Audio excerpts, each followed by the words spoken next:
Jin Hao, let's break up. At a corner of the playground at Huaxia University. Lele, what's wrong? Why are you so— What did I do wrong? I can change anything. Jin Hao asked excitedly. Huang Lele, Jin Hao's current girlfriend, was a standard beauty with fair skin and a perfect figure. Ever since the freshman military training, Jin Hao had fallen for her at first sight. He tried every possible means, no matter how humble and lowly, willing to be a perfect simp. After a year of relentless pursuit, heaven finally rewarded his efforts, and he won Huang Lele's consent.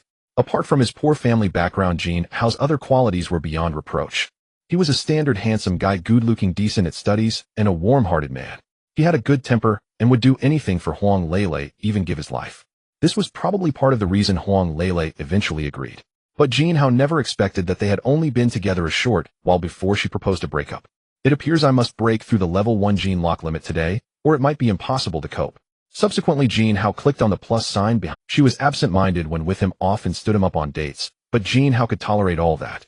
One weekend, he even saw Huang Lele get into the car of a wealthy second-generation playboy. He didn't dare overthink, convincing himself it was just a class gathering, and buried it deep in his heart, never mentioning it. But today, Huang Lele's breakup proposal thoroughly shattered Jin Hao's dream. Jin Hao, you should know I never liked you at all.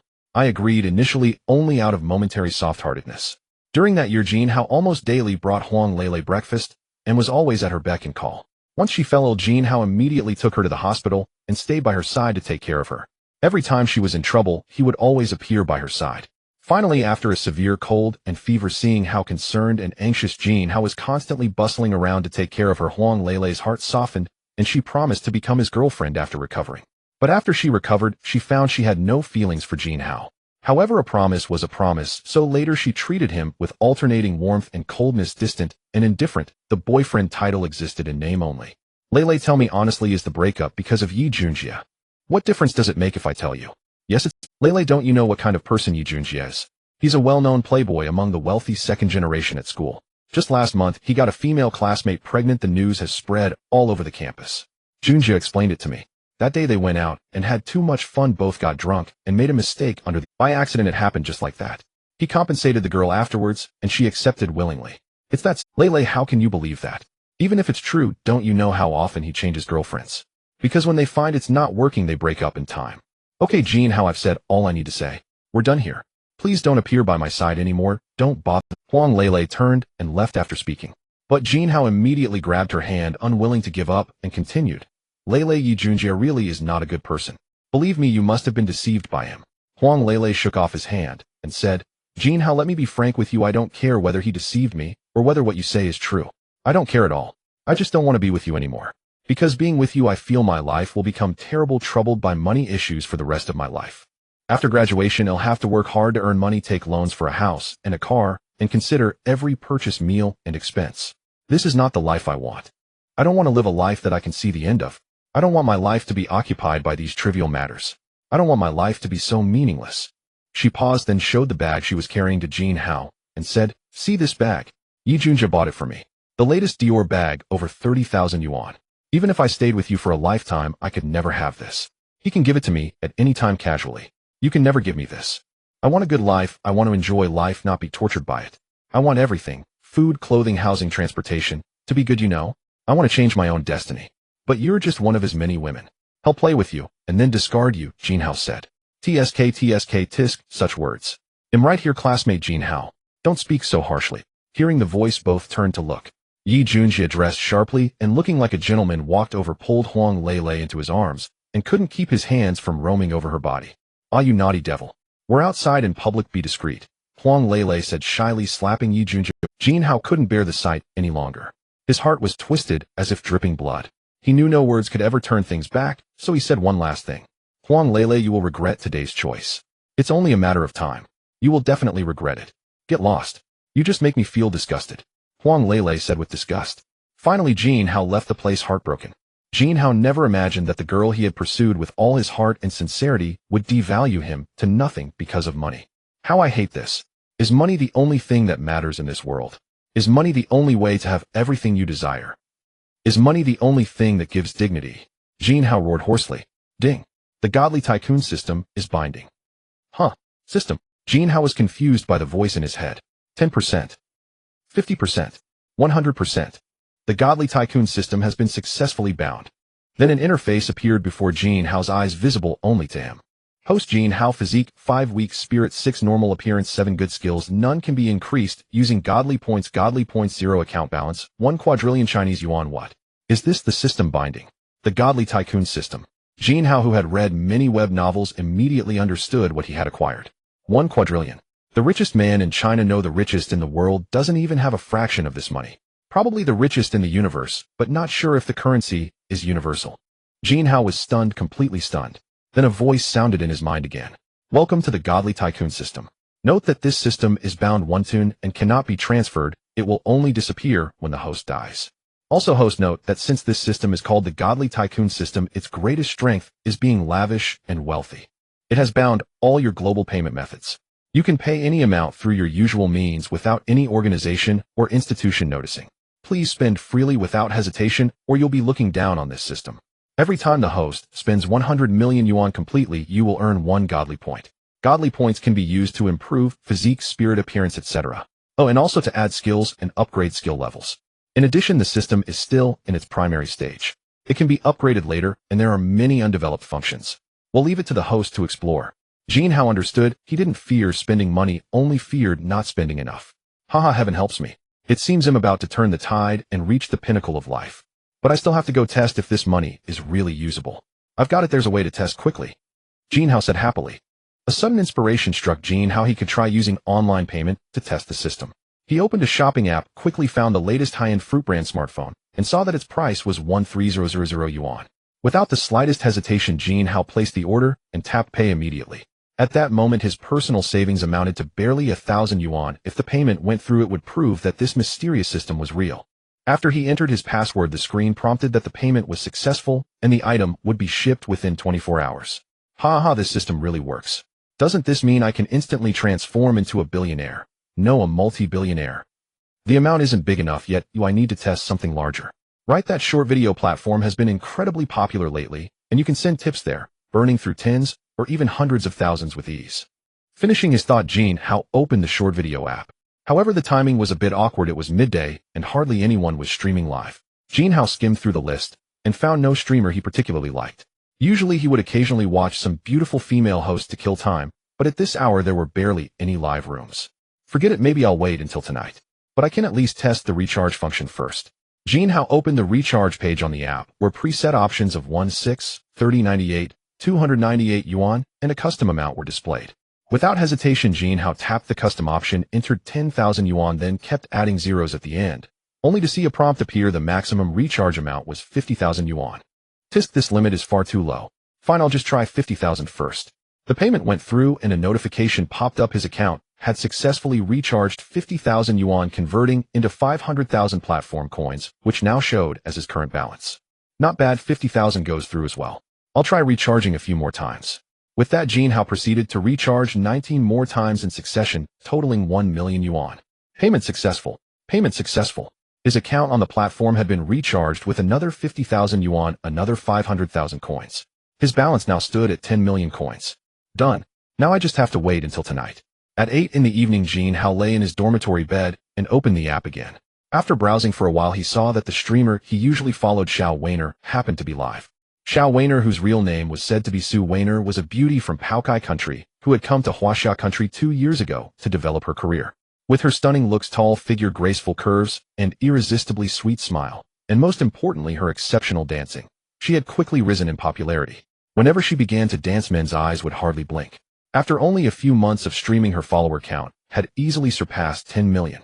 Jin Hao entered her live room and found Xiao Weiner chatting cheerfully with the enthusiastic viewers. There was no denying it. Xiao Weiner was truly breathtaking.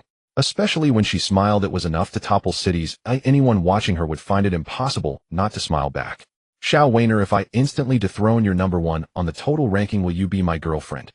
Jin Hao sent a barrage message. His message flashed across the screen. Haha, where did this third-rate small account come from trying to get attention? If you can really take down the top rank, I'll do a handstand and eat shit. A level 60-something moderator immediately mocked. As far as I remember, Xiao Weiner's #1 on the total ranking has tipped over 8 million. That's our President Long, another viewer added. Brother, forget the total ranking. If you can even knock out the weekly #1, I'll do a handstand and eat shit too. Do you know how much the weekly top has spent? Over 200,000. President Du is here again trying to scam food, drinks, and popularity. Stop messing around, or we'll have a shortage. Even shit will go up in price. Others joked, and the live room filled with all manner of teasing barges. The chat window was instantly inundated by waves of banter. Damn it, these brats actually looked down on me. Having said that, Jin Hao silently recharged another 900,000 yuan. He hadn't realized it before, but once he started he was shocked at how exhausting it was. To recharge 900,000 required 180 separate operations. Even with the ultra-fast hand speed he had honed during 20 years of singlehood, it still took him more than 10 minutes. Next time I definitely have to contact customer service for this platform. Recharging like this is far too troublesome. I need them to open a higher limit, so I can recharge in chunks of 1 million or 10 million at once. Jin Hao complained. Hey brothers, did we scare that little guy off with just a few jabs? Huh. Yeah, why isn't he saying anything now? The viewers laughed. Exactly, if you're that timid you shouldn't have spoken up in the first place. So shameless. After 10 minutes, they stopped mentioning the matter altogether. Once Jin Hao finished recharging, he returned to the live room. Xiao Weiner was still laughing and chatting with her audience. Xiao Weiner, I'm serious. If I dethrone your total ranking #1, will you be my girlfriend? He sent another barrage message. Before anyone could react to his message, he began sending gifts. Suddenly, the entire live room was engulfed in dazzling special effects, and a platform-wide public notification appeared. Yuxing GKNI has sent 1 carnival in Xiao Weiner's live room. Wow, thank you brother Yuxing GKNI for the carnival, Xiao Weiner exclaimed. But this was only the beginning, not the end. In the next instant, the entire platform was shaken. Yuxing GKNI has sent 2 carnivals in Xiao Weiner's live room. Yuxing GKNI has sent 3 carnivals in Xiao Weiner's live room. Yuxing GKNI has sent 4 carnivals in Xiao Weiner's live room. Yuxing GKNI has sent 1,000 carnivals in Xiao Weiner's live room. Each carnival was worth 2,000 yuan in Huaxia currency. In one burst, Jin Hao had given Xiao Weiner gifts worth 2 million yuan. Although Xiao Weiner was a top-tier streamer with over 10 million followers, such scenes were almost unheard of in her broadcasts. No wealthy patron had ever lavished gifts on her in this manner. While this is a slap in the face, isn't it everyone? We've encountered a true god-tier patron. You all look down on that so-called third-rate small account. Now hurry up and apologize, the viewers clamored. Still, President, don't forget to announce your performance later. Everyone's looking forward to it. Get lost. I said I'd only perform if he knocked out the total ranking #1. We're still far from that, the moderator retorted. He was joking. This was only the beginning. Jin Hao continued to unleash gifts. Yuxing GKNI has sent 1999 carnivals in Xiao Weiner's live room. Yuxing GKNI has sent 2,000 carnivals in Xiao Weiner's live room. For the next half hour, the public screen across the entire platform was flooded with endless carnival effects. Xiao Weiner's live room popularity exploded. Her heat index broke through 1 billion with more than 3 million viewers watching simultaneously. Normally her live room would see only 10 to 20,000 viewers, and at peak times barely reach 100,000.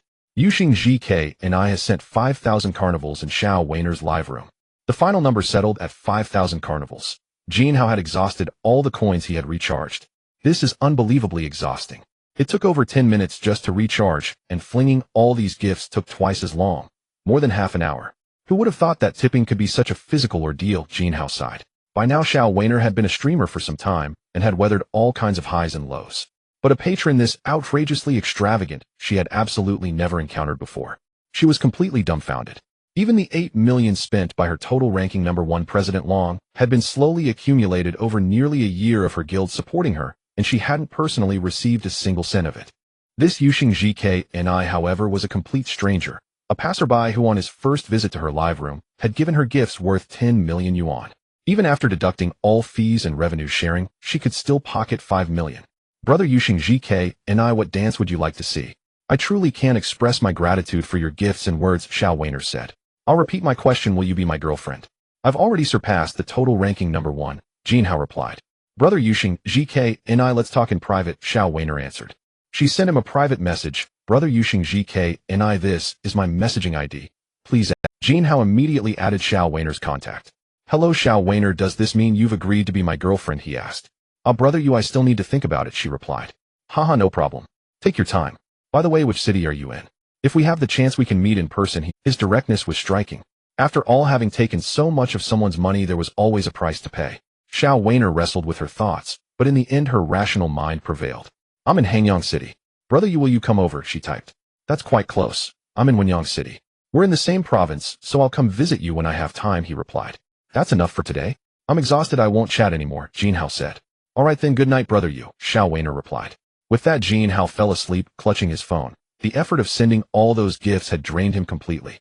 Exhausted from the previous day, Jin Hao slept straight through to 8 in the morning and only woke up when his roommate called him. Hurry up and get up, Xiao Haozi. Today is the most important open lecture of the week, you can't skip it. Boss Zhou Yang slapped the frame of Jin Hao's bed as he shouted. Normally, a large public class like this was entirely optional, and plenty of people would cut it, but this course was different. For this weekly class, the first beauty of the School of Humanities and the second-ranked campus belle of Huaxia University, Qin Shuer, would always attend. Because of this, almost no one ever skipped this class, especially the boys. At this hour on other days, everyone would still be slouching around skipping whatever they could. But today they were all unnaturally energetic, getting up early to wash up and dress themselves as handsomely as possible. In dorm 403, Jin Hao's 3 roommates, Boss Zhou Yang's second brother Lin Jie and third brother Chao Kai, had gotten up early to wash their hair, blow it into styled shapes, and dress themselves to the nines. They were dressed so formally, it looked like they were heading to some social mixer. Come on, hurry up, Xiao Haozi, we're all ready. Get moving. We get to see the goddess Qin Shuer again today. Second brother Lin Jie urged him on. Yeah, there's only this one class each week where we can openly go and see her. Damn it, every time I see her, I get so nervous my brain just stops working. Third brother Chao Kai was so excited his words were tumbling over each other as he straightened his clothes. Look at you lot. Can you be a little more serious? She's just a goddess, stay calm, Boss Zhou Yang said with an unchanged expression, though inwardly he was a bundle of nerves. Qin Shuer, Jin Hao thought for a moment. So it was that first beauty of the School of Humanities, the second campus belle of Huaxia University. Almost everyone knew who she was. She was an exceptionally outstanding woman. Not only were her grades excellent, and she received scholarships every semester, she was also the vice president of the student council and the president of the singing club.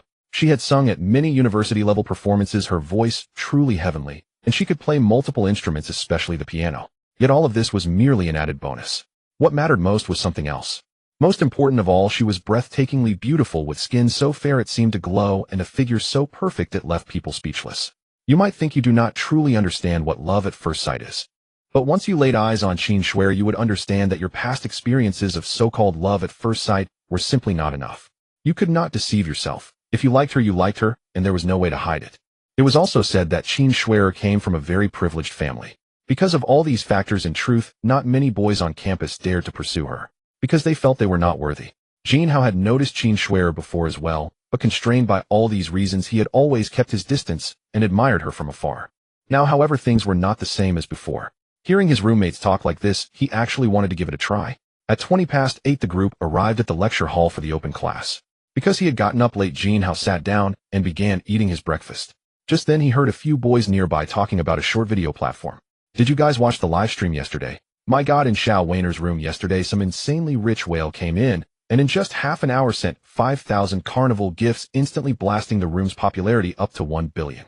It was crazy, made everyone in the other live stream rooms lose the mood to stream. I didn't watch it live, but it even hit the trending searches. This is just insanely extravagant, that's all I can say. Those 5,000 carnivals are what, 10 million yuan? To just throw out that much money on a whim. The world of the rich is beyond our imagination. You think it's that simple? For all we know, it's some internal operation of the agency, faking popularity and all that. Listening to their gossip, Jin Hao was stunned. So just sending gifts could land you on the trending searches. Was getting famous really that easy? Still being praised by so many people felt incredibly satisfying. While Jin Hao was still secretly pleased, a sudden commotion broke out at the front. 2 girls had just entered through the door. One of them, about 1.70 meters tall, with short hair, walked into the classroom ahead. The other girl was a little shorter, around 1.68 meters, with long jet black hair cascading over her shoulders. The instant she stepped into the classroom, the students suddenly grew restless, especially the boys. There was no need to say it, everyone knew the main character had arrived. Qin Shuer. Blessed with innate beauty, she barely needed any makeup, her features naturally exquisite and her bearing refined. The difference between her temperament and that of ordinary girls was strikingly obvious. She stood out in any crowd. Every gesture she made drew people's eyes. The 2 girls walked in and sat down in the front row. Immediately, a tall, handsome boy suddenly headed in their direction. President Qin, could I add your messaging contact? The boy looked extremely nervous. In an instant, the whole class was ready for drama, all eyes fixed on Qin. What do you want? The girl sitting beside Qin Shuer asked. I'm Zhao Tianfeng. I'd like to apply to join the student council, and since I saw President Qin here, I thought I'd ask her. Bang, bang, bang. After exchanging blows for a while, Jin Hao realized that if this continued, he might not be a match for the shadow. Are you really here for the student council, or do you have other intentions? The short-haired girl bluntly exposed Zhao Tianfeng's excuse. Aye. The scene grew unbearably awkward. This Xiao Yuhan is something else. Anyone who wants to get close to Qin Shuer has to get past her first, someone muttered. At that moment a boy stood up and called out loudly, Qin Shuer, actually I want to add your messaging contact too. It was Jin Hao who had spoken, and the entire class was stunned. No one had expected him to be so straightforward, so bold. Do you want to join the student council too? Xiao Yuhan asked with open disdain. You're overthinking it. I have no interest in the student council. Then why do you want Shuer's contact? Because I want her to be my girlfriend. What? This time it was Xiao Yuhan's turn to be dumbfounded. She had never imagined that Jin Hao would be so direct, so daring. He was completely ignoring the usual script. Suddenly the look in Qin Shuer's eyes as she gazed at Jin Hao changed. To be honest, ever since she was young, countless boys had tried to court her with all kinds of approaches. But they always used various excuses, racking their brains for ways to get close. She had never encountered someone as blunt as Jin Hao. Because of this, her impression of him was distinctly different. All right then, will I scan you, or will you scan me? Qin Shuer asked with a smile. What shocked everyone even more was that she actually agreed, and she smiled. Her smile utterly bewitching. She seemed to be approaching this as a way of appreciating him and making a new friend. It was just a contact method. Couldn't people simply ask for it openly? Why did it always have to be wrapped in such grand excuses? Every girl actually enjoys being pursued. The feeling is beyond words. I'll scan you, Jin Hao replied. After adding Qin Shuer, he did not shamelessly keep forcing conversation with her. Wow, Xiao Haozi, you're something these days. Daring to flirt with a goddess like Qin Shuer. Teach me a couple of moves. Yeah, fourth, you really seem different lately, his roommates chattered. Hurry up and share the goddess's contact with me, one of them said. With each of them tossing in a line, Jin Hao was left. Time slipped by without them noticing, and soon the class was over. After lunch, the brothers all returned to the dorm. Jin Hao received a text saying the phone he had ordered yesterday had arrived, so he went to pick up the package. Arriving at the parcel station, Jin Hao saw a girl in front of him collecting her packages. Even from the back it was obvious she was a beauty. She was around 1.65 meters tall, her skin snow white, her figure excellent.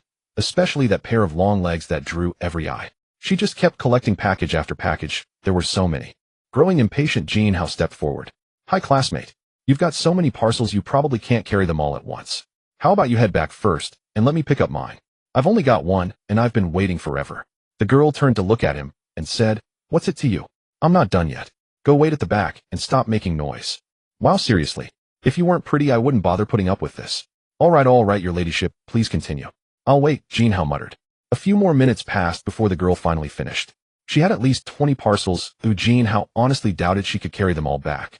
Then Jin Hao retrieved his own package, tore it open on the spot, slipped the new phone into his pocket for convenience, and was about to leave when he glanced at the girl again. Seeing how flustered she was, clearly unable to carry everything in one trip, Jin Hao walked over. Classmate, how about this? Add my messaging contact, and I'll help you carry your parcels back. Meeting like this today counts as fate, right? The girl looked at him. His earnest gaze didn't seem to harbor any hidden motives. Thinking about how she really couldn't manage it alone, she agreed. All right then, if you help me carry them, I'll add your contact. Jin Hao exhausted himself helping the girl carry all her packages to the area beneath her dormitory building, then waited downstairs as she went up and down several times to take them to her room. At last the girl said, Classmate, thank you for today. My name is Yi Qianqian from the School of Foreign Languages. This is my messaging ID. Add me, okay? Jin Hao did not stand on ceremony. He added her at once and said, I'm Jin Hao from the School of Mechanical Engineering. Meeting today is fate. Let's part here for now. Next time when there's a chance we can have a meal together. Sure, that's fine, bye-bye. With that, Yi Qianqian went upstairs. Jin Hao returned to his own dorm soon after and began testing the brand new fruit smartphone he had just gotten. He had to admit, such an expensive fruit phone truly felt different. The metallic exterior, the texture in his hand, all exuded an unmistakable sense of high-end luxury, utterly outclassing the 1,000 yuan device he was currently using. Its performance was exceptional, as well, running super smoothly and swiftly. The display quality was astonishing, 4K ultra-high definition. After finishing his tests, he replaced his old phone, downloaded the messaging app, and immediately noticed an unread message. As expected, it must be a girl looking for me, Jin Hao thought. When he opened it, he found that it really was from the streamer Xiao Wanner, the one he had tipped yesterday. Brother, what are you up to? Have you eaten yet?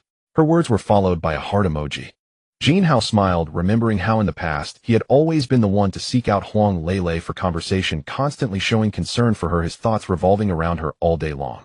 Yet back then she had only responded to him half-heartedly, and he had been willing to remain a humble bootlicker chasing after her. Now, however, things were entirely different. A stunning popular streamer was taking the initiative to message him, warmly asking after him. The feeling was indescribably satisfying, once again proving the power of money. So it's Shaowaner. I just finished eating and switched to a new phone, so I didn't reply to you right away. Sorry about that, he typed. I was just wondering how, brother, you hadn't replied even after half an hour. Was it that you no longer wanted to talk? By the way, brother, I'm streaming tonight, and I've got a scheduled PK match. You have to come support me, okay? No problem at all. What time tonight? He asked. 8 o'clock, she replied. All right, I'll definitely be there, he sent back. Love you, moi, she wrote. A flying kiss emoji followed.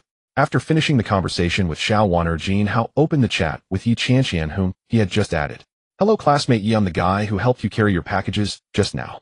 I have a favor to ask. Could you possibly help me? A few minutes later, she replied. What is it? Her tone seemed somewhat cool. Would you be willing to pretend to be my girlfriend for a while? He asked.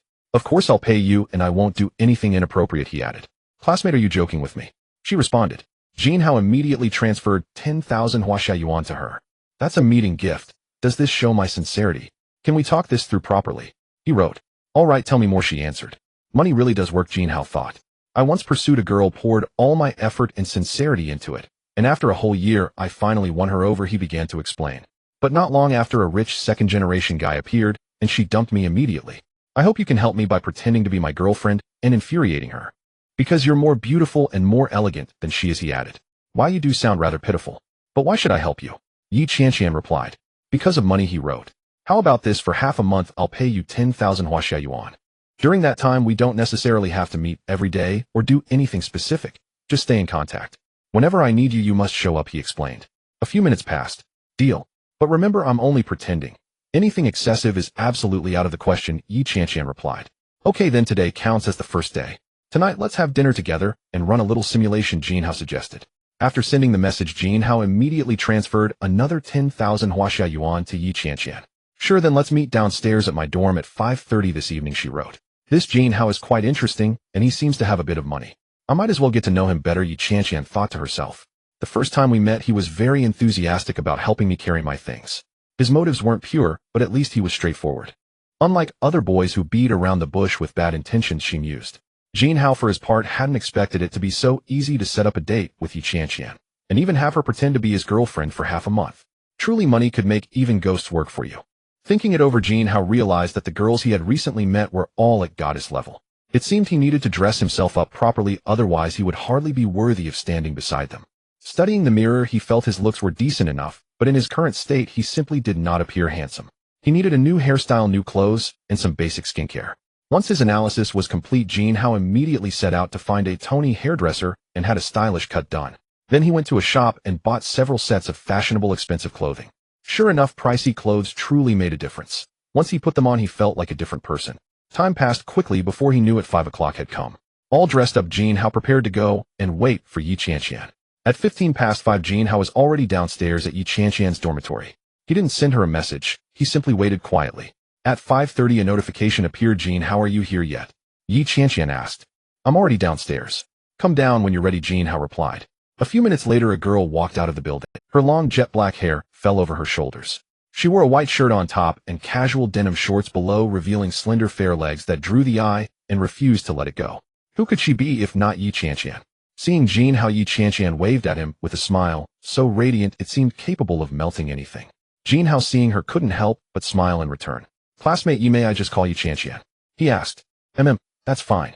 Since I'm pretending to be your girlfriend, we should make it feel a bit more real, she replied. Qianqian, you look truly beautiful right now. Even more beautiful than you did at noon, he said. Men's mouths are full of lies. I don't believe you, she answered. By the way, you arrived early, didn't you? Why didn't you send me a message? It's nothing, I only waited a short while. And we hadn't reached our agreed time yet. I could simply wait. Isn't it a boy's duty to wait for the girl? Jin Hao replied. You certainly know how to talk. So where are we going to eat now? She asked. Since this counts as our first date, I should take you somewhere nice, he said. Let's go to Moda Plaza, have something good to eat, and then I'll take you around to see if there's anything you'd like to buy, he suggested. That sounds good. I'll follow your lead, she agreed. They hailed a car and headed to Moda Plaza. On the third floor's food court, Jin Hao led Yi Qianqian to a restaurant called Pin Xian. The entire establishment was luxuriously decorated. At a glance, its style was clearly high-end, and the prices were unlikely to be low. Good evening, sir. Would you like help ordering? A server asked. Yes. Please give us your best set menu and one portion of all your most delicious dishes, Jin Hao replied. Wait, Jin Hao, that's too extravagant. This place is already expensive, Yi Qianqian said after glancing at the menu and discovering that most dishes cost around 1,000 per serving. Alarmed by the high prices, she quickly tried to stop him. Don't worry, Qianqian, I can afford it. On our first date, we should eat something good, so I can be worthy of you, Jin Hao. The dishes arrived quickly. In about 20 minutes, the entire table was filled. Most of it was seafood with crab as the centerpiece, plus enormous lobsters and other large, visually enticing delicacies. There were also a few side dishes and desserts. Hurry and eat, Qianqian. It's fine if you can't finish. Just try a bit of everything. I'll handle the rest. I can manage, Jin Hao said, noticing her hesitation. All right, then I'll start. Whatever I can't finish will depend on you, she laughed. This is delicious. Wow, this is good too. Oh, this one is so tasty. Yi Qianqian exclaimed as she ate. Jin Hao ate slowly, watching her with a pampering look on his face. Why do you keep staring at me? Eat faster. I feel embarrassed with you looking at me like that, she said. Because you look good and the way you eat is too adorable. I really like it, Jin Hao replied with a smile. Hearing this, Yi Qianqian's smile bloomed like a flower. You're terrible. Hurry up and eat, or I'll get angry, she said. All right, your majesty, the queen, Jin Hao joked, then finally started eating in earnest. Half an hour later, both of them were thoroughly satisfied. The meal cost around 10,000, but Jin Hao paid without hesitation and led Yi Qianqian out of the restaurant. Qianqian, I'm so full. Let's walk around a bit. If there's anything worth buying, I'll get it for you, Jin Hao said. Sure, let's stroll, she agreed. As Jin Hao walked with Yi Qianqian, he noticed a couple ahead who looked very familiar standing inside a luxury brand store talking about something. Seeing this, Jin Hao immediately turned and said to Yi Qianqian, Qianqian, it's time for you to show your true skill. What do you mean, is that woman up ahead the one? Yi Qianqian asked, following Jin Hao's gaze. Yes, that's her. You could say she's my ex-girlfriend. In a moment, I need you to really get under her skin. Play the role of my girlfriend, properly show that our relationship is close and affectionate. We may have to act a bit intimate. Can you accept that? Later, I'll buy you something here at the Jiaopai store as compensation, alright? Jin Hao asked. And the guy next to her is that damned rich second-generation Yi Junjia. He's no good, either, always toying with girls. When you go over, his lecherous eyes will definitely be glued to you. If we get the chance, teaching him a lesson wouldn't be a bad idea. Sure, that's fine. As for intimate actions, I'll start by taking your arm now. Later, I'll act spoiled and call you darling, asking you to buy me bags and such, and when I'm happy, I'll hug you. Something like that should be enough. The rest I'll handle, depending on the situation. It's my first time playing this kind of role and doing something like this. Honestly, I'm a bit nervous inside. Yi Qianqian finished speaking. After they agreed on the plan, Jin Hao led Yi Qianqian, who was already holding his arm, toward the two of them.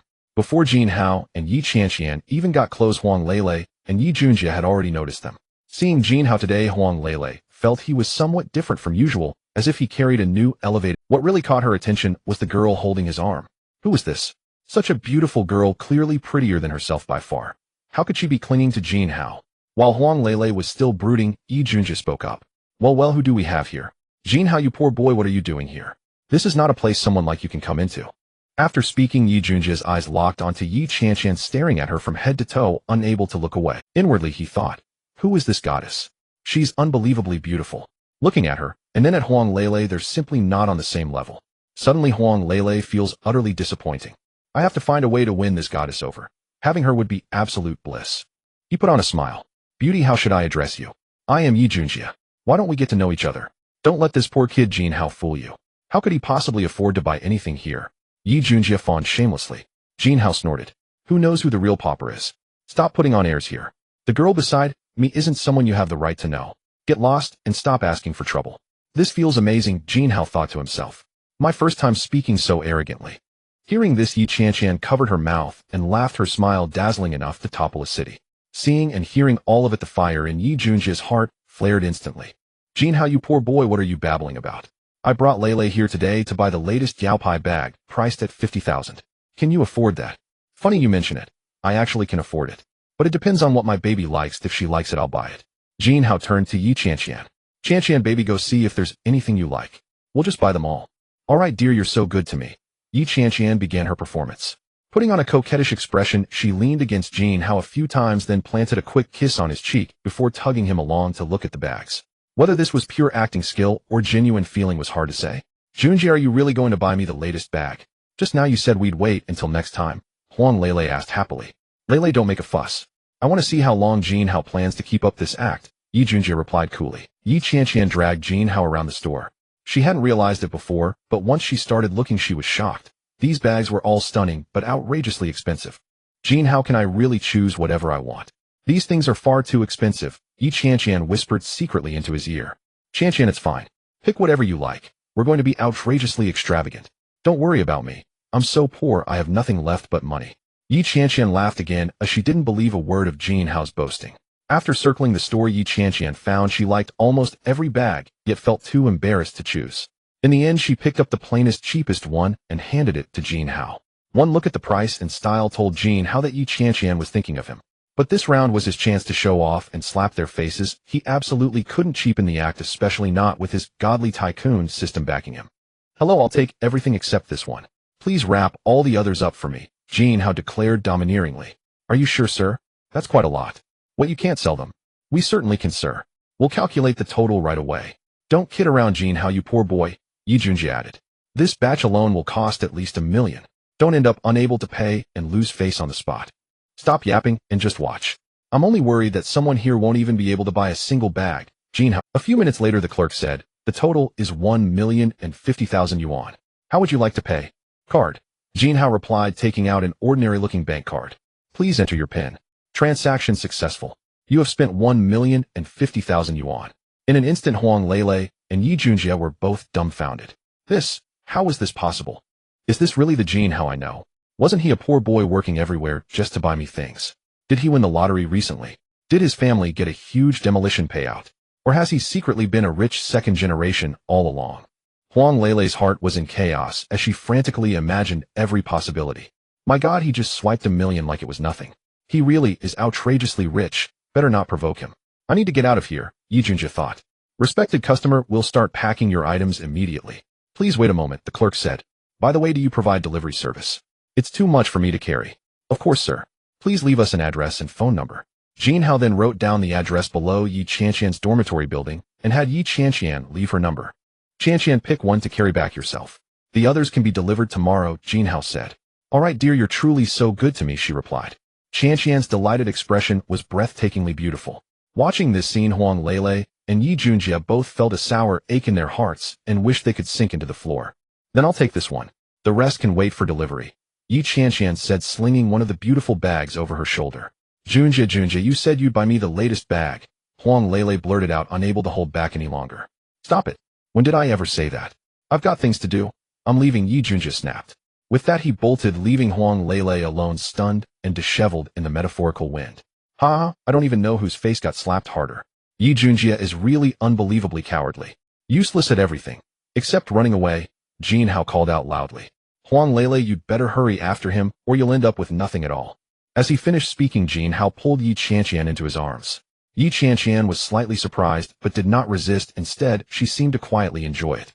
Qianqian, you look even more beautiful with that bag on your shoulder. I couldn't help but pull you into my arms, Jin Hao said to her with deep affection.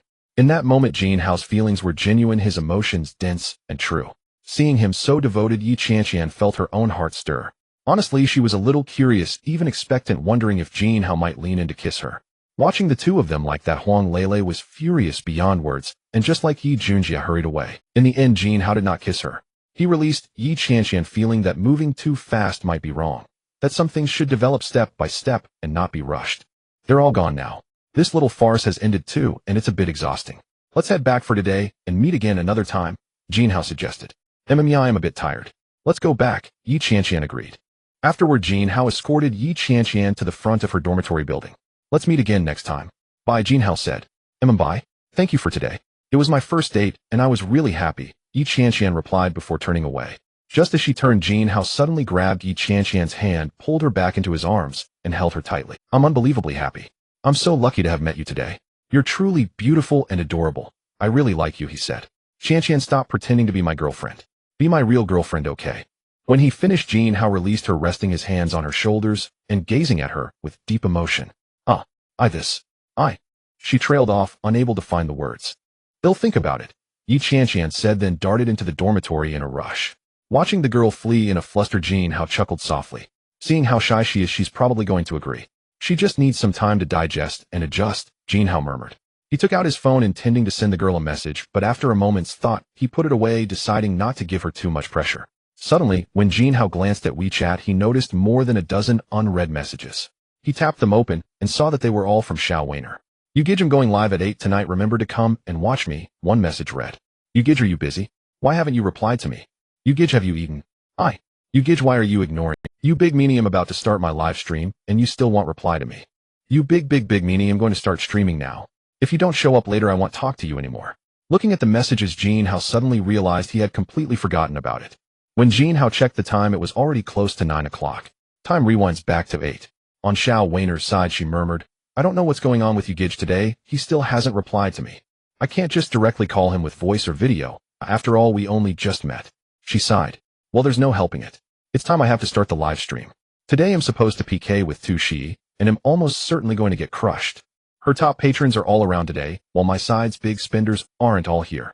Xiao Weiner said gloomily, then started her live stream. The moment the stream went live, she instantly put on a bright smile. "Hello everyone, I'm Xiao Weiner. Today's live stream is starting now. Xiao Weiner is here, Xiao Weiner is here." The comments flooded in. "My goddess has arrived.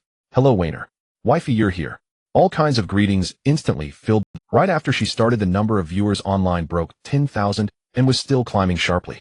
With tens of millions of followers, she truly was on another level. 10 minutes later, more than 20,000 people were watching. Feeling that conditions were about right, Xiao Weiner decided to start PK and selected random matching first. Her PK with Tu Shi had been scheduled for around 8:30, so she decided to warm up with a random match. "Family, are you ready? Today's PK is about to begin. Let's start with a random match," Xiao Weiner announced. The random matching process began, and soon a match succeeded. A new streamer appeared on screen. Xiao Weiner seemed not to recognize her, and guessed she was probably a newcomer. As expected, she won easily and casually. The punishment for the other side was singing a song. It was all rather uneventful. She continued matching, and the result was the same again. After all, Xiao Weiner was a top streamer, and ordinary streamers were rarely a match for her in PK. Time passed quickly, and before she knew it, it was time. Xiao Weiner contacted Tu Shi and found that she was still in a PK match. "Family, Tu Shi is still in a PK, so let's take a short break and wait for her to finish," she said. "Why don't I sing a song for you first?" She began to sing. "White moonlight is shining, and only then do you remember her goodness. The cinnabar mole lingers and cannot fade. I wonder if you truly know. The bright moon at the window shines while you gaze alone into the distance. White moonlight is youth, is her smile." Her clear voice echoed through the streaming room. Xiao Weiner's singing was indeed lovely. Before she finished the song, she noticed a platform notification. Tu Shi had sent a connection request and was asking to link up. She immediately connected with Tu Shi. "Hello Xiao Weiner. I just finished a PK and came straight to link with you," Tu Shi greeted. "It's fine, no rush," Xiao Weiner replied. She glanced at the hourly ranking list. As expected, Tu Shi was sitting at number 1. Clearly her top patrons were in full force today. "So what should we play today, and what happens to the one who loses?" Tu Shi asked. "How about this best of 3? The loser must agree to one request from the winner as long as it's not too excessive, and the punishment must be carried out right here in the live stream," Xiao Weiner suggested. Tu Shi replied. Okay, then shall we start now?" The PK officially began. Both of them muted the other's microphone and focused on rallying votes within their own streaming rooms. "Family, big brothers, I'm counting on you. Tu Shi is coming at us fiercely. If we win, you can decide the punishment. How about that?" Xiao Weiner called out. For minutes passed quickly, leaving only 1 minute on the clock. The opponent was far ahead. Xiao Weiner's side was already weaker to begin with, and this time several of her top patrons were absent. "Family, give it all you've got. If you can send gifts, send them. We can't lose," she urged. 1 minute later, Xiao Weiner suffered a heavy defeat. In rough terms, the opponent scored 8, while she only had 2. The gap was enormous. "I wonder where you Gidge went. If he were here sending gifts, he'd crush the other side in minutes," Xiao Weiner thought. "Xiao Weiner, your big patron isn't very impressive today. By the way, what about that super spender who once sent you 5,000 carnivals at once?" Tu Shi remarked. "Why isn't he here today? If he's absent, it looks like you're going to lose terribly," Tu Shi added with a hint of mockery. "So what? Come on, let's start the second round," Xiao Weiner snorted. The second round played out the same way. In barely a minute, the field was utterly one-sided. Tu Shi's side had already accumulated nearly 1 million in contribution points, while Xiao Weiner had only around 200,000. Time flew by. It was already 8:50. Jin Hao was startled when he saw the time, hurriedly opened the Douyin app, and entered Xiao Weiner's livestream. "My God, Xiao Weiner is getting completely crushed. No, I can't let her suffer like this," he muttered. "Fortunately, I had foresight and recharged 20 million earlier today. Douyin's top-ups are such a hassle. Next time I really need to contact customer service and get a dedicated recharge channel," he grumbled. Suddenly, a dazzling special effect bloomed across the public chat. "Yuxing GK and I has sent 1 carnival to Xiao Weiner's livestream."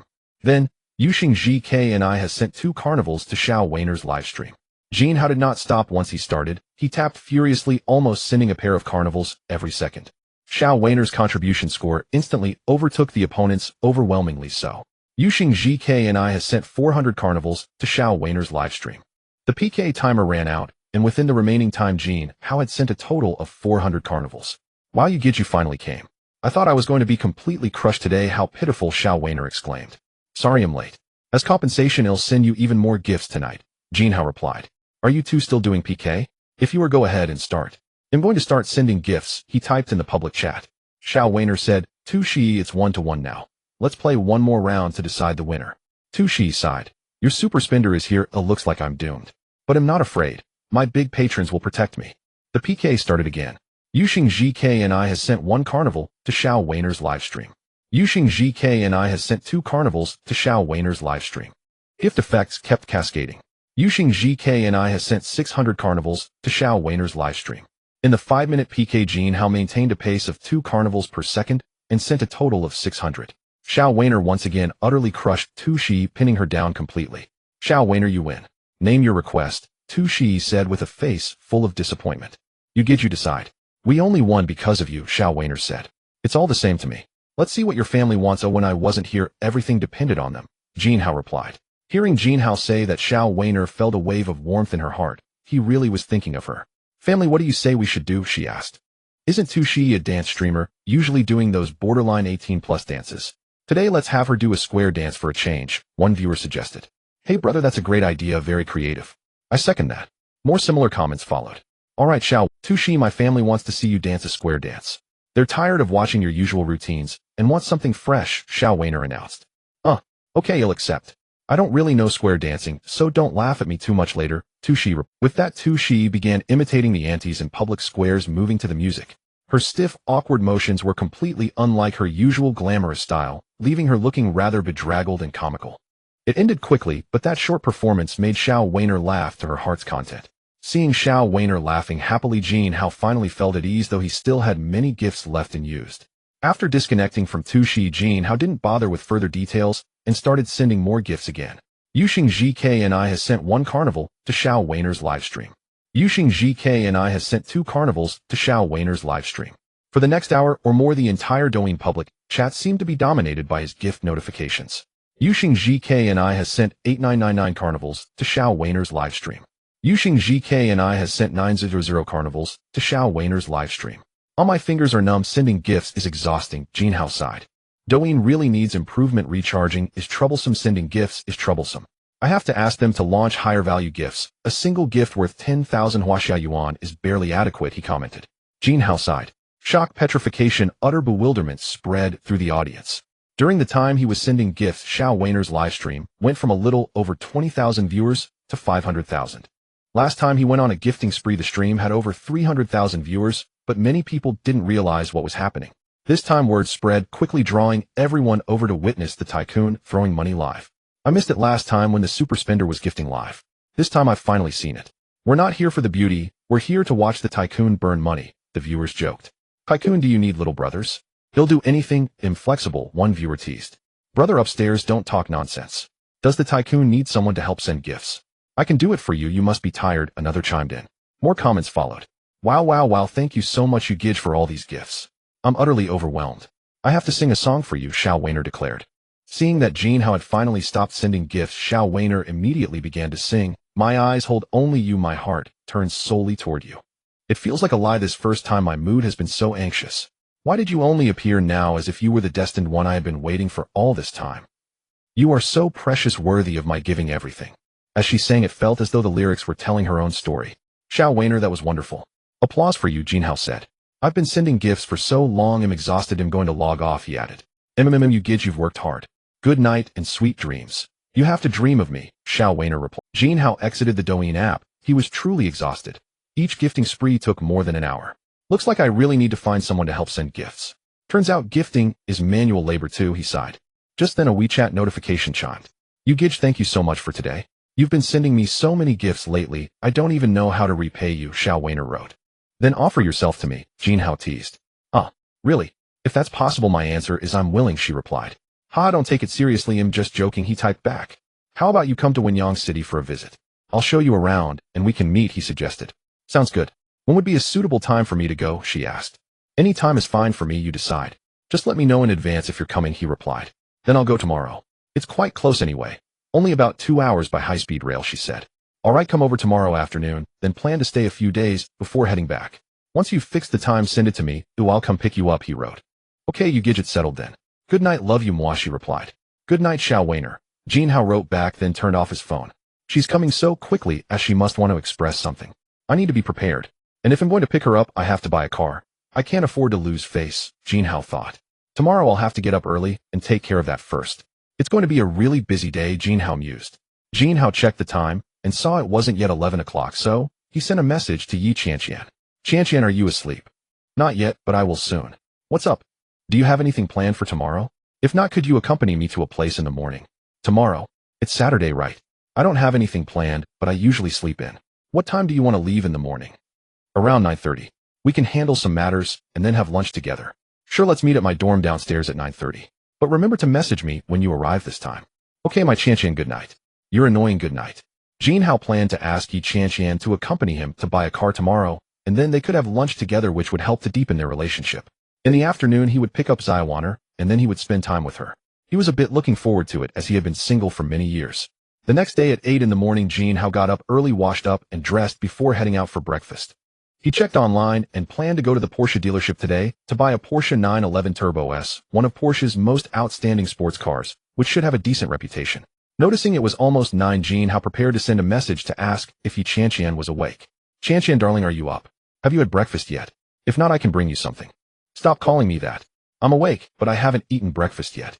Just bring me something you think is good. Jin Hao then went out to buy breakfast. Not knowing what Yi Qianqian liked, he bought soy milk, fried dough sticks, eggs, and a hand-grab pancake. They looked quite delicious, so hopefully she would like them. At 9:20, Jin Hao arrived downstairs at Yi Qianqian's dormitory. Qianqian, I'm here. Are you ready?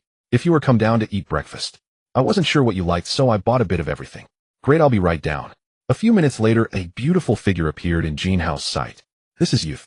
Today, Yi Qianqian was as beautiful as ever, wearing a white long dress and carrying the bag he bought for her yesterday, her long hair flowing like a fairy. Wow, my Qianqian, you're getting more and more beautiful every day. I'm so lucky. Oh, stop flattering me like that, I'm going to get proud. Yi Qianqian said happily. I bought soy milk, fried dough sticks, eggs, and hand-grab pancakes. You shouldn't dislike any of that. Let's eat first, and after we finish we can head out. Wow, I love hand-grab pancakes and fried dough sticks. You really have good luck today. What are we going to do later? Yi Qianqian asked while eating. We're going to the city to buy a car. It's really inconvenient not having a car for dates, and taking a taxi is not ideal. Hearing this, Yi Qianqian thought Jin Hao was buying a car for her, and felt a little touched. Do you have any specific? I'll just buy a Porsche to start with and figure things out later. Jin Hao and Yi Qianqian then took a taxi to the Porsche dealership in the city. As soon as they entered, a beautiful saleswoman approached them enthusiastically. Seeing the handsome man and the beautiful woman, she knew they were not ordinary customers. Sir, ma'am, are you looking to buy a car? Do you have a specific model in mind? Yes, do you have a Porsche 911 Turbo S available? Yes, we do. Could you please show us? Sure, this way, please. The saleswoman led Jin Hao and Yi Qianqian to the Porsche 911. We have one in white, one in black, and one in red available. Jin Hao walked around, and then asked, Qianqian, which color do you think looks good? Oh, I think the white one is quite... Then let's go with the white one. Just arrange everything for me. I want to pick it up within an hour, so please handle all... Sir, don't you want to take a closer look or test drive it? No need, my Qianqian thinks it looks good, and that's enough. The saleswoman was taken aback. She had been working there for over a year and had never seen someone buy a car so quickly just by looking at the color. Please follow me, and I will introduce some features of the car. Just as she was about to explain, she was interrupted. No need for details, just tell me how much it costs. Also, I want the highest configuration and best service. Please wait a moment while I calculate. Sir, the total is 3,300,000. Let's just swipe the card. Can the paperwork be completed within half an hour? No problem, sir. I assure you our service is top-notch. After completing the payment, Jin Hao and Yi Qianqian sat down and waited. The saleswoman brought them some snacks and drinks, and then asked, Sir, please provide your ID number so we can process your insurance and registration. Sure, my ID number is. The saleswoman nodded. Got it, please wait a moment. After saying this, she quickly went to handle the paperwork. This deal would earn her a hefty commission, so she needed to provide excellent service. Jin Hao, where did you get so much money? You bought a car worth over 3 million without blinking. I found it strange when you spent $1 million on a bag, but I didn't dare to ask. Are you a hidden billionaire? Yi Qianqian asked curiously. My Qianqian. There's nothing impossible for you to think of. I'll be straightforward, I'm actually a billionaire. Don't joke, I'm serious. I'm serious too. But you must keep it a secret as no one else knows yet. So I'm the first person to know. Yes, so now you understand your importance to me, Jin Hao said earnestly. About 20 minutes later the saleswoman returned with the completed paperwork. Sir, the paperwork is ready. Here are the keys and related documents. You can take the car now. My Q Qianqian, let's go. I'll take you for a spin first. After saying this, Jin Hao took Yi Qianqian's hand and drove off. He had to admit that the money spent was truly worthwhile. The car's interior was luxurious and the seats were very comfortable. Where are we going? Let's take a tour around the city first, and then I'll treat you to a nice meal. Fortunately, Jin Hao had learned to drive during the summer after his college entrance exams, otherwise he wouldn't have been able to hit the road. At first he felt a bit uncomfortable driving, but a good car is different. He quickly adjusted and felt the performance was truly excellent. Qianqian, how have you thought about the matter I asked you yesterday? Jin Hao suddenly asked. Huh? What matter? I don't remember. Yi Qianqian replied, pretending to be clueless. Jin Hao could see that she was shy, so he pulled over to the side of the road. I'll ask again. My cute Qianqian, would you be willing to be my girlfriend? A real girlfriend, not just pretend. I fell for you at first sight and used the excuse of pretending to have a girlfriend to take you out on a date. As I watched you, the more I liked you, and I hope we can be genuine. Jin Hao gazed deeply at Yi Qianqian. After he finished speaking, he unbuckled his seatbelt and leaned in to kiss Yi Qianqian. She hesitated for a moment, but ultimately did not resist. Jin Hao successfully kissed Yi Qianqian, and the kiss was filled with affection. Yi Qianqian didn't resist, and soon began to reciprocate Jin Hao's actions. After a few minutes, Jin Hao stopped and said, My cute Qianqian, I'll take this as your answer. Yi Qianqian nodded, her face flushed. Before long, it was noon, and Jin Hao took Yi Qianqian to the most luxurious 7-star hotel in Wenyang City. Qianqian, don't think too much, we're just here to eat, nothing else. Seeing the change in Yi Qianqian's expression, Jin Hao immediately added, What? I'm not thinking anything. After parking, Jin Hao led Yi Qianqian into the hotel.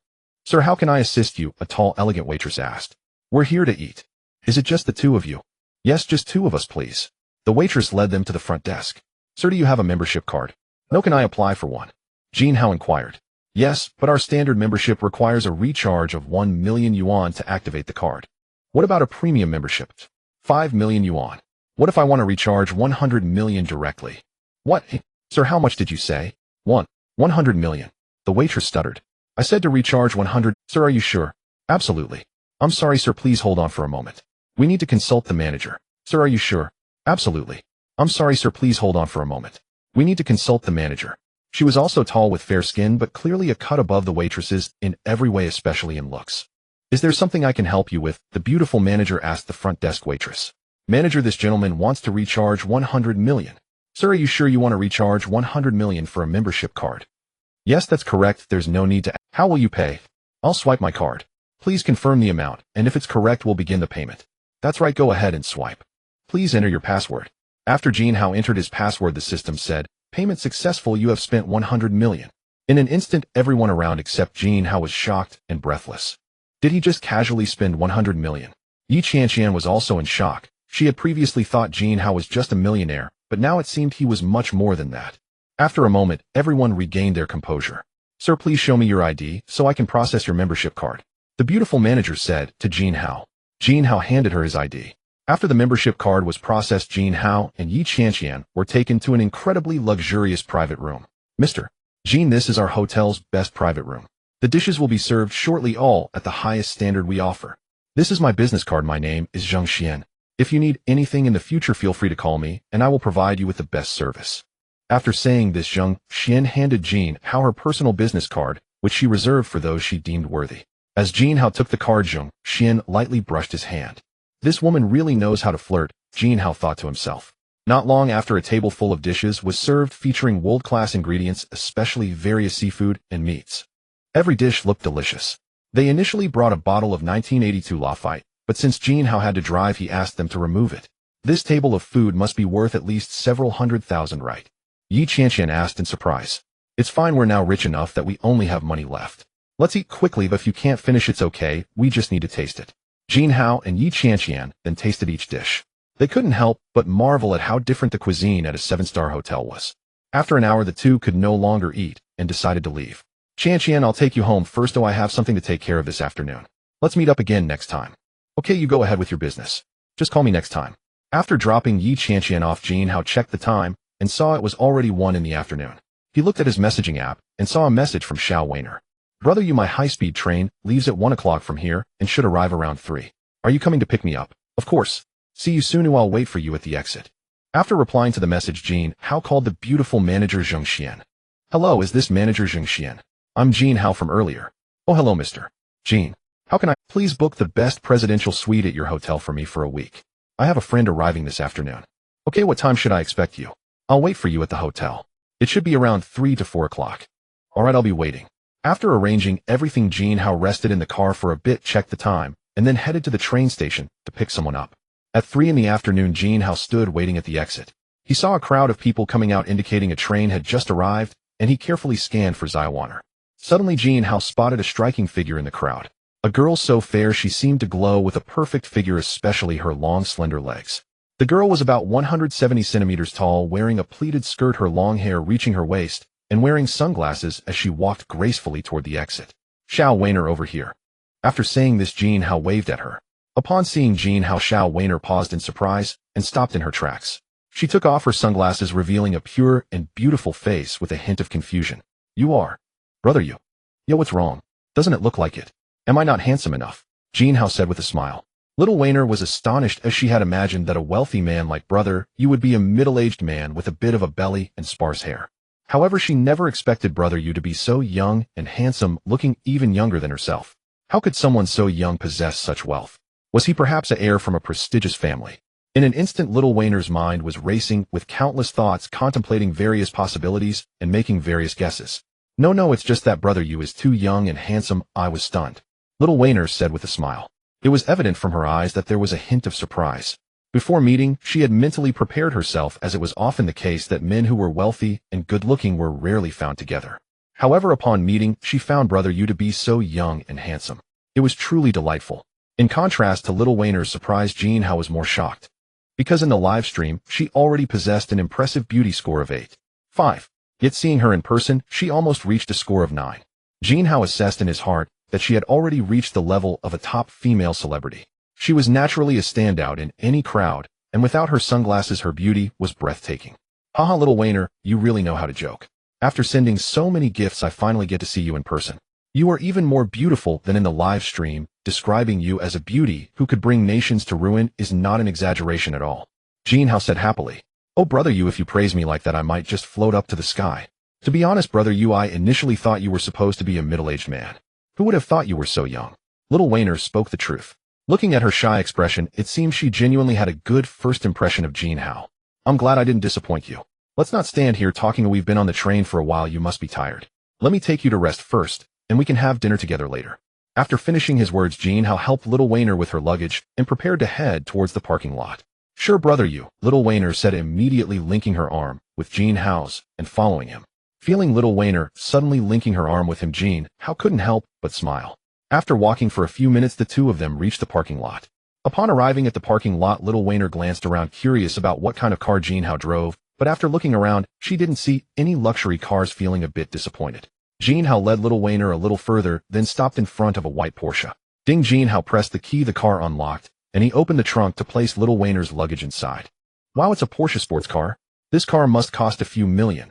Little Weiner thought happily to herself. Then Jin Hao walked over to the passenger seat, opened the door, and helped Little Weiner in. After sitting down himself, he noticed Little Weiner was still observing the car's interior, so he leaned closer to her. Jin Hao was almost touching Little Weiner, but just shy of that distance, helping her fasten her seatbelt. As Jin Hao leaned closer, Little Weiner suddenly became nervous, her heart racing, as if it might stop. Although she was lively and cheerful in the live stream, she had never met the big spender in real life. This meeting with Jin Hao was her first encounter. Little Weiner, remember to be careful in the car. Safety first, don't forget your seatbelt, Jin Hao said. Oh, the seatbelt. How could I forget when I'm with Brother you? Little Weiner pouted playfully. Little Weiner, how can you be so cute? Jin Hao said with a smile. Is that so? Then let's get ready to go. We'll head to the place where you'll be staying and get you settled in. After Jin Hao finished speaking, he fastened his seatbelt and drove towards the 7-star hotel where they had booked a room. 20 minutes later, they arrived at the hotel, parked the car, and Jin Hao called manager Zheng Xian. Hello, Mr. Jin, have you arrived? Zheng Xian respectfully asked when she answered the phone. Yes, we've arrived, just parked, and are coming in now. Please wait a moment, I'll be right out. After hanging up, Jin Hao walked in with Little Weiner. Little Wayner closely followed Jin Hao, observing her surroundings along the way. She was astonished to find that the decor and environment here were exceptional, feeling like a very high-end place, a place she had never been to before. While astonished, she was also very happy to be able to experience this level of luxury with Brother Yu. After Jin Hao entered the lobby, he noticed that Zheng Xian was already waiting there and couldn't help but admire her service. "Hello, Mr. Jin, I will take you both to the reserved room now. Please follow me," Zheng Xian said respectfully. "All right, lead the way." The three of them then entered the elevator and went to the 30th floor. Upon entering this floor, Jin Hao found the decor even more luxurious than the lobby on the first floor. Led by Zheng Xian, they entered a room. As soon as Jin Hao stepped inside, he was stunned. It truly was a 7-star hotel. The decor was extravagantly luxurious. Jin Hao walked to the 3-meter-tall, 10-meter-long floor-to-ceiling window, gazing at the splendid view before him, feelings in his heart that were truly hard to express. "Mr. Jin, this is our hotel's best presidential suite.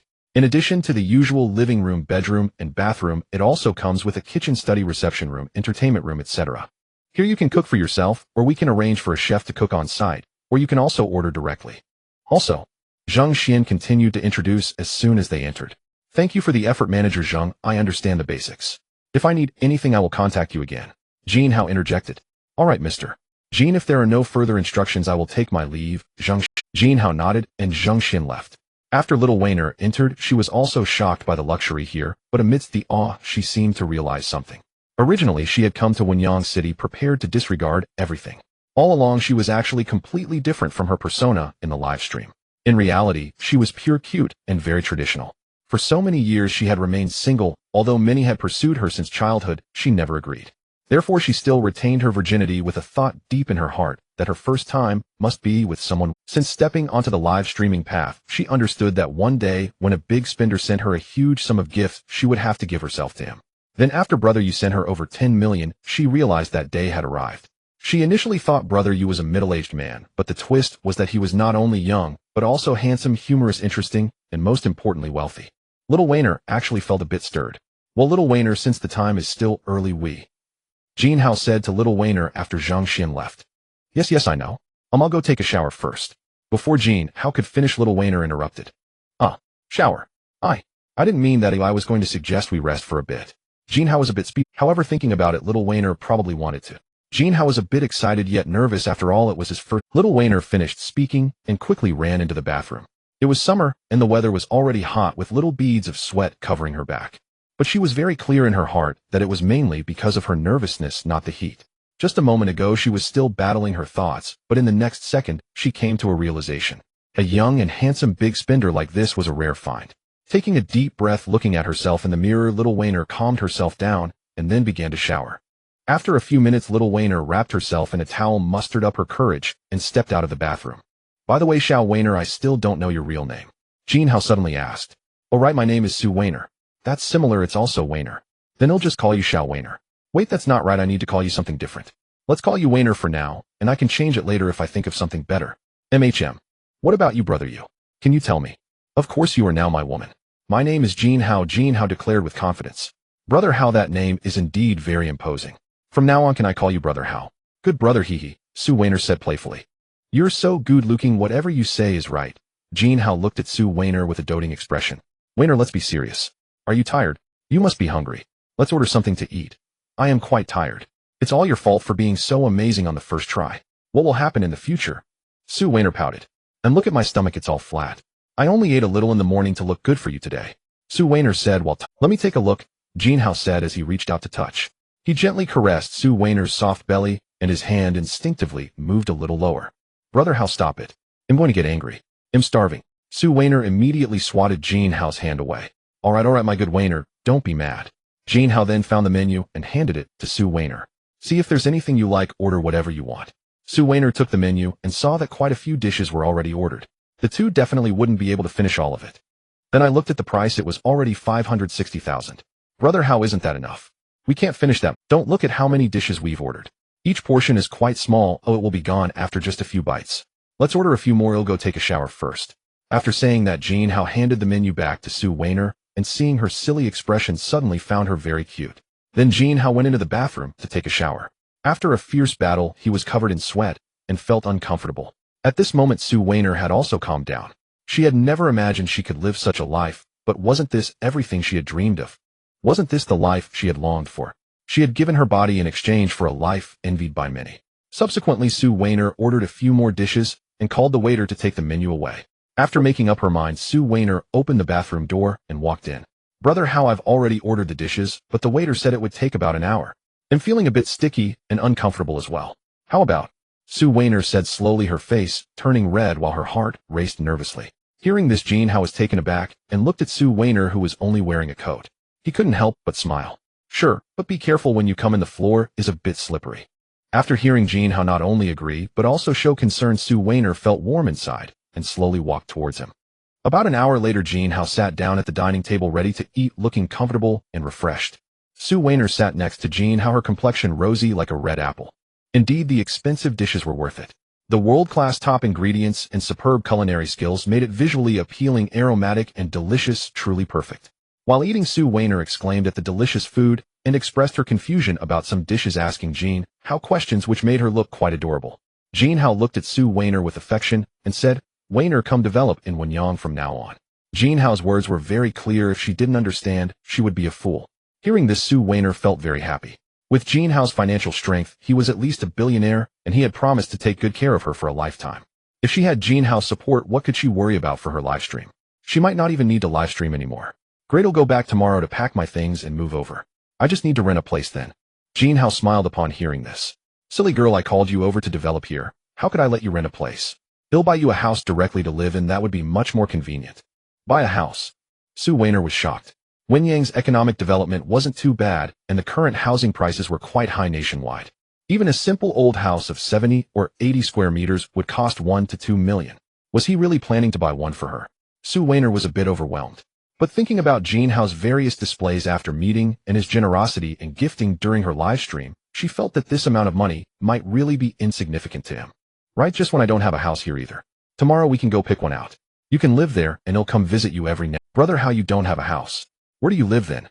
Sue Wainer asked with a puzzled face. Oh right, I'm still a sophomore at Huaxia University. Ha. What a? Sue Wainer was shocked. You're still a student? Where did you get all this wealth and how old are you? 20. Let's keep the wealth thing a secret for now. I will tell you when I have the chance. As for my age, yes, I am 20, but I will be 21 soon. Jin Hao said seriously. All right. Suddenly Sue Wainer changed the topic. Hee, you're only 20, but I'm already 22. I'm older than you, so hurry up and call me sister. Brother, how good brother.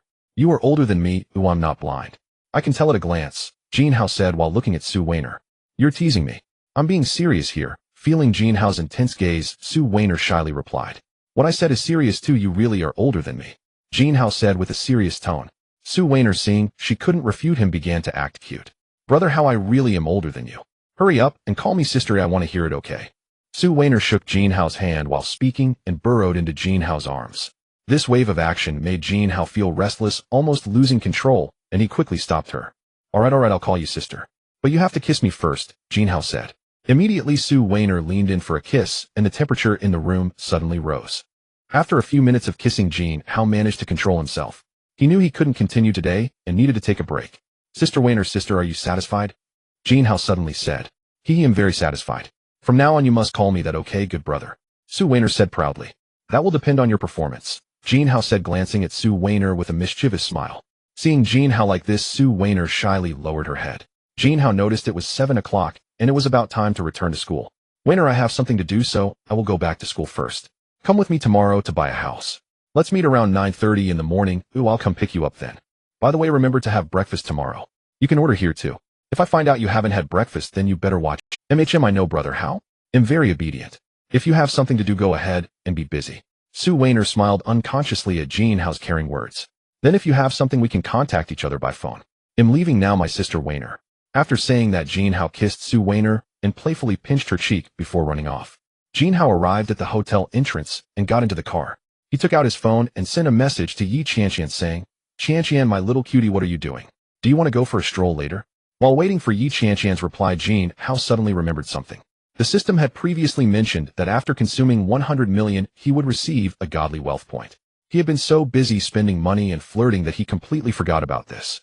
Jin Hao then opened the system interface. Host Jin Hao. Physique 5 weak. Spirit 6 normal. Appearance 7 fair. Skills none can consume godly wealth points to increase. Godly wealth points 1. Account balance trillions of Huaxia coins. Jin Hao saw that he indeed had one godly wealth point and noticed that his physique, spirit, and appearance all had a plus sign next to them indicating they could be increased. After thinking carefully, Jin Hao could not tolerate his weak physique, as a man should not be weak. So he pressed the plus sign next to physique. Suddenly, a special feeling descended upon Jin Hao, making him feel full of vitality and strength. Indeed, my body has become much stronger. I feel my entire demeanor has improved.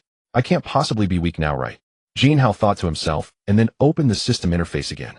Host Jin Hao. Physique 6 normal. Spirit 6 normal. Appearance 7 fair. Skills none can consume godly wealth points to increase. Godly wealth points 0. Account balance trillions of Huaxia coins. Ding. You have received a message on a messaging platform. Unlock it to view. Just as Jin Hao adjusted to his new physique, he received a reply from Yi Qianqian and opened it to check. I was just thinking of you, and you texted me right at the perfect moment. With a playful emoji. Then why was there a delay in receiving the message? Could it be that you were missing me so much that it got delayed? With a smirking emoji, Jin Hao replied. Alright, to be honest, I was just watching a show. I didn't reply immediately when you messaged me. I knew it. Well, let's go for a walk later. I have a surprise for you. Okay, sounds good. I'll get ready. Is half an hour alright? Let's meet at my dorm building. Half an hour? That should be about right. I'm still outside. I'll head to your dorm building when I'm back. I'll call you when I arrive. Okay, don't rush. We'll see each other soon. After putting down his phone, Jin Hao drove back to school. On his way back, he specifically passed by a flower shop. Hello, sir. Are you looking to buy flowers? Yes, I want to buy some for my girlfriend. We just confirmed our relationship. In that case, I recommend roses. Roses express passionate love. This sounds good. Do you have any recommendations? We currently have bouquets of 11 roses and 99 roses. 11 roses represent loving you for a lifetime, while 99 roses signify everlasting love. Jin Hao thought for a moment and said, I'll take the bouquet of 99 roses. After buying the flowers, Jin Hao drove directly back to school. To avoid drawing attention, he parked the car in a nearby parking lot, glanced around to ensure there were not many people, and then headed towards the school. Holding 99 roses, Jin Hao walked through the campus and noticed that people passing by were looking at him. Who is this handsome guy? Those are 99 roses in his hands. He must be going to confess his feelings. Yeah, I'm really interested. Should we follow him and see? Jin Hao felt a bit embarrassed when he overheard nearby students discussing him. Let them gossip and speculate, but don't follow me. Jin Hao thought to himself as he quickened his pace towards Yi Qianqian's dorm. In just a few minutes, Jin Hao arrived, but found that there were still many people around preparing to watch. Jin Hao didn't expect that his momentary whim to buy a bouquet of roses would attract so much attention. It seemed that he couldn't back out without confessing. I just wanted to give flowers simply, but it's hard for me with you all watching. Forget it, since I have to confess I should do it proper. After a mental struggle, Jin Hao adjusted his outfit, calmed his mindset, took a few deep breaths, and then notified Yi Qianqian that he had arrived. Jin Hao stood straight in front of the dorm entrance, hiding the roses behind his back with his left hand, while his right hand rested empty at his side, anxiously waiting. A few minutes later, a youthful and beautiful girl appeared at the dorm entrance. Who else could it be but his beloved? Yi Qianqian was wearing a white fairy-like dress with a simple color that accentuated her pure and elegant demeanor. With her exquisite makeup, big eyes, fair skin, and slender legs, she resembled a snow lotus from Tianshan, beautiful yet untouchable. Jin Hao was captivated at first glance, his heart racing, unable to extricate himself. He felt that every time he saw Yi Qianqian, it was different, an indescribable affection. The fairy Qianqian has descended to meet me. I am truly fortunate in this life, Jin Hao said with a smile. What are you talking about? What's up with you today? Yi Qianqian responded with a laugh upon hearing Jin Hao's words. Qianqian, you look so beautiful today. Every time I see you, I feel like you're even more beautiful than the last time. I don't know why. Every time I see you, you give me a different feeling. Is it because I'm falling for you? Jin Hao said sincerely to Yi. Really? Since you see a different me each time, then you should meet me more often, Yi Qianqian said, revealing her breathtaking smile. Of course. By the way, I mentioned a surprise. Are you ready for it? Jin Hao asked. There's really a surprise. I'm ready. Jin Hao then brought the roses from behind his back and slowly walked towards Yi Qianqian until they were about 50 centimeters apart, stopping. Qianqian, actually the first time I saw you, I knew my love at first sight was spent. However, love at first sight isn't just liking you after a glance, it's that after one look, I can never forget you. In the following encounters, I found excuses to invite you out, and every time I saw a different side of you, the lively and lovely you, the beautiful and graceful you. I gradually began to understand you and realized that I truly fell for you. I am completely captivated. However, my last confession was indeed a bit hasty. This time, with so many witnesses, I formally confessed to you. Yi Qianqian, I like you. Oh, I really like you a lot, everything about you. Will you be my girlfriend? Jin Hao said as he knelt on one knee holding the flowers with both hands, presenting them to Yi Qianqian while looking at her affectionately. Yi Qianqian was taken by surprise by Jin Hao's sudden heartfelt confession, feeling deeply touched. Looking at his sincere and passionate demeanor, she felt that the love she longed for had come. In truth, many people had pursued Yi Qianqian due to her looks and figure, but she had never been interested. Honestly, the recently acquainted Jin Hao felt somewhat different, which was why she agreed to meet him, and gradually, she found herself liking him a little. Say yes. Say yes. The crowd around, especially the boys, were particularly excited, urging her on. They all loved to witness a real confession, even though it slightly hurt the single folks. Suddenly, Yi Qianqian extended her hand, accepting the bouquet, while helping Jin Hao up. I'm willing. Jin Hao, I actually like you too, Yi Qianqian said shyly. Wow. Kiss her. Kiss her. The crowd erupted again after witnessing a wave of excitement. Jin Hao smiled happily, looking at Yi Qianqian with fondness, saying, Qianqian, my little cutie, I must follow the will of the people. Are you ready? Before Yi Qianqian could finish her sentence, Jin Hao leaned in and kissed her. Half a minute later, Jin Hao let go of Yi Qianqian after all so many people were watching. The kiss from Jin Hao made Yi Qianqian's face suddenly flush, as she felt both happy and shy. Let's go for a walk at the playground, there are too many people here, Jin Hao said, looking at the nearby crowd. I think so. Let's go, Yi Qianqian nodded and said. Jin Hao naturally took Yi Qianqian's hand and walked through the crowd toward the playground. Feeling the warmth from Jin Hao's large hand, Yi Qianqian's charming face turned a bit redder. Soon the two arrived at the playground, where there weren't many people at this time, mostly just a few couples jogging. The playground was quite large, but the lighting here wasn't very bright, making it particularly suitable for romance. Qianqian, let me hold the roses for you, it's quite tiring. They walked side by side on the track, and Jin Hao suddenly said to Yi Qianqian, You're so thoughtful, Jin Hao. After saying that, Yi Qianqian handed the flowers to Jin Hao. The two walked hand in hand, with the light being very faint, barely illuminated by a bit of moonlight, making it hard to see the path. Qianqian, to be honest, I feel very fortunate to have met you. Before you, I once pursued a girl using everything I had, but I couldn't resist the temptation of money for her. Then how do you know I'm not materialistic? Yi Qianqian said with a smile. Because I'm handsome, oh, I can eat off my looks, hee hee, Jin Hao joked. Upon hearing this, Yi Qianqian smiled even more happily. Alright, on a serious note, I can feel your heart. Plus I have money now, oh, being materialistic is even better, ha. Jin Hao suddenly spoke nonsense seriously. I also sensed your heart, and you're indeed very handsome. Being wealthy is great, it's all a plus. Thus the two continued their banter for about half an hour while walking. When Jin Hao noticed it was getting late, he escorted Yi Qianqian back to her dormitory, arriving at the building entrance. By the way, Qianqian, I have something to do tomorrow, and might not have time to take you out on a date. How about this? I'll send you a red envelope, and you can buy something you want to eat yourself. Jin Hao said. No need, you can just focus on your matters, but do come find me when you have time, and remember to think of me, Yi Qianqian said with a smile. Jin Hao looked at her understanding expression, and her smile nearly melting his heart. Of course, Jin Hao replied, then hugged Yi Qianqian and kissed her. Then I'll head up first. We'll keep in touch, Yi Qianqian said before entering the dorm. After Yi Qianqian went up, Jin Hao transferred 50,000 yuan to her via a messaging app, attaching a message. Qianqian, my little cutie, if you don't accept it, I'll be upset. A few minutes later, Yi Qianqian received the money. Alright, I'm scared of you. Get some rest early tonight, good night. After returning to his dorm, Jin Hao washed up and lay down to sleep. Today had been exhausting. He had gone out early in the morning to buy a car, arranged for a hotel at noon, picked up Su Weiner in the afternoon, and fought hard several times, finally confessing to Yi Qianqian in the evening. It was quite a fulfilling day.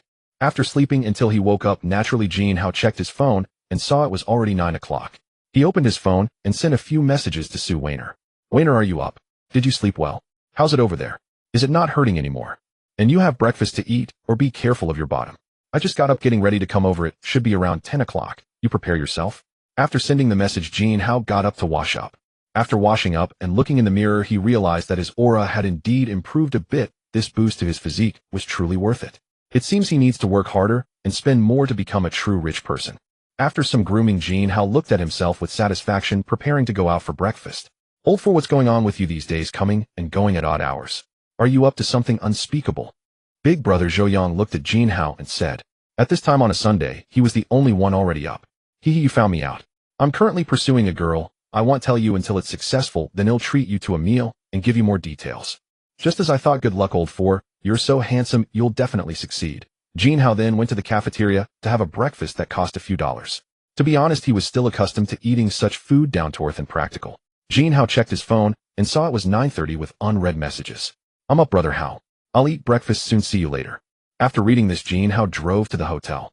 Upon arriving at the hotel, he directly walked to the room, and upon entering, he saw a beautiful figure gazing into the mirror. Sue Wainer was wearing a black long dress today, which reached her knees, revealing a pair of slender, beautiful legs, and she wore a pair of black high heels. The black outfit contrasted sharply with her fair skin, making her look stunning. Wainer, you look wow, really too, like a fairy descending to the mortal world. I was nearly mesmerized. Jin Hao exclaimed. Sue Wainer glanced at Jin Hao and suddenly felt he seemed a bit different today, but she couldn't quite put her finger on it. He just looked more handsome. Where do you see that I'm so beautiful? I don't feel that way myself, she said. But brother, how you really have become more handsome today, Sue Wainer said happily. Upon hearing this, Jin Hao was very pleased. He looked at Sue Wainer and couldn't help but walk toward her. Jin Hao embraced Sue Wainer and pressed his lips against hers. After a long while, Jin Hao managed to regain his composure and let go of Sue Wainer. You little enchantress, you almost made me lose control. Let's go handle business first, then I'll deal with you later. After speaking, Jin Hao adjusted their outfits and took Sue Wainer to go buy a house. International Mansion No. 1. This is the most expensive area in Wenyang City, with an average price starting at 100,000. Of course, the location here is also the best situated in a newly developed area of Wenyang City, with excellent surroundings, surrounded by water on two sides and two sides for entry and exit. All around are complete supporting facilities. Schools, hospitals, banks, shopping malls, etc. There are only 5 buildings here, each 30 stories high, with the smallest units having over 300 square meters and the largest exceeding 1,000 square meters. This is truly the wealthy area of Wenyang City. The parking lot is filled with luxury cars, at least million-level luxury cars, and there are quite a few worth over 10 million. Jin Hao brought Sue Wainer to the sales office of International Mansion No. 1. Upon entering the sales hall, they found it very spacious and nearly empty, with hardly anyone coming to look at the houses. A few sales ladies were chatting together, and when they saw Jin Hao and the others enter, they didn't react at all. The houses here are too expensive, of those who could buy have already bought, and very few people can afford them now. These ladies were just passing time, merely ensuring a basic guarantee. Seeing the young and handsome Jin Hao, but dressed not like a wealthy person, they paid him no mind. This was quite awkward. Jin Hao noticed that no one was paying attention to him. At that moment, a young woman around 20 years old came out of the restroom. Seeing Jin Hao and the others standing there with no one to attend to them, she immediately walked over to ask, "Hello sir, are you looking to buy a house?" "Yes," Jin Hao replied. Pan Jejia's heart suddenly filled with joy as she finally had the opportunity to show a customer the property. Pan Jejia was someone from a small place, having just joined the sales department last month thanks to her second uncle, who helped her slip in 20,000 yuan. She had thought that entering such a high-level sales office would surely allow her to earn a lot of money. However, since her arrival, she hadn't received a single client.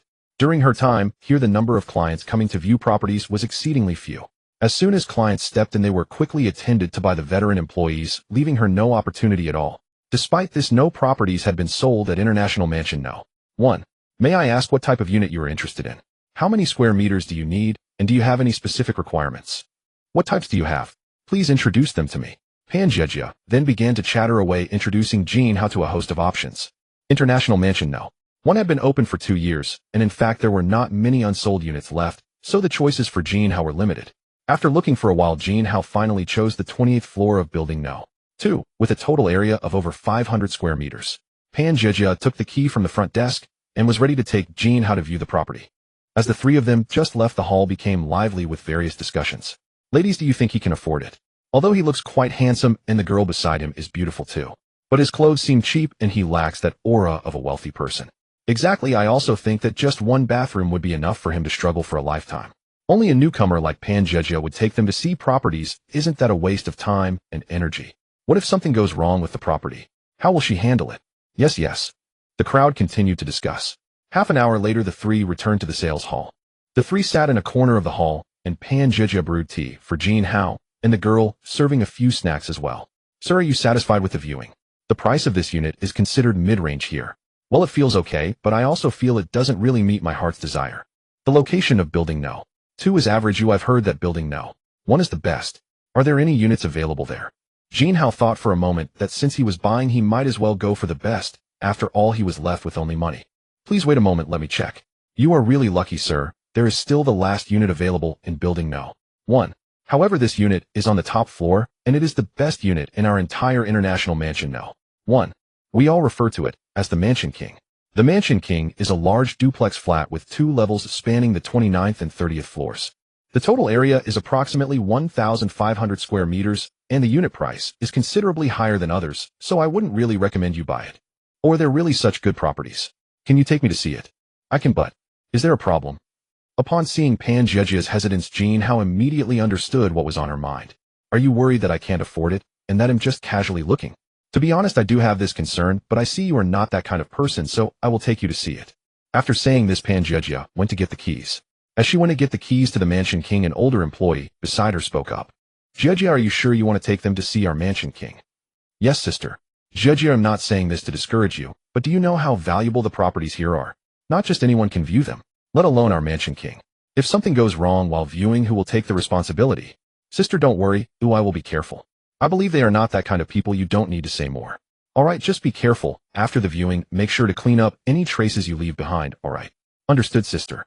Pan Jiejia responded, and led Jin Hao and the girl directly to the Mansion King. As soon as they entered, Jin Hao was astonished. The decoration here was luxurious to the extreme, comparable to a 7-star hotel. Jin Hao walked to the floor-to-ceiling windows over 3 meters high and over 10 meters long, looking into the distance, feeling as if he could pluck the stars. Hello, sir, this is our Mansion King. The glass used for this floor-to-ceiling window is imported from abroad and made from special materials as tough as military-grade bulletproof glass with a thickness of over 10 centimeters. And this is an open kitchen.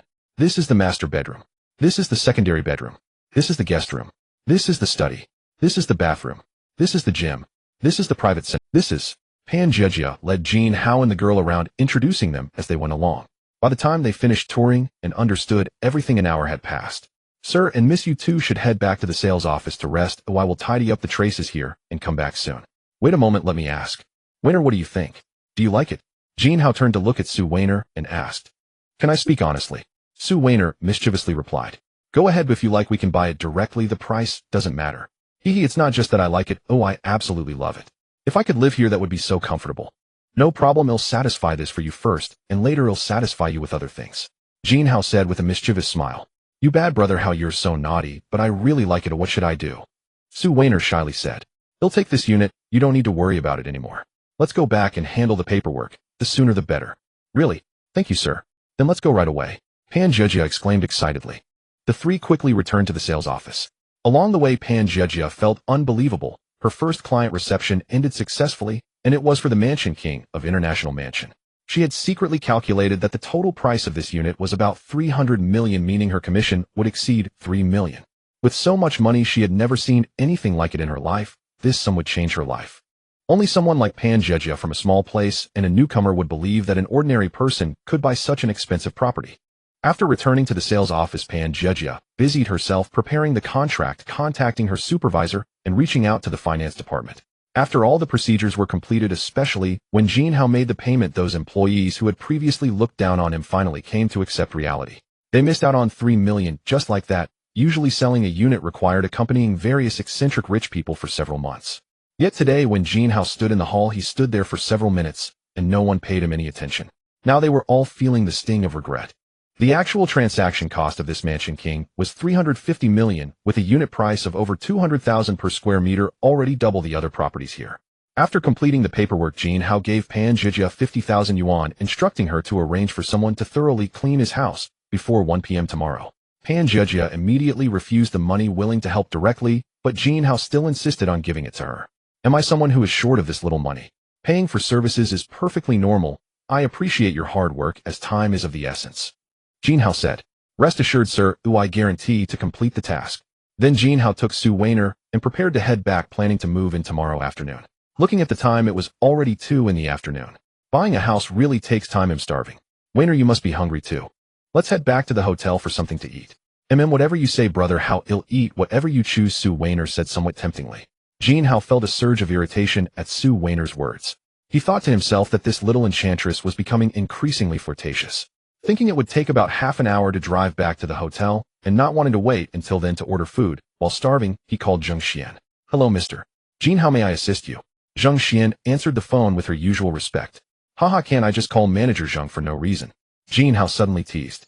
Of course. You can contact me anytime for anything, Zheng Xian quickly. He couldn't help but admire her ability to respond so well. Alright, I do have something to ask. We're heading back to the hotel now, should arrive in about half an hour, and we haven't eaten lunch yet. Please order some food for us. Just the same standard as last time with a regular portion, so it won't be too wasteful. Understood, Mr. Jin.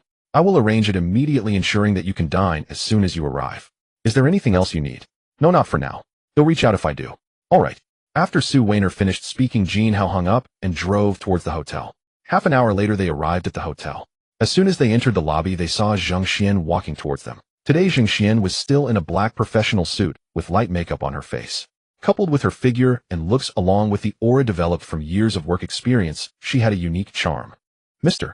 Jin, you have arrived. The meal will be ready shortly. Please head upstairs to rest, and I will have it delivered to you shortly. Zheng Xian said upon seeing Jin Hao and Su Weiner. Very good. You've been performing well recently. In a couple of days I will have something for you to do, and I will contact you again, Jin Hao said. Understood, just let me know. Jin Hao then took Su Weiner into the elevator. As soon as they entered the room, Su Weiner plopped down on the sofa. I'm so tired. We've been looking at houses all day, I'm exhausted. Shopping isn't even this tiring. Jin Hao looked at Su Weiner, who appeared so adorable, and responded. Are you tired from today, or from yesterday? Yesterday. Ah, bad guy. Su Weiner blushed at the thought of yesterday's events. Ding dong, ding dong. Hello, your ordered meal has arrived. Upon seeing that the meal was similar to what Jin Hao ordered the first time he came here, he couldn't help but praise Zheng Xian's excellent service. Jin Hao and Su Weiner were already starving and began to eat voraciously. The delicious food quickly disappeared, and they nearly finished everything. Jin Hao initially wanted to do something, but he was too full. So he and Su Weiner started watching a movie together. Time flew by, and half an hour passed in an instant. Due to the mediocre film, Su Weiner gradually fell asleep. Seeing her exhausted, Jin Hao couldn't bear to wake her, so he carried her to bed and covered her with a blanket. Jin Hao turned off the movie, sat on the sofa, and opened the interface. Host Jin Hao. Physique 6 average. Mental 6 average. Appearance 7 good. Skills none can consume godly points to increase. Godly points 3. Account balance billions of Huaxia currency. Jin Hao thought for a moment that he should spend about 20 million more to obtain another godly point. Considering how to allocate the 3 godly points, Jin Hao felt he didn't lack money-making ability, but needed to improve his appearance. So he decided to allocate all points to appearance, clicking the plus sign 3 times. Jin Hao felt a radiant glow on his face, his features seemed to shift. His skin became delicate. Host Jin Hao. Physique 6 average. Mental 6 average. Appearance 10 peak. Skills none can consume godly points to increase. Godly points 0. Account balance billions of Huaxia currency. Peak appearance. Jin Hao was shocked when he saw the prompt on the interface. He immediately rushed to the bathroom to look in the mirror. My God, is this really me? Although it looks like me, why does it feel so different overall? Such perfect features, the proportions, those eyes, that nose. No wonder it says peak appearance. With my looks now, I'm totally comparable to the hottest young stars, even more handsome than them. When Weiner wakes up and sees me like this, he'll know her reaction. To earn the next godly point, I need 2 million more. I must work hard, or perhaps I should brush gifts instead. But I need to switch platforms. The current one is really inconvenient for top-ups. Jin Hao then searched for live streaming platforms, finding options like Certain Fish and Certain Tooth, checking which one was easier for topping up. He chose the Certain Fish platform, registered an account, and changed his nickname to Hao Zhang only for you. He quickly went to the top-up interface, which was much more straightforward, with the maximum top-up amount being 1 million at a time. Jin Hao decisively topped up 20 million, then opened the system to check. Host Jin Hao. Physique 6 average. Mental 6 average. Appearance 10 peak. Skills none can consume godly points to increase. Godly points 1. Account balance billions of Huaxia currency. Indeed, he obtained a godly point, but he found that appearance could no longer be increased as it had reached its limit. Jin Hao pondered that since he already had peak appearance, he needed to match it with a good physique. So he clicked the plus sign behind physique. Host Jin Hao. Physique 7 good. Mental 6 average. Appearance 10 peak. Skills none can consume godly points to increase. Godly points 0. Account balance billions of Huaxia currency. Suddenly Jin Hao felt a warm current fill his entire body with strength, and his muscles seemed more defined. Jin Hao took off his clothes and looked in the mirror, discovering he had developed a chest, 8-pack abs, biceps. Though still not very noticeable, the contours were already there. Jin Hao suddenly realized the importance of physique and made up his mind to accelerate earning godly points, intending to max out physique first. After admiring his physique, Jin Hao happily returned to the sofa, ready to spend the money he just topped up. Seeing it was around 5 o'clock, there should be quite a few streamers online now. Jin Hao opened the Certain Fish app and slowly sifted through the various female streamers' live rooms. This one won't do, her looks aren't up to par. This one won't do either, her figure isn't right. This one still isn't good, oh, she doesn't know anything other than chatting. This one, sigh. She's funny but nothing else. After searching for a long time, Jin Hao suddenly found one. Oh, this one seems quite good. She has a nice voice, a good figure, and her looks are also decent. After looking at about 20 female streamers, Jin Hao finally locked onto one target. This streamer is named Shiguatian. She is quite a popular host on a certain fish live streaming platform with nearly 2 million viewers. Her voice is particularly special. Listening to her speak feels incredibly comfortable. She has a soft, gentle tone, somewhat flirtatious, yet not overly affected or strange. Jin Hao noticed she was ranked first on the overall leaderboard, which is typical of this platform. As expected, high spending amounts lead to high consumption. Her total ranking reached an astonishing 23 million. Without a second thought, Jin Hao immediately recharged another 200 million to the platform. Indeed, recharging here is convenient and swift. It seems spending money is best done on this kind of platform. After nearly half an hour of recharging, Jin Hao completed the 200 million. His weapons and ammunition were ready, prepared to take off at any moment. Jin Hao logged back into Shiguatian's live stream room, seeing the host casually chatting with her fan. "Host, your voice is so lovely. Call out good brother for me to hear, and I will immediately send you a brilliant star, knocking you off your top rank." Where did this level 1 small account get the audacity? Wanting to knock off Zigwa's top rank, which is over 20 million. Don't joke around, brother. Go where it's cooler. Naturally, Shiguatian noticed the barrage of comments from Jin Hao, but chose to ignore him. Female streamers can be quite pragmatic like that. You, a level 1 small account, dare to say that? Aren't you afraid of biting your own tongue? High level send gifts and she treats you like a brother or a father. Low level, no matter what you say, she won't even bother with you. After all, there are too many such people. Jin Hao thought about it, and it seemed to make sense. He decided to upgrade to a noble rank. On a certain fish live streaming platform, the noble ranks are Ranger, Knight, Viscount, Earl, Duke, King, Emperor, and Divine Emperor. To initially activate the Emperor rank requires 200,000 Huaxia coins. The Divine Emperor rank, however, costs 10 times that, totaling 2 million Huaxia coins. Without hesitation, Jin Hao immediately activated the Divine Emperor rank. Hao Dazhang just activated the Divine Emperor rank in Shiguatian's live stream. Suddenly a message popped up on the public screen of the entire certain fish live streaming platform. "Wow, thank you Hao Dazhang for activating the Divine Emperor." Originally ignoring Jin Hao, the host Shiguatian suddenly exclaimed in surprise. "Wow, he's really a big spender. Who looked down on our boss Hao just now? Step forward and confess. Yeah, hurry up and take them out for execution." For a moment, the barrage in the live stream became dazzling. "Hao Dazhang, what song would you like to hear? I will sing it for you."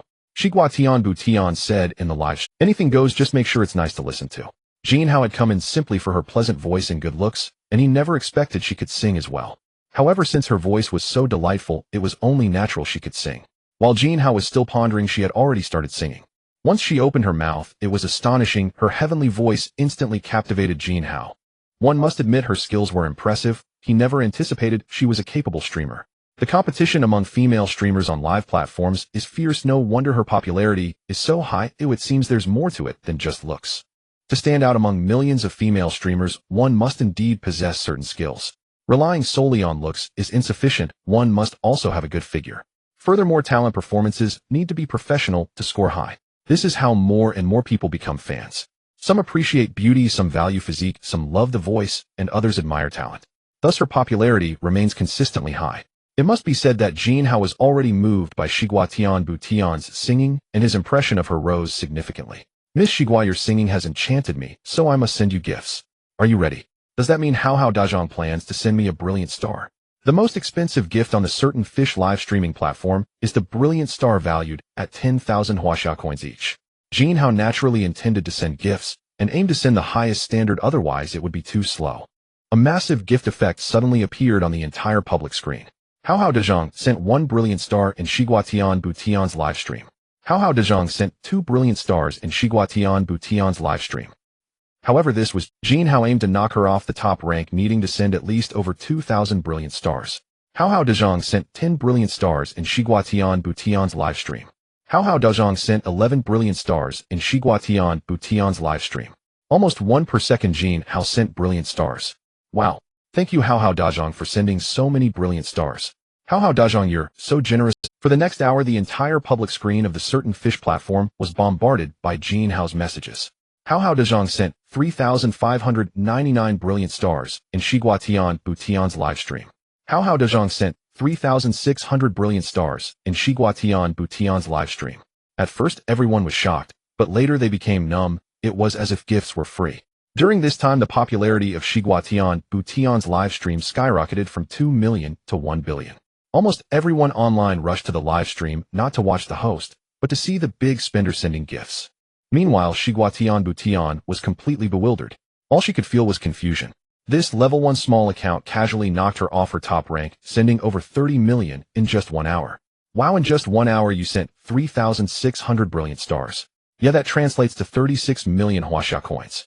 Everyone calm down. How can we mere mortals understand the world of big spenders? A spending king, without compassion, simply unbelievable. Not to mention anything else, I just want to ask what Shiguatian Butian felt during that live stream. This time it wasn't just the host and the audience who were shocked. Even the owner of the certain fish platform was astonished. From the backend data, they learned that Jin Hao's recharges totaled 220 million. Such a casual recharge of such a massive cash flow is truly terrifying. In an instant, everyone on the certain fish live streaming platform would remember this big spender ID Hao Dazong. People always remember such a sensational big spender who shocked the entire platform. Hao Dazong, thank you so much. You've sent me so many gifts I don't even know what to do. I'm so happy. How about I sing you another song? At this moment, host Shiguatian Butian was unable to speak nor she didn't even know what she was saying. She wanted to express her heartfelt gratitude, but it felt insincere no matter how she tried. How about this, you add me on a certain messenger? I've already sent you a private message. Jin Hao was preparing to check the private message and add Shiguatian Butian on the messenger when he suddenly heard, Brother Hao, why didn't you wake me up? I slept for 1 or 2 hours. Your sleep was indeed quite comfortable, but I'm afraid you might have insomnia tonight. After Su Weiner woke up, she looked at the time and pouted playfully. Upon hearing Su Weiner's voice, Jin Hao exited a certain app and turned off his phone, saying, I was just worried that my Weiner might be too tired, especially since you have more work to do tonight. With that, Jin Hao slowly walked towards Su Weiner. Brother Hao, you're so bad. I just woke up and you're already teasing me, Su Weiner said shyly. As Jin Hao approached, Su Weiner looked up at him. Wow, so handsome. What happened? How can just 1 or 2 hours change someone so much? I only took a nap. Am I still not awake? Am I dreaming? Su Weiner then pinched her own cheek. No, it feels real. Could it be? Did Jin Hao suddenly become handsome? Brother Hao, how did you suddenly become so handsome? I pinched myself and didn't find out I was dreaming. You were always the handsome type. Your looks were always above average. Now seeing you, it's simply flawless. I feel that even those popular young idols can't compare to you. Your looks are simply on a whole new level. Su Weiner looked at Jin Hao's exquisite face, excited to the point of being incoherent. Really? Is it that exaggerated? I merely changed my demeanor a bit, Jin Hao replied seriously. Really, just looking at your face makes my heart race uncontrollably. It's just too beautiful. And I feel your charisma, yes. Not just your looks, but your whole demeanor has improved quite a bit. Su Weiner continued excitedly. Then what about now? Is your heart going to jump out? With that, Jin Hao suddenly leaned closer to Su Weiner, his face merely an inch away from hers, staring intently at her. Su Weiner was startled by Jin Hao's sudden closeness, frozen in place, her heart racing wildly. In this quiet environment, one could vaguely hear the sound of her heart pounding. Seeing Su Weiner's adorable expression, Jin Hao couldn't help but lean in to kiss her. Recovering from her surprise, Su Weiner began to respond continuously. A few minutes later, Jin Hao took, Wow, brother Hao, how did your physique get so good? I didn't notice it before. What's going on? This muscle, these abs, I really like it. Seeing Jin Hao shirtless, Su Weiner exclaimed. I guess you've been focusing your attention there all along, Jin Hao said with a mischievous smile. An hour later, looking at the soft beauty lying in his arms, Jin Hao felt a surge of affection. You naughty person, you're always so vigorous. I'm all worn out. Su Weiner pouted. It's because my Weiner is too charming. I couldn't help but go on for so long. After that, the two of them bantered for a while, and after exercising for so long they felt hungry, so they called for dinner to fill their stomachs. Jin Hao looked at the beauty before him and contemplated not returning to the dormitory tonight. Jin Hao made a phone call to his boss and quickly hung up. Clearly the two of them had been inseparable that evening, playfully teasing each other without end. Both of them were exhausted, gradually falling asleep until late at night. The next morning, Jin Hao woke up and saw the time 9 o'clock. It seems yesterday was truly tiring waking up so late today. Then he looked at Su Weiner beside him, still fast asleep. It seems I wasn't the only one who got tired yesterday. Jin Hao smiled. He then opened the interface. Host Jin Hao. Physique 7 good. Mental state 6 normal. Looks 10 peak. Skills none can consume godly points to increase. Godly points 2. Account balance trillions of Huaxia coins. Yesterday I recharged 2 billion on a certain app and got 2 godly points. I need to think about where to allocate them. My looks are already at their peak. My physique is good, and adding points yesterday brought about a huge change. My mental state is still normal, but it feels like it's not very useful right now. I should continue to increase my physique. Jin Hao then clicked the plus sign twice after physique. Host Jin Hao. Physique 9 limit. Mental state 6 normal. Looks 10 peak. Skills none can consume godly points to increase. Godly points 0. Account balance trillions of Huaxia coins. Jin Hao felt his body filled with strength, with muscle definition reaching its peak. How strong exactly Jin Hao didn't know, but he felt he was close to the human limit. It's time to find a moment to test just how strong my body has become, Jin Hao thought to himself. Since it was still early, he got up to wash up ready to have breakfast and meet Zheng Xian to discuss some matters. Su Weiner, sensing Jin Hao's movements, seemed to wake up. Weiner, it's still early. You were tired yesterday, so sleep a little longer. I have to go out for a while. If I'm not back soon, you wake up and order something to eat yourself. If I come back, I will wake you up. Su Weiner responded sleepily and continued to sleep. After arranging things, Jin Hao went downstairs to the restaurant to order something to eat. He then called Zheng Xian. Hello, Manager Zheng, I mentioned yesterday that I have something to discuss with you. All right, Mr. Jin. Should I come over now? Zheng Xian replied. Sure, I'm eating in the restaurant. Just come over directly. Okay. 5 minutes later, Jin Hao was still eating. From a distance, a beautiful figure slowly approached. It was Zheng Xian. Hello, Mr. Jin, I hope I'm not disturbing your meal. No, not at all. Please sit. I have something I want to discuss. Could you help me inquire if the owner of your hotel is willing to sell it? I want to buy it. What? Mr. Jin, you want to buy this hotel? Zheng Xian said, shocked and a bit at a loss for words. Yes. I want to. So can you help me ask? Of course, Mr. Jin. Please wait a moment. I'll make a call. Zheng Xian said. Hello, boss. It's Zheng Xian. We have a client who is interested in purchasing the hotel. I'd like to know your thoughts. Oh, who wants to buy? Boss, it's a client of our hotel, the young man who directly recharged $1 billion to get a membership card last time. In that case, selling isn't impossible, but I have to ask the other shareholders first. By the way, the total value of the hotel is at least over 10 billion, so please let him know. Okay, Zheng Xian replied. Mr. Jin, our boss, said the total value of the hotel is at least over 10 billion. If we are to sell, we need to discuss it with the other shareholders first. Do you think this price is acceptable? Price isn't an issue. Don't worry about me not having money, it's all small change. Please have your boss confirm if it can be sold, and if so, I hope to finalize this matter immediately. All right, Mr. Jin. Zheng Xian, upon hearing Jin Hao's words, didn't think he was boasting at all. Boss, he said, the price isn't a problem, it's just a matter of whether you're willing to sell. If you or he wishes to complete the transaction as soon as possible. Zheng Xian then spoke to her boss. Okay, I'll go communicate with him. Please ask him to wait for a moment, and I will call you back shortly. Yin Hong, the owner of this hotel. After hanging up the phone, he took out his phone and sent a message in a group chat on a certain app consisting of only 3 people. Guys, someone wants to buy our hotel.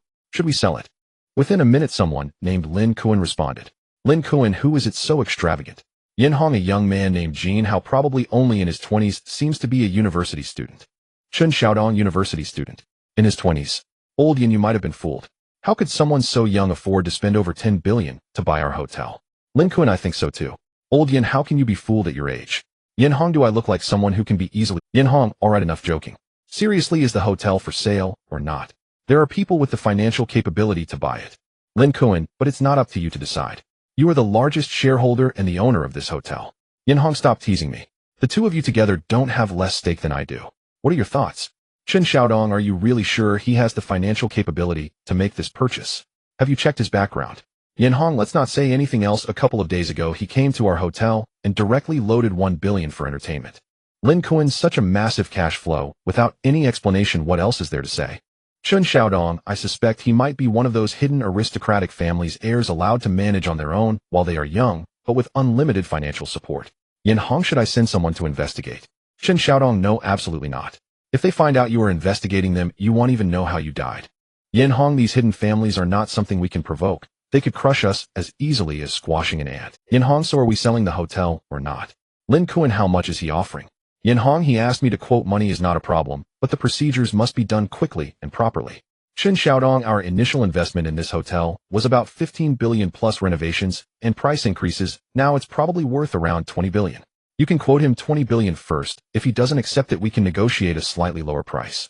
Yin Hong, alright, I'll quote him 20 billion and see how he responds. He'll contact him again shortly. After discussing, Yin Hong immediately called Zheng Xian. Hello, Manager Zheng, we've reached an agreement here. Total price is 20 billion. Please check with him. If it's acceptable, we can prepare the paperwork immediately. Yin Hong said. Alright, boss, I'll ask. Zheng Xian replied. Mr. Jin, our boss, said the hotel can be sold for a total of 20 billion. Can you accept it? If so, we can prepare the paperwork immediately. 20 billion. That's not expensive, no problem. Tell your boss if it's good, let's finalize the deal today. Jin Hao casually replied. Alright, please hold on. Zheng Xian responded. Boss, he agreed, saying he hopes to finalize the deal today. Just like that, no negotiation. Yes, he agreed very straightforwardly, saying it's not expensive. As expected. Then tell him we can finalize the deal this afternoon. Let me check the time. Let's say around 2 o'clock this afternoon. They'll come to the hotel and finalize the transaction in my office. Jin Hao said. All right, boss, I'll relay that. Zheng Xian then hung up the phone. Mr. Jin, our boss, said we can finalize the deal here at 2 o'clock this afternoon. Zheng Xian said to Jin Hao. No problem, it'll be at the hotel. Just call me when it's time. Jin Hao said. Just then the timing was right, and after finishing his meal Jin Hao left. Back in the room Jin Hao found Su Weiner still asleep, clearly exhausted from the previous day. Looking at her lovely and charming sleeping face his heart couldn't help but ignite with passion. But after thinking he decided to cherish her well, he had things to do in the afternoon, so he forcibly suppressed his feelings. Jin Hao slowly walked to Su Weiner's side, gently stroked her, and then said, Little lazy bug Weiner, wake up. The sun has turned your bottom red. Upon hearing this familiar voice, Su Weiner slowly opened her eyes. Seeing his stunning face, she couldn't help but blush. Jin Hao, seeing Su Weiner's shy appearance, couldn't resist kissing her. Su Weiner immediately felt her heart racing, responding deeply. A few minutes later Jin Hao felt he couldn't hold back any longer and quickly pulled away. Ahem, Weiner, I need to go to the restroom for a moment. Get ready. Su Weiner looked at Jin Hao's expression and couldn't help but laugh. What are you laughing at? It's all for your good. In being considerate, I can't let my treasure get exhausted, can I? Jin Hao said as he turned back after hearing Su Weiner's laughter. Afterward Jin Hao ordered breakfast for Su Weiner. After finishing, the two cuddled together watching videos. Time flew by, and it was 2 o'clock in the afternoon. Ding ding ding. Jin Hao saw it was a call from Zheng Xian. It seemed her boss had arrived. Hello manager Zheng, your boss has arrived, right? Yes, Mr. Jin, he has arrived at the office. You can come over now, or we can handle the paperwork immediately. Alright, just a moment, I'm coming down now. A few minutes later Jin Hao arrived at the lobby and found Zheng Xian already waiting. Mr. Jin, please follow me. Zheng Xian gestured for him to enter. They soon arrived at the office door of the boss. Zheng Xian knocked and said, Boss, we are here. Come in. A deep voice came from inside the room. After Jin Hao entered, he saw a middle-aged man sitting in the main seat, exuding an air of authority. Mr. Jin, you truly wish to buy this hotel, correct? Yin Hong asked. Of course, 20 billion is no problem. Let's finalize the deal now. That's good to hear. This hotel is the fruit of our three brothers' hard work. I hope Mr. Jin will take good care of it. Naturally, I'm buying it to develop it well. Then I can rest assured. I can give you 20 billion in cash immediately, but I'm not familiar with all the transfer procedures for the hotel. Just contact Zheng Xian directly. She will be the general manager here from now on. Jin Hao said. Zheng Xian was shocked. Being directly appointed as the general manager to manage the entire hotel. Although she was currently a lobby manager, it was only a word apart. But the status and treatment were completely on different levels. The general manager was someone who stood just below 1 person and above 10,000. Mr. Jin, this might not be good. My abilities and experience are insufficient. Zheng Xian stammered. There is no such thing as qualifications. If I think you can do it, that's enough. From now on you can manage this hotel freely. I won't interfere with any matters unless something major occurs that you can't decide on, then contact me. Jin Hao said. Alright, I will do my best, Mr. Jin. Zheng Xian replied earnestly. Brother, Yin, I'm leaving now. I have things to do this afternoon. Jin Hao said to Yin Hong. Brother Jin, if you have things to do, go ahead. I will ensure a proper handover of the hotel. Yin Hong said. After Jin Hao left the office, he returned to his room and sat on the sofa, checking his system, which now had 200 luxury points. Host Jin Hao. Physique 9 limit. Spirit 6 normal. Appearance 10 peak. Skills none can consume luxury points to increase. Luxury points 200. Account balance trillions of Huaxia currency.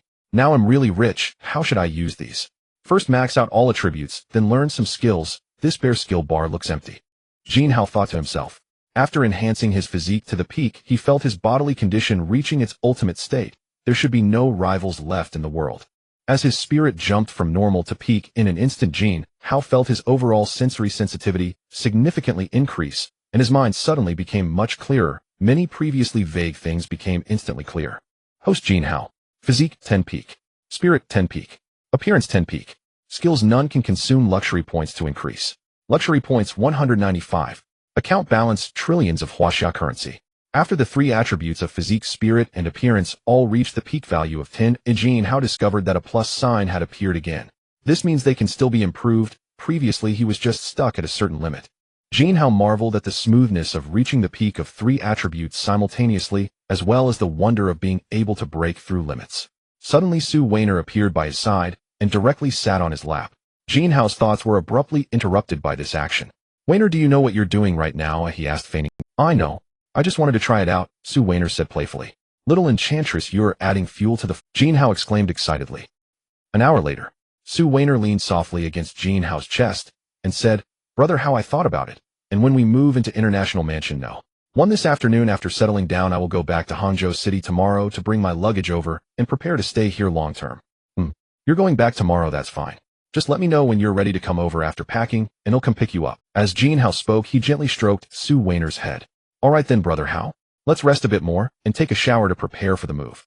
1 hour later, Jin Hao and Su Weiner finished packing everything and were ready to move to International Mansion No. 1. As the two walked into the lobby, they heard, "Hello, boss." "Hello, boss lady." The hotel staff greeted them enthusiastically upon seeing Jin Hao and Su Weiner. The news had spread around the hotel that this young and handsome man had become the new owner of the hotel, and Zheng Xian was appointed as the general manager, taking full charge of all affairs. "Hello," Jin Hao responded, while Su Weiner remained bewildered and confused. Boss lady, what's going on? Jin Hao is actually the owner of this hotel, and I have naturally become the boss lady. Oh my god, this. As Su Weiner was still processing the reality, Jin Hao pulled her out of the hotel. At the entrance of International Mansion No. 1. When Jin Hao arrived in his Porsche 911, the security guard immediately opened the door and came out to greet him. The last time Jin Hao came here to buy the penthouse, he drove this very car. This news spread like wildfire. After parking the car, Jin Hao took Su Weiner upstairs. As they reached the door, they saw a figure waiting there. It was none other than Pan Jejia. Having learned that Jin Hao would be moving in this afternoon, she specifically instructed the security guard at the door to notify her as soon as he arrived. However, she had waited for half the afternoon without any news, and fearing she might miss him, she arrived at the house's entrance at 3 o'clock to wait. Just now she received a message from the security guard at the door and immediately perked herself up to welcome Jin Hao. "Hello, Mr. Jin. I've arranged for someone to clean the house inside and out. I guarantee you will be satisfied." "Very good, then lead me over." "All right, please come this way." After saying this, Pan Jejia opened the door.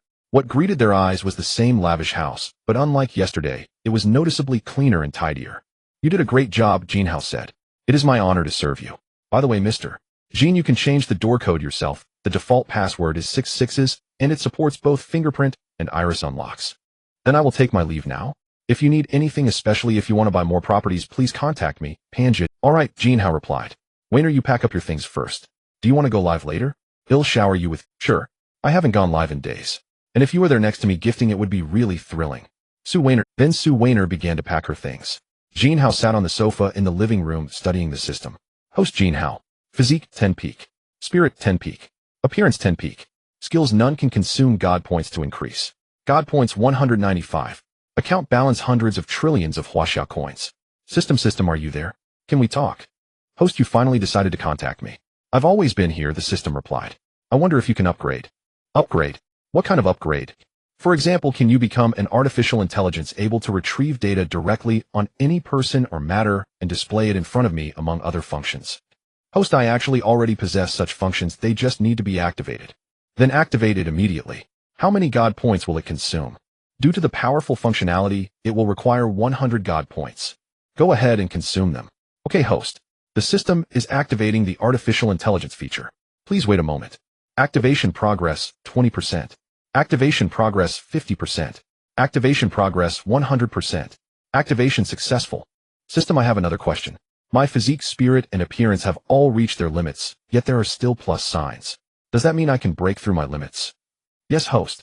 The current limit is that of an ordinary human. To break through means evolving to the next stage of humanity, breaking existing genetic locks. How many God points will it consume for that? Upgrading at this stage will consume 10 God points. Then help me increase my physique, spirit, and appearance, all by 1 level. Received. Executing immediately. In an instant, Jin Hao felt a heat surge through his body, as if countless ants were crawling within his muscles, and unbearable soreness. Then his whole head felt heavy and dazed as if drunk, and he suddenly collapsed. 5 minutes later, Jin Hao woke up and opened his eyes. He felt that his vision, hearing, and other senses were enhanced by countless times. His body was filled with explosive strength accompanied by an indescribable sense of comfort. This is amazing. Host Jin Hao. Physique 11 level 1 Gene Lock Beginner. Spirit 11 level 1 Gene Lock Beginner. Appearance 11 Divine level Appearance Beginner. Skills Artificial Intelligence System. God points 65. Account balance hundreds of trillions of Huaxia coins. Physique Spirit. Appearance has also reached 11, but there are still plus signs behind it. Does that mean it can continue to improve? Looking at the notes behind Physique and Spirit level 1 Gene Lock Beginner, he suddenly understood the direction of future upgrades. However, appearance is noted as divine level appearance beginner, which probably means it's almost at its limit. Jin Hao then continuously clicked the plus sign, wanting to see where the limit lay. Ultimately, the data settled as follows. Host Jin Hao. Physique 20 level 1 gene lock limit. Spirit 20 level 1 gene lock limit. Appearance 20 divine level appearance limit. Skills artificial intelligence system. God points 38. Physique, spirit, and appearance all reached 20, and the display showed it was the limit with the plus signs having disappeared. This indicates that further upgrades require more God points, and the 38 God points Jin Hao currently possesses are insufficient. Feeling the significant enhancement in both body and spirit, Jin Hao couldn't help but exclaim. However, he suddenly thought, can I use my God points to strengthen others? System, can I use God points to strengthen others like in terms of physique and spirit? The host regrets to inform you that it is currently unfeasible. However, it will be possible in the future. The specifics will be discussed once you reach that level. Alright. Jin Hao looked disappointed. Can we at least enhance my appearance? In that case, it is possible, but it will require double the luxury points. Moreover, during the enhancement process, the target must be completely defenseless and unconditionally trust the host for it to succeed. This suggests that we can further enhance Weiner's appearance. With her already possessing a 9 out of 10 in beauty, elevating her to the next level would reach perfection, which is incredible. Unfortunately, physical and mental enhancements cannot be made. Otherwise, we could strengthen Weiner's physical fitness, improving her figure and stamina as well. However, the system stated it is only unfeasible now, but will be possible later. We can discuss it then. Brother Hao, I'm all set, and I've completed the preparations for the live stream. When shall we begin? Suddenly Jin Hao heard Su Weiner's voice. Weiner, you're ready. Come here for a moment. Oh, I have something important to tell you. What is it, Brother Hao? As Su Weiner spoke, she walked towards Jin Hao. He noticed that she had changed into her live streaming outfit and had done her makeup. At that moment, a blue information window popped up in the system interface. Su Weiner, female, 22 years old, height 170 cm, a weight 49 kilograms, bust 96, a waist 58, hips 94, excellent figure. Beauty score 9, stunningly beautiful. Famous host on a certain platform, Little Weiner. The artificial intelligence system is online, which is good. I can obtain basic information, Jin Hao thought to himself. When Su Weiner approached and saw Jin Hao, she suddenly froze. What's going on? Wasn't Brother Hao already handsome before? He looks absolutely divine now, like an angel. Brother Hao, how did you suddenly become more handsome? I think angels can't compare to your looks, Su Weiner said. Haha, you noticed. Let me tell you a secret. What secret? Actually, I've been cultivating recently. Initially it was mainly to strengthen my physique, but as I practiced, my appearance improved as well. To be honest, I've been troubled recently. If I walk outside looking like this, everyone who sees me will be captivated. What should I do? Cultivating. Troubled by an improved appearance. Brother Hao, you must be joking. I can't believe that. Say something more realistic. I've spoken sincerely, yet you don't believe me. But I also understand you won't accept such talk. However, the truth is before you, you can see it for yourself. Even so, I still don't believe it. We live in the real world, not a virtual one. What if I say I can enhance your appearance by consuming my own essence through cultivation? Would you believe that? Brother Hao, you're sounding increasingly absurd. Please stop joking around. If it's real, you can try it and see. Weiner, do you trust me enough to fully surrender yourself to me? Of course I trust you. I can wholeheartedly give myself to you. How should we try? You just need to relax your mind, close your eyes, and trust me completely. Alright, let's do it. Show me what you can do. Jin Hao then placed his hand on Su Weiner's forehead. System, I want to enhance Weiner's appearance. Host, enhancing the target's appearance by 1 point requires 2 luxury points. Would you like to proceed? A faint glow flashed by. Jin Hao glanced at the interface display. Host Jin Hao. Physique 20, level 1 gene lock limit. Mentality 20, level 1 gene lock limit. Beauty 20, God level beauty limit. Skill artificial intelligence system. Luxury points 36. Account balance trillions of Huaxia currency. Jin Hao then removed his hand from Su Weiner's forehead and looked at her face. Jin Hao stared in shock. The difference from a beauty score of 9 to 10 is astonishing. Is this the peak? Simply divine. Her stunning features, golden proportions, have significantly improved compared to before. Weiner, you can open your eyes now. It's done. The moment I saw your transformed appearance, I was stunned, speechless. Come take a look at your transformation. Hearing Jin Hao's enthusiastic remarks, Su Weiner slowly opened her eyes. She picked up a mirror to... Is this really me? How did I become so beautiful? I am utterly mesmerized by myself. Su Weiner then smiled at her reflection. This is incredible. Words cannot describe her beauty. Jin Hao was instantly captivated by her smile. It was too beautiful, too healing. Now do you believe me, Weiner? Jin Hao said seriously. Alright, I have no choice but to trust you, but I still have my doubts. Your belief is not up to you. The facts are as such. I just consumed a lot of essence to enhance your appearance. How do you plan to compensate me? Jin Hao said with a smile. Then you decide I'm fine with anything. Remember tonight, I want it. Alright, it's time to start the live stream. Su Weiner interrupted Jin Hao. Brother, how don't speak up during the stream, otherwise everyone will know we're together. Su Weiner said. Then I'll just shower you with gifts. The two exchanged a few more remarks. Su Weiner began the live stream. Shortly after starting, the viewer count surged to nearly 10,000. Her popularity was indeed high. Goddess Weiner, what happened these past few days? You haven't streamed at all. Right, we haven't seen the goddess for days. It's been uncomfortable. Has the goddess fallen in love? I knew it. How could you suddenly disappear for days? Weiner, are you dating someone? Hello everyone. I apologize for not being able to stream these past few days due to some matters. Thank you for waiting, Su Weiner said as she noticed the warm greetings and playful teasing from the audience. Hey everyone, stop with the useless talk. Didn't anyone notice that Weiner has become more beautiful? It's more than just a little change. Yes, like an angel descended to earth. I understand now, the goddess must have gone for beauty treatments. No wonder she looks so stunning. Thank you for the compliments. Weiner will sing a song for everyone. Seeing Su Weiner interact with everyone for some time, Jin Hao remained silent and did not enter the live stream, as his max level account would certainly cause a stir.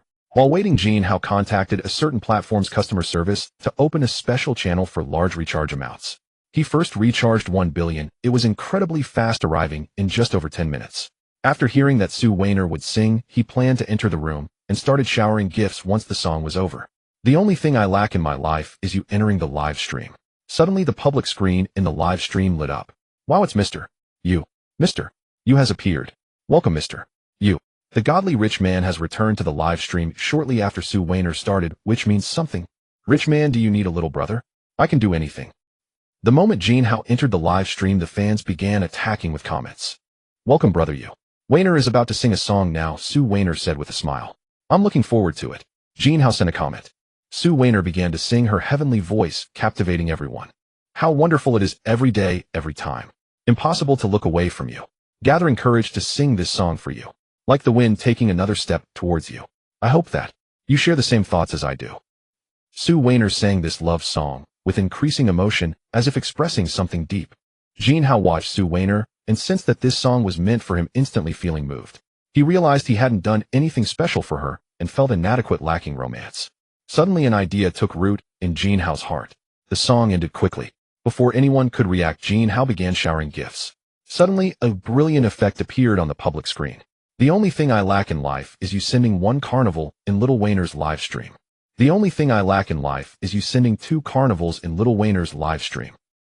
With his extraordinary physique, Jin Hao could send out 3 carnivals in 1 second. The only thing I lack in life is you sending 1,800 carnivals in Little Weiner's live stream.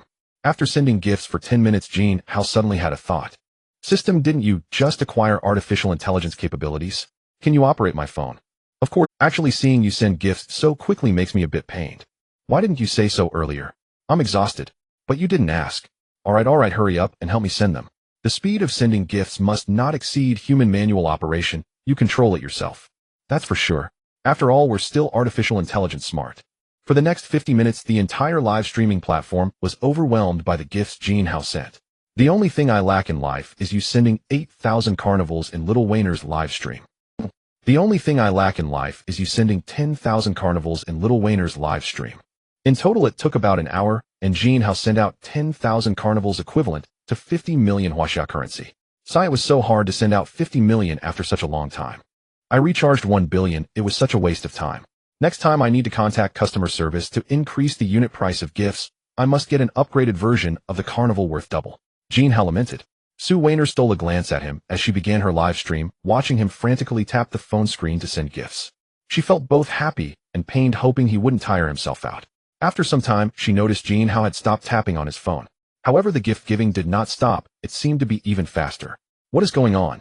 This left her utterly confused. But since she was live streaming, she couldn't ask Jin Hao and maintained a shocked expression throughout. Meanwhile, with Jin Hao's lavishness, a large portion of users on the streaming platform flocked to Su Weiner's live stream.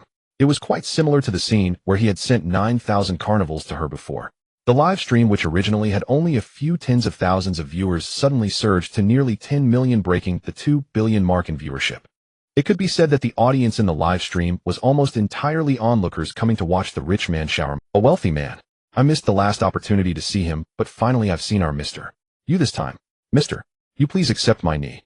Excuse me, rich man, do you still need someone to help you? I can handle the physical work for sending gifts. My goodness, I remember the last time, mister. You flooded the platform was right here. After a few days of immersion, Little Wayner's live stream is on fire again. Little Wayner is hot once more. Suddenly, Little Wayner gained nearly 2 million new fans. However, Jin Hao's followers increased by nearly 5 million. His private messages were countless. Seeing that Jin Hao had stopped sending gifts, Sue Wayner adjusted her mood and prepared to speak. I sincerely thank brother you for sending out 10,000 carnivals. My excitement is beyond words. How about I sing another song for my brother? Sure, Jin Hao immediately replied. Sue Wayner cleared her throat and began to sing. Time seems to stand still. No matter when you stand by my side. It feels like being in a dream. The moment I first saw you, I understood. In the vast sea of people. In the end, I can only choose you. Your breath, your gaze. Every detail I want to possess completely. I absolutely cannot be without you. I will never let go of this hand. With your voice, call out to me. Beautiful lyrics, heavenly voice, angelic beauty, and a devilish figure. At this moment, everyone was enchanted by Sue Wayner. But she belonged solely to Jin Hao, and this song was meant only for him. After finishing, Sue Wayner remained immersed in her emotions. She thought to herself, just a few days ago, she was still the popular streamer that others perceived her to be, believing she lived a glamorous life. In reality, she was not happy at all. She relied on live streaming to survive, needing to please her older brothers and serve other fans. It was truly exhausting. However, suddenly the appearance of one person changed her life. A wealthy man who casually gifted her tens of millions. That person was Jin Hao. Ever since she came to his side, he treated her exceptionally well, warming her. She had silently agreed to entrust her life to Jin Hao. After interacting with the audience for a while, Sue Wayner ended the live stream. The moment the stream ended, she looked deeply at Jin Hao. Jin Hao, caught off guard by her gaze, said, "What's wrong, Wayner? It's just a few gifts, that's not a big deal. Brother Hao, you are too good to me. I'm so touched," Sue Wayner said, tears in her eyes. Jin Hao approached and hugged her, wiping her tears away. "Silly girl, because you deserve it," Jin Hao said sincerely. Suddenly, hee Wayner, didn't you promise to compensate me before?" Jin Hao said with a mischievous smile. Hearing Jin Hao mention this matter again, Sue Wayner's face flushed even more, appearing particularly alert. At this moment, the two lay side by side, leaning against each other, their faces rosy. "Brother Hao, I will be going back tomorrow morning. I will come again in a few days once I've packed up," Sue Wayner suddenly said. Then I will see you off tomorrow morning. Contact me when you're ready to come over," Jin Hao replied. The next morning, Jin Hao sent Sue Wayner to the high-speed railway station. Before parting, they shared a heartfelt kiss. "Brother Hao, you have to think of me while I'm gone for these 2 days. They'll be back soon." "Of course I will. Be careful on your way, and let me know when you arrive safely." "Sure, don't worry about it," Sue Wayner said before walking into the security check. After watching Sue Wayner leave, Jin Hao prepared to return to school for class. Today was Monday, time to attend classes. Jin Hao parked his Porsche 911 in a nearby parking lot, trying to avoid drawing attention. This morning was a specialized class. By the time Jin Hao arrived, the class had already started, so he sneaked in through the back door. What is a mechanism? A mechanism is a system that realizes the transmission and transformation of motion. A machine may consist of a single mechanism or several mechanisms. They coordinate and cooperate according to certain rules to complete the expected functions through orderly motion and the transmission and transformation of power. After listening for a few sentences, Jin Hao began to feel drowsy. This specialized class was too technical and dull. Moreover, the class was small, combining 2 classes together, all brothers with no girls around. The mechanical engineering department was notoriously known as a monk academy. Only during public classes each week would they mix with students from other departments, and that was when the brothers enjoyed their time. Jin Hao thought to himself that he hadn't contacted Yi Qianqian in over a day. He quickly took out his phone and sent a message. "Qianqian, my little cutie, I've been so busy these past few days that I haven't contacted you. Am I neglecting you? Are you in class? Is it convenient for me to disturb you?" A few minutes later, he received a reply. "Jin Hao, you jerk, you know it's been a while since you contacted me. How dare you? Tell me, where did you go fooling around this weekend? Have you forgotten about me?" She added a few angry emojis. "Oh, well, I've been busy with serious matters, starting a business. Let's not talk about that. I'll treat you to lunch to make it up. Do you think a meal can appease me? Then I'll cover your meals from now on. How about that?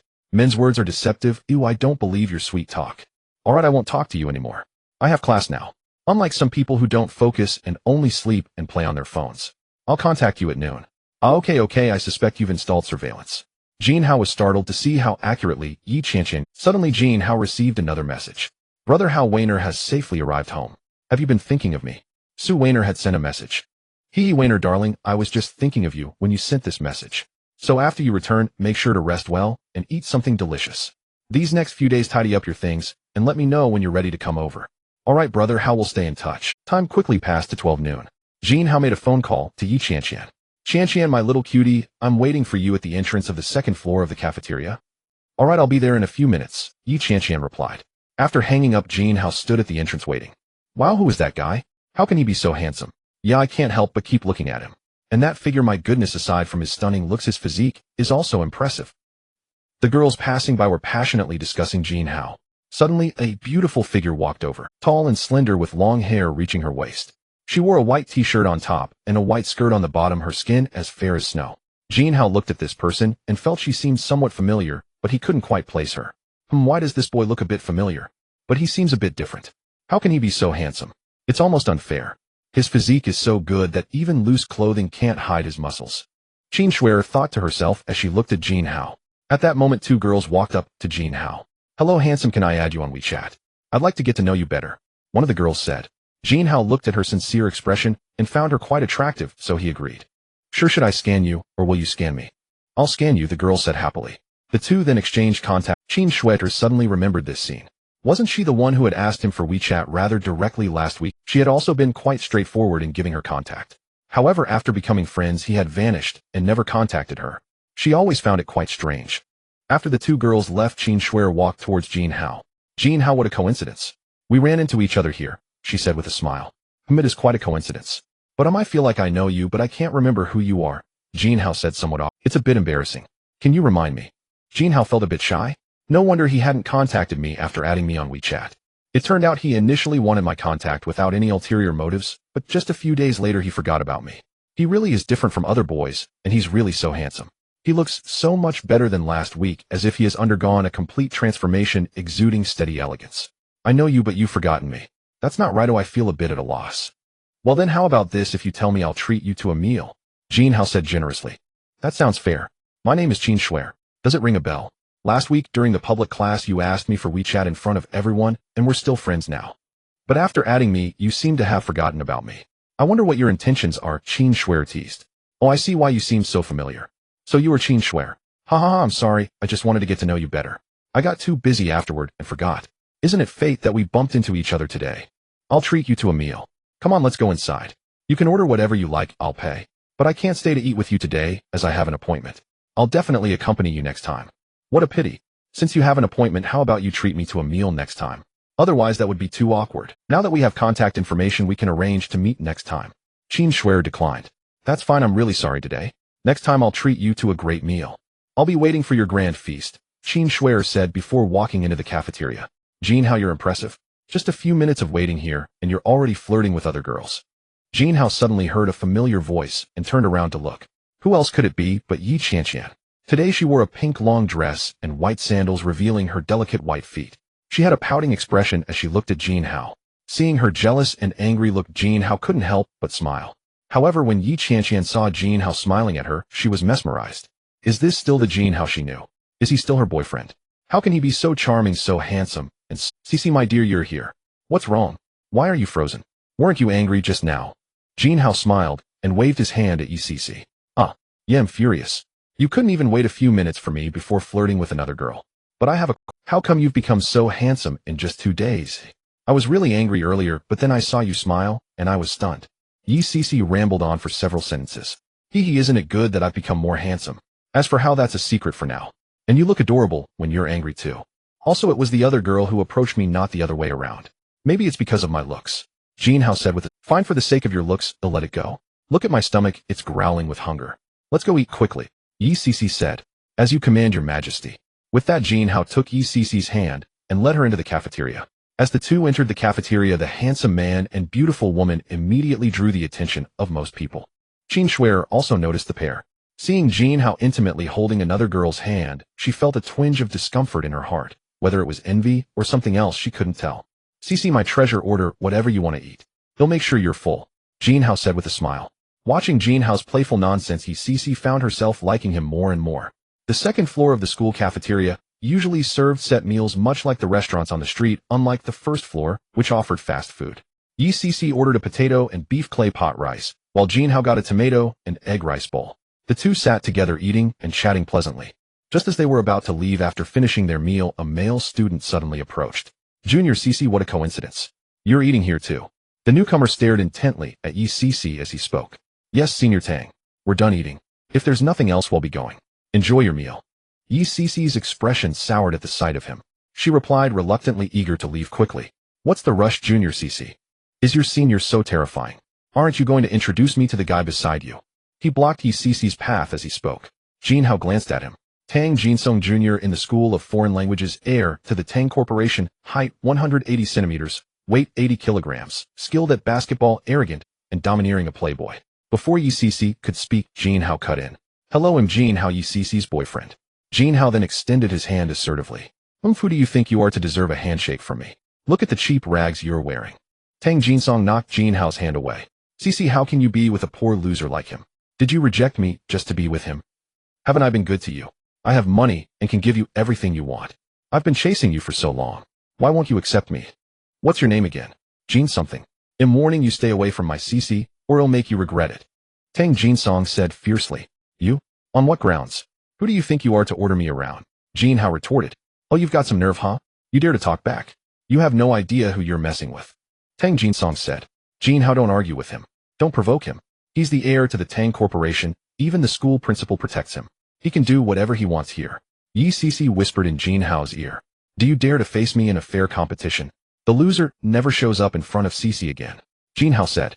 Fine, but what will we compete in? Let me tell you, I only play basketball. Do you dare? Tang Jinsong said. Jin Hao, don't. He's on the school basketball team. He's really strong. An ordinary person can't beat him, Yi CC said. Fine, I'll take you on. They'll crush you in the event you're most confident in. I may not be a great player, but I'm still better than a scrub like you. Jin Hao pointed at Tang Jinsong and taunted, his tone and expression dripping with contempt. Hearing this, Tang Jinsong flew into a rage. The veins on his arms bulged as he neared his breaking point. Fine, very well. Let's settle this on the court.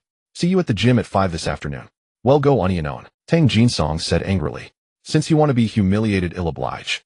With that, Jin Hao took Yi CC's hand and left. Jin Hao, you were too impulsive.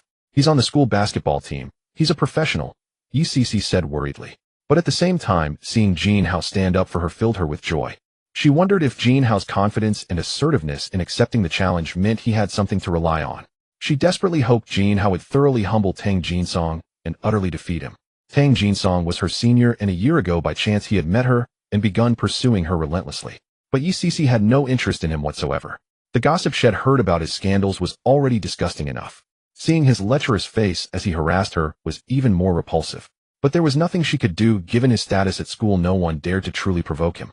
Yi CC could only politely reject him while reluctantly maintaining contact. Don't worry, CC. That guy is nothing but a punching bag for me. Just watch and see. Don't you trust your man? Jin Hao said confidently. I trust you, but I'm still a bit worried. No need to worry. With me here, I'll always protect you. Let's go get ready for class. See you at the gym. With that, the two went their separate ways to class. Time quickly passed until 4:30 when classes ended. Jin Hao returned to his dorm to change into sportswear, then met up with Yi CC before heading to the gym. When Jin Hao arrived at the gym, he was astonished to find it packed with people. It turned out Tang Jinsong had spread the news about their unknown basketball match everywhere, drawing a huge crowd of onlookers. He had also brought many of his own people. He wielded considerable influence at the school. Jin Hao entered the gym and saw about a dozen people warming up on the court, casually dribbling and shooting. Tang Jinsong meanwhile was showing off with all kinds of fancy layups and even a few dunks. The sight drew screams of excitement from the girls in the audience. Watching the scene, Yi CC grew a bit anxious. Jin, how are you ready? She asked. Ready to take off. Just go to the stands. I'm going to teach this kid a lesson. Jin Hao said with a smile radiating confidence as he walked to the center of the gym. Tang Jinsong, are you ready to get crushed? Jin Hao's shout stood out starkly amidst the noisy gymnasium. As soon as the words left his mouth, the entire gym fell silent, instantly capturing everyone's attention with all eyes focused on him. Who is this person? What's going on being so arrogant? Could he be the protagonist today, Jin Hao? But he is really handsome. Is this a godly face that a mortal can possess? Look at his physique. It seems he is the one getting beaten up, right? The crowd began to murmur. You little brat, why are you shouting? Wanna die? Tang Jinsong was very angry. Suddenly he picked up the basketball in his hands and threw it with all his might at Jin Hao, aiming for his head. If a normal person were to be attacked so suddenly, they would definitely be caught off guard. But is Jin Hao a normal person now? He is an extraordinary individual who has unlocked the first-level genetic lock. When the ball was just 3 centimeters away from him, he managed to block it. Jin Hao caught the basketball with one hand, his expression calm. In an instant, Jin Hao suddenly became furious. He was genuinely angry. Have you got some nerve? I say one thing, and you go straight to violence. Sorry, Jin Hao, I was too serious just now, and didn't notice the ball slipped out of my hands by accident, Tang Jinsong said with a slight smile. You really are impressive, speaking nonsense with your eyes wide open. It was obvious you intentionally threw the ball at someone. Anyone with eyes could see that, and now you're saying it slipped out of your hands accidentally. Not intentional. Do you care about your face? Others might consider Tang Jinsong's background, but Jin Hao won't do as he pleases. Jin Hao immediately grasped the basketball tightly with his right hand and hurled it back at Tang Jinsong with equal force. However, he slightly controlled his strength, otherwise this hit would surely have cost him his life. At this moment, Jin Hao's strength had surpassed the limits of an ordinary person by an unknown number of times. Yet this ball still possessed immense power and speed. An ordinary person would definitely not be able to react in time. Jin Hao threw the ball with what could be considered the maximum strength of an ordinary person. Tang Jinsong had already seen Jin Hao's movement, so he quickly reacted and caught it with his hand. How strong could a kid like him be? However, reality is always cruel. He underestimated the speed and power of this ball. At the moment his hands caught the basketball, he felt an enormous force surge through him. He immediately squatted down hard to stabilize himself, hoping to dissipate the impact. However, it was not as smooth as he had imagined. The tremendous impact caused him to flip over instantly. He was knocked back 3 meters and only came to a stop after rolling on the ground. He was utterly in a mess. No one would have expected that such a seemingly casual strike from Jin Hao would possess such tremendous power, sending Tang Jinsong flying and leaving him in a position that was quite embarrassing. And all this happened in front of hundreds of people in the gym, making a fool of oneself in public. How humiliating. Although he was a wealthy and spoiled kid, Tang Jinsong still had his strengths.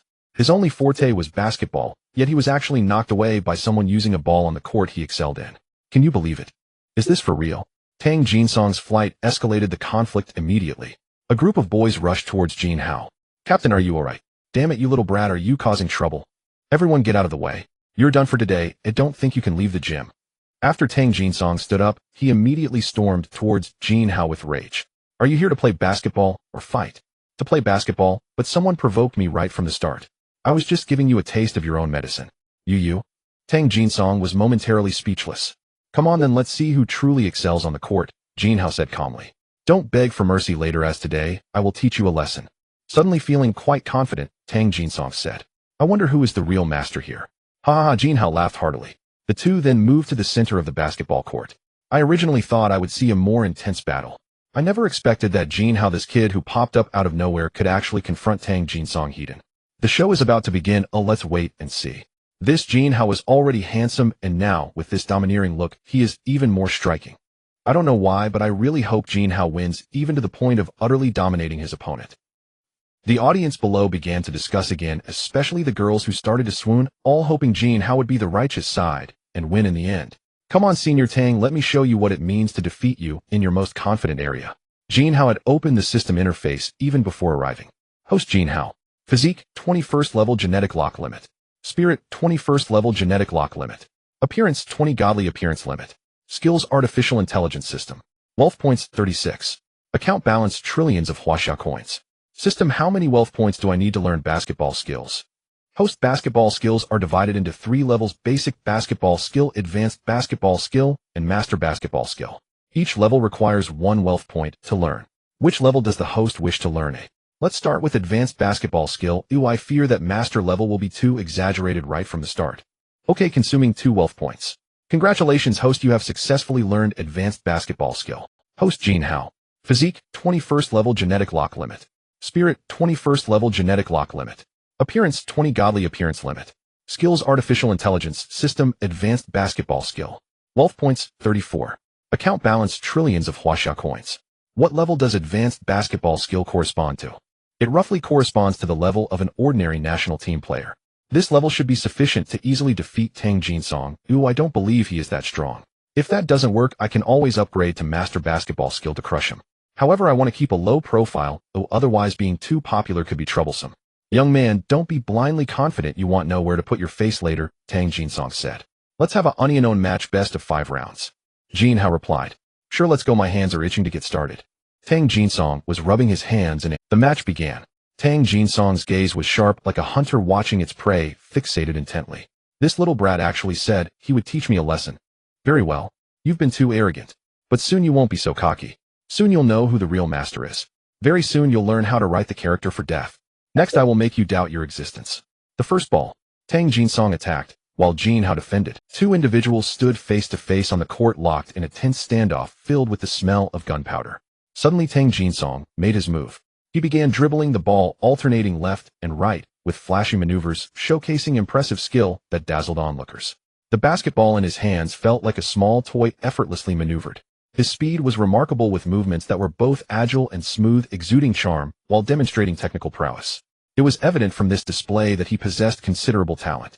At that moment the girls in the stands watched Tang Jinsong's stylish dribbling and couldn't help but cheer.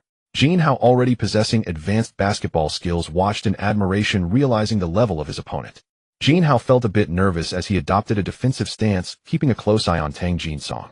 Suddenly Tang Jinsong initiated a breakthrough. He feinted left, and Jin Hao immediately followed to block. However, Tang Jinsong was merely feigning, quickly breaking to the right. Utilizing his advanced basketball skills and extraordinary physical condition, Jin Hao managed to keep up and defended against this attack. Seeing Jin Hao successfully block his move, Tang Jinsong's expression changed. This guy has some skills, no wonder he dared to accept my challenge and continuously provoke me. It seemed he would need to bring out his true abilities. Tang Jinsong then began another breakthrough, alternating left and right, switching directions fluidly. Jin Hao steadily followed suit. The atmosphere on the court grew increasingly tense, exciting the spectators below. Suddenly Tang Jinsong seized a gap, feigned to the left, and immediately executed a smooth spin to break through on the right. He prepared for a layup, leaping into the air and releasing the basketball. At that moment the entire arena was watching intently. Tang Jinsong felt a surge of satisfaction within. However, just as the basketball was about to enter the hoop, a hand suddenly appeared. With a loud bang, the sound resonated distinctly within the gym. Jin Hao surged forward, leaping with incredible timing, using his astonishing jumping ability to swat the basketball away just before it could fall into the basket. Was that a block? Tang Jinsong actually got blocked. The girls in the audience, who had been prepared to scream, suddenly turned silent in shock. Everyone was stunned. Jin Hao's jumping ability was indeed astonishing, and he had managed to outplay Tang Jinsong. This was nothing short of a blatant humiliation. The atmosphere in the venue became extremely tense. Tang Jinsong's expression darkened. However, this was just the beginning. A 1 point couldn't mean much. Next it was Jin Hao's turn to attack, with Tang Jinsong defending. That was just the first point. Oh, I let you have it. Now I will get serious, and you won't be so lucky. Oh really? I look forward to it. Senior Tang, please give it your all, otherwise winning would lack honor. Jin Hao said lightly, while dribbling the ball expertly. Though it dazzled the onlookers, he didn't resort to flashy skills.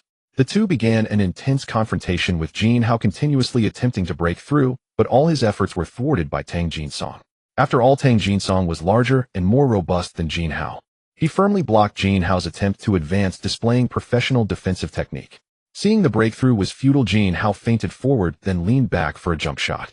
In the next moment, Jin Hao's body suddenly sprang into the air, his fingers lightly grazing the basketball. Tang Jinsong, unable to react in time, could only watch helplessly. Swish! The basketball sailed perfectly through the hoop, producing a magnificent sound upon touching the net. Shocked, everyone froze upon witnessing Jin Hao's basket. Suddenly the girls in the audience began to scream. Many of Tang Jinsong's female fans in attendance started to cheer for Jin Hao instead. Indeed, power determines everything. Yi Qianqian, witnessing Jin Hao's stunning play, couldn't help but jump in joy. Just one basket, it's not that impressive. We're playing best of 5, oh let's continue. Tang Jinsong said, feeling disgruntled. Come on, today, I will make you concede. Alright, Jin Hao replied. He continued to attack. System strengthened my advanced basketball skills. Understood, host. After consuming a bit of wealth points, his skills upgraded successfully to master level. Host Jin Hao, physical 20, level 1 Gene lock limit, mental 20, level 1 Gene lock limit, appearance 20, god level appearance limit, skills AI system, master level basketball skills, wealth points 33, account balance trillions of Huaxia coins. Suddenly countless basketball techniques and instincts surged into Jin Hao's mind and muscles. Jin Hao suddenly felt that Tang Jinsong in front of him was merely a novice. He began dribbling, instantly elevating his skills to unprecedented levels, leaving others questioning their own abilities. In a back and forth, he easily faked Tang Jinsong out. Jin Hao then leaped into the air, spun 360 degrees, passed the ball through his legs, and forcefully dunked it. A slam dunk. A 360-degree spin dunk. Did the ball go in? The arena fell into a stunned silence. Everyone looked at the downed Tang Jinsong, then at the dunking Jin Hao. All were dumbfounded and frozen. How is this possible? A 360-degree spin dunk. Jin Hao's height of 1.8 meters with such astonishing jumping ability. He stayed in the air for so long. It's outrageous. 5 seconds later, suddenly the entire gym erupted. Men and women alike began to scream. Jin Hao's performance was simply too impressive, too extraordinary. That overwhelming, powerful dunking figure was etched deeply in the hearts of the spectators, especially the girls who seemed to have instantly fallen for Jin Hao. Jin Hao is already handsome, and now he plays basketball so well. What do? I like him so much. No wonder Yi Qianqian would choose him over a rich second generation like Tang Jinsong. I love it, my idol Jin Hao. As the audience cheered, Yi Qianqian also bounced around shouting, Jin Hao, you're the coolest. So Senior Tang, are you convinced now? Is this enough to teach you a lesson? Jin Hao remarked to the recently risen Tang Jinsong. Tang Jinsong's face was darkened. Best of 5, the match isn't over yet. Who wins and who loses is still uncertain. Then come on, I'll end this in 5 seconds and make sure you're convinced. Jin Hao began dribbling again, 1 second, 2 seconds, faking Tang Jinsong a few times. Suddenly he stepped back for a 3-point jump shot. 4 seconds, 5 seconds, release. Swish. Again the sound of the ball hitting the net resonated. A complete victory. Jin Hao won 3-0. The rest of the match lost all meaning.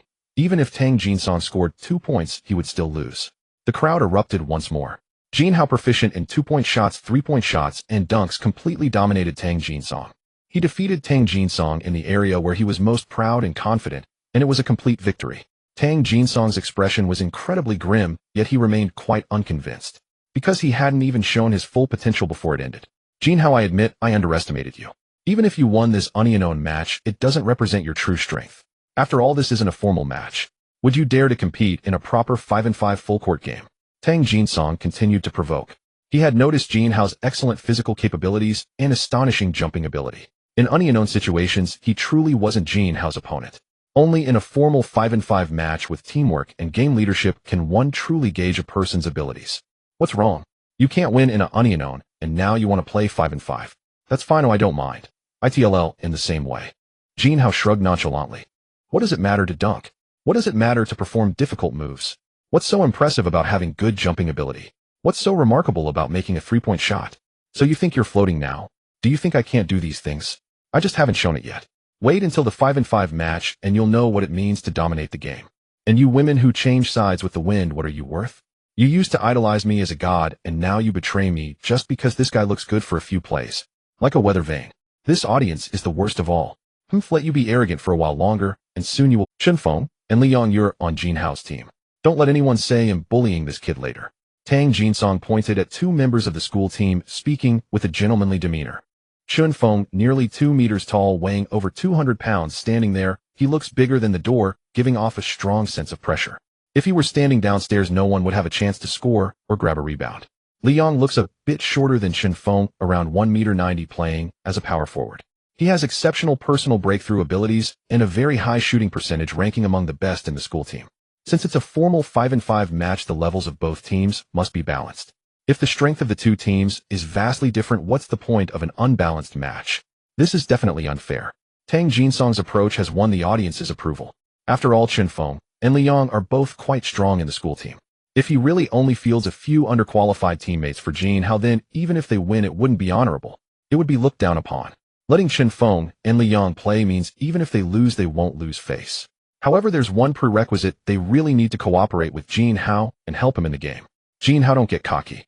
Just wait and see how I crush you. Tang Jinsong gritted his teeth. The match began quickly. Shunfeng and Liang, along with 2 other teammates, didn't seem to take it easy. The game started off exceptionally intense. However, Jin Hao soon realized that his 4 teammates wouldn't pass the ball to him at all. He didn't even get a chance to touch the ball, let alone play. Jin Hao immediately realized that the ball wouldn't come to him. He had to snatch it himself. However, sometimes his 4 teammates would even block him from getting the ball. But all of this seemed like child's play to Jin Hao, as he was now a man with master-level basketball skills. In the first few minutes, Jin Hao teased them, pretending to be at a loss. Just a few minutes passed, and Tang Jinsong's side had already scored a dozen points. He personally made 2 3-point shots plus a dunk. That said, Tang Jinsong is still more handsome. His 3-point shooting is precise without a rival, and his dunks are stunningly impressive. Yeah, and he has great chemistry with his teammates, leaving the opponents helpless. Although Jin Hao has won 3 consecutive unknown matches against Tang Jinsong, what does that signify? Basketball is definitely not a solo sport, it's a team game, a collective effort. It's a sport involving 5 individuals, and everyone must work together and cooperate. Jin Hao had indeed been overly arrogant before. The spectators on the sidelines saw that the match was one-sided from the start and began discussing it as public opinion started to sway. Seeing Tang Jinsong score effortlessly while his side hadn't even scored a single point, Jin Hao looked at the booing crowd. He didn't really care about winning or losing, he just wanted to crush Tang Jinsong and make him humiliated. Watching these people act so intensely on the surface, they were actually all cooperating with Tang Jinsong in a performance that was truly laughable. Jin Hao wasn't playing 1 against 5, he was essentially playing 1 against 9. Time's almost up. I've played with you for a few minutes, it's time to show real skills. Suddenly Jin Hao's expression changed and his movements became agile. It was as if he had already predicted the passing route. After obtaining the ball, Jin Hao immediately dribbled it with various techniques, leaving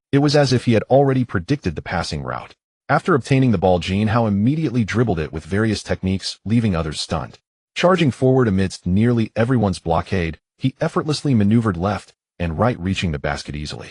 At that moment, Chen Feng seemed to intentionally stand under the basket, blocking Jin Hao's path.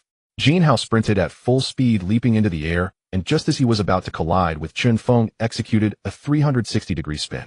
He rotated to the other side, turned his back to the hoop, and with both hands forcefully dunked the basketball. Dunk! Bang! A loud crash. This sound resonated throughout the entire gym. At that moment, everyone was dumbfounded. Jin Hao single-handedly broke through the defense and executed a 360-degree dunk from behind. 1, 2, 3, 4, 5. After 5 seconds, the entire venue erupted. Jin Hao instantly elevated the atmosphere to its peak. From that point on, he completely transformed. Jin Hao easily snatched the ball, changing from a situation where he couldn't even touch the ball before. No matter who was dribbling or passing, they would occasionally find Jin Hao intercepting them. Moreover, the person involved had no idea what was happening, the ball was just gone. This hand speed. Even those who have been single for 30 years, no 50 years, couldn't compare. What's going on? How did he steal the ball again? Defense guys, hurry up and catch up. We can't let him score again. Tang Jinsong shouted loudly. Jin Hao with this play again bypassed everyone's defense, directly executing a dunk into the basket. Bang! Bang! With several consecutive shots, Jin Hao repeatedly broke through the paint, using his incredible jumping ability and superb techniques to dunk again and again. Realizing how good Jin Hao was at breaking through and dunking, and that he was completely unpreventable, Tang Jinsong quietly arranged for 3 to 4 of his players to stand under the basket, preventing Jin Hao from dunking. However, they never expected that Jin Hao was not only good at dunking, but also had pinpoint accuracy with 3-point shots. Clang! This time Jin Hao didn't dunk because he couldn't get close. He directly made a precise 3-point shot, nothing but net. Wow, can this even be played? Isn't he only good at dunking? Now that we blocked him, he switched to 3-pointers and still made them with such precision. This must be luck, just good luck. Clang! The ball went in again. Jin Hao's 3-point shots were indeed accurate, so precise that it made you question your life. Moreover, his agility was still as remarkable as ever. Whenever he passed by, you would find your hands empty. It was that exaggerated. You could hardly see how he stole the ball from you. No matter who you were, whether an opponent or a teammate, Jin Hao was now playing 1 against 9, still crushing them. 20 minutes later, the match was forced to stop. The entire audience was left in shock. Is basketball really played like this? When one's strength is truly powerful, one can play 1 against 9. There's completely no need for teammates. 5 and 5. Teamwork. Strong individuals do not need them at all. At the moment it ended, all the members of the school team felt helpless, as if they had just participated in a fake match. The entire match had felt like they had no chance to showcase their skills, only being crushed. They had begun to question their lives. Was Jin Hao even human? Jin Hao was probably not human. He was a monster. His basketball skills had reached such a high level. Even the annual MVP in the NBA couldn't be this strong, right? This completely exceeded their expectations, refreshing their understanding. There's nothing impossible, only things that one hasn't thought of. I'm not playing anymore, I'm not playing anymore. Captain Tang, it's not that we don't want to help you, but it's that we can't play at all. Yeah, it feels like this kid is completely toying with us, crushing us. I feel like my self-esteem is completely gone playing like this. The school team members spoke one after. Tang Jinsong's expression was like he had eaten something foul. He realized that Jin Hao was simply incredible, playing dumb to catch the tiger. At the beginning of the 5 and 5 match, he performed weakly for the first few minutes. This act was truly convincing, causing him to underestimate him. Everything was a disguise, intentionally luring him in. Then he suddenly burst forth with strength. Then he began to output crazily, crushing everything, rubbing him harshly into the ground. Haha, I never expected that your school team captain's skills would be so inadequate and the entire school team is weak beyond belief. With your level, how can you still have the nerve to show off? 9 against 1 and you're still being toyed with. Are you serious? You still want to crush me? Are you guys kidding me? Wake up, it's me who's crushing all of you. You amateurs. Jin Hao taunted recklessly. You. Tang Jinsong was left speechless, furious to the point of almost spitting blood. Jin Hao, you must not know who I am. I admit your basketball skills are indeed good, but that's all there is to it. In my eyes, you are nothing. Tang Jinsong said. You are the same in my eyes, nothing at all. Jin Hao cat. Very well. No one has ever dared to be so insolent in my presence until now. You are the first, and I believe you will also be the last. Tang Jinsong uttered these words fiercely, then turned to leave. Don't rush off, Senior Tang. Do you still recall our wager? Jin Hao shrugged nonchalantly, stopping Tang Jinsong as he spoke. Of course I remember. A man of his word cannot take back what he has said. From today onward, I will no longer appear before CC. After speaking, Tang Jinsong left the gymnasium. Jin Hao smiled upon hearing this. He hadn't expected this spoiled young master Tang Jinsong to have such backbone. Still, resolving this trouble was for the best. CC would no longer be harassed. Just then CC approached Jin Hao with water and a towel. Jin Hao, you were so handsome today. I'm falling for you more and more. Seeing the girls around screaming and acting so infatuated only makes me happier, because you belong. Oh, here, have some water. You must be thirsty after playing such a long match. How exhausting it must be. Drink first, then sit down, and it'll wipe your sweat. CC spoke several sentences in a row, smiling like a blooming flower, causing everything around to lose its luster. Jin Hao, seeing her adorable and enchanting appearance, felt overjoyed and couldn't help smiling back at her. For you, my little darling, what hardship is there? And I'm also very happy. So many guys are staring at you, envying me, but you belong only to me. He reached out and affectionately ruffled CC's hair. Then he took the water, took a big gulp, and sat down. CC immediately stepped forward to wipe his sweat, her movements incredibly intimate. Jin Hao looked at CC so close and earnest and felt a stir in his heart. Suddenly, Jin Hao wrapped his arm around CC's waist, pulling her into his embrace. With a sharp cry, CC fell into Jin Hao's arms. How annoying, Jin Hao, what are you doing? There are still hundreds of people watching. CC said shyly. What do I care? I want them to see and know that you CC are my woman. Jin Hao declared dominantly. Hearing this, CC's face flushed even deeper. Looking at this delicate, tempting little darling CC, Jin Hao brought his face close to hers, stopping less than a centimeter away. At that moment, CC's heart raced wildly, filled with nervousness. She gazed at the stunningly beautiful face, so near, still glistening with sweat, and felt an irresistible flutter. Look, CC is in Jin Hao's arms. Wow. Is this something we're allowed to see? Not just in his arms. It looks like Jin Hao is about to kiss CC. Is this a scene for us non-VIP viewers? The vibe is so steamy. Why do I feel the temperature in the gymnasium rising? Come on, buddy, I think you're just getting hot under the collar. They're about to kiss. I don't know why, but I'm so excited. Oh my goddess, you're no longer pure. Jin Hao, you must treat her well. Inside the gymnasium, a crowd of onlookers still lingered, intently focused on Jin Hao and the girl. From the moment they saw Jin Hao pull CC into his embrace, they began buzzing with chatter. Then as Jin Hao suddenly leaned in ready to kiss her, the onlookers grew even more excited. Yet in silent agreement, they didn't make a sound, instead holding their breath in anticipation. 1 second, 2 seconds, 3 seconds, 4 seconds, 5 seconds. Suddenly, Jin Hao made a move. My little darling CC, you look so tempting right now, it makes one want to cherish you. Jin Hao said abruptly. His breath exhaled reached CC's face, burning hot. At this moment, CC's heart pounded even more violently, and her body temperature rose. Then Jin Hao moved forward a fraction and kissed his little darling. This kiss was not a brief, fleeting touch. Instead, it was a deep, passionate embrace. They remained locked together for a long time. Seeing Jin Hao take the final step, the onlookers paused for a few seconds before suddenly snapping out of it. Instantly, the entire gymnasium erupted once more. Jin Hao paid them no heed, continuing to kiss her deeply, while holding CC tightly in his arms. Hearing the noise, CC instinctively wanted to escape, but after being firmly locked in his embrace, she ceased to resist. 5 minutes later, Jin Hao finally released CC, only stopping because he sensed she was having trouble breathing. Huff, huff, huff. I almost couldn't catch my breath. Jin Hao, you're too. Humph. And kissing me like this in front of so many people for so long. After recovering, CC, I want everyone to know that you belong to me, only to me. Alright, don't be mad. I solved a big problem, Jin Hao said with a smile. Speaking of which, Jin Hao, you need to be careful lately. This Tang Jinsong is no pushover. He's vengeful and won't swallow this insult. He'll definitely find other ways to cause trouble for you. Maybe in academics, maybe in daily life, or he might even get someone to beat you up. In any case, be careful. And that gang of his followers, they're no good either. Yi Cece suddenly spoke with concern. My little darling Cece, are you worried about me? Stop joking around. Of course I'm worried about you. Relax, I really don't consider his kind of threat. He'll deal with whatever comes my way. Alright, just be careful. Don't get hurt, or else you'll answer to me. As you command, my queen. Okay, you must be hungry. Let's go eat. After speaking, Jin Hao took Yi Cece's hand and walked out of the gymnasium. Jin Hao led Yi Cece to the cafeteria, this time heading directly to the first floor of Canteen 1 for a simple quick meal. The two got their food and sat down to eat. Suddenly, a beautiful figure approached them. The person wore a hat that slightly obscured her face, making it hard to see clearly, but one could sense she was an extremely attractive beauty.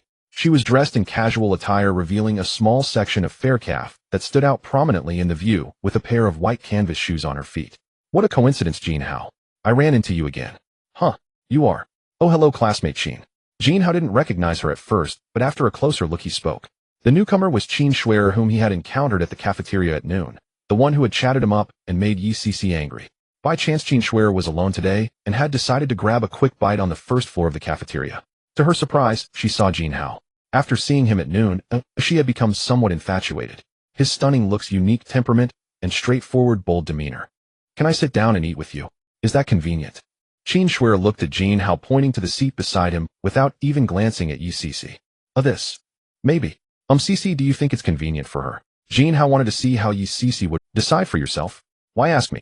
Yi Cece said angrily. Oh well, classmate Qin, it might not be convenient. I'm having dinner with my girlfriend. Jin Hao looked at Yi Cece's jealous expression and smiled. Oh ha, so she's your girlfriend. My apologies for interrupting. But maybe next time we can eat together. Remember, you still. Qin Shuer smiled and left. Oh, her a meal. Jin Hao, explain yourself. Yi Cece asked. Oh, it's nothing much. A while back I asked for her contact info, but never reached out. Then yesterday, I bumped into her as she recognized me, but I'd forgotten her, so I owe her a meal. This clearly shows I have no interest in her. Otherwise, how could I have forgotten her? Jin Hao explained. A man's mouth is a lying devil. I don't believe you. I don't care. Next time you treat her to a meal, you have to bring me along. Yi Cece said, still somewhat annoyed. Alright, my empress, my little darling, don't be mad. Jin Hao coaxed. That's more like it. Yi Cece smiled in satisfaction. After the meal, the two walked hand in hand to their usual spot for a stroll. It was nearly 7 o'clock, and the entire playground was pitch black, lit only by a faint glimmer of light. By the way, Jin Hao, the school sports meet is about to start. Have you signed up? The sports meet? What does it have to do with me? I'm not good at sports. Jin Hao replied with a puzzled expression. Well, if you're not good at sports, are there any good ones? Yi Qianqian retorted. But the incredible athletic ability you displayed on the basketball court this afternoon, no one can compare to that. You're talking about this. Basketball is different from track and field. If I say it's the same, I believe you can do it. You definitely can. Hurry up and sign up. They'll cheer for you when the time comes. Alright, I'm scared of you. So my little darling, tell me which events I should participate in. Let me think. Running, you can try short distance, middle distance, and long distance. Yes, you can try all. And high jump. Long jump. With your amazing jumping ability, it would be a shame not to participate. Yi Qianqian said seriously after thinking. Our Qianqian is so serious about considering for me. What's that for? Jin Hao said as he looked at Yi Qianqian's earnest expression. Where is that coming from? I'm not doing it for you. You're so amazing, why not show everyone? And you're my boyfriend, isn't it good for everyone to know how great you are? But this doesn't fit my character in the low-key and reserved type. You low-key? Please, this afternoon was this low-key.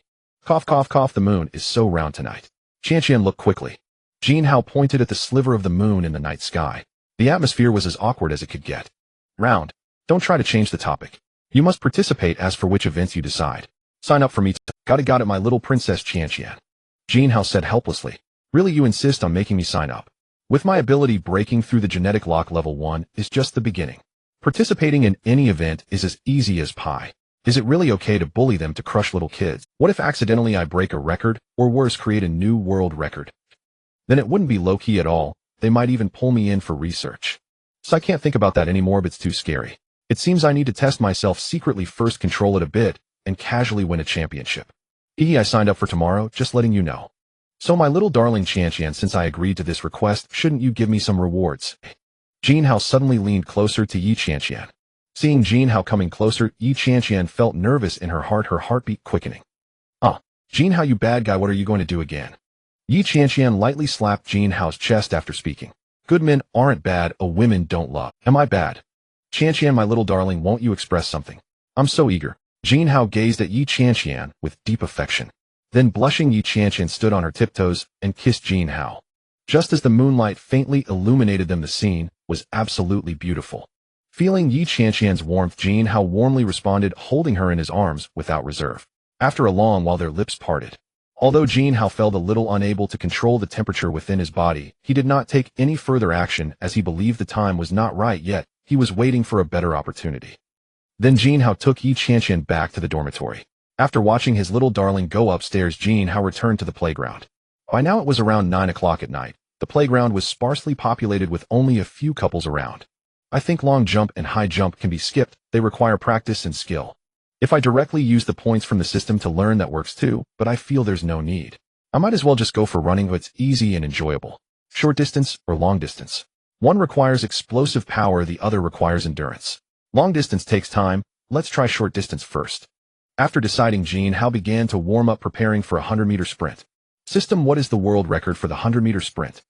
Response from the system: the current world record for the 100-meter sprint is 9 seconds 53. The record holder is from the country of Yemen, Bo Chao Te.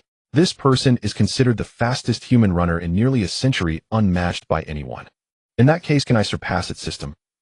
Please note my previous wording, human. And you, host, are no longer human now. But that's a bit impolite to say directly that I'm not human. Don't mind these small details, host. You are now a superhuman. Alright, then I'll try the short distance first. Jin Hao chose a straight path, observing that there was no one around. Jin Hao stood in a position ready to sprint at any moment.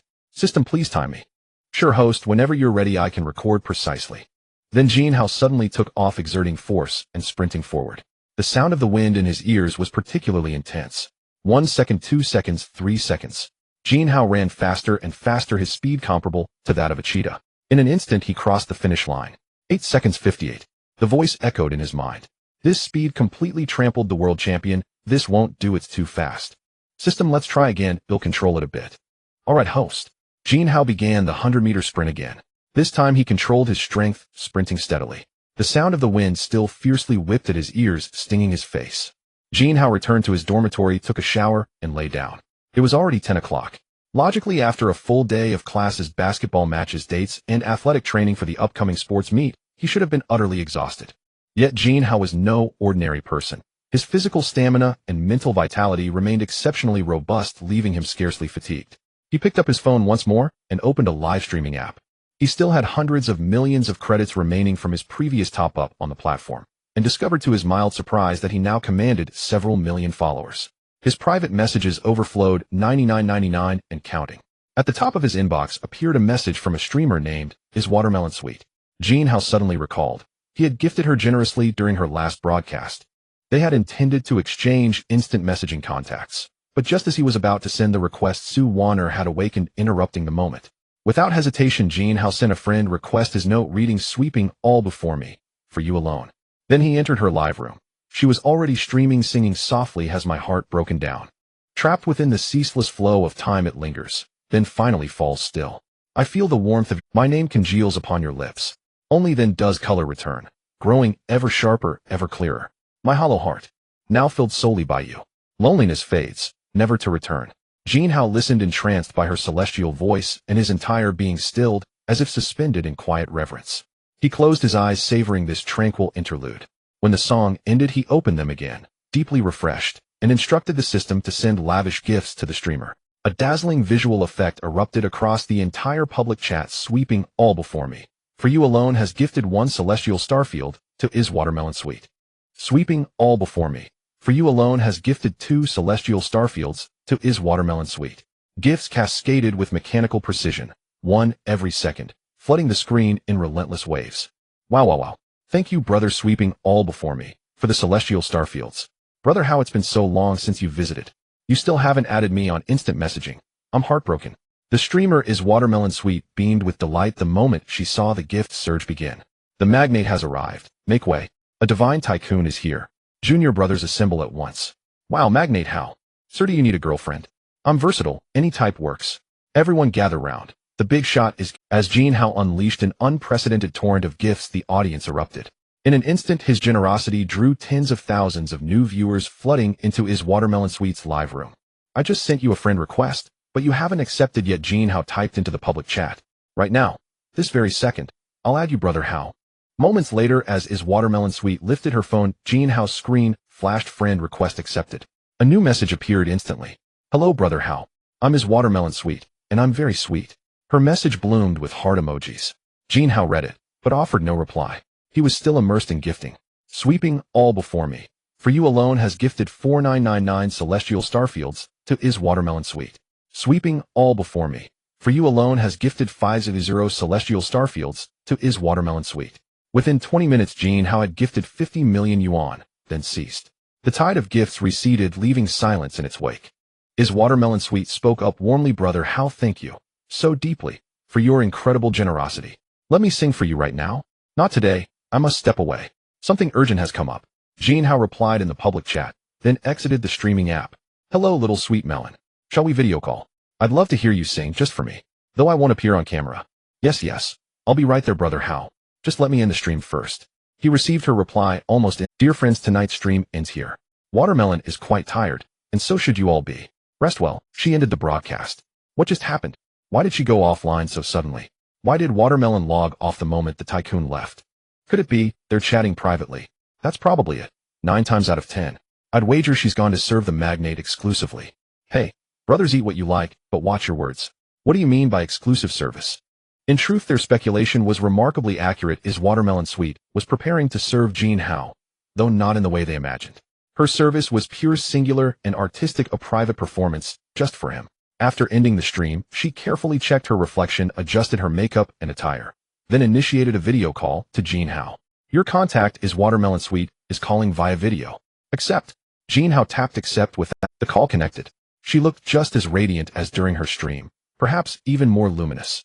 Jin Hao wore headphones, muted his microphone, and obscured his camera, remaining unseen. Hello, brother Hao. Singing just for you makes me a little nervous. Any song you'd especially like to hear? She asked. Jin Hao sent a quiet message in reply, none in particular. Just choose one you perform best. Understood, brother Hao. I'll begin now. Toward the nearest orbit.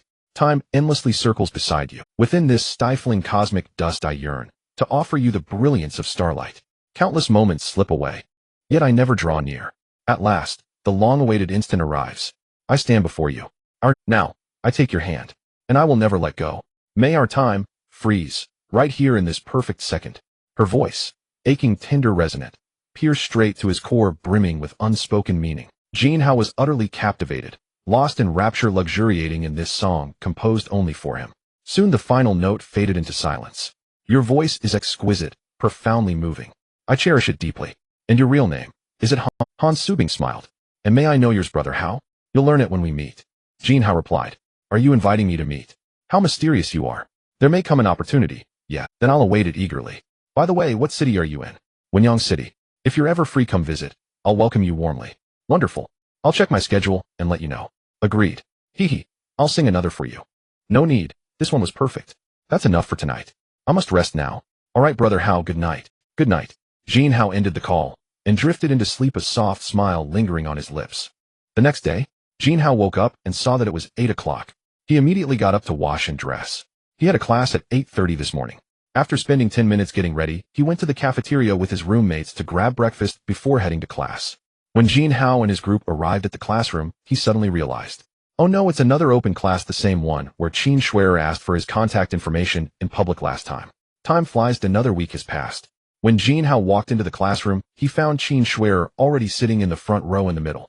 Today Qin Shuer wore a long dress with light makeup on her face, bright eyes, and a beautiful smile radiating elegance.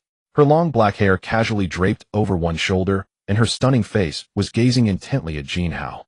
In the moment when their eyes met, Jin Hao did not panic, but smiled in acknowledgement. Seeing Jin Hao smile made Qin Shuer's heart race. Indeed, beauty is justice. Ever since Jin Hao reached peak attractiveness, almost every girl who saw him fell for his looks. Jin Hao then sat down in a corner with his roommates. The class began covering public history knowledge. Jin Hao was equally uninterested and soon dozed off. Suddenly his phone made a notification sound accompanied by a vibration. Jin Hao instantly woke up and checked his phone. It was a message from Qin Shuer. Jin Hao, you need to pay attention in class and not sleep all the time or you'll flunk the exam. What's going on with Qin Shuer? Why is she staring at me? Why has she been so proactive lately? We're not even that familiar. Did she notice me in the cafeteria for the first time because of my looks? Just a glance, and she was attracted to me. The campus beauty of Huaxia University ranked second is so unreserved. Aha Qin, why are you watching me while I'm sleeping? Jin Hao replied. Jin Hao, no problem, I'll take care of it, and I can tutor you onion on later. Qin Shuer replied. TSK tisk, what kind of wolfish words are these? Jin Hao couldn't help but sigh after seeing this. It seems that Qin Shuer is very proactive, she can be won over. Jin Hao took another careful look at Qin Shuer. Her beauty and figure definitely belong to the top tier, so I won't lose out. You said it, I'll be looking for you then. Jin Hao took another careful look at Qin Shuer. Her beauty and figure definitely belong to the top tier, so I won't lose out. You said it, I'll be looking for you. Alright, but don't forget. A man's word is his bond. Soon class time was over. Jin Hao approached class leader Wang Ming to discuss his intention to sign up for the sports meet. Class leader, I would like to sign up for this year's sports meet. Are you sure, Jin Hao? Our slots are basically full this time. Plus, do you think you have what it takes? Am I not qualified to sign up? Of course, participating in the sports meet represents the honor of the class. Can you handle it? Don't waste our class slots. Wang Ming, how do you know I'm not qualified? Don't underestimate people. With your physique, don't joke around. Here's the deal, I'll give you a chance, we'll have a competition on the playground later. That's better, let me show you what qualifies me. Alright, I'll call a few classmates to the playground, you go ahead. With that, Wang Ming left. Jin Hao then headed to the playground to start warming up. About 10 minutes later, Wang Ming returned with a few people. Oh, I thought it was someone else, turns out it's Jin Hao. Not bad, you've warmed up well. Not to say anything, but with your physique you really can't do this. Let us give you a lesson. The speaker was a burly man, a muscular guy named Chen Yin. Alright, stop talking. I want to sign up for the 100-meter sprint and the 5,000-meter long run, starting with a 100-meter sprint competition. Jin Hao said impatiently. Are you kidding? You signed up for two extremes in track and field events. It seems you really are a rookie who doesn't understand what running is. Wang Ming mocked. So, I ask you, do you dare? Let's start with the 100-meter sprint. Bring it on. Chen Yu and Zhang Lei will compete against you in the 100-meter sprint. Chen Yu, Zhang Lei, get ready, don't hold back, give it your all, and crush him. Okay. Chen Yu and Zhang Lei replied in unison. A few minutes later, everyone was ready. Jin Hao, Chen Yu, and Zhang Lei stood at the starting point of the 100 meters, while Chen Yu and Zhang Lei took up professional starting positions. Looking at Jin Hao's starting position, which was vastly different from theirs, it seemed particularly awkward and somewhat amusing. Ready. 3, 2, 1, go. At the sound of the starting signal, the three burst forth like arrows shot from a bow. Chen Yu and Zhang Lei reacted quickly, taking the lead from the very start. Jin Hao was left behind. As soon as Wang Ming saw this, he laughed. You want to embarrass yourself? Let's see how much you can embarrass yourself. Chen Yu and Zhang Lei had best times in the 100-meter sprint that reached the national second-level athlete standard, able to run under 11.5 seconds. They would easily crush him. 1 second, 2 seconds, 3 seconds. Suddenly, Jin Hao accelerated strongly and caught up with Chen Yu and Zhang Lei. For seconds, 5 seconds, 6 seconds. Jin Hao continued to accelerate, already surpassing both of them. 7 seconds, 8 seconds, 9 seconds. Jin Hao maintained a steady advance, already far ahead of them. 10 seconds, 5, 6. The final results came out. A second later, Chen Yu and Zhang Lei crossed the finish line one after the other. Everyone present was dumbfounded, especially Wang Ming. He never expected Jin Hao to be so formidable, finishing in 10 seconds, 5, 6. That surpasses the standard of a national first-level athlete. He had just looked down on Jin Hao, constantly humiliating him, saying he wasn't qualified. If Jin Hao isn't qualified, then who is? Wang Ming instantly felt incredibly awkward, wishing he could find a hole to hide in. I wonder if I'm qualified. Jin Hao approached teasingly and asked. Qualified, of course. If you're not qualified, then no one is. Jin Hao, I sincerely apologize, I was blind to think you weren't qualified. Yes, your eyesight must have some issues, you should get it checked. You're good for the sprint. How about the long run? The long run is just my event. How about I accompany you to try? Sure. But I'll warn you in advance, if I outrun you, don't cry. That won't happen. Don't be too confident. Sprinting and long-distance running are completely different directions. I don't believe you can do it, let's see the real deal. Then the two went to the starting point for the 5,000-meter race. At the sound of the starting signal, they dashed off. Jin Hao took the lead from the start, with Wang Ming closely following. However, as Jin Hao continued to accelerate, Wang Ming followed for a while before giving up and choosing his own pace. This time, Jin Hao took it a bit easy, maintaining a steady pace of 3 minutes and 10 seconds per kilometer. Wang Ming, however, could not keep up with Jin Hao's rhythm. Although he wasn't bad maintaining a pace of 3 minutes and 50 seconds per kilometer, he was still far behind Jin Hao. While this kid really can do it, he's fast in both sprints and long runs. It all depends on his endurance now, Wang Ming thought to himself. 2 kilometers, 3 kilometers, 4 kilometers. The two continued to maintain a steady pace. I have to admit, Jin Hao is truly impressive. I acknowledge he's outrun me. In the last kilometer, Jin Hao began to accelerate. Final result, 15 minutes 10 seconds. When Jin Hao finished, Wang Ming still had over a kilometer to go, and he felt like he was going to collapse, but he kept pushing on. 4 minutes later, Wang Ming finally crossed the finish line. He was a full 4 minutes behind. And that was with Wang Ming giving it his all while Jin Hao was just cruising. Class leader, am I qualified now? Is there any problem with signing up for the sports meet? Jin Hao asked knowingly. Cough, cough, cough, no. No problem, I'll submit your name this afternoon, Wang Ming said, feeling a bit unwell after running. Don't worry about the sports meet, the gold medals are all mine. You all continue, I have something to attend to, so I'll be leaving first. With that, Jin Hao left the playground. At this moment, he was going to find his lovely Qian to share the good news, and then you know. Shishi, my sweetheart, what are you up to? Do you have classes this afternoon? Jin Hao sent a message to YCC. Just had lunch and resting in the dorm. I have 2 classes this afternoon, they won't end until 5. What's up? YCC replied. Oh, I see. Then how about we meet up after your classes? I have something to tell you. Sure, I can do that. But what is it that's so mysterious you need to say it in person? It's a secret. By the way, did you take care of what I asked you to do yesterday? Huh, what was that? I don't recall. I only remember my little sweetheart kissing me on her own accord yesterday, and it was so passionate. What? You rascal, you can't remember the important things, but you remember the inappropriate ones perfectly. Alright, I'll stop teasing you. I do remember. It's already taken care of. He'll tell you the details when we meet up later. Hee, that's more like it. Love you, mwah. This was followed by several heart emojis. Then I'll see you this afternoon. Okay. After making plans with Yishishi, Jin Hao had lunch, went back for a shower, and prepared for his own classes. Jin Hao also had 2 classes in the afternoon. It was a particularly full day. Time quickly passed to 5 o'clock. Jin Hao handed his things to his roommate to take back. As usual, Jin Hao went to wait downstairs at YCC's dormitory. Shishi, my sweetheart, I'm downstairs now. But don't rush, take your time. They'll wait for you. A girl came running out of the dormitory. She was wearing a white JK dress, her long hair cascading down to her waist. She had A girl came running out of the dormitory. She was wearing a white JK dress, her long hair cascading down to her waist. She had large sparkling eyes, a touch of blush on her cheeks, and black flat shoes on her feet. The girl ran towards Jin Hao with a smile. Every glance and smile, her captivating figure made one unable to help but admire her beauty. Jin Hao, you big rascal, I'm here. Do I look good in this today? YCC asked, spinning around in front of Jin Hao. Wow, not good. Just kidding. If you really are a rascal. Even your words are so bad. Shishi, my sweetheart, you are so beautiful today. Seriously, every time I see you, you're a different and even more beautiful version of yourself. That's more like it. Certified. Didn't you say you had something to tell me? What is it? Let's talk as we walk. After saying this, Jin Hao took YCC's hand and strolled around the campus. One thing is what you asked me to do. I told you it was taken care of. I've successfully signed up for 3 events, the 100-meter sprint, the 100-meter relay, and the 5,000-meter long-distance run. Wow, you signed up for all running events. Both a sprint and a long-distance run. That's quite a range. Can you handle it? YCC asked in surprise. A man can never say he can't. Don't change the subject.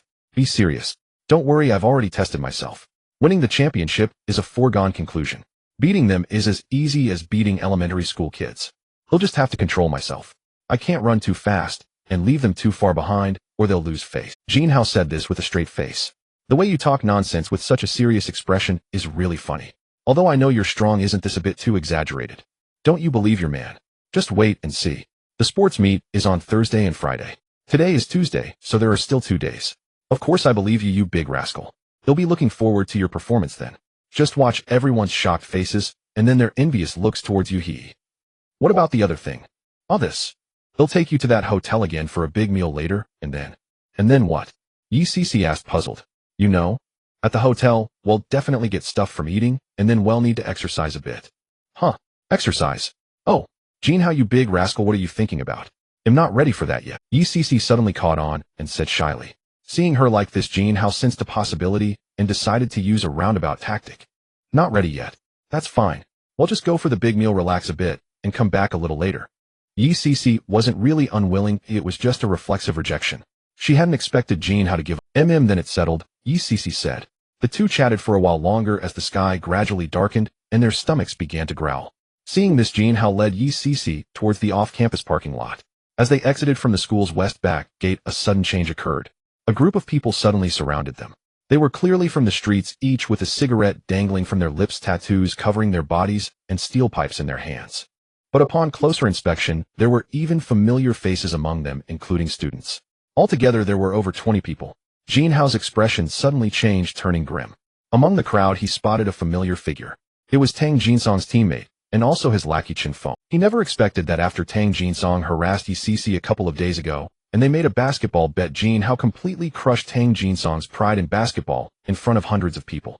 Tang Jinsong harbored a grudge, vowing not to let Jin Hao off. He never thought it would escalate to this point.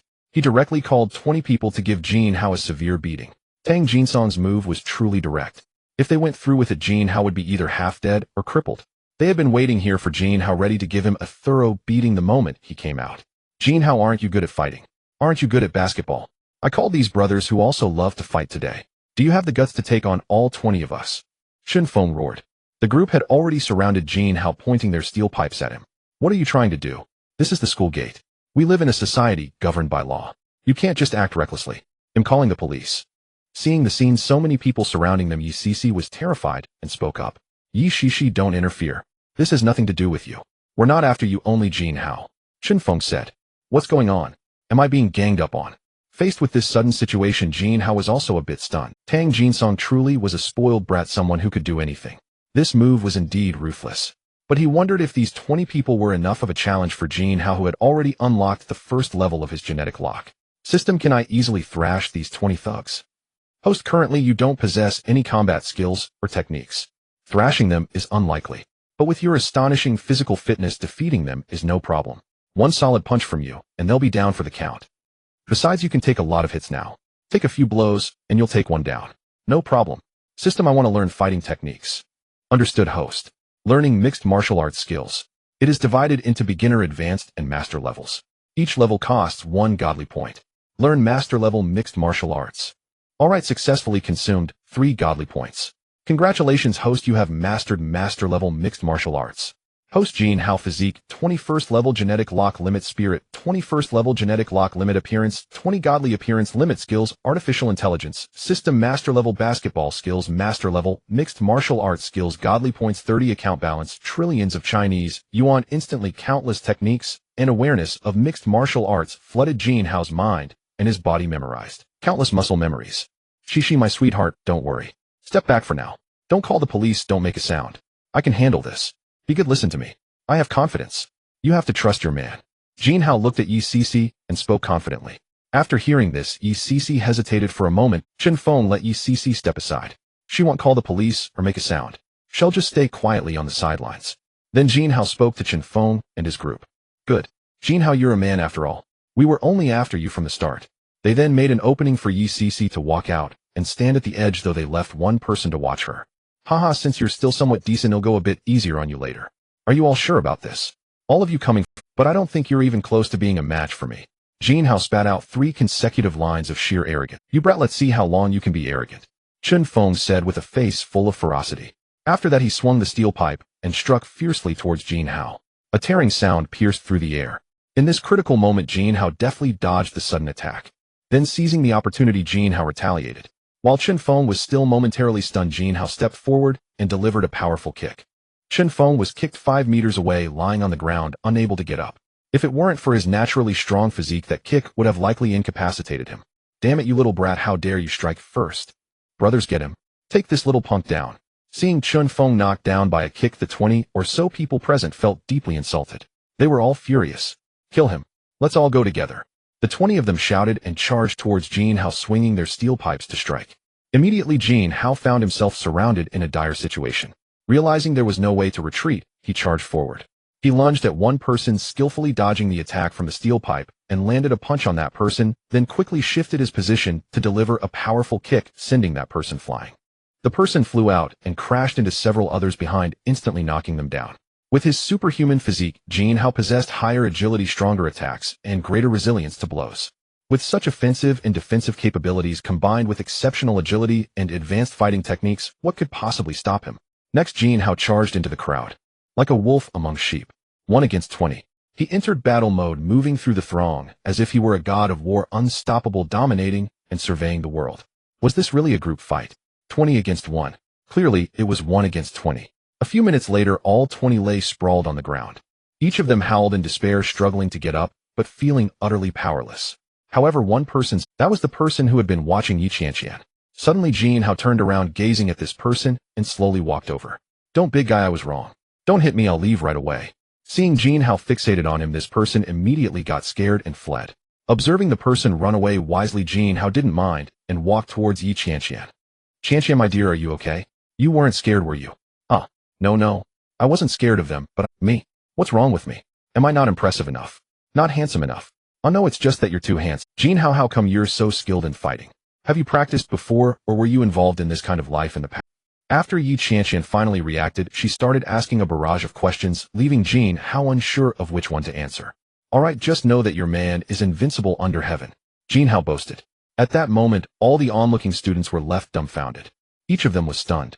It's only been a few minutes, how incredible. I've never seen anyone truly take on. Even in the movies, there aren't many who dare to portray it like this.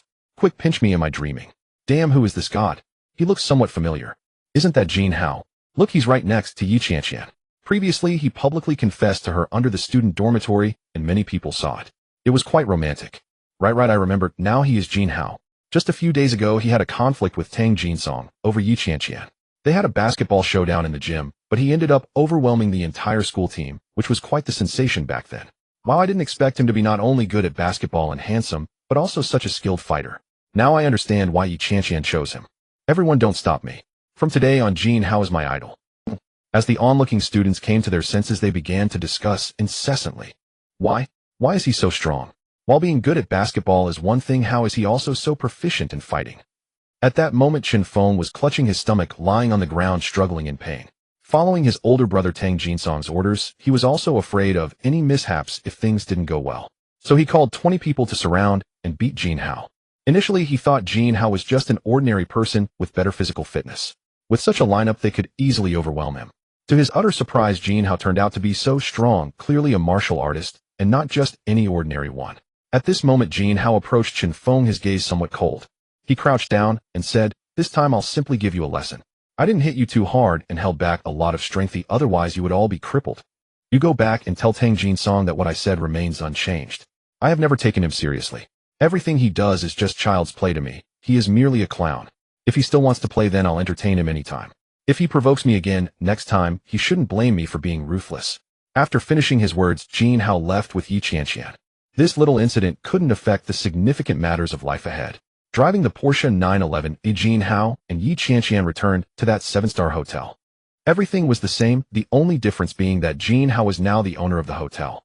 As Jin Hao and Yi Qianqian stepped into the lobby, hearing them call him that, Jin Hao smiled and nodded as he had already gotten used to it from last time. Yi Qianqian, however, was stunned to hearing them call him that. Jin Hao smiled and nodded as he had already gotten used to it from last time. Yi Qianqian, however, was stunned to hear them call Jin Hao boss. Boss? Jin Hao, why do they call you boss? Yi Qianqian asked in confusion. Because I am the owner of this hotel. Didn't you come to this hotel before, and were looked down upon, then in a fit of anger, you spent $1 billion. How did you suddenly become the owner? Yeah, I was just angry and bought the hotel outright. What this hotel, this scale, it's a 7-star hotel, right? Buying it must cost at least over $100 billion, right? After Yi Qianqian learned that Jin Hao had indeed bought the hotel, she was even more shocked by his financial capabilities. It does cost that much, but it's only $200 billion, not too expensive. Jin Hao replied casually. Yi Qianqian was left stunned upon hearing this. Jin Hao found it quite adorable how Yi Qianqian looked in shock. He pinched her cute cheek and said, "Princess Qianqian, no need to be shocked. Just know that your man is very capable in every aspect. Of course, in some aspects, he is even more impressive. For example, you will know soon enough," Jin Hao said with a mischievous smile. "You bad guy." After that, Yi Qianqian gave Jin Hao's chest a light punch. "Alright, let's go eat." After that, Jin Hao led Yi Qianqian to the exclusive room for the boss. Jin Hao ordered the most luxurious meal. Soon the waiter served all the dishes. The two enjoyed the delicious food while chatting happily. About an hour later, they stopped eating because they simply could not eat anymore. "Qianqian, my dear, are you feeling stuck?" "Indeed a bit, because it was just too delicious." "Then should we get up and exercise a bit to digest? There just happens to be a gym upstairs." "What? A gym?" "Of course, such a high-end hotel would have one. Gym room, you know." "Then why are we going? We just ate so much, are we going to run?" "Silly, we can just walk on the treadmill." "Alright, okay." Yi Qianqian hesitated but agreed. This little cutie, I wonder if she really thinks we are going to the gym or if she knows and has tacitly accepted it, Jin Hao thought to himself. Jin Hao then took Yi Qianqian into his private elevator and pressed the button for the 58th floor. This floor is exclusively for the hotel owner. Other elevators do not have a button for this floor, so no one else knows about it. Ding, we have arrived at the 5th. As the sound rang out, the elevator doors opened. What greeted them was an exceptionally grand door. Upon stepping out of the elevator, Jin Hao and Yi Qianqian found that this floor had nothing but this door. Jin Hao, what is this place? It's so strange with only one door on this floor, and it looks very upscale. Yi Qianqian asked in confusion. Ah, this is the gym. You'll know once I take you in. Jin Hao said with a serious. It feels odd. Which gym has such a door, and it seems there's no one here. Alright, just follow me, I won't sell you. With that, Jin Hao opened the grand door. The moment the door swung open, a luxurious atmosphere even more exquisite than the hotel lobby wafted in. The high-end marble floor, extremely luxurious decor, exquisite and beautiful furniture, and artistic decorations filled the space. With 10-meter-tall floor-to-ceiling windows standing so high, offers the widest view, allowing a clear sight of the scenery outside. Wow, what is this place? It's so extravagant. Jin Hao, be honest. Yi Qianqian asked after regaining her composure from the shock. Actually, this is my private. This entire floor of the hotel is for my use only. What do you think? The room is nice, but is this what you call? Of course. So let me ask you, is this not a room? Of course it is. Why ask? Then if I work out in the room, doesn't that make it a gym? Yi Qianqian was momentarily speechless at Jin Hao's explanation. She felt it made some sense, yet something seemed off. See, I make sense, right? Come on, let me show you around. Jin Hao pulled Yi Qianqian and began to walk in. This is the master bedroom. The standout feature is the 6-meter by 2.5-meter big bed, which is very comfortable to lie on, and you can roll around without falling off. After saying this, Jin Hao glanced at Yi Qianqian intentionally. Yi Qianqian blushed upon hearing this. These are a few guest rooms, nothing special. If friends come over, they can make do here. This is the study equipped with the best soundproof materials available, so you won't be disturbed while working. About 10 minutes later, Jin Hao finished introducing all the rooms one by one. Then the two came to the living room, sitting on the sofa in silence. At this moment, the atmosphere felt a bit awkward and ambiguous. Jin Hao occasionally glanced at Yi Qianqian, and she did the same. Their eyes would occasionally meet and quickly dart away. Jin Hao knew it was almost time. He sat down beside Yi Qianqian and suddenly leaned closer to her. They silently gazed at each other, the room unusually quiet with only the sound of their heartbeats. Thump, thump, thump. The sound was exceptionally clear. Suddenly, Jin Hao gently pressed his lips against Yi Qianqian's, feeling that warmth. After kissing for a minute, Jin Hao asked Qianqian, my little cutie, are you really ready? If not, I won't force you. I can do it. Actually, my refusal before wasn't my true thought. You should understand, coming here with you means I've tacitly accepted it. As for your reason about going to the gym, you should ask yourself who would believe your nonsense. I just couldn't think of a good excuse at the moment. Then I'm coming in. Wait, I need to take a shower first. Yi Qianqian exclaimed as she dashed to the bathroom. Watching the graceful silhouette behind the frosted glass door, Jin Hao felt a surge of anticipation. He truly had feelings for Yi Qianqian, having genuinely liked her since they met, and they had gone through a lot together. After a while, Yi Qianqian emerged wrapped in a white towel. Like a lotus emerging from the water, her skin glowed from the warm water. Seeing the beauty who had just bathed, Jin Hao's breath momentarily hitched. Jin Hao, what's wrong? Am I not beautiful? Yi Qianqian said with a smile. Cough, cough, cough, you look good.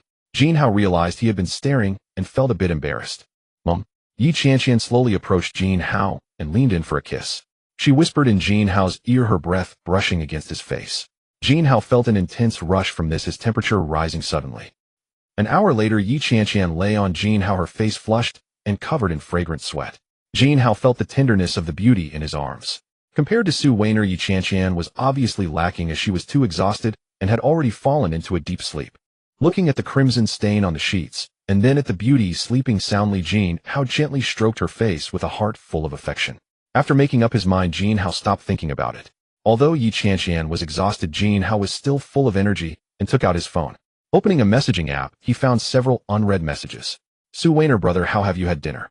Have you? Han Subing, brother, how I plan to travel to Wenyang City and have already set the date. Are you free? Qin Shuer, Jin, how do you have time tomorrow? When will you treat me to dinner? Jin Hao noticed that the 3 girls connected to him had each sent him a message. At this moment, Jin Hao couldn't help but smile. It had always been him who sent messages to girls before. It used to feel like he was begging for attention. But now he hadn't done anything, and 3 girls were actively reaching. Jin Hao began to reply to the 3 of them. Weiner, how did you know I was thinking about you while having dinner? He sent to. That depends on what time. When are you planning to come over? He replied to Han Subing. Tomorrow. Then how about I treat you to dinner tomorrow? He sent this to Qin Shuer. Just as he sent it, Qin Shuer replied back. Sure, Jin Hao, I've been waiting for this meal, but it feels like I've been waiting forever, you busy person. Ha, stop joking, I really haven't. Let's contact each other tomorrow. Okay. Jin Hao noticed that Qin Shuer had been eagerly anticipating this meal along with her previous change in attitude towards him. He felt as if she might have developed feelings for him. He pondered and couldn't quite understand the reason.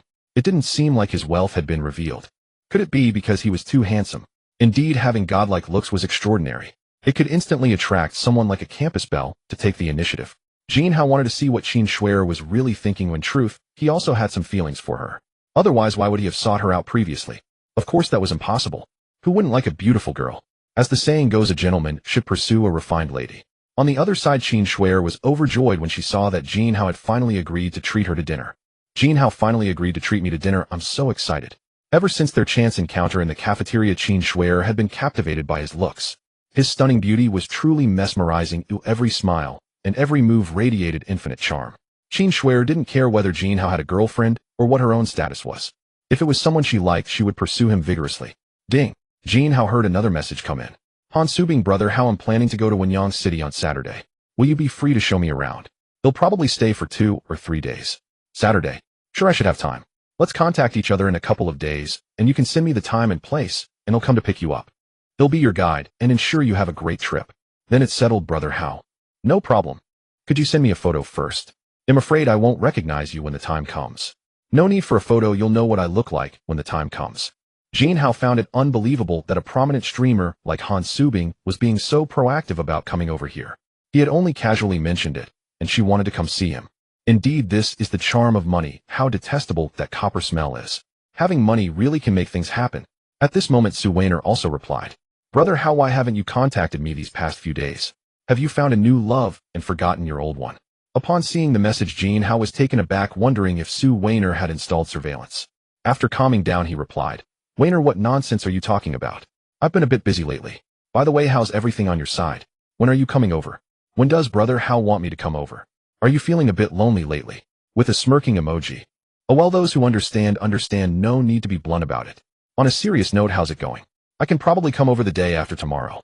Today is Tuesday, so let's say Thursday. Alright, just send me the time when you're ready, and I'll come pick you up.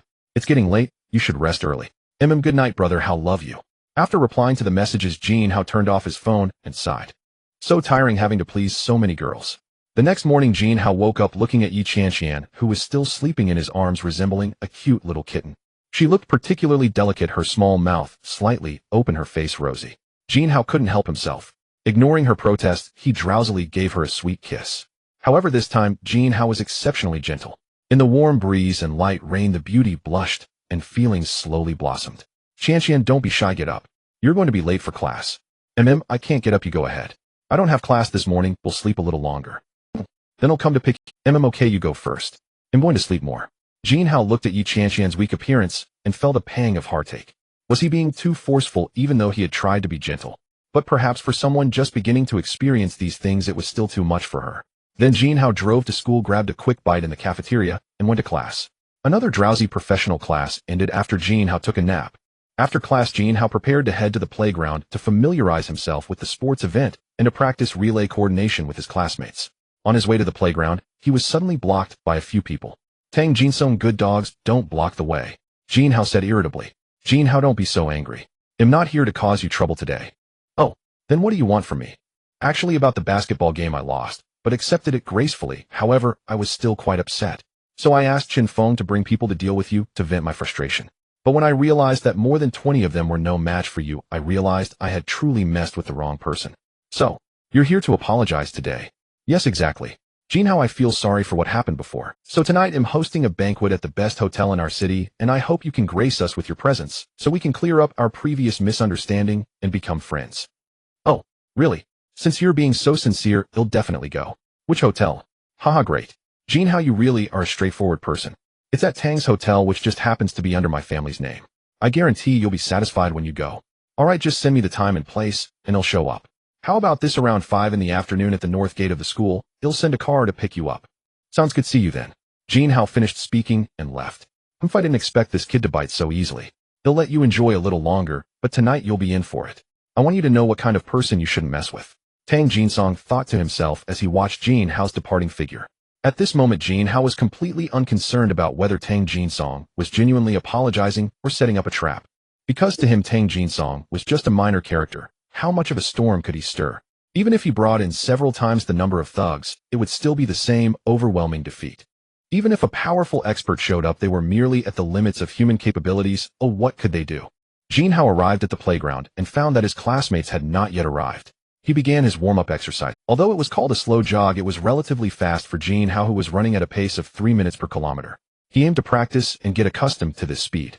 He believed that completing 5 kilometers in 14 to 15 minutes would guarantee him the championship. Host, you have run 4 kilometers in 11 minutes and 50 seconds. Hearing the voice in his mind, he knew he was in the last kilometer. Jin Hao began to accelerate, though he didn't exert his full strength. He dashed down the track like a cheetah, with only the sound of the wind rushing past him. In no time, Jin Hao crossed the finish line. Host, you have completed the 5 kilometers in a total time of 13 minutes and 50 seconds. The last kilometer took 2 minutes. At this moment, Jin Hao was panting heavily. He had pushed himself a bit too hard in that last sprint. System, is it possible to learn skills related to running? To answer the host, there are corresponding skills available categorized into beginner running skills, advanced running skills, and master level running skills. Does each level also consume some divine points? Yes, host. Would you like to learn it? I want to learn the master level running skills. Congratulations, host, you have successfully learned the master level running skills, consuming 3 divine points. Host: Jin Hao. Physique, 20 level 1 gene lock limit. Spirit, 20 level 1 gene lock limit. Appearance, 20 divine level appearance limit. Skills: artificial intelligence, system master level basketball skills, master level mixed martial arts skills, master level running skills. Divine points 27. Account balance, trillions of Huaxia coins. It seems I can learn any skill. This system is truly impressive. However, my divine points are depleting really fast. It looks like I need to start spending wisely, or I won't have enough. Jin Hao suddenly exclaimed. At that moment, a few people approached Jin Hao. Wow, Jin Hao, you run really fast. Yeah, we saw your final sprint on our way here. Did you just run 5 kilometers? That last kilometer was a sprint, right? The 3 newcomers were Jin Hao's teammates for the 100-meter relay. Haha, no, it was nothing special. I just practiced a bit of long-distance running since I saw you weren't here yet. Now that you're here, let's start practicing our coordination. Jin Hao replied cheerfully. You just finished 5 kilometers. Can you really practice short-distance sprints with us? Are you sure you don't need a break? No need, it's just 5 kilometers, and I didn't push myself to the limit, that's fine. With that, the 4 of them began their coordination training. Naturally, Jin Hao, who ran the fastest, was assigned to the final leg, the crucial part that would decide their victory. Speaking of which, all 3 of them were quite strong. 2 of them had previously confirmed Jin Hao's qualifications, capable of running around 11 seconds and 5/10. The other one was meeting Jin Hao for the first time today, but it was said that he could also run around 12 seconds. The training immediately commenced with the baton being smoothly passed to Jin Hao. Due to the relay zone, Jin Hao had already begun to accelerate ahead of time. He successfully received the baton and took off at full speed.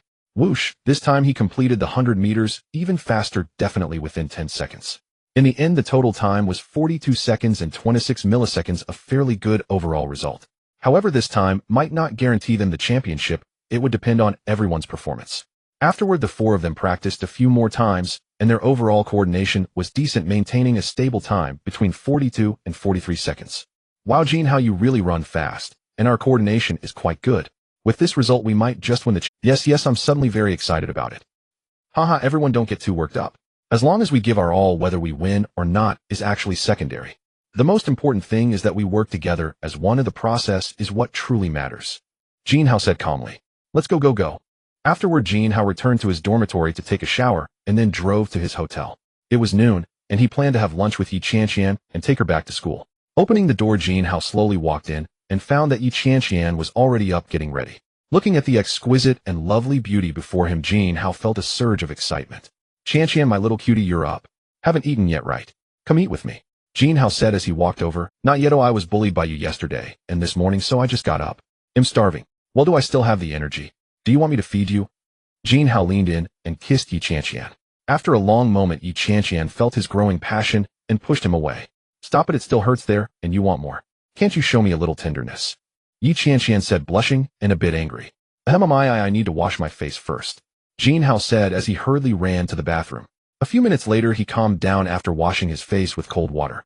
Jin Hao came out of the bathroom and then took Yi Qianqian to have a sumptuous lunch before bringing her back to school. In the afternoon, Yi Qianqian went to class while Jin Hao returned to his dormitory, preparing to attend a banquet hosted by Tang Jinsong at 5.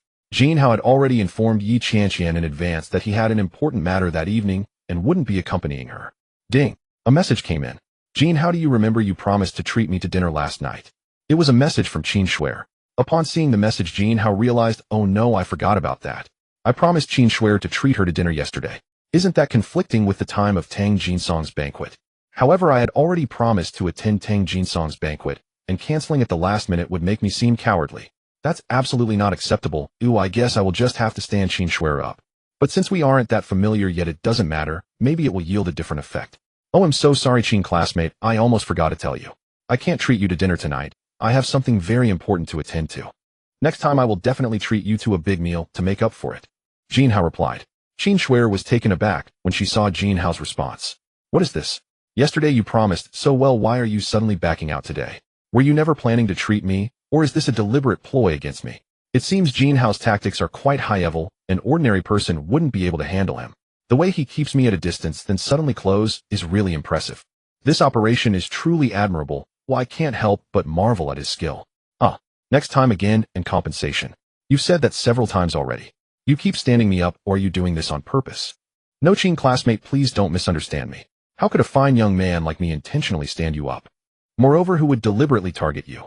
If that were the case, I would suspect that person has some issues, especially when facing such a beautiful girl. Qin the Great Beauty, trust me, next time, I will definitely give you a satisfying compensation, absolutely satisfactory. Since you say so, I will tentatively trust you one more time. Qin Shuer still intended to trust Jin Hao, believing that he would make it up to her next time. She was still very much looking forward to Jin Hao. I finally managed to smooth things over with Qin Shuer, but next time I really have to treat her to a big meal, otherwise I'll be looked down upon, and that is absolutely unacceptable for me. Jin Hao sighed. Time quickly reached 5 o'clock, and by then Jin Hao was already waiting at the school's north. He spotted a black luxury car approaching from afar. As it got closer, he recognized it as a Rolls-Royce Phantom. The car slowly drove up to Jin Hao and stopped right in front of him. Hello, are you Mr. Jin Hao? Yes, that's me. Mr. Tang sent me to pick you up. Then he'll trouble you. With that, Jin Hao got into the car. Once seated, he looked around. Indeed, a luxury car was a luxury car. The interior decorations were truly opulent. In comparison, his Porsche seemed somewhat lackluster. It looked like it was time to get a better car, though a Rolls-Royce wasn't his top choice. If he was going to change, it had to be a supercar. That would give him the right feeling while driving, and of course the prestige would be immense. For now, Jin Hao was keeping a low profile, but when the time came, he would amaze everyone. Driving a priceless supercar straight onto campus. Wouldn't that be delightful? About 20 minutes later, they seemed to have arrived at their destination. Before his eyes stood an immensely grand and luxurious hotel. The sky had already darkened, yet the exterior of the hotel was dazzlingly bright. It was illuminated with a myriad of brilliantly beautiful lights. Looking up, he saw the hotel's name, Tang's Hotel. Judging by its scale, grandeur, and opulence, it was indeed more upscale than Jin Hao's own 7-star hotel. He estimated it must be at the level of an 8-star hotel. Just then, the Rolls-Royce Phantom pulled up at the hotel's main entrance. The driver got out and opened the door for Jin Hao. Mr. Jin, we have arrived. Please. The driver bowed and made a gesture. Jin Hao stepped out and entered the hotel. As soon as he entered, Jin Hao couldn't help but admire the decor. Far more luxurious than his own 7-star hotel. The floor beneath his feet was as clear as a tranquil lake, yet walking on it felt anything but slippery. The walls on both sides were covered with some unknown material, exuding nobility and luxury, clearly worth a fortune. A massive landscape painting hung on the wall, majestic and lifelike, yet tasteful. Looking up, he saw an extravagantly luxurious diamond chandelier, hanging from the nearly 10-meter-high ceiling. The chandelier, about 5 meters in diameter, was divided into some 20 sections, each fitted with a lamp and entirely encrusted with diamonds. The myriad diamonds sparkled even more brilliantly under the light. Just as Jin Hao was still surveying his surroundings, a person approached him. It was a woman of striking appearance and exquisite figure, about 1.7 meters tall, dressed in a black women's suit jacket, a tight black miniskirt, and shiny black leather high heels. Her skin was as smooth as cream, her face beaming with a smile. Her jet black hair cascaded over her right shoulder, exuding a blend of professionalism and an indescribable femininity. Perhaps her beauty didn't match Su Weiner or Yi Cixi, but she was undoubtedly a stunning woman, scoring over 80. Especially the unique aura she possessed, something the others lacked. Hello, are you Mr. Jin? President Tang asked me to come and receive you. The woman approached Jin Hao and spoke politely. Yes, that's me. Then please follow me, sir. He'll take you to the private room. President Tang and the others have been waiting for some time. Others? Didn't Tang Jinsong only invite me alone? I'm not sure about that. You'll find out when you get there. Lead the way. Jin Hao replied nonchalant, exposed before even entering. Just as I thought, it's not that simple. But I'll deal with whatever comes my way. Do you think I'm afraid of you? Jin Hao thought to himself. The woman led him to a private room and knocked on the door. President Tang, Mr. Jin is here. Come in. A familiar voice came from inside. It could only be Tang Jinsong. The woman pushed the door open, and after Jin Hao entered, she closed the door and left. Upon entering, Jin Hao saw only 3 people in the room, Tang Jinsong seated in the main seat, while the others stood behind him. One glance at these two told Jin Hao they were formidable. Their eyes met his, and he sensed a murderous aura. Such killing intent was not something ordinary people possessed. It could only be honed through countless battles. Jin Hao now understood Tang Jinsong had summoned him today with full confidence. He just didn't know whether Tang would try courtesy before force or strike immediately. But it was still uncertain who would win. Jin Hao, you're here. Come have a seat, Tang Jinsong said as he saw Jin Hao enter. Without a word, Jin Hao sat down. Suddenly, Tang Jinsong's expression changed. Jin Hao, you little brat, don't you know you've come to the wrong place today? Isn't it just a hangmen banquet? I've walked right into your trap. Oh, you knew that, and you still dared to, because I've never taken you seriously. I came today purely to get rid of this nuisance once and for all. What? You little bastard, you must have a death wish. Tang Jinsong slammed the table. My life is right here. You're welcome to take it any time. Jin Hao said calmly, showing no regard for Tang Jinsong. Seeing Jin Hao's demeanor only infuriated Tang Jinsong more, but then he calmed down. It's fine. Let you bounce around a little longer. Soon I'll make you wish you were dead. You know, when I first saw you with ECC in the cafeteria, I looked down on you. The basketball bet later was just for, but I never expected you little brat to be so good at basketball. You made me lose face in front of so many people and humiliated my basketball team. Of course I couldn't swallow that. So I sent Chen Feng and his men to teach you a lesson. I never imagined they'd be so weak. Over 20 of them couldn't handle you. By then I finally believed you had some skills, so I decided to handle it myself. Today I pretended to apologize and invited you for a meal just to lure you to my turf. My elites will deal with you properly.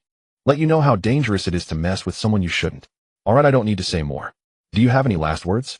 Soon you might not even have the chance to speak. Tang Jinsong let out a torrent of words, as if venting the humiliation he had endured. Haha, who knows whose last words those will be. Tang Jinsong, you'll say it again, I never took you seriously. Jin Hao laughed as if mocking something. Since you're so eager to die, I'll grant your wish. Tang Er, go first and show this little brat a lesson. Tang Jinsong said harshly. Yes, young master. A man beside Tang Jinsong spoke. As soon as he spoke, he moved instantly. In a few breaths, he was in front of Jin Hao, throwing a fierce punch.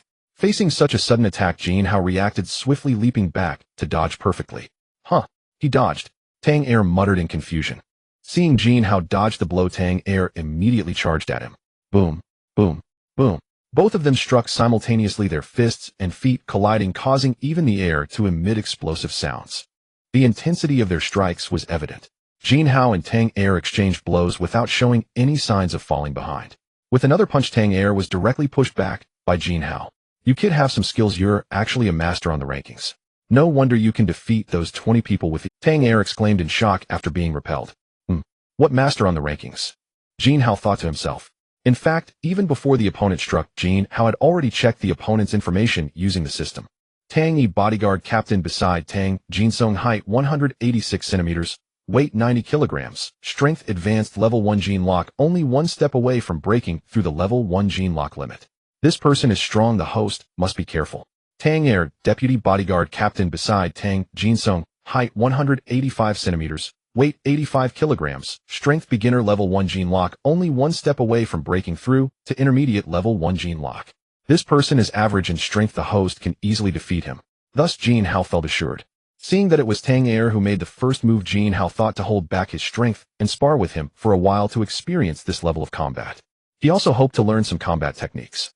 However, after exchanging blows for a while, he found it lacked any real sensation, likely due to the significant gap in strength. Jin Hao felt particularly unchallenged, wanting to showcase his strength to defeat him and continue testing himself against another expert. Even the system warned of the opponent's strength, implying that it would be interesting. Since you already know I'm a master on the rankings, why not just admit defeat? I've only shown less than half of my abilities so far, Jin Hao said arrogantly. You brat, don't be so arrogant. Take this, Tang Er said, charging forward with a kick. Jin Hao deftly dodged the kick, while simultaneously throwing a punch at Tang Er. Tang Er reacted, instantly responding with a punch of his own. Bang! The person who exchanged blows with Jin Hao was sent flying, crashing into the wall several meters away before coming to a stop. Then a mouthful of fresh blood was spat out and his aura immediately diminished. What's going on? Tang Jinsong and Tang Yi were dumbfounded. Just a moment ago their combat was evenly matched. This indicated that their strengths were on par. How could he be sent flying by a single punch? Could it be that Jin Hao had concealed so much strength? Was what he said about only using half of his strength to match Tang Air really true? Are you a high-level master on the rankings? Tang Yi, who had been silently standing behind Tang Jinsong, suddenly stepped in front of him and spoke. Seeing Jin Hao able to deliver such a blow to Tang Air, Tang Yi thought that his strength was at least at the high level of the rankings, perhaps even comparable to his own, or maybe even stronger. However, after some thought, he felt it was unrealistic. How could someone so young possibly surpass him? Hey, you guys keep talking about this ranking and whatnot, master high level, what is that? I've never even heard of it. Jin Hao replied in confusion. You're so strong yet you don't know about this ranking. Did you just get promoted? Or are you from some hidden family? Tang Yi continued. You talk too much, let's see what you're really made of. Jin Hao said and charged at him. In fact, the term master on the rankings refers to a level that ordinary people can never reach. Some may think that these so-called earth, heaven, and human rankings are mere fabrications, non-existent in reality, only found in the virtual world. However, in truth, there exists a hidden ranking worldwide. Anyone who can make it onto the list is a master who far exceeds ordinary people. The human ranking is one of them. Bang! A tremendous sound echoed throughout the room, far louder than the noise made when Jin Hao sent Tang. The two who exchanged punches quickly bounced back after contact. They each took a few steps back to stabilize themselves, then silently clashed again. Bang! Bang! The room was filled with the enormous sounds of their fists and feet colliding along with the constant tearing of the air. At this moment, Tang Jinsong and Tang Air could hardly keep up with the speed of their movements. They could only see two figures continuously intertwining. The strength of the high-level ranking was beyond their comprehension. Bang! The two exchanged punches again, each pushing the other back. Now, upon closer observation, both were visibly injured with blood seemingly trickling from the corners of their mouths. Tang Jinsong was utterly astonished. Tang Yi was nearly a top expert in the Tang family, and was also quite renowned in Wenyang City. Yet here he was in a fierce battle with this kid Jin Hao, neither side giving an inch. After such a long fight, neither had emerged victorious. Moreover, Tang Yi was already injured. At this moment, Jin Hao and Tang Yi stood facing each other 5 meters apart. Both were amazed at each other's formidable strength. They could also see the fighting spirit in each other's eyes. Honestly, finding a rival of equal strength was not easy. In fact, at this moment, Jin Hao was still concealing some of his strength, but he was reluctant to reveal it. It was rare to have a sparring partner of similar capabilities. Suddenly, both of them who had been standing still moved simultaneously. They dashed towards each other, leaving behind. In an instant, they collided. Bang! The force behind their punches far exceeded the previous blows, creating a thunderous sound that resonated in the room, dizzying those who heard it. Not only was there a deafening sound, but this exchange also generated a massive shockwave that overturned the tables and chairs in front of Tang Jinsong. Soon after, a muffled groan followed. Tang Yi was sent flying several meters back by the recoil of their strike, and after stabilizing himself, he coughed up a mouthful of blood, his aura waning considerably. This time he had exhausted all his strength in a desperate bid. Meanwhile, Jin Hao merely stepped back a few paces, suffering no significant damage. Jin Hao had also put forth all his strength in that blow, and with his peak strength of the level 1 Jin Lock, he indeed held a slight advantage over Tang Yi. At this moment, the visibly unstable Tang Yi spoke. You actually possess the strength of the peak on the rankings. This is impossible, you're so young. What a... Tang Jinsong was shocked to see Tang Yi defeated and hear his words. At this moment, Jin Hao slowly walked towards Tang Jinsong and said, "There's nothing impossible. How could the vastness of this world be understood by you mere frogs in a well? What do you want? Don't come closer. I am the heir of the Tang group, you can't touch me," Tang Jinsong said fearfully as Jin Hao approached. "Let me show you what happens when you provoke someone you shouldn't have," Jin Hao said calmly. At this moment, Tang Jinsong was so frightened that he couldn't move. He saw Jin Hao walk up to him and grab him, lifting him into the air with just one hand around his neck. Tang Jinsong seemed to be so stunned by fear that he offered no resistance, hanging limply like a marionette with its strings cut. "Young master!" Tang Yi and Tang Air shouted at the sight. They wanted to rush forward desperately, but both had been severely injured by Jin Hao and could hardly move. After a few seconds, Tang Jinsong must have felt he was struggling to breathe as he began to thrash about, seemingly attempting to say something. Ugh, ugh. Jin Hao watched as Tang Jinsong appeared to be on the verge of suffocation and released his grip. Jin Hao had never intended to take his life. He merely wanted to teach him a lesson. After all, Tang Jinsong, as the heir of the Tang group, held a significant status. Moreover, the two bodyguards by his side were exceptionally strong, indicating that the Tang family was indeed powerful. If anything were to happen to Tang Jinsong, the Tang family would likely not let it go easily, leading to a stream of troubles unless the Tang family were completely uprooted, which was evidently implausible. Furthermore, he had no deep-seated grudge against Tang Jinsong. For Jin Hao, it was merely a trivial matter. After releasing his grip, Tang Jinsong collapsed to the ground, coughing and gasping for air. Cough, cough, cough. Tang Jinsong, this is just a lesson for you. I am not making things difficult for you. I hope you can be more self-aware. Since you are aware of my strength, now do not provoke me, otherwise you will not be able to withstand my wrath. Remember this, if one does not offend me, I will not offend others. Jin Hao said dominantly, while staring at Tang Jinsong. Thank you, classmate Jin. No, please spare me. Tang Jinsong will absolutely not disturb you again in the future. Now regarding your two bodyguards, although I did not kill them, they are quite injured. Hurry and take them to recover, otherwise they might suffer from after effects. This is also a lesson for you. Oh, be more low-key in the future, and do not be so arrogant. Yes, you are right, classmate Jin. I will change immediately. After Jin Hao finished speaking, he exited the private room. In fact, the moment the loud noise erupted from the room, people outside had already sensed that a fight was occurring inside. However, everyone had been instructed to act oblivious regardless of what they heard, so they paid no attention. They could only secretly lament how handsome this young man was. Now upon seeing Jin Hao swagger out of the room, everyone was dumbfounded. What is going on here? How does he look completely unscathed just walking out like that? What about the sounds we heard earlier? There must have been an intense battle inside. Tang Zong's side had Tang Yi and Tang Er, who are among the top experts in the Tang group. Could it be that this young man defeated them both? Don't talk nonsense. How could that be possible? If it were true, then this person would be extraordinary. Just then Tang Jinsong limped out and said, Quick, someone help take Tang Yi and Tang Er to Tang Group Hospital for treatment. Upon hearing Tang Jinsong shout, everyone accepted reality. It turned out that this young man really had defeated them. Instantly there was chaos inside as several people rushed into the private room. Watching the chaotic scene, Jin Hao smiled and walked straight out of the hotel. Oh no, I came here by car, but now I have no ride to return. As soon as Jin Hao exited the hotel, a delightful voice called out from behind him. Hey there, young man, do you need a ride? I can take you. Jin Hao turned around upon hearing the voice. He saw a stunningly beautiful woman standing in front of him. The woman appeared to be in her early 20s, standing about 1.7 meters tall, with a delicate oval face, large eyes, long eyebrows, and a high nose, all combining to create an exceptionally beautiful visage. Her face showed no traces of makeup. Surprisingly, her natural beauty was so radiant that she was undoubtedly a pure natural beauty. Her skin was flawless with a color akin to milk, glowing white. She wore a white crop top that revealed her slender waist and abdomen, faintly showing off her abdominal muscle. On the lower half, she sported extremely short denim shorts, displaying her long, fair legs, which appeared to be over 1 meter in length. She wore a pair of clean white canvas shoes that looked refreshing. This casual outfit accentuated the woman's grace. At that moment, a system interface appeared in front of Jin Hao. Liu Xiaoxiao, second miss of the Liu family, age 22, height 170 centimeters, weight 48 kilograms. Bust 95, waist 58, hip 93. What? The basic information is quite normal, but what is this about measurements? System, explain this to me. Jin Hao thought to himself. Oh, host, are you not interested in this?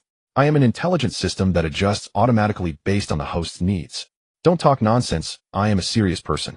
How could I possibly be interested in this? Host, shall I not display this data next time? It's fine, I'll just keep displaying it. We'll take a casual look. Alright, host, as you wish. Would you like to add some new data? New data? Yes, for instance, this girl in front of you is still a virgin. What? You know that too. Of course. I can see all data available, including her medical examination. I thought you could scan a person's body directly. Host, you are thinking too much. However, after this system upgrades, it might be possible, so stay tuned. Knowing all this, Jin Hao ceased communication with the system. He looked at the stunning girl in front of him and said, generally shouldn't it be the boys who invite the girls for a ride? Haha, I wanted to, but looking at you I figured you probably don't have a car. To be honest, I invited you because I was attracted to your looks. How did you know I don't have a car? Jin Hao replied with a smile. I could tell from how flustered you looked at the door earlier. Haha, that does make it a bit awkward.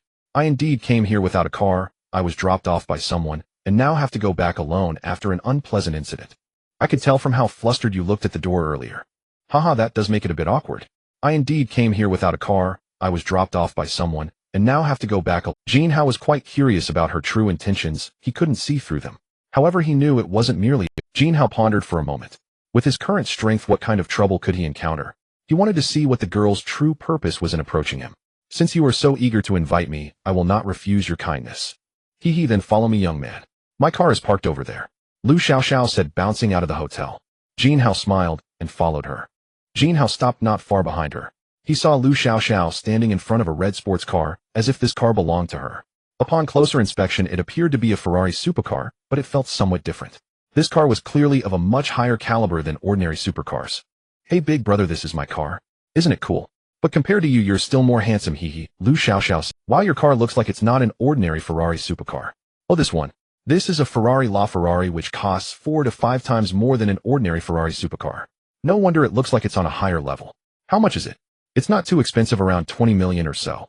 Jin Hao looked at Lu Xiaoxiao and thought she must come from a very wealthy family, probably comparable to the Tang family, otherwise he wouldn't have run into her here. In fact, Jin Hao was wondering what her connection to the Tang family was. I didn't expect you to be a rich young lady with so much money that you can casually drive a 20 million supercar. By the way, I still don't know your name. I'm Jin Hao, just an ordinary person. I'm Lu Xiaoxiao, the second miss of the Lu family. My family is somewhat wealthy. Then may I ask, how does your family compare to the Tang family, and what is your relationship with them? Jin Hao, why are you asking so many questions? Are you checking my household registration? I don't like that, you know. Oh, if you don't like it, then don't say it. But I suspect that if you're going to treat me, it must be related to the Tang family. Big brother being too smart isn't a good thing. Get in the car, we're ready to depart, Lu Xiaoxiao said as she got into the car. Seeing this, Jin Hao, I must say this supercar is indeed impressive, but the chassis is very low, making it somewhat difficult for Jin Hao's tall and robust body to get in. Once in the passenger seat, Jin Hao carefully examined the interior. Compared to the Rolls-Royce Phantom from the Tang family, this car was clearly on another level. Jin Hao thought it was time for him to get a supercar as well. Miss Li, you should have channels to purchase similar supercars, right? I've actually been wanting to buy one lately. Of course. If you want to buy one, it depends on your capabilities. Can you first get my contact information? Is it that hard? Didn't you take the initiative to talk to me today? Logically, you should be the one to give me your contact information. I only initiated the conversation. The rest is up to you. So are you saying Miss Lu has no interest in me and was just casually asking? Then Jin will not disturb you any further and will take his leave. After saying this, Jin Hao prepared to get up and leave. Hey, wait, don't go. We've barely talked. I can give you my contact info. That's more like it. Since you started this conversation today, you have to finish it. As the saying goes, escort the Buddha to the west. Here, add me on WeChat. Jin Hao smiled and said. They then added each other on WeChat and exchanged phone numbers. Jin Hao saved Lu Xiaoxiao as Cute Xiao, while Lu Xiaoxiao saved Jin Hao as Gold Inch. Jin Hao, accompany me to a place first, and then he'll take you home. Consider it my fare for you. Where to? Do you need my help with something? You'll find out when you get there. I think you want to sell me making plans behind my back, especially since I'm so handsome, right? Ha ha ha, I suspect you're joking, but I have no evidence. Lu Xiaoxiao laughed heartily. Or do you want to go to another hotel? Do you have other intentions towards me? Wouldn't this be too fast for us? Jin Hao spoke seriously and absurdly. Oh, you actually guessed right. What should I do? I'm so flustered. So are you willing to go with me? Lu Xiaoxiao said in a flustered manner. Come on, stop pretending. Since you don't want to say, then forget it. Ooh, I won't make it hard for you. Then let's get going. Vroom vroom vroom. Lu Xiaoxiao stepped on the gas repeatedly, producing a loud engine roar, a beautiful sound that drew attention. Lu Xiaoxiao then drove the car down the road. I must say this extraordinary supercar has its unique attributes. No matter how fast the car went, it remained smooth and comfortable. Jin Hao sat in the car gazing at the night scene outside with bright lights and a bustling city. The night was so enchanting. He began to marvel at the dramatic changes in his life lately. It's like a world apart. He couldn't help but admire the power of money. Money may not be omnipotent, but without it one can accomplish nothing. As the car kept moving, they slowly distanced themselves from the city and drove into the suburbs where the population was sparse. Seeing this, Jin Hao spoke up. Miss Lu, where exactly are you taking me? It seems we're going further and further. Are you a big man afraid? Are you worried that a little girl like me would do something to you? Lu Xiaoxiao chuckled.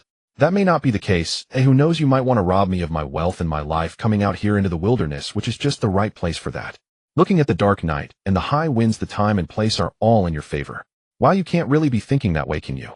Jin Hao spoke seriously. Lu Xiaoxiao couldn't help but laugh. Jin Hao, you're really humorous. Do I look like that kind of person? Would I lack money? And what do I need your life for?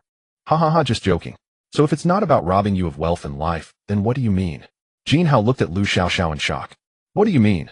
Lu Xiaoxiao also looked puzzled. Oh no, if you're not robbing me of wealth, then it must be something more inappropriate. I never expected that such a young girl would have such thoughts. Could it be because I look too handsome? Jin Hao said while covering his mouth with both hands. He had a startled expression. Lu Xiaoxiao originally wanted to scold him for being narcissistic, but then thought of, oh no, you've discovered my secret. Jin Hao, you're very clever. I just have my eyes on you, wanting to capture your heart, and I've specifically chosen a good place, just ahead, to let you experience the purity of nature. Lu Xiaoxiao said with a mischievous smile. He is a man, why should I be afraid of you? In the end, who will be capturing whom? Jin Hao said, leering at Lu Xiaoxiao. Being stared at like this made Lu Xiaoxiao feel a bit flustered, realizing she might have gone a bit too far. What if they hadn't reached their destination yet? And Jin Hao. Stop, Jin Hao. I'm just joking, I don't take it serious. Lu Xiaoxiao suddenly said apologetically. Then tell me where we're going, otherwise I might not be able to control my... Jin Hao continued to probe, moving his hand toward Lu Xiaoxiao. We're almost there, don't get excited, don't get excited. After Lu Xiaoxiao said this, she immediately accelerated, fearing they would run out of time. A few minutes later, they saw a building standing in the midst of the mountains and forests. As the distance continued to shorten, the building became increasingly clear. A closer look revealed it to be a castle surrounded by lights that illuminated it with vibrant colors, making it particularly eye-catching at night. Under Lu Xiaoxiao's full speed driving, they soon arrived at the building. Indeed, it was a castle, and the overall decoration style resembled that of a European ancient castle. From the front, the castle stretched over 100 meters long and stood more than 30 meters high, exuding an air of solemnity and grandeur. Finally, we've arrived. Jin Hao, look, we are here. Stop overthinking it, Lu Xiaoxiao said, sighing in relief. This seems to be a castle. What is this place and what's inside? So why did you bring me here? Jin Hao asked with confusion. It's a secret. I won't tell you, you'll find out. Hurry up and follow me. I won't hurt you, Lu Xiaoxiao said mysteriously. What if I don't go in? What can you do to me then? Besides, you seem to have no interest in bringing me all this way. Jin Hao directly confronted Lu Xiaoxiao. Since we're here, aren't you curious to have a look?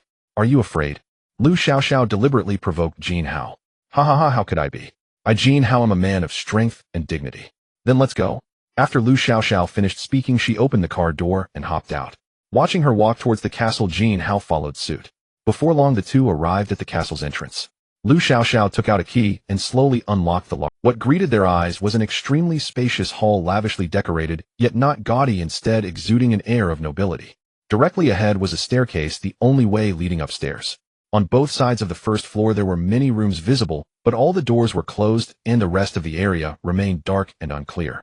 The entire hall was about 10 meters high, with an enormous chandelier hanging from the center of the ceiling, radiating brilliance. Miss Lu, so what is this castle really about? Just as Jin Hao finished speaking, a gust of wind rushed towards him. A shadow flew at him with incredible speed.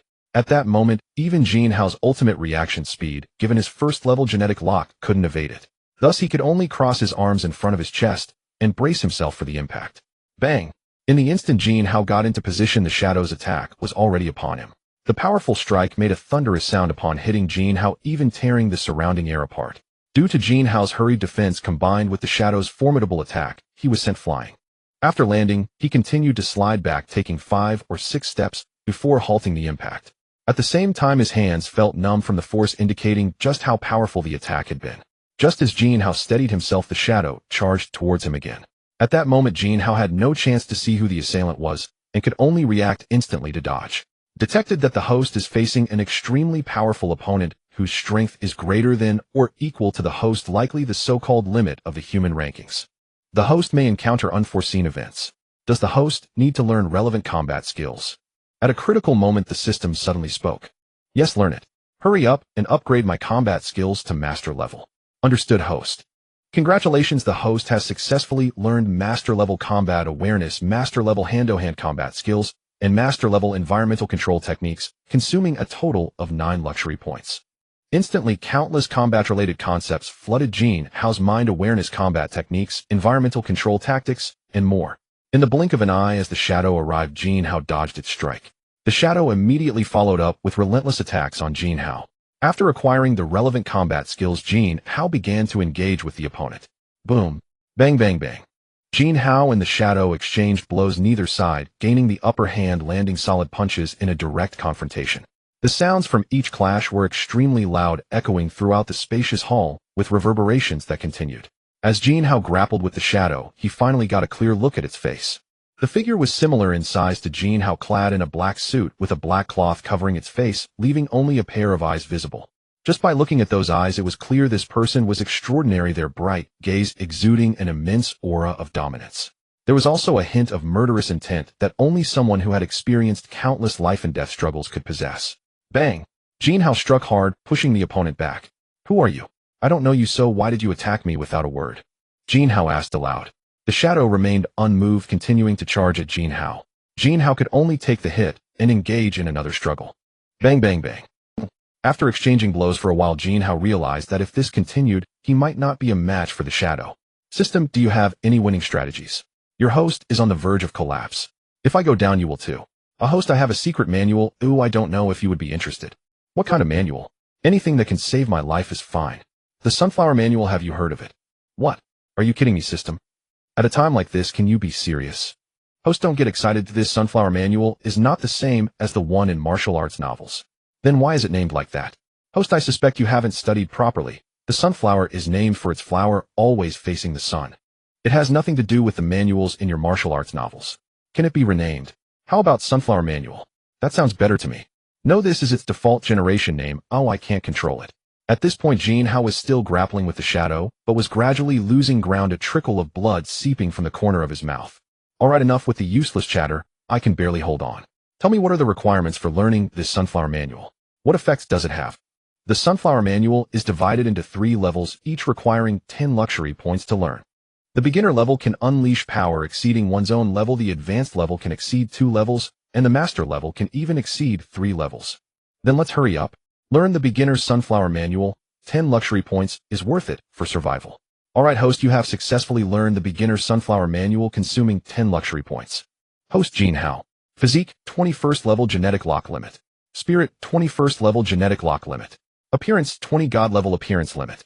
Skills, artificial intelligence, system master level, basketball skills master level, mixed martial arts skills master level, running skills master level, combat awareness master level, hand-to-hand combat skills master level, environmental control techniques.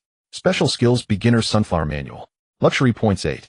Account balance, hundreds of trillions of Huaxia coins. Jin Hao looked at the interface, feeling somewhat speechless about the special skill. What is this? You said this isn't the same as the Sunflower Manual, but it looks pretty similar. At least there's no requirement like to practice this skill. One must first castrate themselves. System, how do I use this special skill?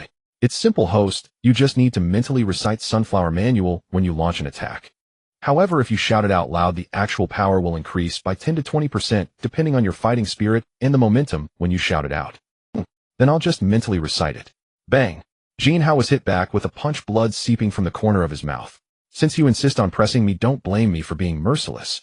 After shouting, Jin Hao mentally recited Sunflower Manual. Then he unleashed his full power in a strike towards the shadow. The shadow seemed momentarily stunned by Jin Hao's shout, but quickly regained its composure. However, seeing Jin Hao's full power strike, which was unlike any before, the shadow appeared somewhat surprised. At the same time, the shadow also seemed to give its all in a counterattack. Bang! The sound of this strike was like thunder ringing in their ears, leaving them dazed. Not only was it a tremendous noise, but the strike also generated a massive shockwave tearing apart the air. Following this, 2 muffled grunts were heard. Both were pushed back several meters by the force of their attacks, before coming to a stop. At this moment, both had sustained significant injuries, likely unable to continue fighting. You indeed possess great strength. You might even surpass the limit of the human rankings. However, after fighting for so long, I feel you haven't gone all out. So can you explain what's going on now? Jin Hao slowly stood up and spoke. Haha, you really have impressive strength for such a young age, having already reached the limit of the human ranking. The shadowy figure replied. May I ask who you are? Jin Hao continued to inquire. The shadowy figure removed the black cloth from his face, revealing his true appearance. To see this face, it was surprisingly a middle-aged man, yet the speed, strength, and reaction he displayed during their earlier encounter belied his appearance. The man appeared to be in his 40s with a square-shaped face, yet his complexion and expression exuded an aura of a powerful individual. After revealing his true face, the man smiled at Jin Hao and said, My name is Lu Xingju and I am the chairman of the Lu Group and the head of the Lu family. Jin Hao, my young brother, I feel like we hit it off at first sight. Although I am older than you, I believe it is more appropriate for us to refer to each other as brothers. So, does this mean that Lu Xiaoxiao brought me here today to test my strength? Since she shares your surname, and given her age, she can't possibly be your daughter, can she? Haha, indeed. Lu Xiaoxiao is my second daughter. Tonight she mentioned seeing a young man with extraordinary strength at the Tang Hotel. She managed to retreat unscathed while being attacked by Tang Jinsong's 2 bodyguards and even left them incapacitated. So I quickly had her bring you here, and I wanted to personally test your strength. You certainly trust your daughter a lot. A girl as beautiful as her, if something were to happen on the way here, it would be a significant loss for you. Jin Hao responded, Xiao is not an ordinary person. She has been practicing martial arts with me since childhood, and her strength is quite remarkable. Don't let her delicate appearance fool you. She possesses the strength of a novice on the human ranking. Lu Xingjuan chuckled. Haha, what of a novice on the human ranking? I am at the pinnacle of the human ranking. Subduing her would not even take me a second. May I ask how you can be so at ease? Because you do not strike me as that kind of person, and I believe that someone with such strength would disdain to act in such a manner. Lu Xingjin's response pleased Jin Hao, and he chose not to dwell on the issue any further. You lured me here under false pretenses, and without exchanging a single word you directly initiated relentless tests of my strength. Although you did not attempt to kill me, it still caused me significant harm. Isn't it fair that you should provide me with an explanation for such indiscriminate actions? Jin Hao asked with a hint of anger. At that moment Jin Hao was quite angry.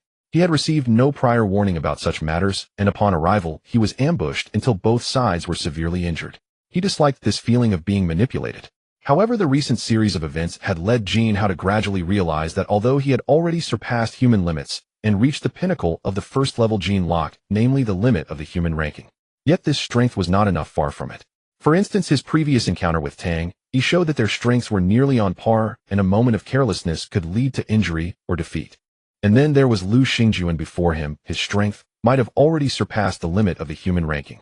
Under his attacks, Jin Hao was continuously pushed back, sustaining serious injuries and struggling to defend.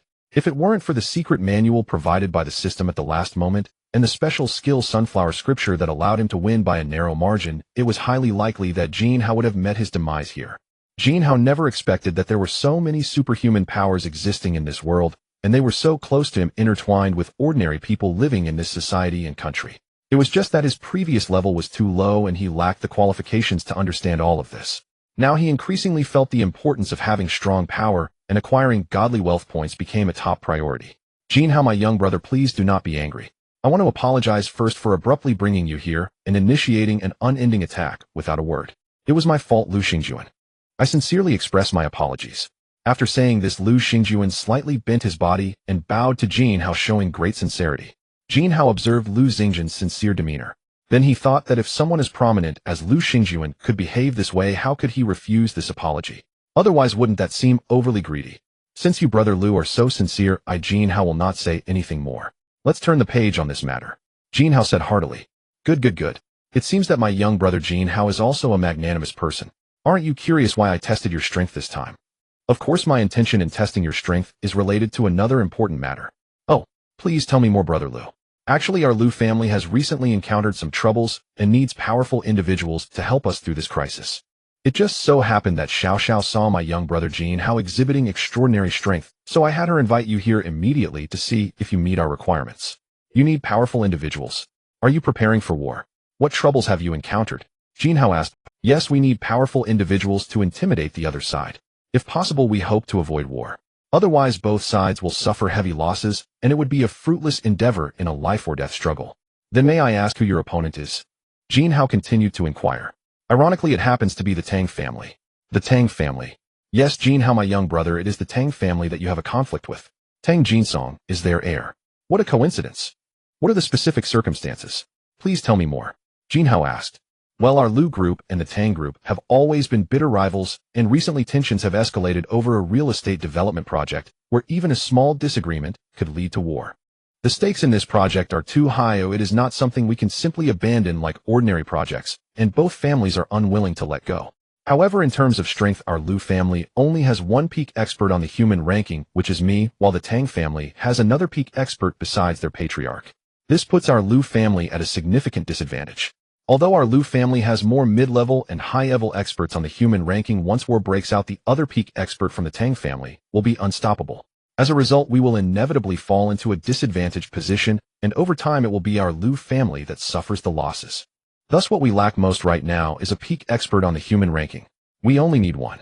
It is just perfect that we encountered my young brother Jin Hao today. You are a savior for our Lu family, the destined one. I, Lu Xingjun, sincerely and earnestly request that my young brother Jin Hao help our Lu family. Of course, our Lu family will definitely provide appropriate compensation. Whatever it is, we will ensure you are satisfied. Moreover, my young brother Jin Hao will hold the same status in our Lu family as I do, capable of commanding all our family members. After finishing his statement, Lu Xingjun clasped his hands and bowed to Jin Hao. Jin Hao listened to Lu Xingjun's lengthy speech, momentarily taken aback. To put it bluntly, it was essentially asking him to be a hired muscle, though he might not even need to take action, just occupy a position. The opponent was still Tang Jinsong and his family, and Jin Hao actually felt some aversion towards Tang Jinsong's repeated meaningless provocations. As for compensation, Jin Hao didn't care at all. He had more than enough money to spend. As for the position in the Lu family, it seemed unnecessary to him, as he didn't need to command anyone. However, seeing Lu Xingjun's demeanor, Jin Hao found it hard to refuse. Brother Lu, there is no need to be so polite. Helping you with this task is not an issue. But I must make it clear that I do not require any compensation. I am not short on money. As for the equivalent status in your Lu family, I am not interested and do not need it either. Just make sure not to bring me any troublesome issues later. I prefer simplicity and tranquility. Jin Hao casually remarked. Then may I ask if my young brother Jin Hao has any requests? I, Lu Xingjun, promise you that anything within my power I can fulfill. Lu Xingjun said firmly. I haven't thought of anything at the moment, we'll discuss it later. However, I may need to ask for your help in the future, such as buying something or handling certain matters. Alright, any time for any matter, my young brother Jin Hao, you can seek me out. So does that mean you agree to help? Lu Xingjun asked. Jin Hao nodded. Haha, my young brother Jin Hao truly is a straightforward person. We seem to have hit it off. Why don't we go have a drink? Lu Xingjun patted Jin Hao on the shoulder. Brother Lu, let's save that for another day. I will definitely come to visit you soon. So much has happened today, I am a bit tired, so I will head home now. Jin Hao waved his hand. Cough cough, yesterday, I was not considerate. Let Xiao Xiao see you home. Lu Xingjun said apologetically. Hearing her father's call, Lu Xiao Xiao looked at Jin Hao, seemingly reluctant to approach. Lu Xiao Xiao had tricked Jin Hao into coming here to test his strength against her father. Moreover, she never anticipated that his strength was so formidable. Although he was initially pushed back by her father, he ultimately managed to land a devastating blow that resulted in both sides sustaining heavy injuries. Just imagine, her father had been at the peak of the human ranking for many years, and in terms of strength and experience, he far surpassed the average peak experts on the human ranking. Yet Jin Hao at such a young age had already reached the pinnacle of the human ranking and could even contend with her father to the extent of mutual injury. That was truly impressive. Now Jin Hao had sustained such serious injuries because of her, and Lu Xiao Xiao felt particularly embarrassed, unable to face him. Father, I fine. Jin Hao, are you alright? Is your injury serious? I am sorry for tricking you into coming here and causing you such serious injuries. It's my fault. I apologize to you. Lu Xiaoxiao's emotions were quite agitated, her chest rising and falling rapidly as she spoke, and paused, ultimately gazing at Jin Hao with a pitiful expression. Jin Hao looked at Lu Xiaoxiao's delicate demeanor, then at her stunning face and alluring figure, and found it impossible to be angry. Moreover, Jin Hao thought Lu Xiaoxiao was a very cute girl, lively, playful, and stubborn yet terrified. Who could resist such infinite charm? Jin Hao smiled and said, Miss Lu, there is no need to feel so apologetic. After all, you were just trying to fulfill your father's task and think of your family's future. Using a bit of unorthodox means is understandable. My injuries are nothing serious. I will recover after resting for a few days. We young people heal quickly. But you, a young girl, went to such lengths to deceive a grown man into coming here. That is quite a feat. Fortunately, you met me. If it were someone else, you might not have succeeded. You could have gotten hurt as well. After all, there aren't many upright young men like me at this age. Upon hearing Jin Hao's words, Lu Xiaoxiao felt a warmth in her heart. He not only did not blame her, but also showed concern and understanding. However, the last sentence sounded so strange, so narcissistic. Was it really appropriate to praise oneself so directly? Lu Xiaoxiao couldn't help but laugh. Her smile was captivating, and it was an understatement to describe Lu Xiaoxiao at this moment as enchanting. Haha, Jin Hao, you are quite amusing. Since you do not hold it against me, shall we consider this matter settled? Of course, let's leave it at that. Your happiness is the most important thing. Jin Hao said with a smile, then gently ruffled Lu Xiaoxiao's hair. Looking at the handsome Jin Hao standing in front of her, Lu Xiaoxiao reached up to touch her head. Suddenly, she froze, unsure of how to respond. What was this feeling? Her heart rate quickened, and she felt no aversion to such behavior. Instead, it brought her some happiness. Unconsciously, Lu Xiaoxiao slightly shrank her head. Meanwhile, Lu Xingjun, observing Jin Hao's actions, couldn't help but smile knowingly. Noticing that Lu Xiaoxiao had been in a daze for quite a while, he spoke to break the awkwardness. Alright, Xiaoxiao, since the matter has passed, and it is getting late, hurry and take Jin Hao home. Hearing her father's voice, Lu Xiaoxiao was suddenly jolted back to reality. Okay, father. Jin Hao, let's go. Lu Xiaoxiao said, immediately running off, her face appearing slightly flushed. Seeing this, Jin Hao smiled, and after bidding farewell to Lu Xingjun, followed Lu Xiaoxiao's lead. As they reached the castle entrance, they saw the moon hanging high in the sky, casting a silvery light. The silhouettes of Jin Hao and Lu Xiaoxiao were very distinct. As they arrived at the car, Lu Xiaoxiao just unlocked it and was about to enter the driver's seat. Suddenly, a warm hand grasped her. Feeling the warmth from the hand on hers, Lu Xiaoxiao realized that Jin Hao had grasped her hand. She didn't turn back, merely feeling anxious, her cheeks growing even redder. Seeing that Lu Xiaoxiao didn't turn around to inquire, Jin Hao forcefully turned her to face him. Lu Xiaoxiao was startled by the sudden movement, but froze upon seeing Jin Hao's face. He is really handsome, so charming. Why is my heart racing so fast? Suddenly, Jin Hao leaned closer. Lu Xiaoxiao instinctively took a step back until she hit the side of the car. At this moment Jin Hao released Lu Xiaoxiao's hand, resting one hand on the car, while his face stopped just a centimeter away from hers. "Oh, Jin Hao, what are you doing?" Lu Xiaoxiao was startled by his actions and exclaimed, "What do you think, with such a beautiful girl before me?" Jin Hao said with a mischievous smile. Looking at Jin Hao's demeanor, Lu Xiaoxiao felt no disgust in her heart. Instead, she became somewhat excited. As the saying goes, bad boys are loved by women, and this was indeed quite true. Jin Hao then moved his head to the side of Lu Xiaoxiao's neck. He whispered into Lu Xiaoxiao's ear, "I will drive from here, you just sit back." The warm breath from his words enveloped her neck. Lu Xiaoxiao felt a shiver run down her spine, frozen in place. Drive? What kind of car? What does he mean by just sitting? Just sit. Lu Xiaoxiao was momentarily confused, her heart racing, imagining various improper scenarios. After speaking, Jin Hao stepped back to maintain a normal distance. However, seeing Lu Xiaoxiao still in a daze, he chuckled and spoke. "Miss Lu, you really look adorable in this dazed state." "Oh, what?" Lu Xiaoxiao, lost in her thoughts, was interrupted by Jin Hao's words. "See, dazed yet cute, ha. You are too likable, Lu Xiaoxiao." Jin Hao continued to smile.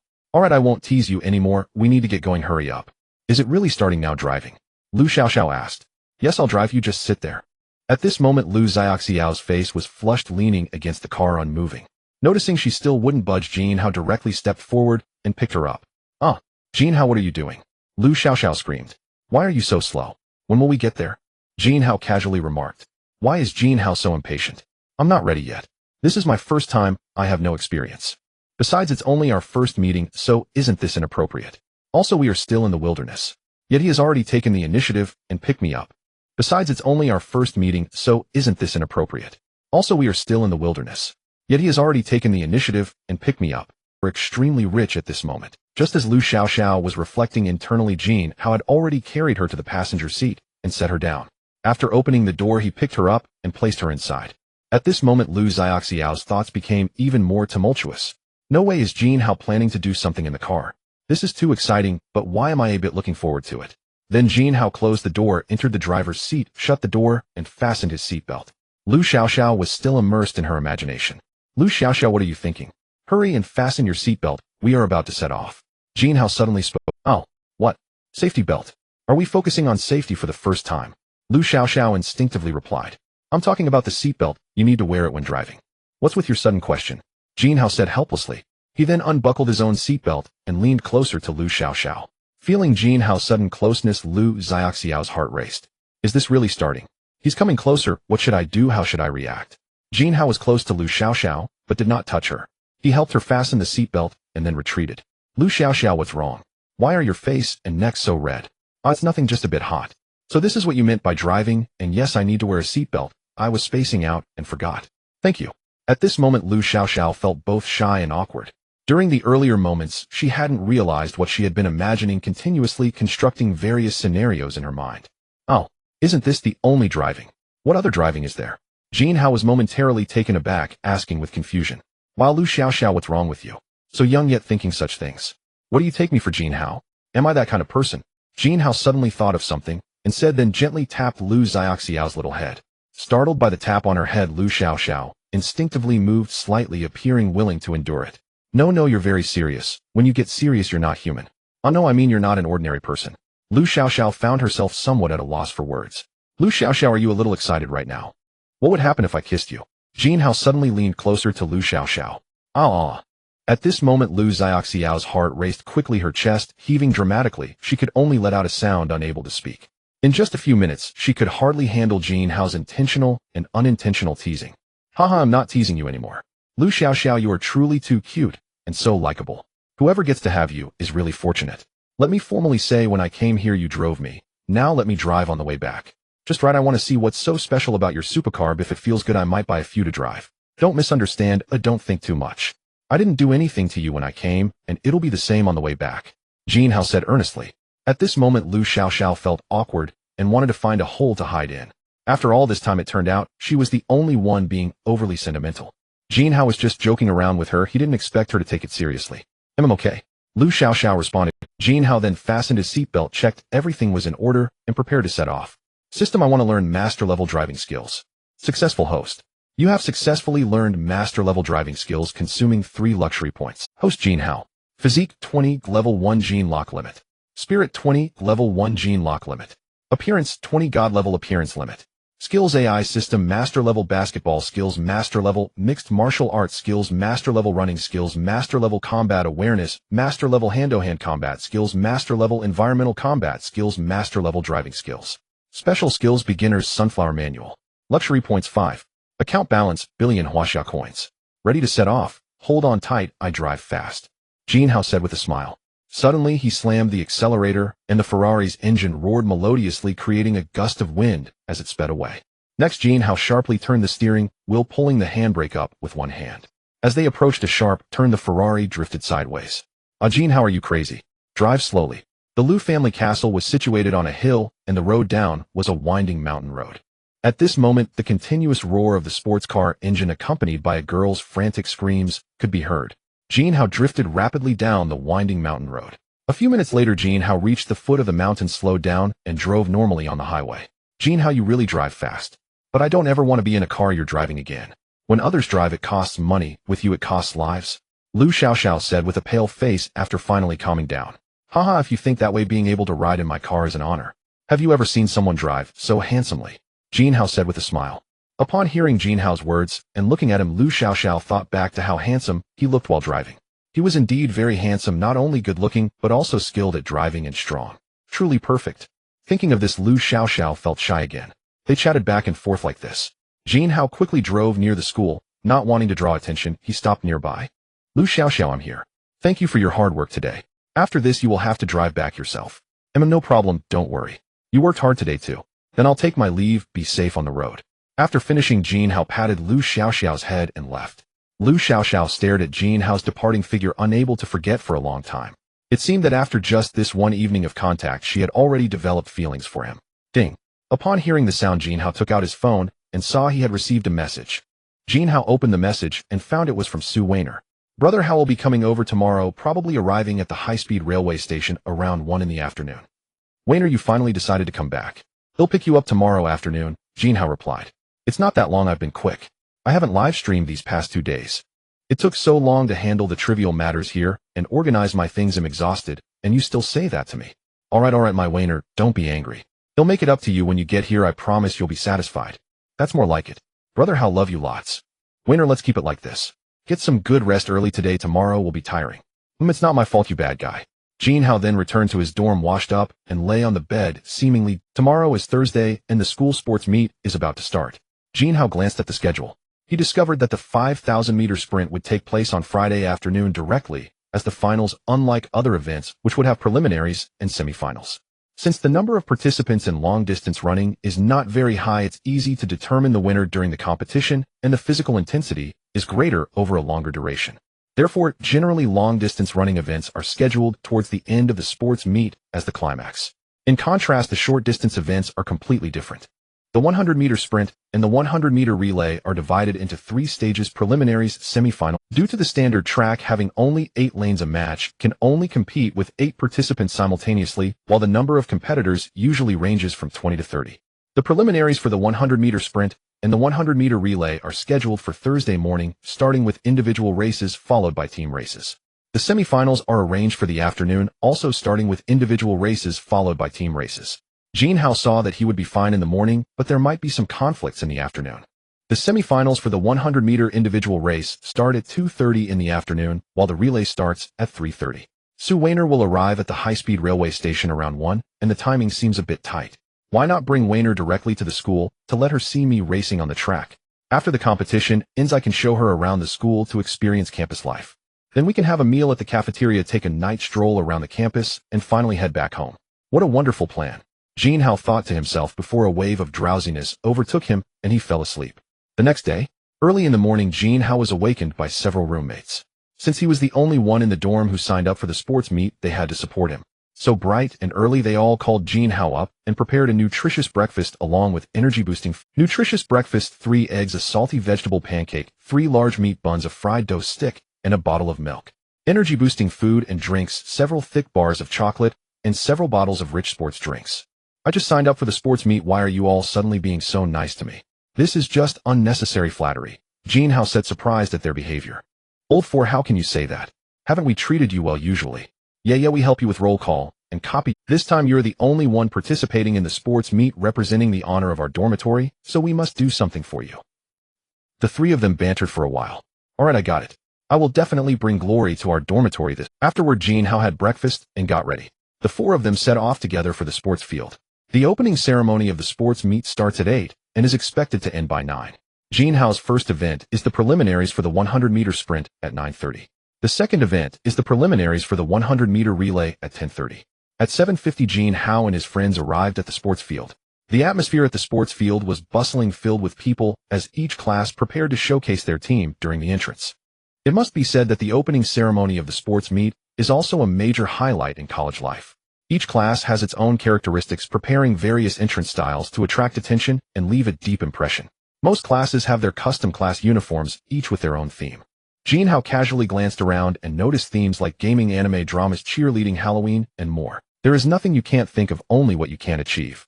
Of course, among them, one of the most eye-catching themes was the Jin Hao noticed a class composed almost entirely of girls wearing black suit uniforms on top, black professional short skirts below, and black round-toed rubber shoes on their feet. All of them exposed their fair thighs, and at a glance it was all legs. Although the lengths and thicknesses varied, they were all pleasing to the eye. Especially the leading girl, who stood out among the crowd. Her skin glowed under the sunlight, her long legs, excellent figure, and unparalleled beauty. Time passed quickly, and the opening ceremony began.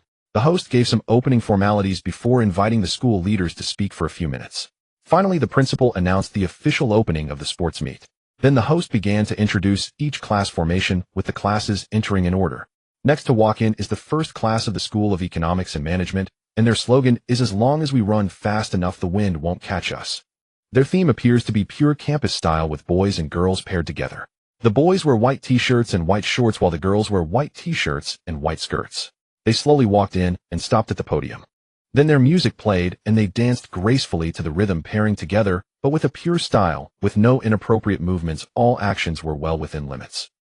Next to walk in is the second class of the Foreign Languages Department. Their slogan. One class after another kept entering to showcase. Some were novel and interesting, while others were plain and ordinary, and some were quite distasteful. However, by the time they got to the end, everyone was numb to it. Time quickly passed, and at 9:10 the opening ceremony finally ended. Everyone began to get busy, as the first event of the sports meet was the preliminaries for the 100-meter sprint.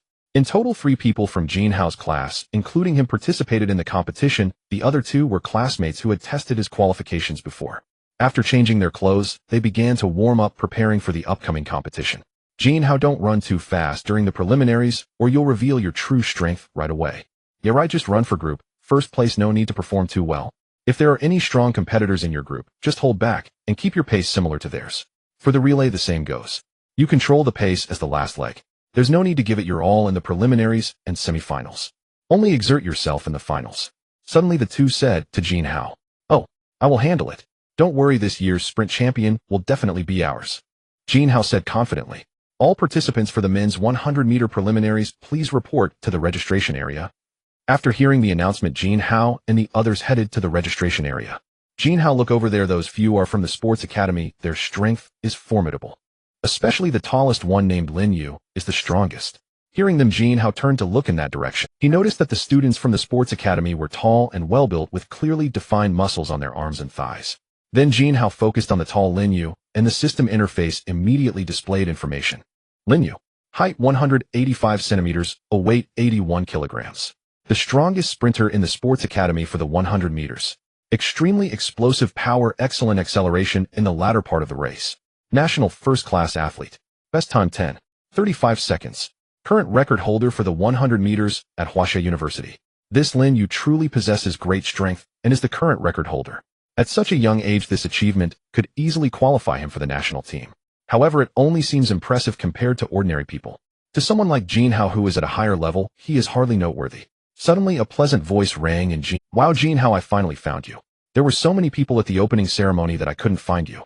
As soon as I heard about the 100 meters registration, I knew you would be here." Jin Hao turned around and saw a very familiar girl standing beside him, looking at him. The girl was dressed simply today, with her hair tied in a ponytail, wearing a pink sports outfit and a pair of white sneakers. Her already good figure was accentuated by this athletic attire. It subtly revealed her abdomen, and upon closer inspection, one could see hints of defined abs. Today the girl appeared even more youthful and vibrant. Standing in the sunlight, she smiled at Jin Hao, making everything around them lose its color. The girl was Yi Qianqian, the one who insisted that Jin Hao participate in the sports meet. Qianqian, you came. Look, I'm being obedient and participating in the competition. Are you going to show your appreciation? Jin Hao said to Yi Qianqian. Let's talk after you win the championship. You can do whatever you want then. After finishing, Yi Qianqian stuck out her tongue, playfully exuding cuteness and charm. Haha, you said it, so you better be prepared. When you watch my race, please hold on tight. I'm afraid my speed will scare you. Jin Hao smiled as he spoke. Haha, alright. Then you get ready for the competition, and I'll go cheer for you in the stands. After saying this, Yi Qianqian quickly kissed his right cheek and ran away. Jin Hao was momentarily stunned by the sudden kiss. Coming back to his senses, he couldn't help but smile. Tisk, Jin Hao, you really are quite fortunate. Having such a beautiful and cute girlfriend. Yeah, we two single guys are suddenly feeling full. I'm afraid we won't be able to eat at noon. Suddenly one of Jin Hao's classmates said, Ugh, it's all because I'm too handsome. Jin Hao replied, narcissist. Students, please line up properly. When I call your name, raise your hand so we can verify the list. Students, there are 8 people per group. For the last group, if there are not enough for 8, just take as many as you can. Please follow the guide in front of you to the competition area. The race will begin soon. Jin Hao and the other 2 classmates were not in the same group. He was in the second group, while the others were in the first and last groups. They quickly formed their groups and followed the guide to the track.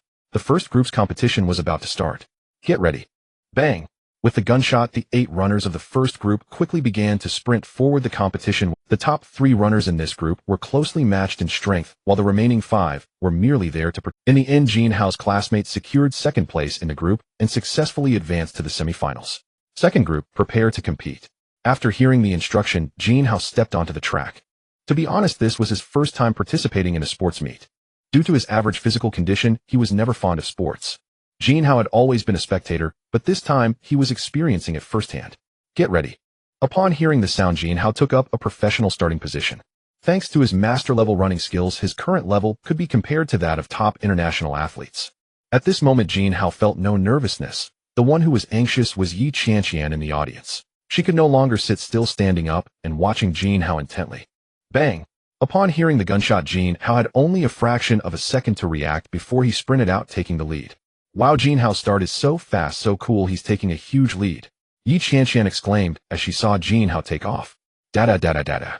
All that could be heard on the track were the sound of rapid footsteps. Jin Hao maintained his lead, but he deliberately controlled his speed. 80 meters.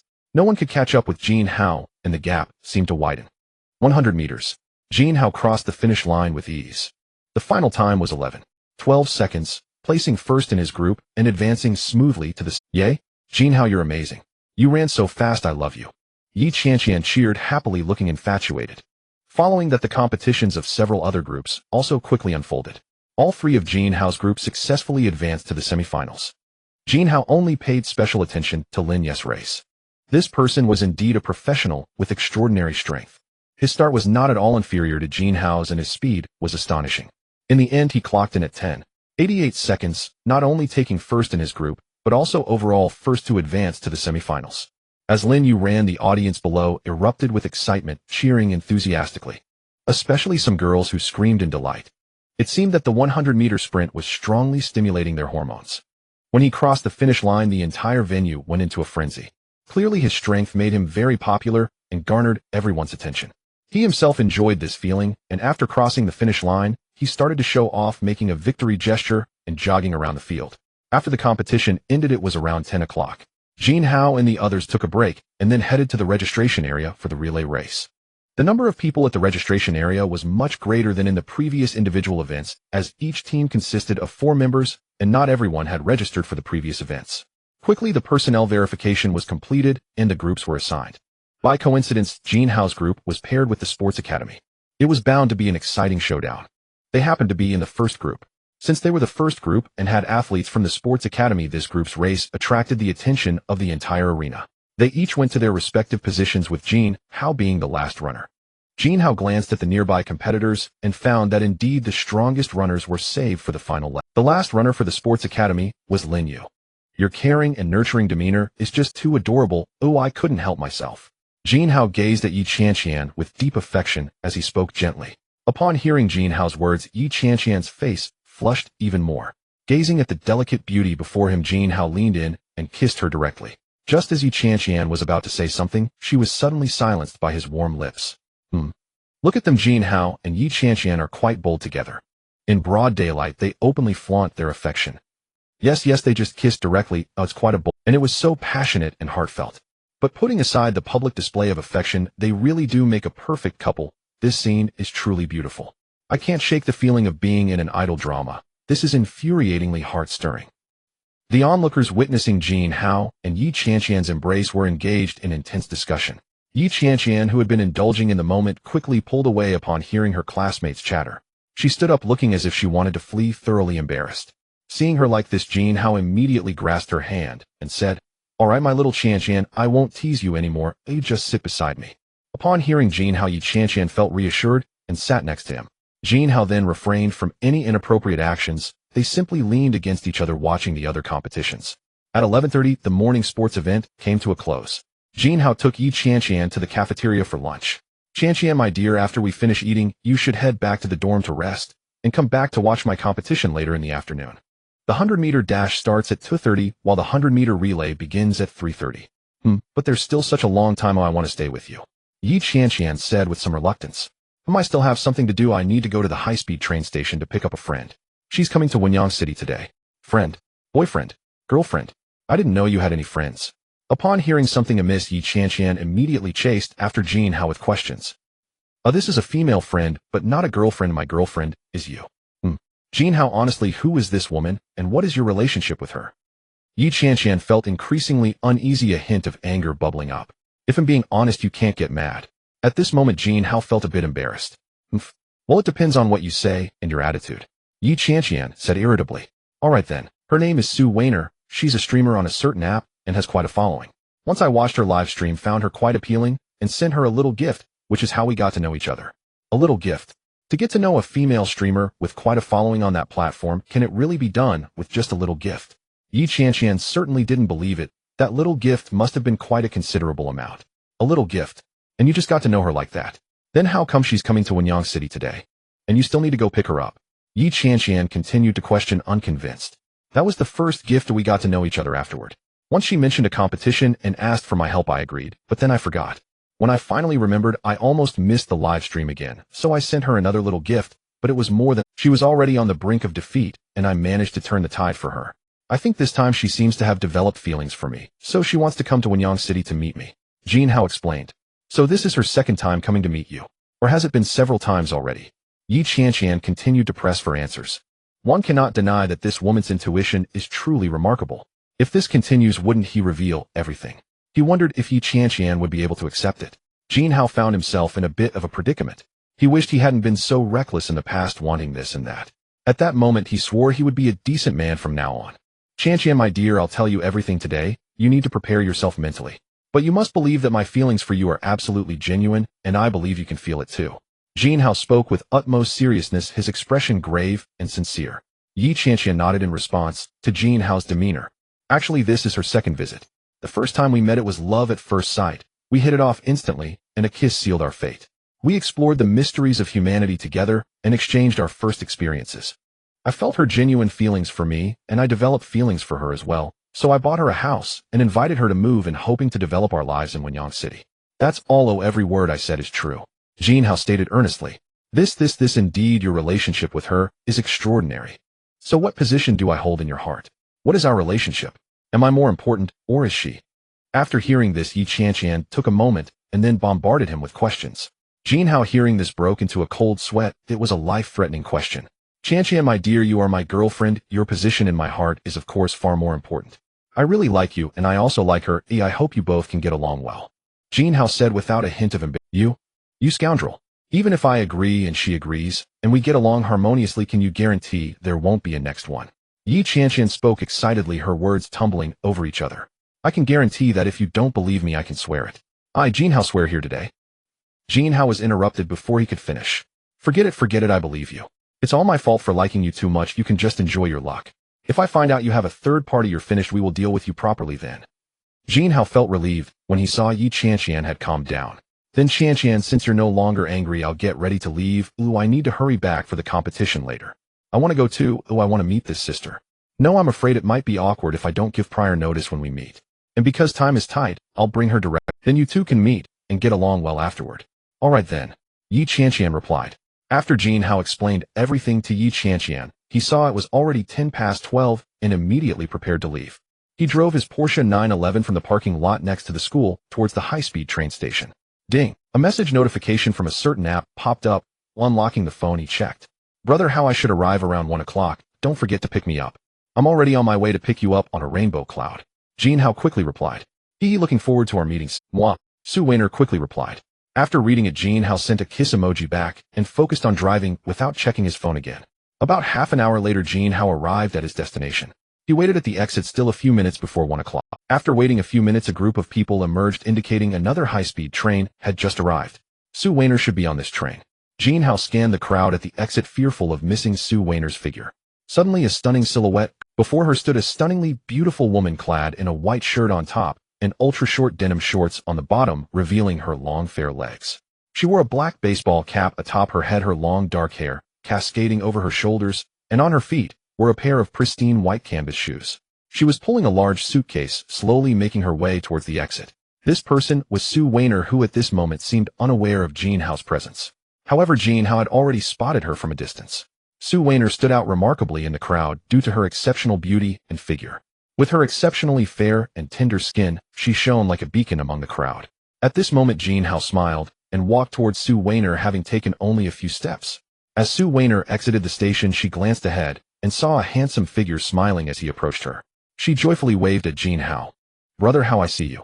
Jin Hao, noticing her joyful demeanor, waved back at her and then quickly rushed towards her. Moments later, Jin Hao reached Su Weiner, wrapping her tightly in his embrace. Feeling the warmth and strength of Jin Hao's hug, Su Weiner's heart suddenly swelled with warmth. In the few days they had been apart, she had missed Jin Hao immensely while being alone. She too extended her arms to tightly embrace Jin Hao, expressing her longing. After a while, Jin Hao released Su Weiner and took her hand, saying, "Come, Weiner, let me take a good look at you and see if there's any change after a few days apart." As he spoke, Jin Hao began to inspect Su Weiner's face closely. Seeing his serious expression, Su Weiner couldn't help but laugh. "Brother Hao, you look so amusing like this." "Really? I don't feel that way. But to be honest, you seem to have lost quite a bit of weight after not seeing you for a few days. Is it because you missed me too much, longing for everything about me, eh?" Jin Hao said with a serious tone. "Huh, did I lose weight? But I truly missed you, Brother Hao. Just a few days apart feels like years." "So exaggerated. Then tonight, I will definitely make it up to you, pamper you, and help you gain some weight," Jin Hao said with a mischievous smile. Su Weiner shyly replied. "By the way, Weiner, our school is having a sports meet these days. I signed up for a few events, and I have a competition this afternoon. I was worried that if I took you home first and then went to the competition, I might not make it in time, so I plan to take you directly to my school. After my competition, I'll take you to experience college life, stroll around my campus, and have a meal together. In the evening, we can enjoy the night view, wander around a bit, and then head home for a good rest," Jin Hao continued. "Oh, is that so? That sounds great. I just happen to want to see your competition," Su Weiner responded. "I wonder how good you are and what events you signed up for." "I'm participating in running events, the 100-meter dash, the 100-meter relay, and the 5,000-meter long run," Jin Hao replied. "The 100-meter dash and the 5,000-meter long run. Aren't those two extremes? Brother Hao, your choices are truly impressive. I don't know if you focus on participation or if you're exceptionally skilled. I admire you without reservation." "Haha, I just thought that since I'm participating anyway, I might as well make it a bit different. If I'm going to stand out, I must do so spectacularly. Trust me, I'm strong in every aspect. Whether it's this or that, I won't fall short," Jin Hao said "Really? That's good, I believe you," Su Weiner said cheerfully. "Let's not just stand here any longer." After saying this, Jin Hao took one hand to pull Su Weiner's suitcase, while holding her hand with the other as they walked towards the parking lot. Soon they placed their luggage and sat in the car. "Weiner, there's something I need to confess to you," Jin Hao suddenly said, seriously looking at Su Weiner. "Huh? What's wrong? Is there a problem?" "There's nothing wrong, but later when I take you to school, you will meet a girl. This girl is named Yi Qianqian. Oh, she is my girlfriend. I really like her, and she has given herself to me, although she came after you. However, she is also a very important person to me, and she likes me very much as well. I told her everything about you and me without any concealment. She went from being angry and questioning me at first to accepting everything later. I hope you two can get along well. Both of you are important to me, and I don't want to lose either of you. Moreover, I have sworn that I will only have the two of you, and will not have a third," Jin Hao said earnestly. "I'm serious, so I don't know what you think." Jin Hao spoke with sincerity, leaving Su Weiner bewildered by his words. "Another girl? A girlfriend? What does that make me? She came after me. Was this something that happened while I was away? What kind of situation is this? Sue Weiner felt a wave of questions surging in her mind.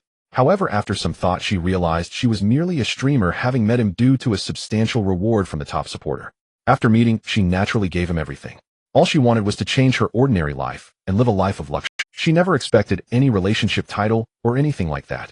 As long as life was good and she didn't have to worry about money, that was enough. At this moment, her thoughts were clear, and after coming to terms with it, she felt relieved. All the questions in her heart remained unspoken. I see you. I have no problem with that. I've never been yours, nor can I expect anything from you. As for your vow, Sue Weiner replied coolly. Seeing her demeanor, Jin Hao knew she was hurt, but unlike Yi Qianqian, she didn't directly confront him. Instead, she chose to silently endure, burying her feelings deep down, forgiving him outright. Weiner, don't be like this. You should understand how I feel about you and my intentions.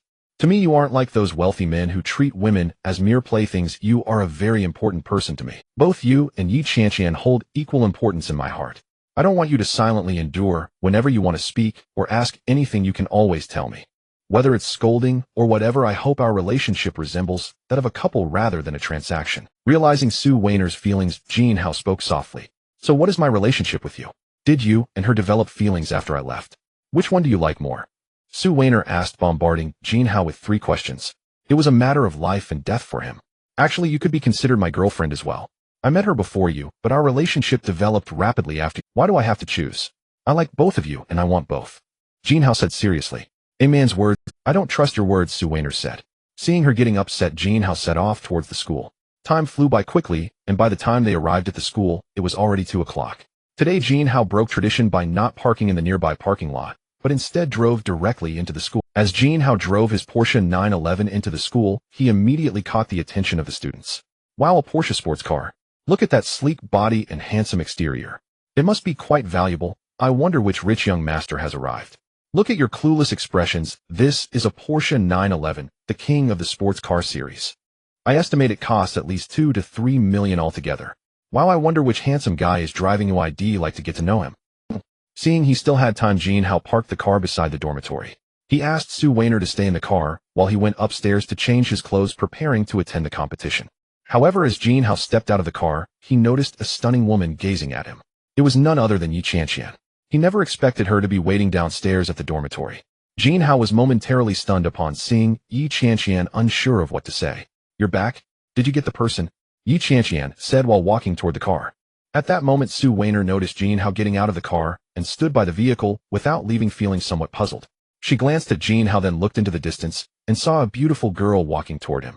This girl must be Yi Qianqian, the girlfriend Jin Hao mentioned. Who would have thought they'd run into each other so soon after entering the school? She must have been waiting around the dormitory all along.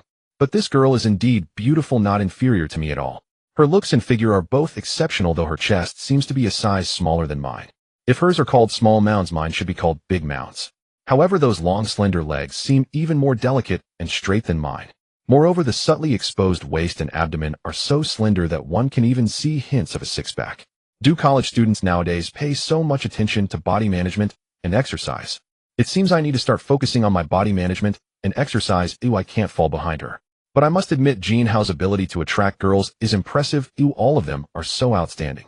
I won't get out of the car just yet. I want to see how Jin Hao handles this. Sue Weiner thought to herself. Qianqian, why are you here? Were you waiting for me all this time? Jin Hao asked somewhat nervously. When he faced them individually before, he felt no pressure and believed he could. I won't get out of the car just yet. I want to see how Jin Hao handles this. Sue Weiner thought to herself. Qianqian, why are you here?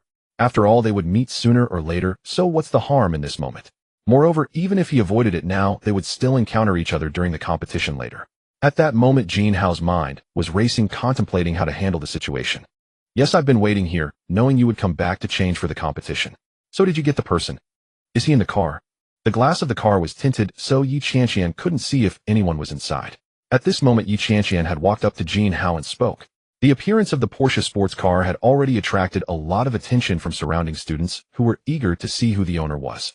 Moreover, with a goddess of Yi Qianqian's caliber waiting in front of the boys' dormitory, it seemed she was waiting for someone. Many onlookers were observing, and several boys looked, but lacked the courage to approach for contact information. Thus, the number of spectators present was quite significant. Jin Hao found himself in an awkward situation, surrounded by people and unsure of what to do. Yes, the person is here in the car, but I feel like this might not be the best time for you to meet. how about waiting a bit? Jin Hao suggested. I think now is the perfect time, Yi Qianqian asserted confidently. Qianqian, look at all the onlookers. This isn't suitable, is it? There's nothing wrong with it. Since you chose to drive in with a Porsche, you must be prepared to be noticed, Yi Qianqian replied without room for argument. Jin Hao had previously picked up Yi Qianqian several times in this car. However, he had never driven it into the school. He always parked it in the lot outside. He seemed to do this to keep a low profile, which Yi Qianqian understood. But today Jin Hao had driven it in when picking up Su Weiner. This made Yi Qianqian feel somewhat uncomfortable, wondering if she was less important than Su Weiner. Fine, after all, we will meet sooner or later. Jin Hao, unable to refuse, agreed. At this moment, Su Weiner, watching Jin Hao and Yi Qianqian converse from the car, felt that Jin Hao seemed unable to handle it. Seeing the crowd of onlookers growing larger, Su Weiner decided to step in to resolve the situation. The person. Is there someone in the car? What's going on? Yes, who is that guy? How does he have such a beautiful girlfriend and still looks for others? Could it be that has the mistress been caught by the original partner? Don't talk nonsense. Who's the original partner is still uncertain. Everyone be quiet. It seems they're about to open the car door. At this moment, the onlookers were buzzing with discussions. After speaking, Jin Hao turned to walk toward the Su Weiner saw Jin Hao walking toward her and understood that they were about to meet. She took a deep breath to knock knock. Weiner, you may need to get out of the car for a moment. Oh, I'm about to open the door. Jin Hao tapped on the after saying that he opened the passenger door. Weiner, you must have seen her from the car. That girl is Yi Qianqian, whom I told you about. She seems a bit angry and insists on meeting you now. I guess it's because I've never driven the car into the school, always parking it outside. Ooh, I walked in with her. She suspects that I treat you better than her.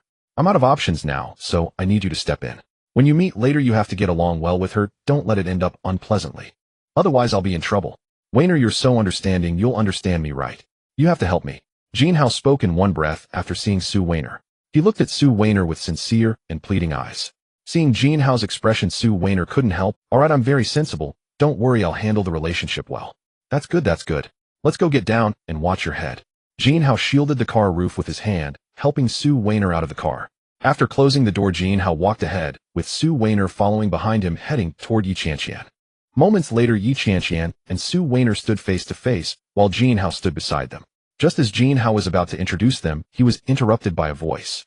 Wow, Qianqian, you're truly stunning. Your looks and figure are simply unmatched. Do I envy you so much? By the way, I'm Su Weiner. Nice to meet you. Su Weiner said with a smile, extending her right hand toward Yi Qianqian. Yi Qianqian was taken aback when she saw Su Weiner smilingly extend her right hand. In fact, she had been observing when Su Weiner got out of the car and walked towards her with Jin Hao.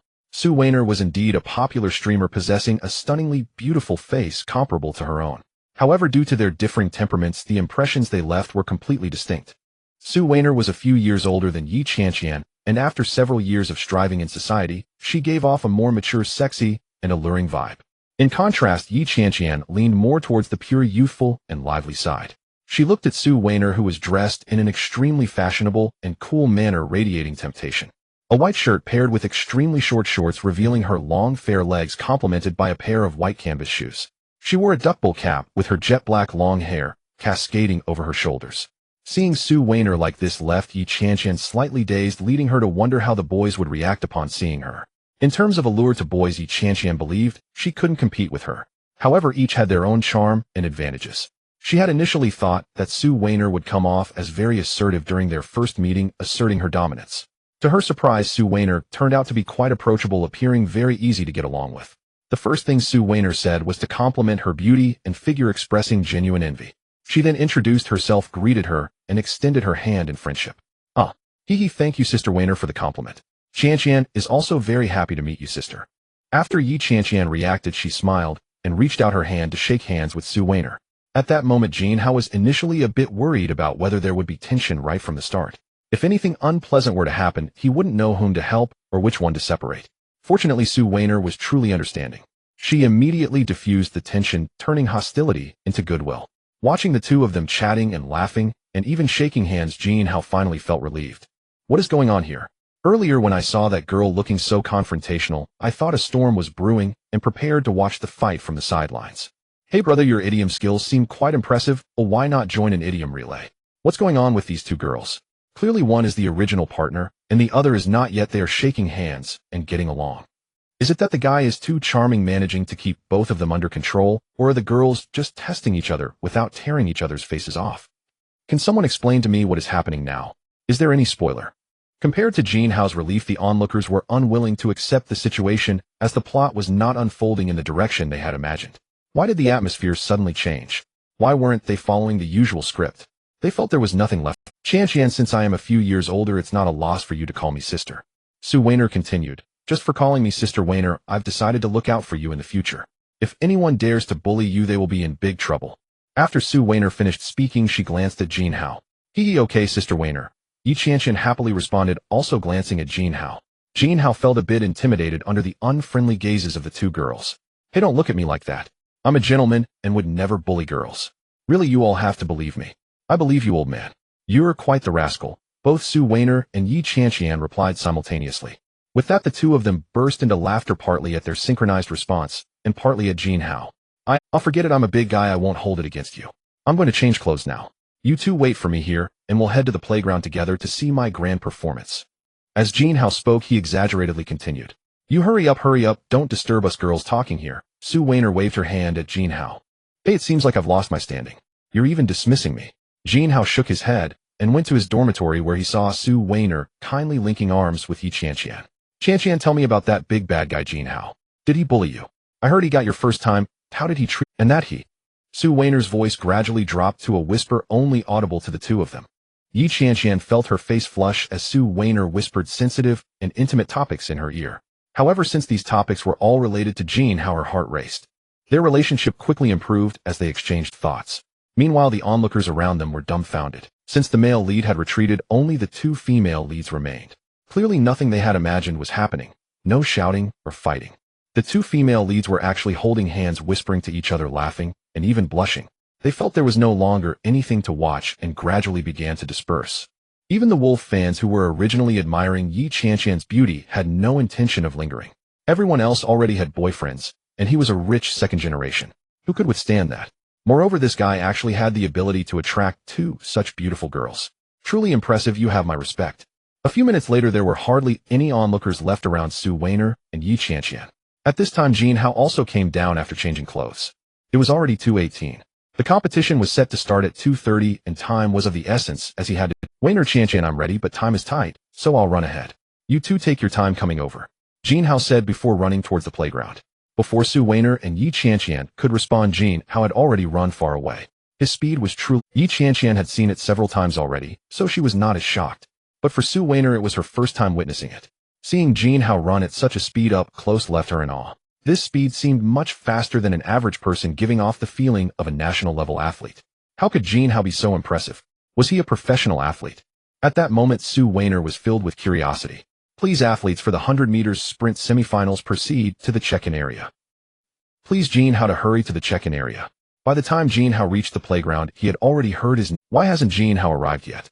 It's driving me crazy. If the time passes, he'll lose his qualifications. At that moment, two of Jin Hao's classmates at the check-in area were anxiously discussing. Jin Hao, are you? You're the last one. Oh, wait another 2 minutes, and if you don't come, you'll be disqualified. The teacher at the check-in area said. Suddenly, a figure flashed by like lightning. Teacher, I'm Jin Hao. I'm here to check in. Well, as long as you made it, you would have lost your qualification if you had arrived any later. Classmates, now that everyone is here, let's head to the competition venue. The teacher spoke after seeing Jin Hao arrive.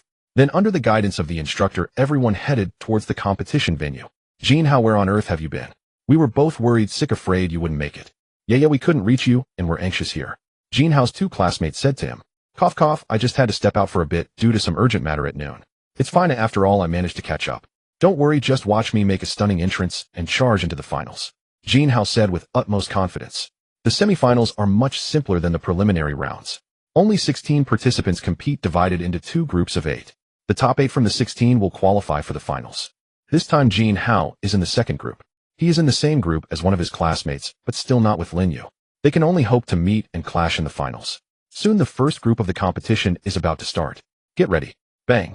As the gunshot echoed, the athletes immediately dashed forward. At this moment, a tall figure stood out prominently, taking the lead right from the start. 1 second, 2 seconds, 3 seconds. He sped up constantly, widening the distance from the other competitors. Who else could this person be but Lin Yu? As Lin Yu led the way, the audience erupted into cheers, and people began to scream. Especially the girls whose voices were particularly loud. Whoosh. Lin Yu crossed the finish line first. 10 seconds and 68 milliseconds. He improved his preliminary score by 0.2 of a second. but it still didn't reach his best performance. It seems he has held back and didn't give it his all. Jin Hao carefully observed Lin Yu throughout the competition. He noticed that Lin Yu had nearly exerted all his strength in the first half, while he clearly slowed down in the latter half. It seems that to win the championship in the finals he would likely need to run close to 10 seconds. Jin Hao thought about it, and felt indifferent. After all, it was all about taking it easy while controlling his speed. He can't go too fast, otherwise if he accidentally breaks a record, that wouldn't be good, right? At this moment Lin Yu was quite confident, making a big V sign towards the sky. He began to wave both hands upward, indicating the audience to get excited. Seeing this, Jin Hao shook his head. Lin Yu is quite capable, but he is too showy. He gets overly proud every time he wins first place, too ostentatious. I just wonder what expression he will have when he gets crushed by Jin Hao in the finals. Second group, prepare to take the stage. The referee at the starting point announced. Jin Hao and the others immediately took their positions. Get ready. Bang.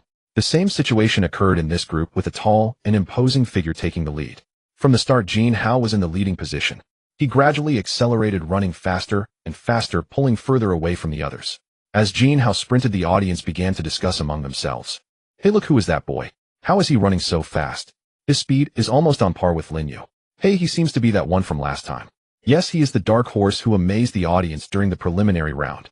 I remember he was close to Lin Yu's time, advancing to the semifinals with the second best overall score. Wow, this boy is running so fast. I saw him up close last time, and he is quite handsome. All my heart is racing. What should I do? I'm falling for him. Meanwhile, in a corner of the audience, Su Weiner and Yi Qianqian were also fixated on Jin Hao. Brother Hao is truly running fast. Could he really be a professional athlete? The faster he runs, the more my heart races. So handsome, so charming. Su Weiner thought to herself. Jin Hao is indeed Jin Hao. With this speed, he is sure to take first place. I just wonder if he can surpass Lin Yu in the finals. Yi Qianqian thought worriedly. System, inform me of the current speed and predict the time for the 100 meters finish. I want the result to be around 11 seconds. Understood, host. Current host speed is 11 meters per second, which is too fast. Expected 100 meters finish time is around 10 seconds. After hearing the system's reminder, Jin Hao slightly reduced his speed. Ding, current host speed is 9.8 meters per second, which is appropriate. Expected 100 meters finish time is around 11 seconds. A few seconds later, Jin Hao crossed the finish line. 10 seconds and 98 milliseconds, breaking the 11-second barrier. The moment Jin Hao crossed the finish line, the entire venue erupted. Many in the audience cheered for him, giving him encouragement. At this moment, Su Weiner and Yi Qianqian also raised their hands, excitedly shaking them. Then they joyfully jumped up, embracing each other. In the end, Jin Hao advanced to the finals with the second-best overall score, but one of his classmates got eliminated. After the 100-meter sprint finished, Jin Hao rested in the lounge for half an hour. Suddenly, the announcement rang out. Please have the relay team members for the 100-meter sprint report to the registration area. Jin Hao and the others arrived at the registration area. At this time, the team from the sports academy was already waiting. When Lin Yu saw Jin Hao and the others arrive, he walked towards Jin Hao. Hello, Jin Hao, I'm Lin Yu. You should know me, right? Yeah, I know. Hello, Lin Yu. Is there something you need? It's nothing, I just noticed you run quite fast, and want to know who is faster, you or me. Lin Yu said, somewhat provocative. Is that all? I don't know, we can just try and find out. Jin Hao replied flatly. Haha, alright, let's see who performed. After Lin Yu finished speaking, he left. A few minutes later, the 100-meter sprint relay semifinals were the same, advancing from 16 to 8 for the finals. However, by coincidence, Jin Hao's team was once again grouped with the sports academy team. Jin Hao were in the same group with the sports academy again. Last time in the preliminaries, they blew us away at the front. Oh, luckily you saved the day at the end. Yeah, this time it seems precarious again. We're counting on you, Jin Hao. Seeing his teammates' lack of confidence, what does it matter if others are fast? Why are we here to compete? We compete to conquer ourselves for the honor of our class. The process is what matters most, not the result. But what we must do is give our all in every match without calculating wins or losses. Come on, brothers, let's get fired up. I'm here, I can do it. After Jin Hao finished speaking, everyone became invigorated and headed to the track. Get ready. Bang. The competition was about to begin. Clearly, the sports academy was again in the leading position, constantly pulling ahead. But this time, Jin Hao and his team did not lag behind by too much. After 3 runners, the distance dropped was not particularly large, maintaining around 20 meters. Seeing this, Jin Hao decided not to start running early in the relay zone, waiting in place for the baton handoff. When Jin Hao received the baton, he saw Lin Yu leading him by nearly 20 to 30 meters. He sprinted forward with all his might like a bolt of lightning. The distance quickly closed 20 meters, 10 meters. Wow, look at that boy. Is that speed humanly possible? That speed might be even faster than Bo Chaos. He's on track to break a record. I'm so excited. Watching this 100-meter sprint is more thrilling than a world championship. In this relay race, Lin Yu was worried about any mishaps. Despite having a huge lead, he still ran as hard as he could. Hearing the audience erupt once again, he sensed something was amiss and immediately sprinted forward with all his strength. When he was only about 10 meters from the finish line, a blurry figure flashed past him. That figure was none other than Jin Hao, who finally surpassed Lin Yu at the last moment. In a breath's time, Jin Hao crossed the finish line, followed closely by Lin Yu, separated by only 0.3 of a second. Wow. Oh. At this moment, the entire venue was in an uproar. All the spectators stood up shouting. They witnessed such an exciting duel. Jin Hao, who had been trailing by nearly 20 to 30 meters, caught up and surpassed Lin Yu at the last moment. This was astonishing, thrilling, a complete turnaround, and incredibly fast. At this moment, Su Weiner and Yi Qianqian were equally elated, feeling proud of their man who had won the audience's applause. After finishing the competition, Jin Hao, fearing too much attention, immediately left the venue and headed to the dormitory. Seeing this, Su Weiner and Yi Qianqian quickly followed. The three met at the bottom of the dormitory building. Jin Hao, you were amazing today. That last-minute comeback was truly phenomenal, so cool. Ooh, I'm smitten. Yi Qianqian said dreamily. Yeah, brother Hao, I can't believe how incredible you are without seeing it in person. I like you so much. Su Weiner said dreamily as well. Cough cough, let's keep a low profile. These are small matters not worth boasting about. By the way, Weiner, you guys stay in the car for now. I left the keys in your bag. They'll go up to take a shower and change my clothes, then take Weiner back home.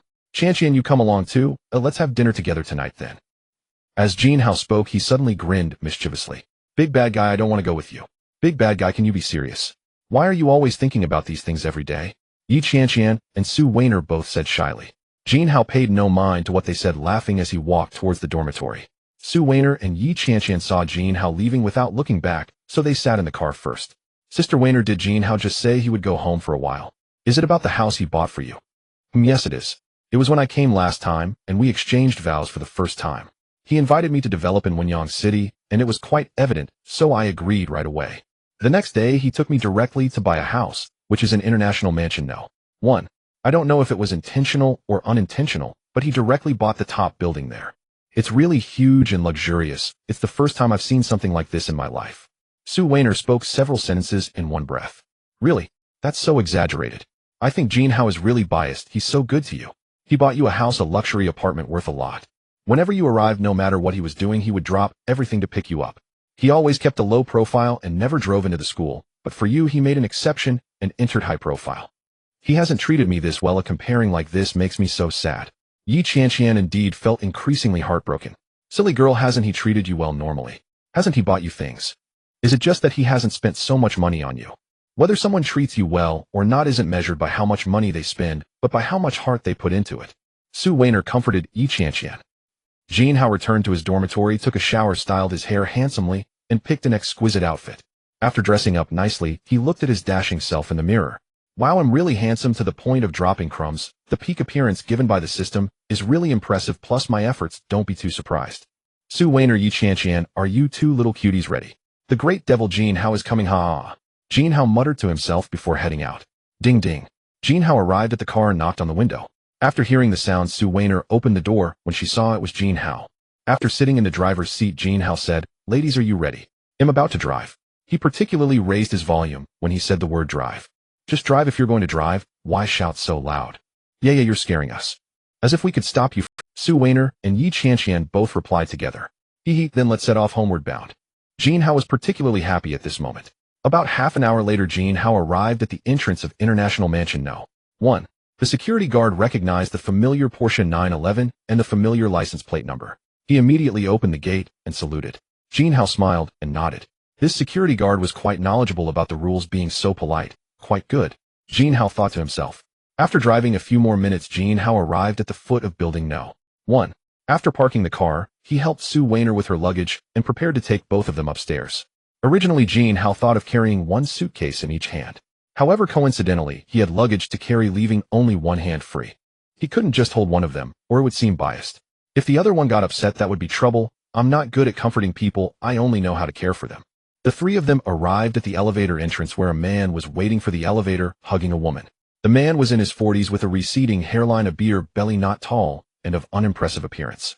The woman was in her early 20s. Both her looks and figure were quite decent, and on a scale of 10 she could score at least 8. She was dressed flamboyantly and wore very sexy and charming clothes. However, compared to the woman next to Jin Hao, she was far inferior. No, it was completely incomparable. Sensing someone approaching, the man turned his head to take a look. Just with that one glance, he couldn't take his eyes off them. He looked at Su Weiner, then at Yi Qianqian, and then back at the girl beside him, suddenly feeling that the one in his hands was no longer appealing.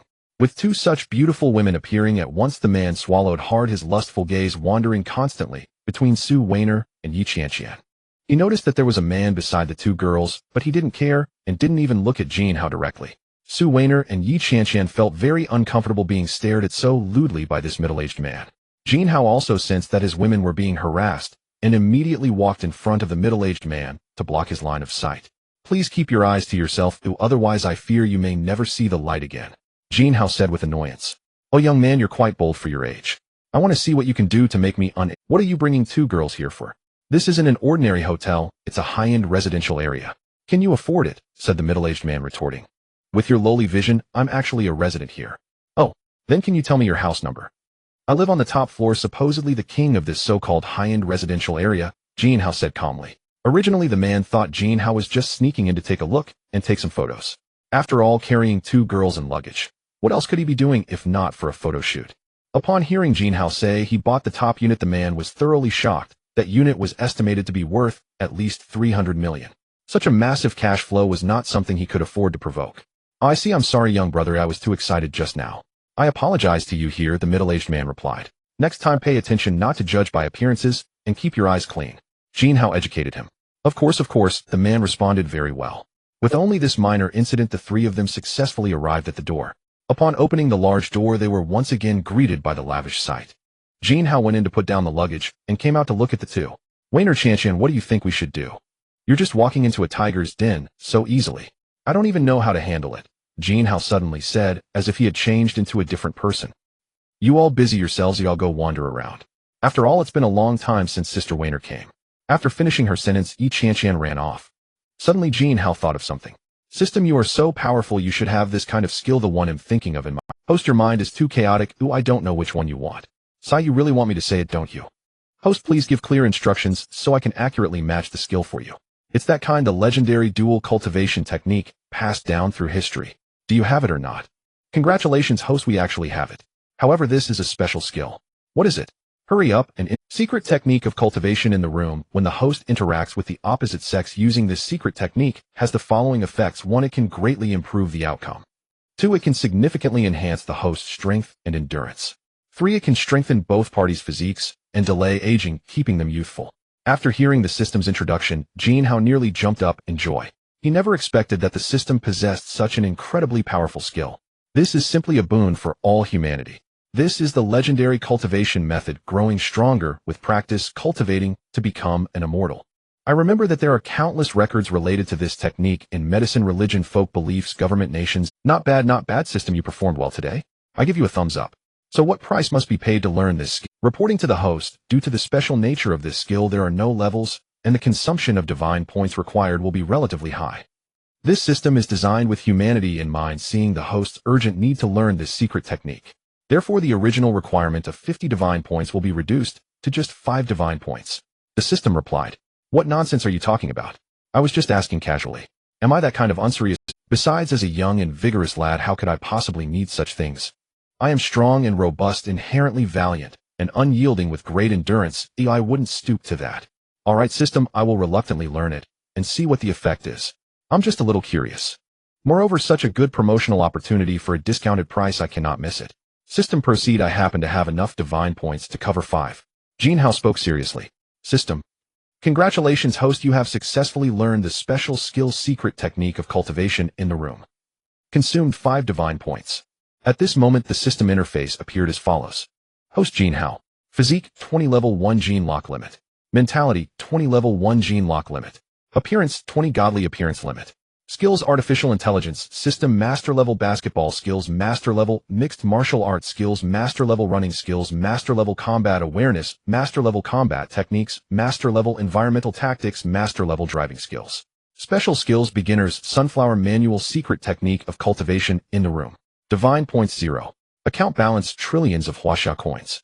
Meanwhile, a vast stream of information flowed into Jin Hao's mind. Many knowledge points about the mysteries of humanity. After gradually digesting and absorbing the knowledge in his mind, Jin Hao nodded in satisfaction.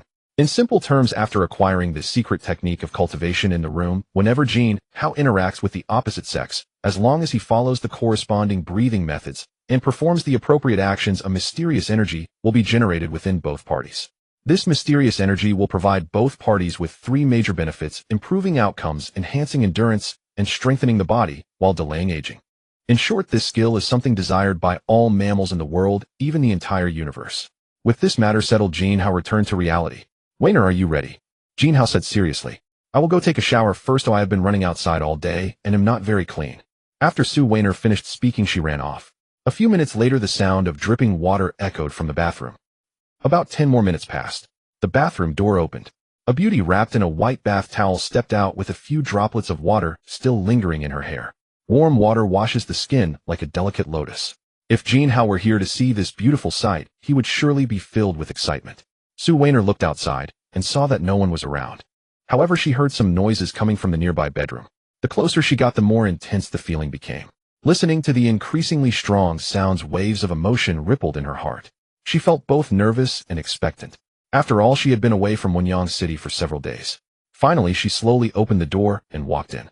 About an hour later, drenched in fragrant sweat, Su Weiner lay beside Jin Hao. Her face still had a flush, but her complexion looked very good. Jin Hao also lay comfortably with a satisfied expression. "Brother, how you seem different today," Su Weiner said. "Oh, then may I ask, my little cutie, what is different about me today?" Jin Hao replied with a smile. "Well, you were particularly impressive today. Oh, I can feel it. And strangely, in the past I would feel very tired, but today I feel even more energetic." Su Weiner kept talking. The more she spoke, the more animated she became, and she gradually lost her shyness, saying everything she wanted to express. Seeing that she had said enough, Jin Hao interjected. "Haha, let me tell you something. This is actually the result of our joint efforts." "Ah, is that so?" Su Weiner said with a smile. Jin Hao couldn't help but chuckle at her expression. "All right, let's freshen up first, and then prepare for dinner. Cici must be starving, hiding outside all alone." After a long pause, a fragrant aroma wafted. Jin Hao and the others walked into the living room, where Cici was already seated. "Jin Hao, you two really took long. I've been waiting until my stomach is empty," Cici said somewhat unhappily. Soon after, the three of them sat on the sofa and began to order food. After so much exercise, they had consumed too much, and it was getting late. After dinner, Jin Hao suggested a walk and led Su Weiner and Cici to the nearby shopping mall. Jin Hao had previously taken Cici to the mall to buy several sculpted bags. That was when he asked her to pretend to be his girlfriend and coincidentally ran into Huang Lele and Yi Junjia. At that time, he had asked Cici to cooperate well, and he took the opportunity to show off his wealth, publicly slapping their faces. However, it had been a while since he took Su Weiner to the mall or bought her anything. Today was the perfect opportunity, and Jin Hao planned to splurge. After parking the car, he embraced one girl on each side and entered the mall. At this moment, the trio stood out particularly in the shopping center. Firstly, the three of them were blessed with exceptional looks and figures. Although Jin Hao as a male would not attract too much attention no matter how handsome or strong he was. But Su Weiner's stunning beauty combined with her sexy and alluring figure naturally drew countless gazes. Cici also had a stunning face, a perfect figure, and a youthful and adorable demeanor that equally attracted attention. It's not just men who enjoy looking at beautiful women. Women do the same, appreciating beauty as well. After all, beauty is meant to be admired. However, the way women admire differs from that of men. Those who understand will understand. Women purely appreciate beauty, feeling envy and jealousy, perhaps yearning to be as beautiful themselves. Men similarly appreciate this beauty but desire to possess it. Yes, they simply want to possess it. Secondly, a man embracing two women while shopping might seem a bit too extravagant. In public, can't they be a bit more discreet? It's rare for men to even have one partner, and here he is with two. Isn't that too ostentatious, especially with such exquisite beauties? Jin Hao, what's going on? I feel like everyone is staring at us as soon as we walked in. Cici asked in confusion. Could it be that we have flowers on our faces or something? Jin Hao chuckled. Haha, Cici, my little cutie, don't you know? It's because you and Weiner are so beautiful, that's what attracts attention. Cici replied, but that shouldn't be the case. I don't usually get this much attention when I go out. Silly girl, Jin Hao is teasing you. It's because we're being held by this big bad guy, one on each side. Su Weiner interjected. Oh, so that's why? No wonder. I was wondering. Jin Hao, you big bad guy, always bullying me. Cici said, puffing up in annoyance. Bullying you is for your own good, whether at home or outside. Look, your health and complexion have improved recently, so I need to bully you more often. Jin Hao said earnestly. Big bad guy. I can't argue with you. Let's hurry and go shopping. Cici said defiantly, pulling Jin Hao along as they quickened their pace. A few minutes later they arrived at the sculpted luxury goods store again. Wainer, go in and pick out anything you like. Okay, thank you, brother Hao. What is there to think about? We're close. Besides, I haven't bought you anything in a while. I've bought things for Cece before. After saying this, the three of them prepared to enter the store. The store attendant quickly approached as they saw three such striking young people walk in. Sir, ladies, are you looking to buy bags? We just received a new limited edition item. Let me take a look. Jin Hao said. This is a limited edition bag with only 1,000 pieces released nationwide. Our store is fortunate to have received two. Please see if you like them. However, the price is significantly higher than regular bags. This one is currently priced at 100. Hearing the sound, Jin Hao turned around to look. He saw a man of similar age holding a woman looking at him with disdain. Upon closer inspection, it was apparent that the man's clothing was extremely luxurious, adorned with brand names worth over $1 million. The jade-encrusted watch on his wrist was worth at least $10 million. With his stylish slick-back hair, he elevated his aura to a new level. At that moment, the system interfaced to Lu Cheng, young master of the Lu family, wealthy and extravagant, fond of beauty, intermediate on the power rankings. Jin Hao initially thought he was just an ordinary rich second generation, spending money recklessly, changing women as easily as flipping pages of a book. Aside from putting on a show, he was utterly useless and relied entirely on his family's support. However, when Jin Hao saw that this person's strength was at the intermediate level of the power rankings, he dismissed that thought. This person was certainly not ordinary, possessing such strength. Jin Hao had to become serious. After Lu Cheng cast a disdainful glance at him, his gaze wandered incessantly between Su Wainer and Yi Qianqian. The look in his eyes was so lewd that it could hardly be overstated. He licked his lips as he stared, his expression exceedingly lecherous. Then his hands began to roam over the woman he was holding, slowly probing inappropriately. Seeing this, Jin Hao was immediately infuriated. He could say whatever he wanted, but if he disrespected his woman, then that was unacceptable. Hey, what's going on? How can there be a fly in such a clean place? It's buzzing nonstop. It seems it won't stop until I find it and swat it dead. After glancing around, Jin Hao finally looked at Lu Cheng and said with a smile. Su Wainer and Yi Qianqian couldn't help but laugh at Jin Hao's words. Their laughter was like silver bells, making them even more beautiful. Upon hearing Jin Hao's veiled insult, Lu Cheng's anger surged. He then saw Su Wainer and Yi Qianqian in their lovely state, breathtakingly beautiful. At first he had no interest in Jin Hao, but seeing how stunning his two companions were, it was like they were celestial beings akin to angels descended from heaven. With angelic faces and devilish figures, he compared them to the woman beside him, who completely paled in comparison. Throughout his life he had no other pursuits or desires but for beauty. Thus he immediately sought to provoke Jin Hao, believing that his wealth alone would suffice. Furthermore, with his intermediate strength on the power rankings, he would be hard-pressed to find a rival in Wenyang City. At that moment he was furious, eager to deal with Jin Hao, immediately aiming to subdue the two women before him, making them plead for mercy under his might. You little brat, do you know who you're talking to? Lu Cheng said angrily. Who? Am I speaking to anyone? What's going on? This fly is getting louder, it's really annoying. Jin Hao pretended not to hear, feigning ignorance. Lu Cheng's anger intensified. Very well, you really know how to infuriate me. You won't be walking out of here today.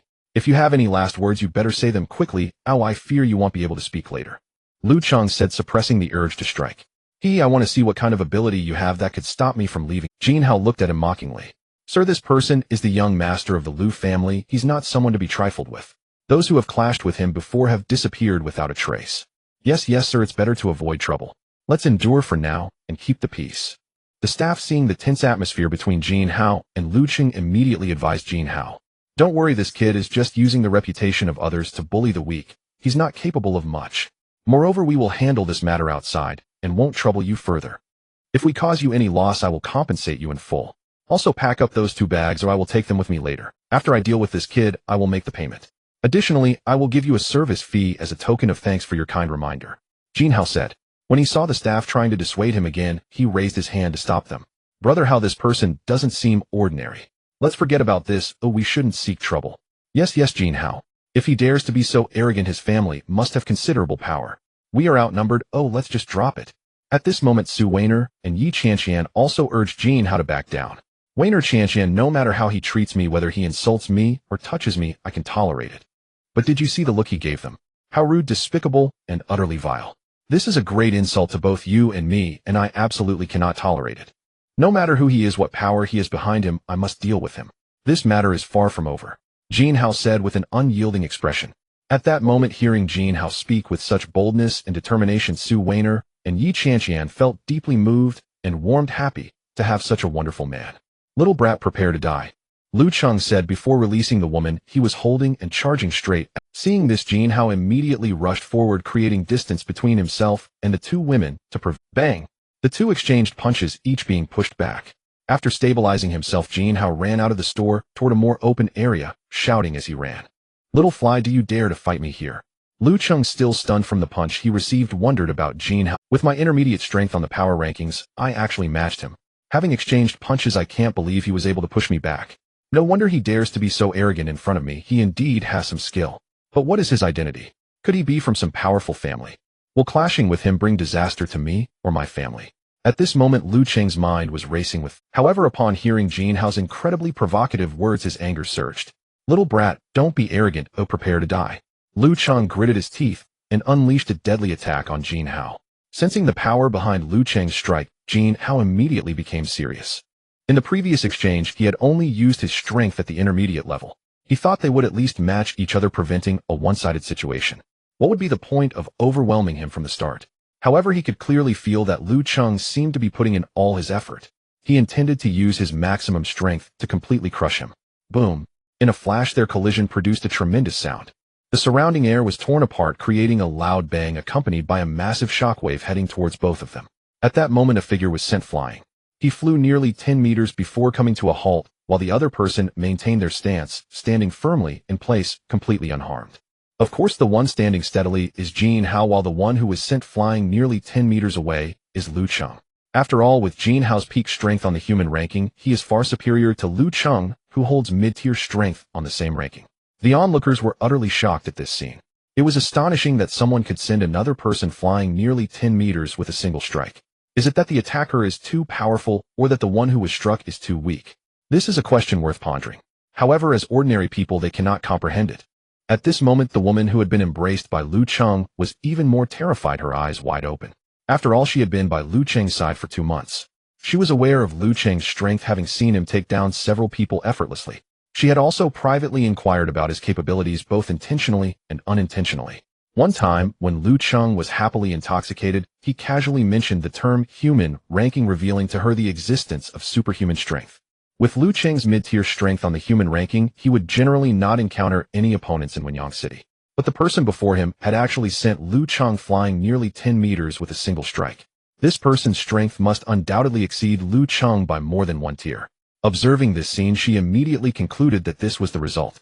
Instantly frightened, she huddled in the corner, not daring to make a sound. Meanwhile, the staff at the store were also dumbfounded by the one-sided battle. This gentleman is astonishingly powerful. No wonder he dared to confront Lu Cheng directly. However, they also thought now that Lu Cheng had been defeated, he would surely have a grudge against the Lu family. The Lu family would certainly not let Jin Hao off easily. The Lu family is large and influential, and their power should not be underestimated. This time, Jin Hao might find it hard to escape disaster, and they all felt pity for him. What a handsome and charismatic man, wealthy and powerful. Meanwhile, Su Weiner and Yi Qianqian were equally shocked and petrified. They could not have imagined that Jin Hao would be so formidable in a fight. Furthermore, it felt as though this was not a duel between ordinary people or even skilled practitioners. It was a complete mismatch in levels, with Jin Hao effortlessly dominating Lu Cheng. Moreover, sending someone flying nearly 10 meters is something that hardly any ordinary person could achieve. Suddenly realizing that Jin Hao seemed to be full of secrets, she pondered how at such a young age he possessed such wealth and seemed indifferent to the cost of anything. His physical constitution was remarkably strong, having fought for over an hour against the two without any apparent strain. His sprinting speed was astonishing, comparable to that of national team members. The display of strength in this casual battle was indeed incredible. Su Weiner and Yi Qianqian exchanged glances, seemingly understanding each other's thoughts. They decided to find a time and opportunity to ask Jin Hao about the secrets he harbored. However, the most shocked and distressed person at that moment was Lu Cheng, lying on the ground. From the previous blow, he had already realized that Jin Hao's strength was on par with his own. But he never expected that Jin Hao's strength would far surpass his. When he used all his strength to collide with Jin Hao, he felt it in that instant. He sensed an overwhelming sense of helplessness and the immense energy being transmitted from Jin Hao far exceeding his own strength. He knew that his fate would not be a good one. After being struck, he exerted all his effort to stabilize himself and avoid serious injury. But it was futile. Against absolute power, all efforts were in vain. Lying on the ground, Lu Cheng felt intense pain coursing through his body. Especially in his right hand, which had collided with Jin Hao's, it felt numb and painful, as if it no longer belonged to him. He tried desperately to get up, but no matter how hard he tried, he could not move. Now, even if he did not sustain serious injuries, he would need at least 10 days to half a month to recover. Of course, Jin Hao must have used restraint, so he would not have dealt a fatal blow. He wouldn't die, but he would be rendered incapacitated for a while. He needed to rest well, so he wouldn't be able to harm others in the near future. 1 minute had passed since the end of the battle. The scene was quite peculiar. The onlookers had regained their senses and continued to watch silently without speaking. The woman beside Lu Cheng, having witnessed Jin Hao's strength, also stood frozen in place. Jin Hao retracted his stance, standing straight and quietly gazing at Lu Cheng, who lay on the ground struggling, trying hard to rise. However, no matter how hard he tried, he could not move even an inch and ended up making close contact with the ground once more. Lu Cheng looked at his woman and shouted loudly, "You worthless wretch, what are you standing there for? Hurry and help me up." I dare not." The woman stammered, looking at Jin Hao. Seeing the terrified expression on the woman's face resembling a startled bird, Jin Hao guessed that she must know Lu Cheng's true strength, otherwise she wouldn't be so afraid of him. "Haha, don't be afraid, go help him up, I won't do anything to you. And immediately contact a hospital to send him for treatment. If too much time passes, he might end up incapacitated. When that happens, don't blame me for not warning you. I can be gentle or harsh in my approach," Jin Hao said with a smile. The woman, upon hearing Jin Hao's words, rushed to help Lu Cheng sit up. At the same time, she immediately followed Lu Cheng's instructions, taking out her phone to contact the Lu family's hospital, requesting them to send someone over right away. Seeing that the matter was settled, Jin Hao decided to leave. "You little brat, if you have the guts, don't you dare leave. Wait until I call someone to take care of you," Lu Cheng said angrily. I wonder who almost got taken care of just now. It seems today's lesson hasn't made you remember your place. But I don't have time to play with you today, maybe next time. However, remember this, if you come to me for revenge, I will always be ready to welcome you. But if you touch anyone around me, no matter who it is, prepare to collect your own corpse. Today I showed restraint, otherwise with your strength, could you even survive? By the way, remember my name, Jin Hao, a university student at Huaxia University," Jin Hao said seriously. After speaking, he led Su Weiner and Yi Qianqian into the shop. "Sir, your package is ready. The total amount is 200,000 yuan. Additionally, we want to remind you that Lu Cheng is the young master of the Lu family. Today you beat him like this, and the Lu family will definitely not let you off. You need to be careful, as the Lu family is not a small clan," the staff member said to Jin Hao. "Don't worry, I don't provoke others unless they provoke me. If someone dares to offend me, they will face consequences. I am not a soft target for them to trample on. Also, thank you for your kind reminder. Here, let me give each of you 1,000 yuan as a service fee," Jin Hao replied casually. After paying, Jin Hao left with Su Weiner and Yi Qianqian. Originally, he wanted to continue browsing, but Lu Cheng's interruption had dampened his mood and wasted his time. Thus, the three of them decided to return and properly manage their little group. After they left, Lu Cheng dialed "Hello, Dad. I got beaten up today." Jin Hao and the others walked out of the mall and arrived at the parking lot. Today has been quite unfortunate. Encountering such a thing has really dampened the mood. However, there is still plenty of time to waste tonight. As Jin Hao spoke, his expression transformed from one of indifference to one filled with light. After a pause, he continued, "Xiaoxi, my little darling, why don't you skip returning to the dormitory tonight and ask your roommate to cover for you? I always handle it this way. Whenever I don't go back, the dorm checkers won't notice and no one cares about this matter. Today is the first time the three of us have gathered together, so we should celebrate properly tonight," Jin Hao said. "Can I refuse, eh? No way, haha. I knew it. Even though you let me choose, there really wasn't a choice, because you had already made it for me. Only you understand me, my little darling Xiaoxi. Alright, stop being silly. I'll call my roommate now." "Okay." Then Yi Xiaoxi informed her roommate to help cover for her. The dormitory suddenly erupted. They knew that Yi Xiaoxi was with Jin Hao, but they had no idea how far things had progressed. Whether they had taken that final step or not was still unclear. However, with this call, they immediately understood. Yi Xiaoxi was planning to stay out all night. Doesn't that imply she would be spending the night with Jin Hao? They continuously bombarded Yi Xiaoxi with questions about whether it was the first time or how many times it had happened, along with various other inquiries. Yi Xiaoxi felt quite embarrassed and didn't know how to respond, so she mumbled something before hanging up. "It's all your fault, Jin Hao. Now they all knew and kept asking me about how things were going tonight. They made me feel so shy and I didn't know how." Yi Xiaoxi pouted at Jin Hao. "Ha, my darling Xiaoxi, how could you be so adorable? You should just say no. They're not unaware that we're together. They must have guessed that we hold hands, embrace, and kiss. So spending the night together isn't really a secret. They will find out eventually, but it's not something we need to hide. It's just a matter of being open about it," Jin Hao said earnestly. "If I won't talk to you anymore. You didn't even consider my feelings and are still teasing me," Yi Xiaoxi said angrily. Alright, let's not upset our dear Xiaoxi. Get in the car, we're heading back." The night is long, and we have much to do. Jin Hao said as he opened the car door for Yi Xiaoxi. Wainer, you should get in too. Let's head home. I'll do as you say, brother Hao. Then Jin Hao drove back to International Mansion No. 1. Soon the three of them returned home. During the journey, Jin Hao also informed his roommate that he wouldn't be returning and asked for her help. His roommate was also amazed at how different Jin Hao had become recently, learning to stay out all night. Where could he possibly be having fun?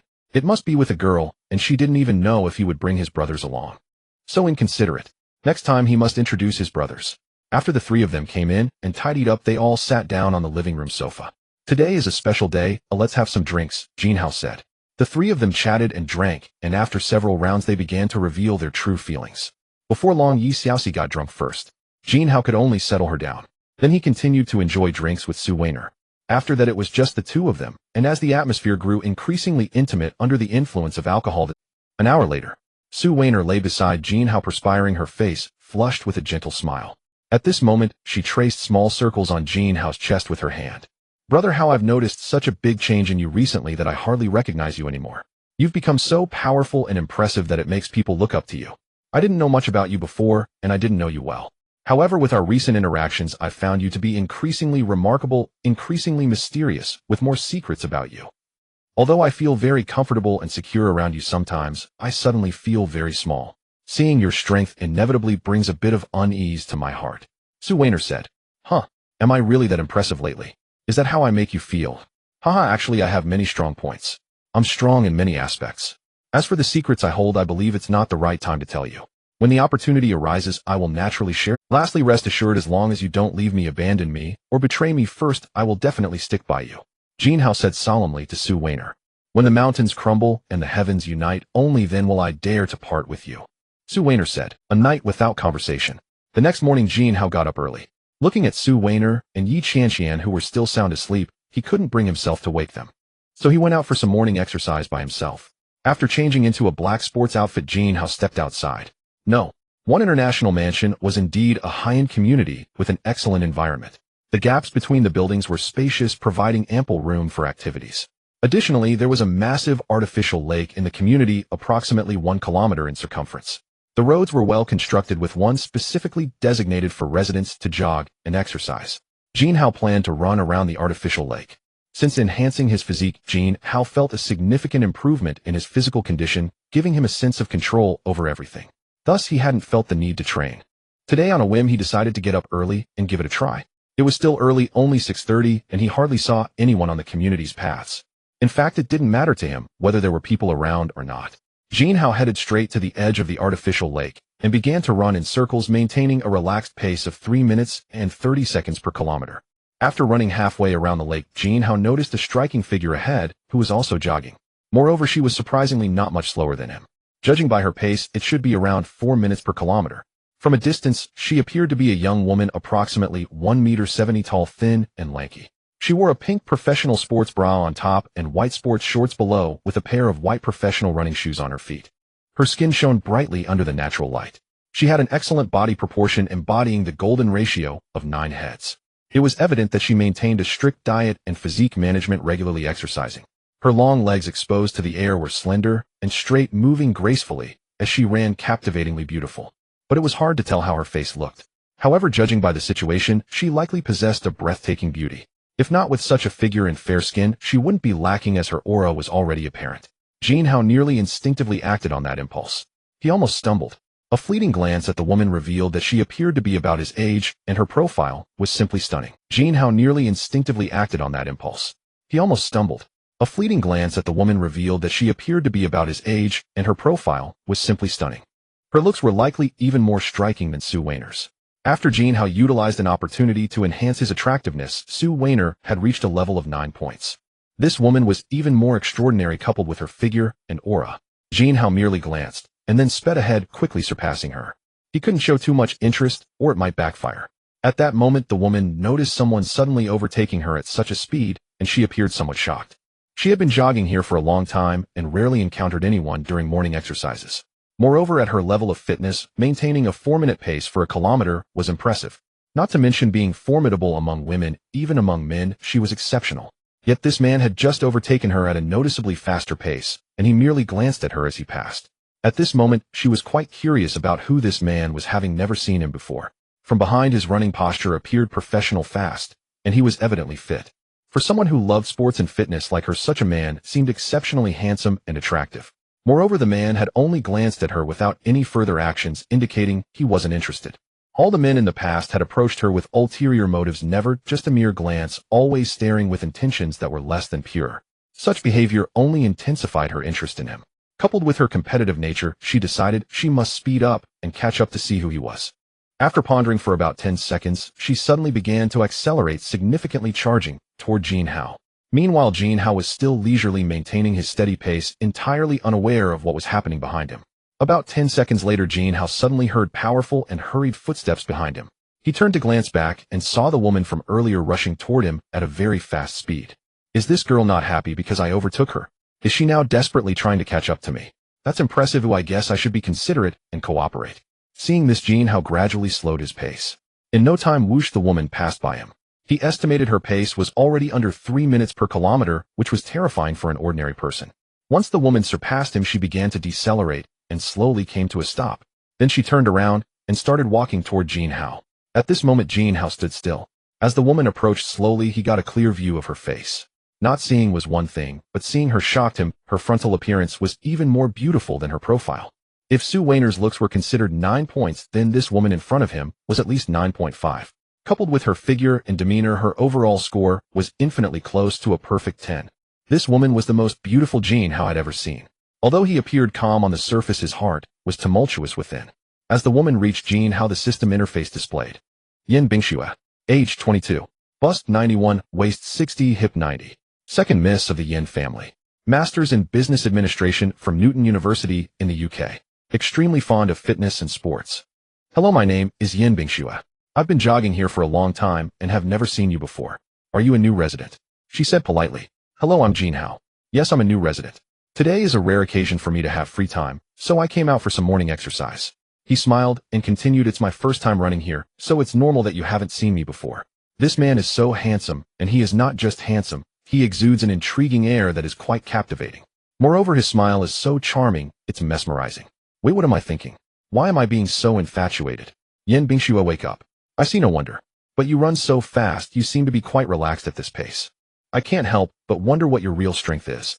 May I ask about your personal best times for 5 kilometers, 10 kilometers, half marathon, and full marathon? By the way, are you a professional athlete or just an amateur enthusiast? I'm sorry, I have a keen interest in fitness, and seeing how impressive you are, I couldn't help but ask so many questions. Yin Bingxue realized she had asked too many questions and quickly apologized. Haha, it's all right. It's only natural for someone to be passionate about things they are interested in. I'm not a professional athlete, nor am I really an amateur enthusiast. I just run casually. As for my personal best times, I haven't run long distances yet, so I'm not quite sure. For 5 kilometers, my PB should be around 14 minutes, but I haven't specifically measured it. Here PB refers to personal best. Jin Hao replied amicably. Wow, you're that fast. Your pace is already under 3 minutes per kilometer. You know, just now I was sprinting with all my might, and that was only at your 5 kilometers speed. If I maintained that speed, I could only last a few hundred meters. You can run 5 kilometers and still not be pushing your limits. How about this? I'll call you Master from now on. Please guide me, Master. Yin Bingxue exclaimed in surprise several times, and then directly acted familiar. No, don't call me Master. I can't accept that. There are many who are far stronger than me. He said, as for guidance, let's learn from each other in the future. It's getting late. I've run enough for today. I'll head back now, Jin Hao said. Hey, don't go, Master. Let's exchange contact information and run together next time. Yin Bingxue said anxiously. We will meet again if fate allows. Jin Hao waved and walked away. At that moment, Yin Bingxue was left in a daze. I was so proactive in asking for his contact information, yet I got rejected. And he said something like we will meet again if fate allows. What kind of operation is this? I completely don't understand. Looking at Jin Hao's departing figure, she wanted to chase after him immediately or follow him to see where he lived. But after thinking about it, she decided against it. As a girl, why should she act like that? We will meet again if fate allows, Yin Bingxue muttered to herself. Jin Hao left without looking back. It wasn't that he was uninterested in Yin Bingxue, but because he was suffering from a severe cold, he simply walked away. There is a saying that fate will bring people together, but even he didn't believe such nonsense. Living in the same neighborhood, how could they not see each other? He could always come back to run. Next time, what was there to fear? What was that tactic called again? The strategy of feigning retreat to lure the enemy. Dealing with someone of such high caliber required a flanking maneuver. Besides, he already had two beautiful wives by his side, and he couldn't just bring in another one without due consideration. He had sworn an oath and made promises to both of them. A gentleman's word is harder to retract than a chariot drawn by 4 horses. How could he casually break his promises? Jin Hao then returned home, and upon entering the bedroom, he saw Su Weiner and Yi Qianqian still fast asleep. Glancing at the time, he realized it was already 10 past 7. In a while, he had the 100-meter sprint final and the relay race. The event seemed to start around 9 o'clock, so he had to arrive by 8:30 at the latest. It would take half an hour to drive there, meaning he needed to leave by 8. If he didn't wake these 2 girls up soon, they would be late. Jin Hao suddenly had a mischievous thought and walked over to them. Oh, oh! Su Weiner and Yi Qianqian screamed in unison. You 2 little lazybones, the sun is already shining on your backsides, why aren't you up? Jin Hao said, Big brother, how you could have just called us, why pinch us so hard? It still hurts a bit. I'm still waking up, discussing matters can wait. Wait, don't you have a competition this morning? Su Weiner said in it. Haha, that's precisely because I love you both too much. This time it was my fault, next time I will wake you up differently. Knowing I have a competition, why aren't you both getting up in a hurry? You might miss it. Don't you want to see my impressive performance on the field? If you don't get up soon, I'll. Haha. Jin Hao said with a wick. Okay, I'm getting up. Yi Qianqian immediately sat up after saying this. I definitely want to see Big Brother Hao's competition, I'm getting up now. Su Weiner followed suit and got up as well. Watching the 2 of them get up to wash and dress, Jin Hao started considering what to have for breakfast. Should he go out to buy something, order takeout, or cook for himself? He thought about making something himself, but then realized, oh dear, it seemed there were no ingredients at home, everything was empty. Moreover, his cooking skills seemed to be virtually non-existent. He then thought about the system. Alas, his godly points were already exhausted. It seemed he would have to go out to spend some money after finishing up his tasks. Only a sizable expenditure would suffice, or something that could sustain itself, like an investment. Otherwise, the godly points were completely insufficient. There were too many things he couldn't do. Thus, Jin Hao ordered takeout, added a tip, and requested expedited delivery. Sure enough, money worked wonders. Breakfast arrived quickly. At this time, Su Weiner and Yi Qianqian had also finished their grooming. Today, it seemed they had coordinated their outfits without discussing it beforehand. Both were wearing floral dresses, the kind that exuded an ethereal charm, and remarkably, they were identical in style. One was in nude color, while the other was in white. The dress itself radiated a sense of otherworldly beauty and elegance, complemented by Su Weiner and Yi Qianqian's exceptional looks and poise. They looked stunning, ethereal, and pure in their attire. The length of the skirts reached their calves, which elegantly concealed their beautiful long legs. However, the waist had drawstrings to create a cinched effect, enhancing their high waistline, making their upper body proportions appear exceptionally good. On their feet, they both wore pairs of white sandals that had a slight heel. Jin Hao was momentarily stunned by their appearance, unable to respond. It wasn't until the 2 of them burst into laughter and called out to him that he snapped back to reality. Ahem, I was just lost in thought, don't mind those small details. By the way, did you 2 coordinate your outfits today? They look so similar. Is one of the dresses yours? And since your heights and figures are so similar, you can share it.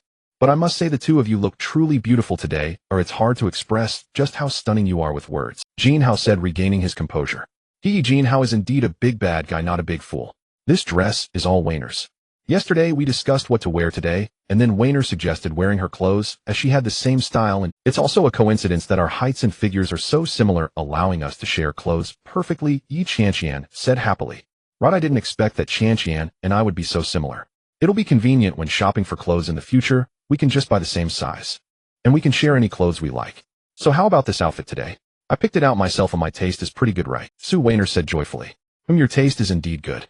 But I feel like my taste is the best. Otherwise, how could these 2 beautiful women be by my side? Jin Hao laughed heartily. You're so annoying, you're the worst. Exactly, you're the worst in the world. Su Weiner and Yi Qianqian chimed in. Haha, okay, enough of that, let's have breakfast. Oh, I've ordered takeout. Jin Hao said. Soon the 3 of them finished breakfast and prepared to head to school. Today, Jin Hao drove straight into the school and parked under the dormitory building. He went upstairs to change into his competition outfit, then came down to head to the playground with the 2 girls. Jin Hao walked in the middle with Su Weiner on his left and Yi Qianqian on his right.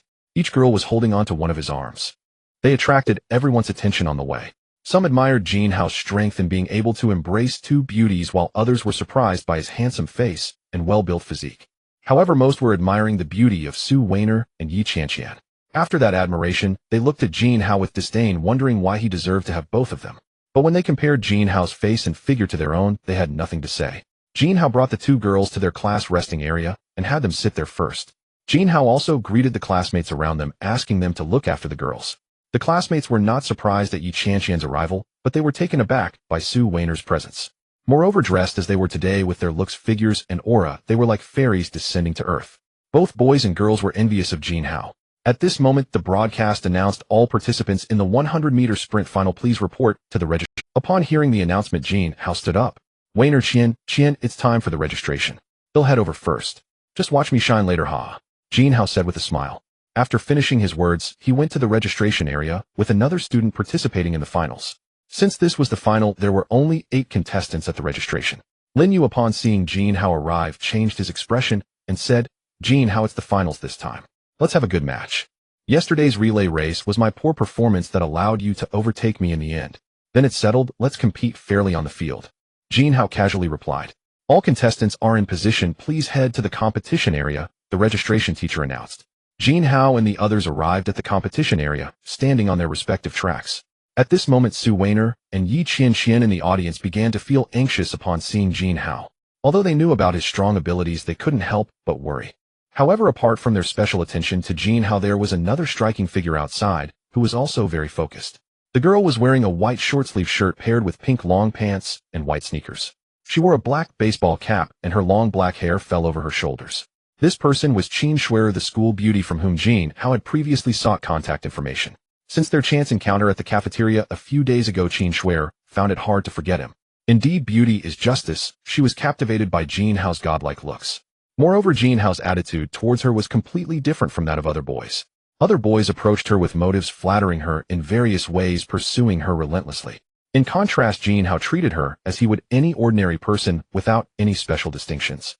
This only made Qin Shuer more curious and eager to get to know and understand him. She had even actively asked Jin Hao several times when he would make up for the meal he owed her. Last time Jin Hao had finally agreed, but later he said he had to cancel due to an emergency, leaving her unsure if it was true. This time during the sports meeting, she was not interested in the competition and did not come to watch.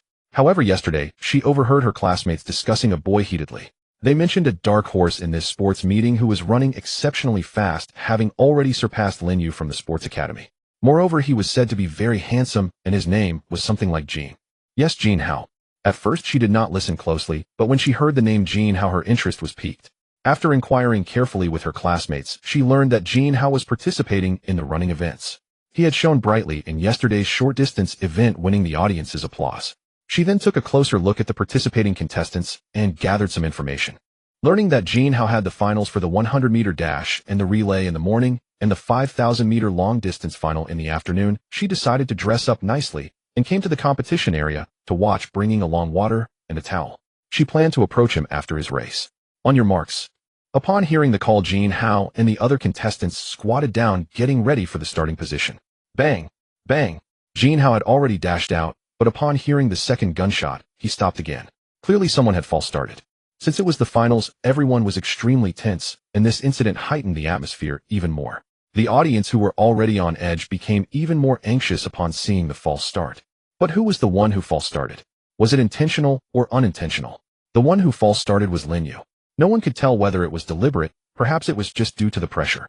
However, he knew in his heart that he had intentionally false started this time, aiming to test everyone's mental, especially targeting Jin Hao. He wanted to make him falter, because Lin Yu was well aware that if he really faced off against Jin Hao, he would likely be defeated. Due to the late overtake in yesterday's relay semifinals, he had already lost some confidence. Everyone return to your positions and prepare to continue the competition. On your marks, the referee said. Bang! This time the gunshot sounded only once, and the race smoothly began. Jin Hao and Lin Yu sprinted off quickly, almost at the same time. Both of them quickly opened a gap, with the others charging forward together. In this battle, Lin Yu had wagered everything and pushed himself forward desperately. Jin Hao ran along with Lin Yu's speed, holding back, but nobody could see it. 50 meters. Both were still neck and neck. Post at the current speed, the estimated 100-meter finish time is around 10 seconds and 50 milliseconds. The system's voice echoed in Jin Hao's mind. Suddenly, Lin Yu accelerated again, instantly surpassing Jin Hao by a body length.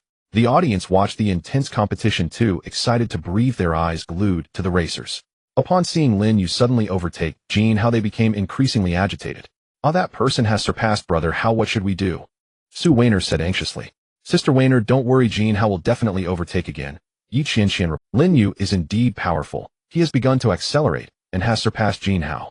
I wonder if Jin Hao can catch up again. Ooh, I'm so looking forward to it, Qin Shuer thought to herself. Seeing Lin Yu surpass him, Jin Hao immediately accelerated, overtaking him in an instant, and began to widen. At this moment, he was like the wind rushing forward. Seeing Lin Yu, who had surpassed him, he gritted his teeth and sprinted forward. 80 meters, 90 meters. Lin Yu was still unable to catch up, or in fact the distance was only growing larger. 100 meters. With a whoosh, Jin Hao crossed the finish line. 9 seconds and 99 milliseconds. Jin Hao broke through the 10-second barrier in the 100-meter dash, shattering the school record and becoming the new record holder. Following closely, Lin Yu crossed the finish line as well. 10 seconds and 23 milliseconds. Lin Yu successfully broke his personal best, but it was still far from Jin Hao. As Jin Hao left Lin Yu behind and crossed the finish line, the whole venue erupted. Shock, excitement, thrill. Nothing is more exhilarating than a 100-meter showdown. In this match, Jin Hao stunned the entire audience and would be remembered by everyone. Su Weiner and Yi Qianqian in the audience were also happily stomping their feet and waving their arms. At this moment, Qin Shuer couldn't help but smile, increasing her score for Jin Hao. After finishing the race, he returned to his class resting area. As soon as he reached the area, Su Weiner and Yi Qianqian surrounded him. One person handed him a towel to wipe his sweat, while the other opened a bottle of water and offered it to him. I must say their cooperation was quite seamless. Watching this scene, Qin Shuer felt a pang of discomfort. So he was this outstanding, already flanked by two beautiful girls. So do I still have a chance? What should I do? Weiner Qianqian, you are truly considerate. Jin Hao smiled at the two of them. Of course we are your little cotton jack. It's because you treat us so well that we treat you well in return. It's mutual, Su Weiner and Yi Qianqian replied. It's so nice to have you both here, Jin Hao said with a smile as he hugged them and sat down. After resting for a while, they suddenly heard the announcement begin. Participants in the 100-meter relay finals, please report to the registration area. Weiner Qianqian, it's my turn to compete. Okay, go ahead and do your best, Jin Hao replied as he released his grip. Good luck, brother, how we are cheering for you from the sidelines, Su Weiner and Yi Qianqian said. Jin Hao then went to the registration area with 3 participating classmates, just like before. As Jin Hao and the others arrived, everyone from the sports academy came over directly. Jin Hao, be careful, we definitely won't go easy on you this time. Yes, we will definitely make you cry. Watch as we destroy you and leave you with no place to hide. The championship will definitely be ours. Each of the 4 spoke a line. Upon hearing this, Jin Hao showed no reaction, but his classmates couldn't hold back and were about to confront them. Seeing this, Jin Hao stopped them and addressed the sports academy students. All right, we shall see. Let the results speak for themselves. Who knows who will outpace whom in the end, and who will be the champion? His words were calm, yet filled with doubt. They quickly arrived at the competition venue, where everyone prepared. Ready. Bang. The race began, and Jin Hao watched from afar. As always, the sports academy took the lead. This time, they were indeed faster than before, leading by over 10 meters by the time the baton was passed. The first, second, and third legs were all similar. By the time it reached Jin Hao, they were already about 30 to 40. Seeing Lin Yu sprinting with all his might, Jin Hao smiled and dashed forward. This time he did not hold back, as the gap was simply too vast. He exerted all his strength. He approached Lin Yu at a speed visible to the naked eye. The distance kept shrinking: 30 meters, 20 meters, 10 meters. Just as Lin Yu was about to cross the finish line, a flash of lightning appeared in the air. Jin Hao surged ahead and crossed the finish line first. The gap was merely a fraction of a second, likely just a tenth of a second. Jin Hao completed the comeback at the last moment. Everyone who had been worried and anticipating him instantly let out cheers. The crowd erupted in cheers, creating a tremendous commotion. Are you convinced? Jin Hao asked Lin Yu. Humph. Lin Yu replied without saying a word, merely snorting. Whether you are convinced or not, the result is that we won, and I don't care. I hope this matter ends here, Jin Hao said. He then received the gold medal for the 100-meter sprint and the gold medal for the relay race, winning 2 championships in 2 events. As long as you participate, you are the champion, Jin Hao said boastfully. After all, he was not an ordinary person now. After returning to the resting area and receiving everyone's congratulations, Jin Hao embraced the 2 girls and left. Since he had no more competitions in the morning, there was nothing for him to do, and the other events held no appeal. So Jin Hao took them out. After taking a shower back in the dorm, he took the 2 of them out. Seeing that it was still early, he decided to take them to the mall to make up for yesterday's regrets. After spending a little over an hour, he bought a lot of things for Su Weiner and Yi Qianqian: clothes, pants, skirts, shoes, bags, necklaces, jewelry, and so forth.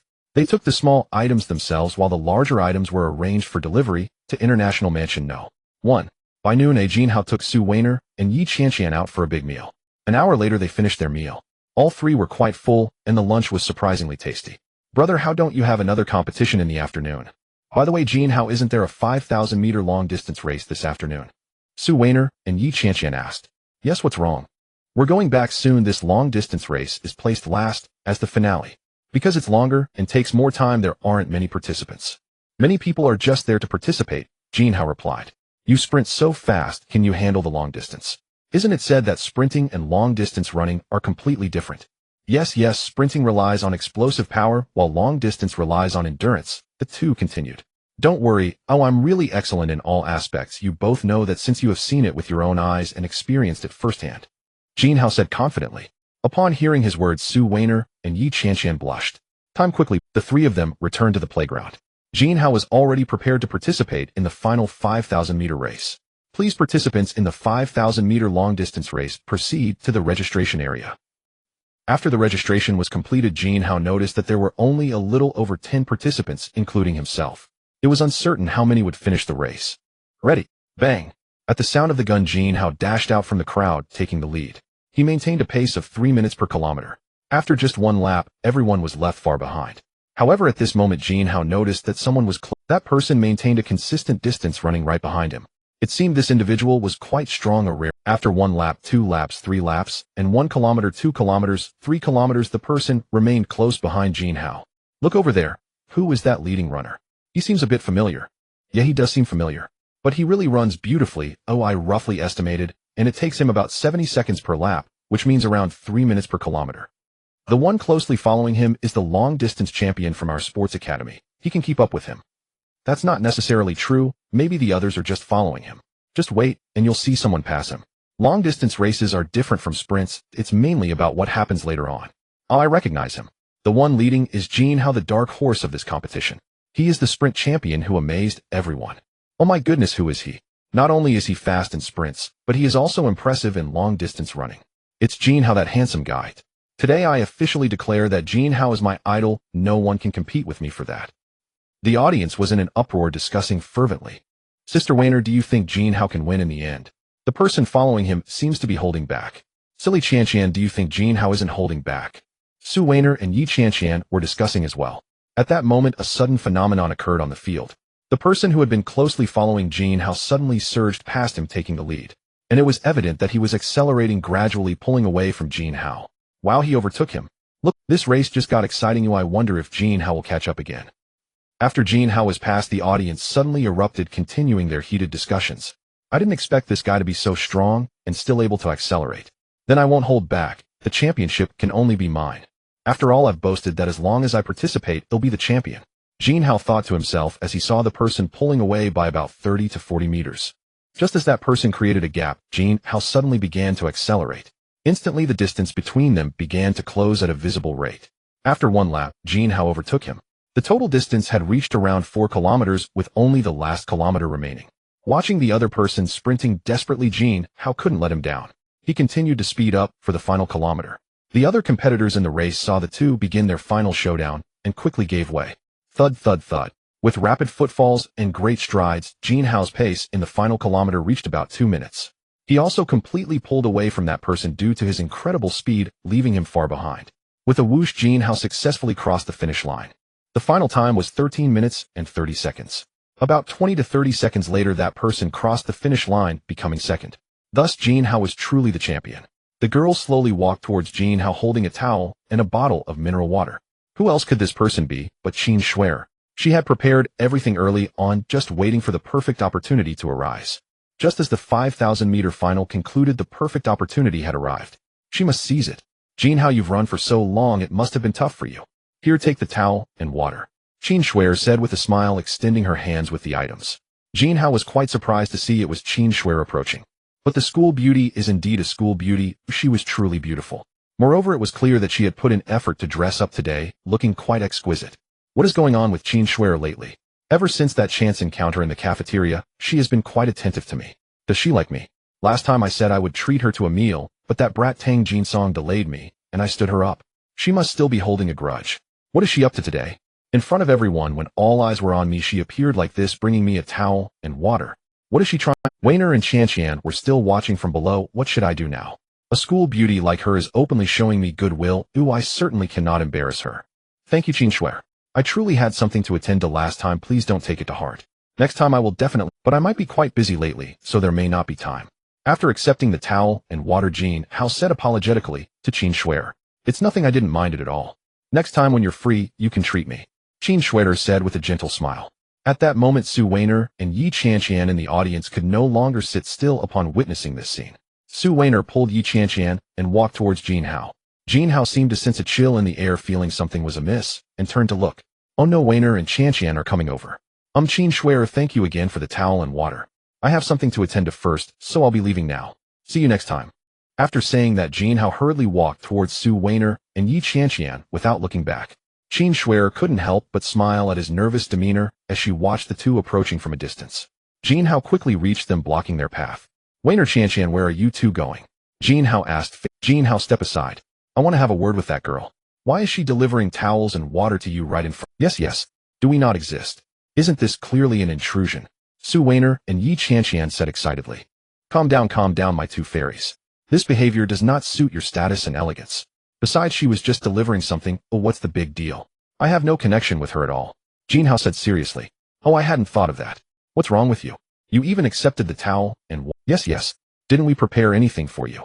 Quickly throw away what she gave you. This is ridiculous," Su Weiner and Yi Qianqian said to Jin Hao, puffing up with anger. "Hey, why do I smell something so sour? It's strange. Is there something wrong with my nose? Oh, it turns out my two treasures are jealous. Such a huge jar of vinegar. All right, let's head to the rest area. It's not right to just throw away the items. Oh, let's give them to other classmates," Jin Hao said with a smile. Then he took both of them to the rest area. Once there, Jin Hao handed the towel and water to another classmate. He even specifically said, "This is from the school beauty Qin Shuer. Make sure to use it well." This made that classmate extremely happy. "Jin Hao, sit tight. Let me wipe your sweat. I'll open a bottle of water for you." Su Weiner and Yi Qianqian took great care of Jin Hao, not allowing him to lift a finger. They even fed him water, but during the first attempt, he nearly choked. Cough, I can drink the water myself," Jin Hao said between coughs. "No way, you must drink what I feed you," Yi Qianqian said with certainty. "Hey Qianqian, my little cutie, what's wrong? Is it really necessary to be this jealous? You have to think about it. I'm so outstanding, there are many who like me. If they all come to flirt with me, I think we could close down the vinegar factory in our country. You alone could produce enough. And Weiner, you too, as an older sister, how can you be so unreasonable being this jealous? My two vinegar queens, don't be jealous. Can we eat something else instead?" Jin Hao said with a smile. "You really have a sharp tongue. All right, we won't be jealous anymore. But next time a girl appears in front of you, you must hold your ground. And you promised us before it's only the two of us. You can't add anyone else. If you absolutely must, you have to tell us in advance to see if we can accept it." Su Weiner and Yi Qianqian continued to speak a lot. All right, I promise you all. Do you think I'm that kind of person?" Jin Hao said with a smile. "Yes," both girls said in unison. After that, Jin Hao received the gold medal for the 5,000 meters, totaling 3 gold medals in his hands. Then the sports meeting concluded, and the closing ceremony was held. Jin Hao's class had average results overall, winning only a few medals as none of them were sports specialists. As they waited for the closing ceremony to finish, it was already close to 5 o'clock. Jin Hao planned to take the two to his hotel for dinner. Before departing, he called manager Zheng Xian. "Hello boss, do you have any instructions?" Zheng Xian asked respectfully. "Manager Zheng, I will be bringing 2 people over for dinner tonight. Please arrange the highest specifications for us. May I ask when you and your friends will arrive?" "In about..." "Okay, when you arrive, the dishes will be served immediately." "Very good, by the way, please stay and don't leave after dinner. I have something important to discuss with you after I finish eating. I'll tell you the details then." "Understood, boss. I look forward to your arrival." After Jin Hao returned to the dormitory to take a shower and change clothes, he drove the two to the hotel. After a while, Jin Hao parked the car and walked into the hotel with them. "Hello, boss and Madam Good," the receptionist at the entrance suddenly called out. The 3 of them found it a bit strange, but also felt it was not entirely wrong. At this time, Zheng Xian was already waiting in the lobby. "Boss, you have arrived. We have your exclusive private room ready. Oh, please follow me." Zheng Xian gestured for them to sit and led the way. Once seated, the dishes were served very quickly. One must say that Zheng Xian indeed knows how to handle things. An hour later, the 3 of them could not eat anymore and stopped. "Weiner, Qianqian, why don't you two stroll around nearby and shop for anything you want? I still have some matters to discuss with Manager Zheng. I'll come back later to accompany you," Jin Hao said to the two. After agreeing, Su Weiner and Yi Qianqian walked out hand in hand. Then Jin Hao called Zheng Xian over, and they sat across from each other.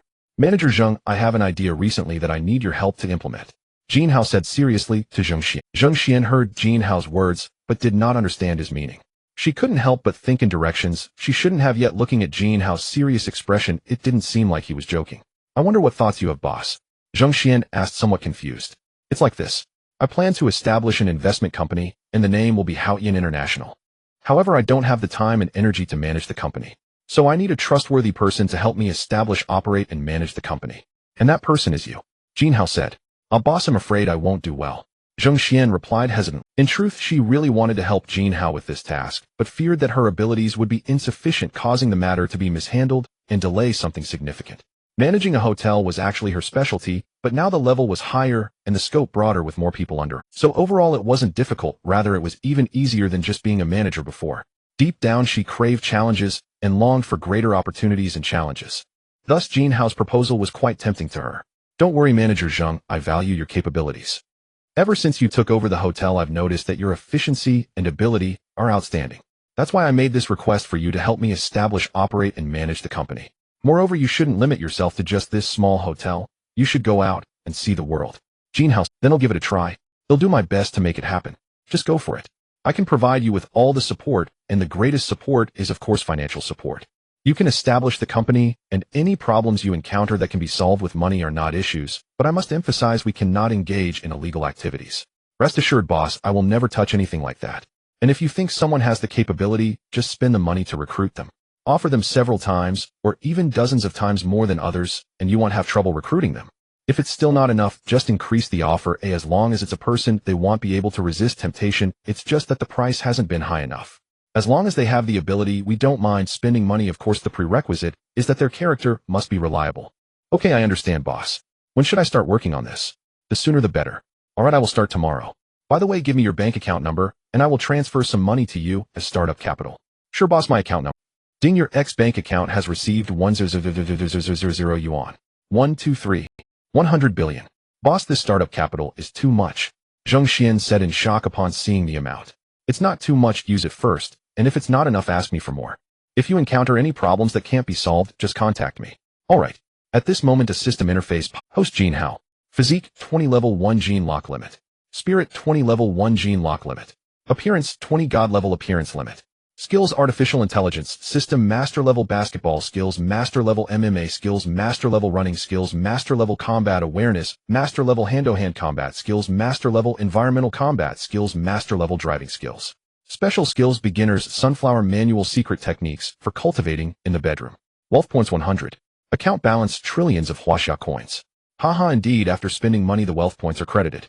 A plus sign appeared after physique and spirit, indicating that this upgrade requires 100 wealth points. No, it should be called a tier increase.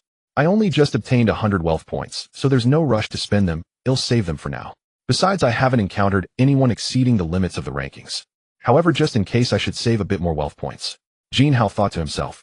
By the way, Manager Zheng, I will also privately transfer you some money for daily use separate from the company account. Jin Hao suddenly said. Ding, your X bank account has received 500 yuan. This, 500 million. Boss, this is too much. Zheng Xian was shocked by this amount. It's not too much, and now you are also the head of a company. You should prepare well for yourself. You should spend the money you need buying a house, a car, clothes, etc. You deserve to live a different life. As long as you dedicate yourself to serving me, this amount is just the tip of the iceberg. Alright, let's end today's discussion here. You can go back now. Jin Hao casually said. Okay, boss, I swear, Zheng Xian said solemnly before leaving. At this moment, Jin Hao opened the system interface and indeed had 105 wealth points. He was originally struggling with whether to enhance his physique first and break through the level 1 gene lock limit, when suddenly interrupted by a phone ringing. Seeing it was an unfamiliar number. Hello, who is this? Is this Jin Hao? Yes, who are you? What? You better get over here immediately, otherwise your two little girlfriends could be in trouble, ha ha ha. Jin Hao, come say, don't come over, Hearing the familiar voice on the other end of the phone, Jin Hao's anger flared in. It was evident that Su Weiner and Yi Qianqian had been kidnapped, and it was definitely aimed at him. I warn you, if you dare touch even a hair on them, you will be dead. Your life has already begun its countdown. Ha ha ha, then you'd better hurry over. If you come late, I can't guarantee anything. Two young and beautiful girls, what do you think? TSK. Where are you? They'll come right away. I've sent the location to your phone. I'll remember not to call the police because it won't help, and come alone. You should know we are not ordinary people. Oh, I might as well tell you directly that I am here to take revenge on you. Do you remember what happened yesterday? Lu City. Are you from the Lu family? You're smart. If you know what's good for you, hurry up and come. The other party hung up after saying this. Jin Hao immediately opened his phone to check the location. It appeared to be in a remote mountainous area. Oh, it's all my fault for being too careless. How could I let them go out alone while negotiating? But ultimately, it's still these family members who are causing trouble. They bring out the young to deal with the old, and it truly seems endless. It appears necessary to properly deal with them and intimidate them. I must get in touch with their level of circles and let them know my strength so that they won't come looking for trouble. Since the Liu family dared to come to me, they must know about my strength at the limits of the rankings. This indicates that the Liu family must also have someone with strength comparable to mine, or even someone who surpasses the limits of the rankings. It seems to exist at another level on another leaderboard. It appears I must break through the level 1 gene lock limit today, or it might be impossible to cope. Subsequently, Jin Hao clicked on the plus sign behind physique. Suddenly, Jin Hao felt his entire body vibrating as if something was about to burst forth. A minute later, he returned to normal, feeling invigorated and full of strength, with his power clearly elevated by several levels compared to before. The system interface displayed as follows. Host Jin Hao. Physique 21 beginner level 2 gene lock. Spirit 20 level 1 gene lock limit. Appearance 20 god level appearance limit. Skills. Special skills beginners sunflower manual secret techniques for cultivating in the bedroom. Wealth points 5. Account balance trillions of Huaxia coins. Indeed, 100 wealth points were consumed breaking through the level 1 gene lock limit to reach the beginner level 2 gene lock. At this moment, there was still a plus sign behind physique indicating that continuing to enhance physique would only require consuming 1 wealth point. Jin Hao then clicked again, and indeed it was as such. To be safe, Jin Hao directly allocated all 5 wealth points to physique. Now the system interface display. Host Jin Hao. Physique 26 intermediate level 2 gene lock. Spirit 20 level 1 gene lock limit. Appearance 20 god level appearance limit. Skills. Special skills beginners sunflower manual secret techniques for cultivating in the bedroom. Wealth points 0. Account balance trillions of Huaxia coins. The final physique remained at 26 points at the intermediate level 2 gene lock level. At this moment, Jin Hao felt his power, which was several levels higher than when he had just broken through the level 1 gene lock limit. This should be enough to deal with the Liu family. He didn't believe they could have anyone at the advanced level 2 gene lock, or even at the limit. There shouldn't be many people with that kind of strength in the country, let alone in this small place called Wenyang City. Having prepared everything, Jin Hao immediately drove to the destination. Jin Hao swiftly arrived at his destination with his master-level driving skills. This place was a vast quarry surrounded by nothing but stones, trees, and mountains. The location was extremely remote. They had likely invited Jin Hao here with the intent to eliminate him, perhaps even to take his life. However, despite this danger, Jin Hao had to come, for Su Weiner and Yi Qianqian were in their hands. If they were merely targeting Jin Hao, it would not be an issue, but they had crossed a line and touched Jin Hao's bottom line. They had harmed those closest to him, the 2 people he cherished the most. Then it would be an unending conflict. After getting out of the car, Jin Hao stood there straight. Jin Hao has arrived, treacherous villains, come out and meet your demise. If my 2 companions are unharmed, I might consider sparing you and not taking your lives. However, if even a single hair on them is harmed, then I'm sorry, all of you will have to pay with your lives. Jin Hao shouted loudly. Suddenly, all the lights turned on, illuminating everything around. Kid, it seems you are still unaware of your situation and dare to act so arrogantly. Since you dare to come, you should be prepared not to return. As for your 2 companions, we will take good care of them after. A burst of laughter followed. Accompanying the sound were several figures in black, clad entirely in dark clothing, their faces obscured. The voice came from the leader among them. There were a total of 5 individuals. 1 stood in the center, flanked by 2 on each side. Stop the nonsense. Where are they? Jin Hao asked fiercely. Why is the young man so angry? What's the rush? The leader of the black-clad figures said, clapping his hands. Then 4 more figures in black emerged, each group carrying a bound girl. The 2 girls were none other than Su Weiner and Yi Qianqian. The moment they saw Jin Hao, they felt a glimmer of hope and felt somewhat reassured. At that moment, they did not scream, but looked at Jin Hao with a sense of grievance and pity, their eyes conveying everything. They knew that shouting and crying would be of no use and would only hinder Jin Hao. Therefore they held back, simply gazing at him, hoping he would rescue them quickly. At this moment, the leader of the black-clad figures found it strange. Why were these 2 girls so quiet? They had just been crying and shouting for help a moment ago. Now that they saw Jin Hao, they were excessively quiet. Jin Hao understood everything from the look in Su Weiner and Yi Qianqian's eyes, feeling both pity and regret in his heart. He had to tear this group of vile black-clad figures to shreds. Since I am already here, and you are only targeting me, please release the 2 of them first. They won't call the police, as it would be useless. This is not something the police can intervene in, Jin Hao said politely. He release them first. That is absolutely impossible. If you have the ability, come save them yourself. I enjoy watching you in this miserable state. When you attacked my son yesterday, did you think to spare him? He was almost crippled by you. You should know if I had shown no mercy, he would have been dead already. You should be very clear, I possess the strength of the human ranking limit. And since you refuse to drink the wine of peace, don't blame me for being merciless. You have thoroughly angered me. Today you all shall die. Jin Hao's voice grew stronger and more forceful until he shouted out in fury. How can the human ranking limit matter? Although you are young and possess such strength, it indicates your high potential, but unfortunately you will meet your end here today. Let me inform you, I am at the initial level of the Earth ranking. Do you know the gap between the human ranking and the Earth ranking is not a simple difference? I can defeat you effortlessly. Moreover, all 4 of my companions behind me possess the strength of the human ranking limit. Now you understand what kind of power you have provoked, right? When out in the world, one must remain low-key, otherwise you won't even know how you died. The leader of the black-clad figures mocked. Villains always talk too much. Come on, let me see just how strong the initial level of the Earth ranking truly is. Jin Hao said, charging directly at the black-clad figures. The black-clad figure saw Jin Hao's reckless charge and smiled, throwing a punch at him. Bang! The black-clad figure, who initially thought Jin Hao would be sent flying by his punch, was taken aback. In reality, both were pushed back a few steps by each other's blows. What? You actually possess the strength of the initial level of the Earth ranking. Is there an error in the intelligence? Or did you deliberately hide your strength, or did you just break through? The leader of the black-clad figures asked in surprise after exchanging punches with Jin Hao. Ha, there are many things you don't know. Remember, don't be too confident in life. Jin Hao laughed heartily. After that, he continued his attack, delivering another punch directly at the black-clad figure. Bang, bang, bang. The two began a relentless exchange of blows, each punch hitting flesh in a real melee. They fought fiercely, neither side giving an inch. At this moment, Jin Hao was unscathed, while the black-clad figure had a slight trickle of blood at the corner of his mouth. Since his face was covered, no one could see, but he knew in his heart he might not be Jin Hao's opponent. Continuing like this was not a solution. It seemed he had to find an opportunity to unleash his strongest strike to see if he could eliminate this kid. With another powerful punch, both were pushed back.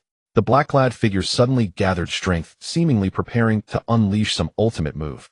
Seeing this, Jin Hao immediately became serious. He decided to utilize his strength at the initial level of the Earth ranking and use the secret technique, the sunflower scripture. Kid, take this. This is my strongest strike. If I can't defeat you, then I admit defeat. The black-clad figure suddenly said. Haha, bring it on. But you are doomed to lose. Jin Hao said with a big laugh. Jin Hao mentally recited the sunflower scripture and launched a powerful strike at the black-clad figure. Boom, boom, boom. When the two collided, it was as if the air was torn apart, producing a massive sound accompanied by a huge wave of energy. The wave sent debris flying in all directions. The people present were also blown about, stumbling around. Meanwhile, in the center of the battlefield, Jin Hao was only pushed back a few steps, with a trickle of blood escaping from the corner of his mouth. The black-clad figure, however, was pushed back more than 10 steps before stabilizing himself, spitting out a mouthful of blood. It was now clear who was winning and who was losing. This kid has already been injured. You 4 hurry up and attack. Kill him at all costs. The black-clad figure said immediately after stabilizing himself. Upon hearing the command, the 4 men in black immediately sprang into action, charging towards Jin Hao with great ferocity, each employing their most lethal techniques. It was clear they intended to eliminate Jin Hao swiftly. Seeing their desperate demeanor, Jin Hao couldn't help but let out a cold laugh. It seemed today would only end in either death or survival. If I don't reveal some real skills, do they think I am merely a soft persimmon they can squeeze at will? Jin Hao instantly unleashed his full power, reaching a mid-level strength of the second-level Jin Lock, which they referred to as the mid-tier of the Earth ranking. He faced 4 opponents alone, taking them down one by one with a single punch. In just 4 punches, he sent all 4 of them flying, each soaring 20 to 30 meters, coughing up blood and collapsing to the ground, their breath weak. How is this possible? How can you possess such formidable strength despite being injured?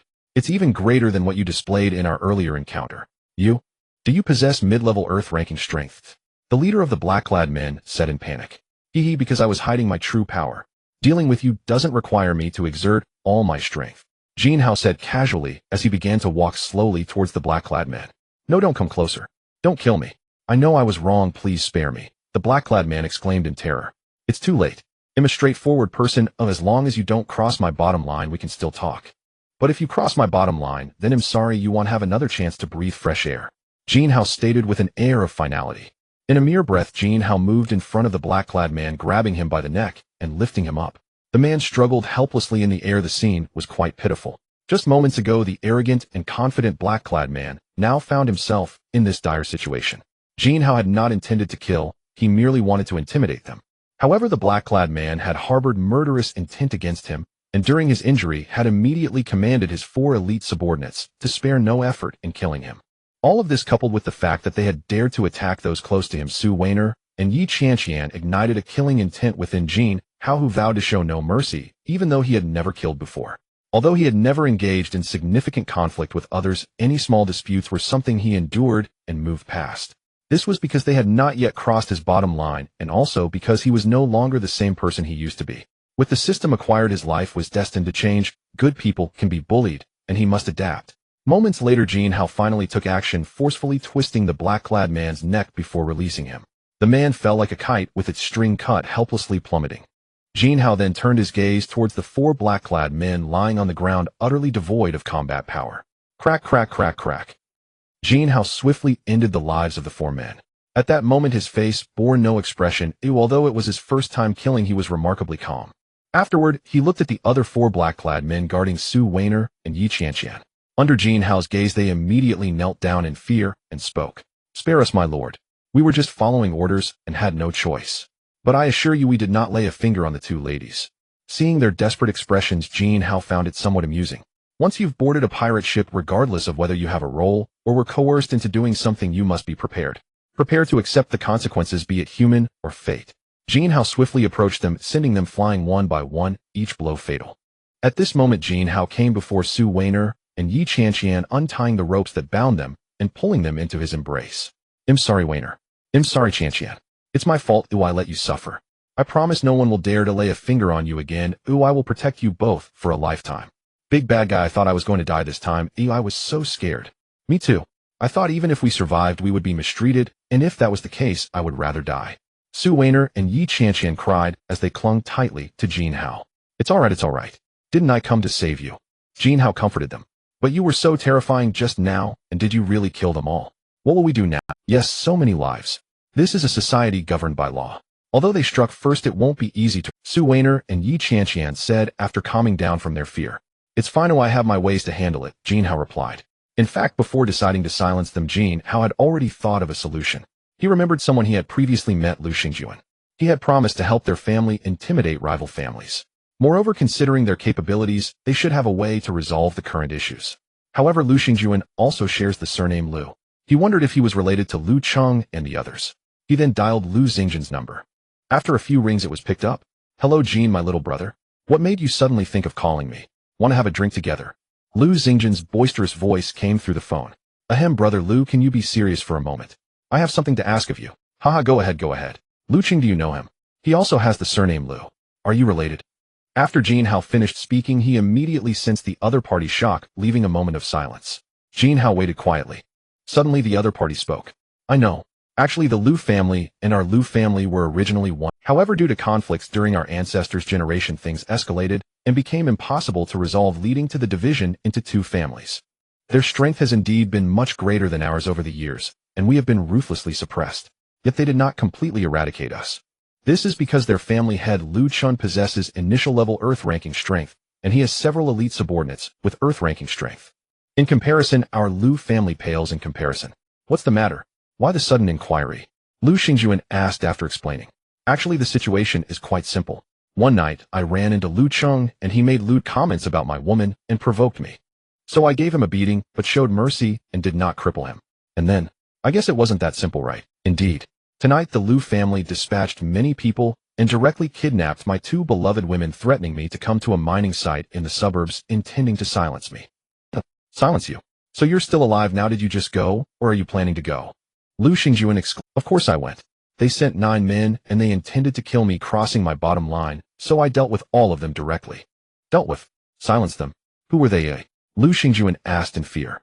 "Yes, they have all been silent. It seems the leader was the head of the Lu family, as he mentioned something about bullying his son, but he indeed had initial-level Earth ranking strength. The other 4 had elite-level strength, while the remaining 4 were quite incompetent, their levels unknown. However, they all wore masks and were dressed like assassins." "What, eh? So you contacted me because you want me to help you deal with the aftermath. And you could kill someone with initial-level Earth ranking strength, so what about your own power?" "Something's off. You were only at elite-level strength during our last battle, and almost couldn't defeat me. In just a few days, your strength has increased by several levels. Yes, I now possess mid-level Earth ranking, and this is my first time killing. Although they were heinous individuals, I still don't know how to handle it. After thinking it over, you're the only one who can help me. Ahem, Jin, my little brother, this matter is no problem. I will send someone over to handle it. Just send me your location. Don't worry, though I won't let you help me for free. I will definitely help you with what I promised before. Just let me know in advance when you need me to show up. I believe my current mid-level Earth ranking strength will carry more weight now. Haha, alright, Jin, you are straightforward. Then I will leave this matter to you.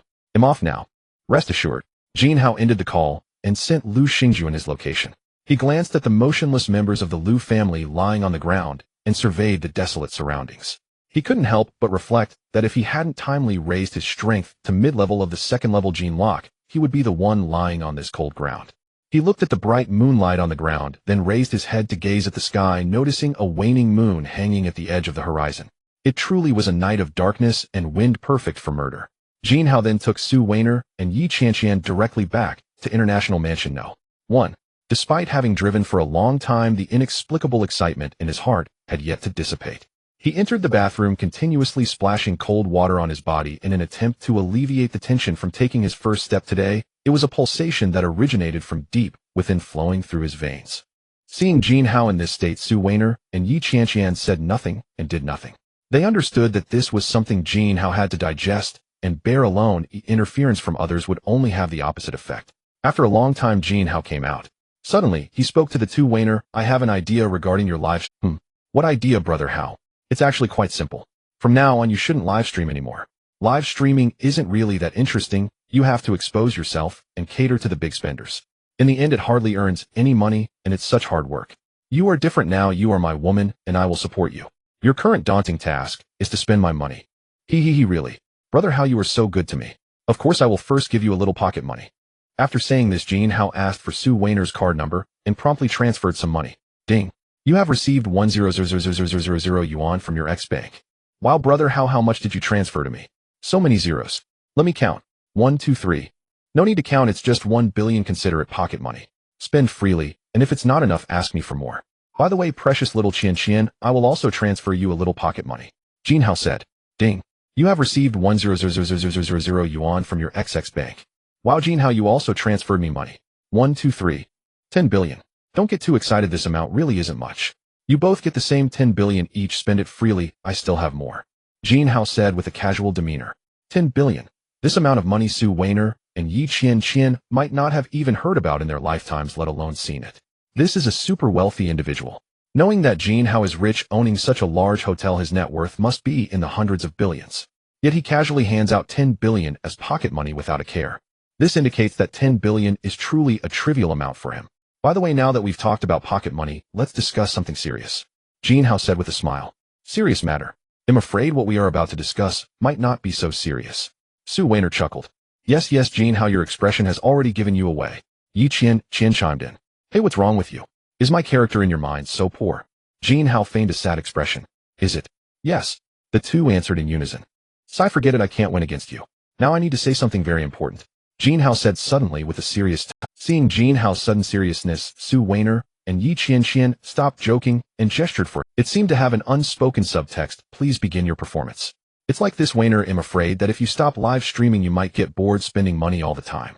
So I plan to start a company for you to manage and run. Of course, you just need to be the boss. For everything else, you can hire people to handle it. Remember, money is not an issue. And right now my idea is to start a video live streaming company similar to the platform where you used to stream on some app. If we're going to do it, we must do it to the best to surpass all video streaming companies and become the best in the country, even in the world. Because you are originally a streamer and know a lot about live streaming, being the boss of this company suits you perfectly. Also, you know quite a few streamers. You can recruit them openly or covertly. Of course, we only want the high quality. And one more thing, we lack nothing but money. Remember, any problem that can be solved with money is not a problem. Jin Hao said several things in a row, leaving Su Weiner completely bewildered. Starting a company and letting me be the boss to manage it. A video live streaming company like that app. The goal is to surpass them and become the largest and strongest company in the country and even the world. This is too sudden, such a hasty decision. At this moment, Su Weiner was constantly guessing and analyzing. Brother, how are you serious? But I know nothing about starting a company. I'm afraid I won't do well. Yi Qianqian said hesitantly. It's okay, Weiner. I believe in your abilities. If you don't understand, just learn and ask. Besides, as the boss, you only need to make decisions. Everything else can be left to others. Just hire them to do the work. Jin Hao said. In truth, what Jin Hao was thinking was not quite like that. He possessed endless wealth, so letting Sue Weiner run the company was mainly to help him spend money and earn him prestige. Moreover, she is now Jin Hao's woman, and being a streamer and exposing herself isn't good. Since she won't live stream, she will have nothing to do. Thus, Jin Hao found her something to do, killing two birds with one stone. He wasn't concerned about how much money Sue Weiner could earn, but rather to keep her occupied and help Jin Hao spend money while earning prestige. Alright then, since Brother Hao is willing to trust me, I will definitely dedicate myself to this and do my best to succeed.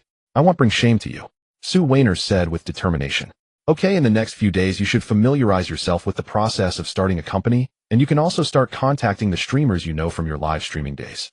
However, our company only needs quality potential streamers. We don't need the kind that are just messing around or are unprofessional. As for starting the company, I will ask manager Zheng Xian for help. She can start the hiring process, and you will take over. Upon hearing Jin Hao's words, Sue Weiner nodded. After Jin Hao finished speaking, he turned to Yi Qian. Precious little Qian, are you interested? If you have nothing to do, you can work with your sister Weiner on this matter. Sure, I have nothing to do anyway, so we'll just come and work with Sister Weiner. Don't worry, we will definitely get this done. I naturally trust you, or else why would I entrust such an important task? Jin Hao said. Ding. You have received a WeChat message. Unlock to view. Suddenly Jin Hao's. At this moment, the two women nearby also noticed this. They were staring at Jin Hao intently and didn't say a word. Why are you two staring at me like that? It's making me feel like a thief, Jin Hao said awkwardly. In fact, at this moment he did feel a little guilty, because receiving a message at this point in time usually means. Most likely it was a message from a girl. After thinking for a moment, it might be from Qin Shuer, but she had been quite. It could also be from that streamer Han Subing from a certain app. She seemed to have mentioned coming to Wenyang City on Saturday. Jin Hao had promised to pick her up and be her guide. Whichever it is, it wouldn't be good for Sue Weiner and Yi Qian to see it. Jin Hao found himself in a dilemma, thinking about how to deal with it. Then may I ask, if you are not a thief, why do you feel guilty? Yes, just open your phone generously and let us. Sue Weiner and Yi Qian said. If you don't trust me, I'm so disappointed. Now I have to check your phone. I usually treat you both so well and trust you so much, sigh. Jin Hao pretended to be hurt. Understanding Jin Hao's nature, Sue Weiner and Yi Qian immediately saw through his act. You don't say, Jin Hao, your acting skills could win an award, maybe the Oscar for Best Actor. Your performance is so convincing that I almost believed you. You old rascal, you're so bad, ooh, I won't believe you. Sue Weiner and Yi Qian saw through Jin Hao and continuously teased him until he was left defending. Alright, you win. You'll open it, is that okay? But let me say first, you might get angry when you see it. And I want to clarify that aside from you two, I have no relationship with anyone else, Jin Hao said helplessly. Good, the two replied in unison. Jin Hao then opened his phone and checked WeChat. Sure enough, it was a message from Han Subing. Brother Hao will probably arrive at the airport in Wenyang City around 11 a.m. tomorrow. You promised to pick me up and be my guide, you can't stand me up. With several cute emoji following. Just hoping the air wouldn't suddenly turn quiet, the atmosphere was a bit. Jin Hao smiled awkwardly yet politely. At this moment, Sue Weiner and Yi Qian looked a bit Jin Hao, honestly tell us, who is this girl named Han Subing? And why is she coming to Wenyang City tomorrow? You promised to pick her up and be her guide. Sue Weiner and Yi Qian asked repeatedly, somewhat angrily. Weiner Qian, please don't. This girl, I used to watch her live streams on a certain app. She is quite a talent, so I gave her a bit of gifts. Then I don't know how she insisted on adding me on WeChat, and I couldn't refuse. Later she suddenly said she wanted to visit Wenyang City for tourism, and I thought if she comes then let her come. Since I'm the host, I should show hospitality, so I promised to pick her up and be her guide. Really, that's all there is to it. I have no relationship with her. In fact, she doesn't even know who I am, my name, or what I look like. She knows nothing. Also, this matter was several days ago, I promised, but I had completely forgotten, which shows I didn't take it to heart at all. Jin Hao explained very seriously and sincerely. Is it really that simple? Then will you go to pick her up tomorrow and be her guide? Of course I have to go tomorrow, I promised others. A man's word is his bond. What about this chat record then? A video call that lasted for 10 minutes late at night. It can't be that, can it? I can't even begin to imagine. Looks like I can't leave these chat records next time, they are too dangerous. If I said I only heard her sing a song, I wouldn't believe you for a second. Do I bet even you don't believe that? In this day and age, telling the truth is not believed, while lying tricks others into being stunned. I swear to heaven, every word I say is true. Look, during the video chat I sent her a message. What does this indicate? It shows that I didn't speak or show my face. I was merely appreciating her singing. At this moment Jin Hao spoke seriously, seemingly not joking. Sue Weiner and Yi Qian looked at Jin Hao like this, and they began to believe a bit, since they had never seen him like this. Moreover, the chat records indeed show that, as he said during the video chat, Jin Hao sent a message to Han Subing, and it was one-sided. This made it even more convincing. We'll tentatively trust you this time. But when you go to pick her up tomorrow, you must take us with you. What? Take you with me? That doesn't seem appropriate. What's inappropriate about it? Humph. Are you trying to do something improper? Alright, you can come with me, but stay at a distance and watch. Deal. Thus Jin Hao and the two happily reached an agreement. Let's continue discussing the issues. Group activities are on again. This activity lasted until deep into the night. Jin Hao exhaled deeply, feeling relaxed, while Su Weiner and Yi Qianqian had already fallen into a deep sleep. It seems that the day's activities had exhausted them both. Jin Hao then went to sleep as well. Early the next morning, Jin Hao woke up unconsciously. After thinking for a moment, he felt it was important to keep his body active and healthy by doing morning exercises. As his strength further improved, Jin Hao was also curious about how strong he had become. Host Jin Hao. Physique 26 intermediate second level Jin Lock. Mentality 20 limit of first level Jin Lock. Attractiveness 20 limit of God level attractiveness. Skills. Special skills beginners sunflower scripture secret techniques for cultivating in the room. Rich points 20. Account balance hundreds of billions of Chinese currency. Jin Hao suddenly remembered that he transferred 1 billion to Su Weiner and Yi Qianqian yesterday, so now he has 20 rich points. He immediately applied all of it to his physique. Feeling an endless stream of power surging into his body, Jin Hao couldn't help but let out a comfortable shout. At this moment, the system interface appeared. Host Jin Hao. Physique 30 limit of second level Jin Lock. Mentality 20 limit of first level Jin Lock. Attractiveness 20 limit of God level attractiveness. Skills. Special skills beginners sunflower scripture secret techniques for cultivating in the room. Rich point 16. Account balance hundreds of billions of Chinese currency. Indeed, upon reaching a physique of 30, he was at the limit of the second level Jin Lock, commonly referred to as the peak of the earth ranking. Jin Hao clenched his fist tightly, feeling the power coursing through his entire body. It was evident that he had improved his strength by an unknown number of times compared to last night. Unlike the phase of the first level Jin Lock, the difference in advancement is not too large. At the second level Jin Lock stage, each level of advancement brings a significant difference. Those at a lower level appear like ants before those at a higher level. After getting ready, Jin Hao left to run at the artificial lake. I wonder if I will meet that girl again today. The girl who is the epitome of beauty and has an immense passion for sport. Jin Hao didn't pay much attention and ran directly towards his destination after going downstairs. He maintained a pace of about 2 minutes and 30 seconds per kilometer. He still seemed unusually relaxed, as if he were just strolling like an ordinary person. It appears that this enhancement in strength has significantly improved his physical fitness.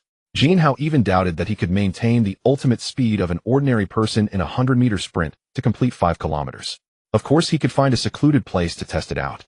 Soon Jin Hao arrived at the artificial lake and began running around it. He maintained a relaxed pace which seemed very fast to others. After running most of the way around, Jin Hao suddenly spotted a familiar figure. She was wearing She wore white sports shorts and a pair of white professional running shoes. Dressed entirely in white today, her creamy skin looked particularly eye-catching. This person was Yan Bingxue.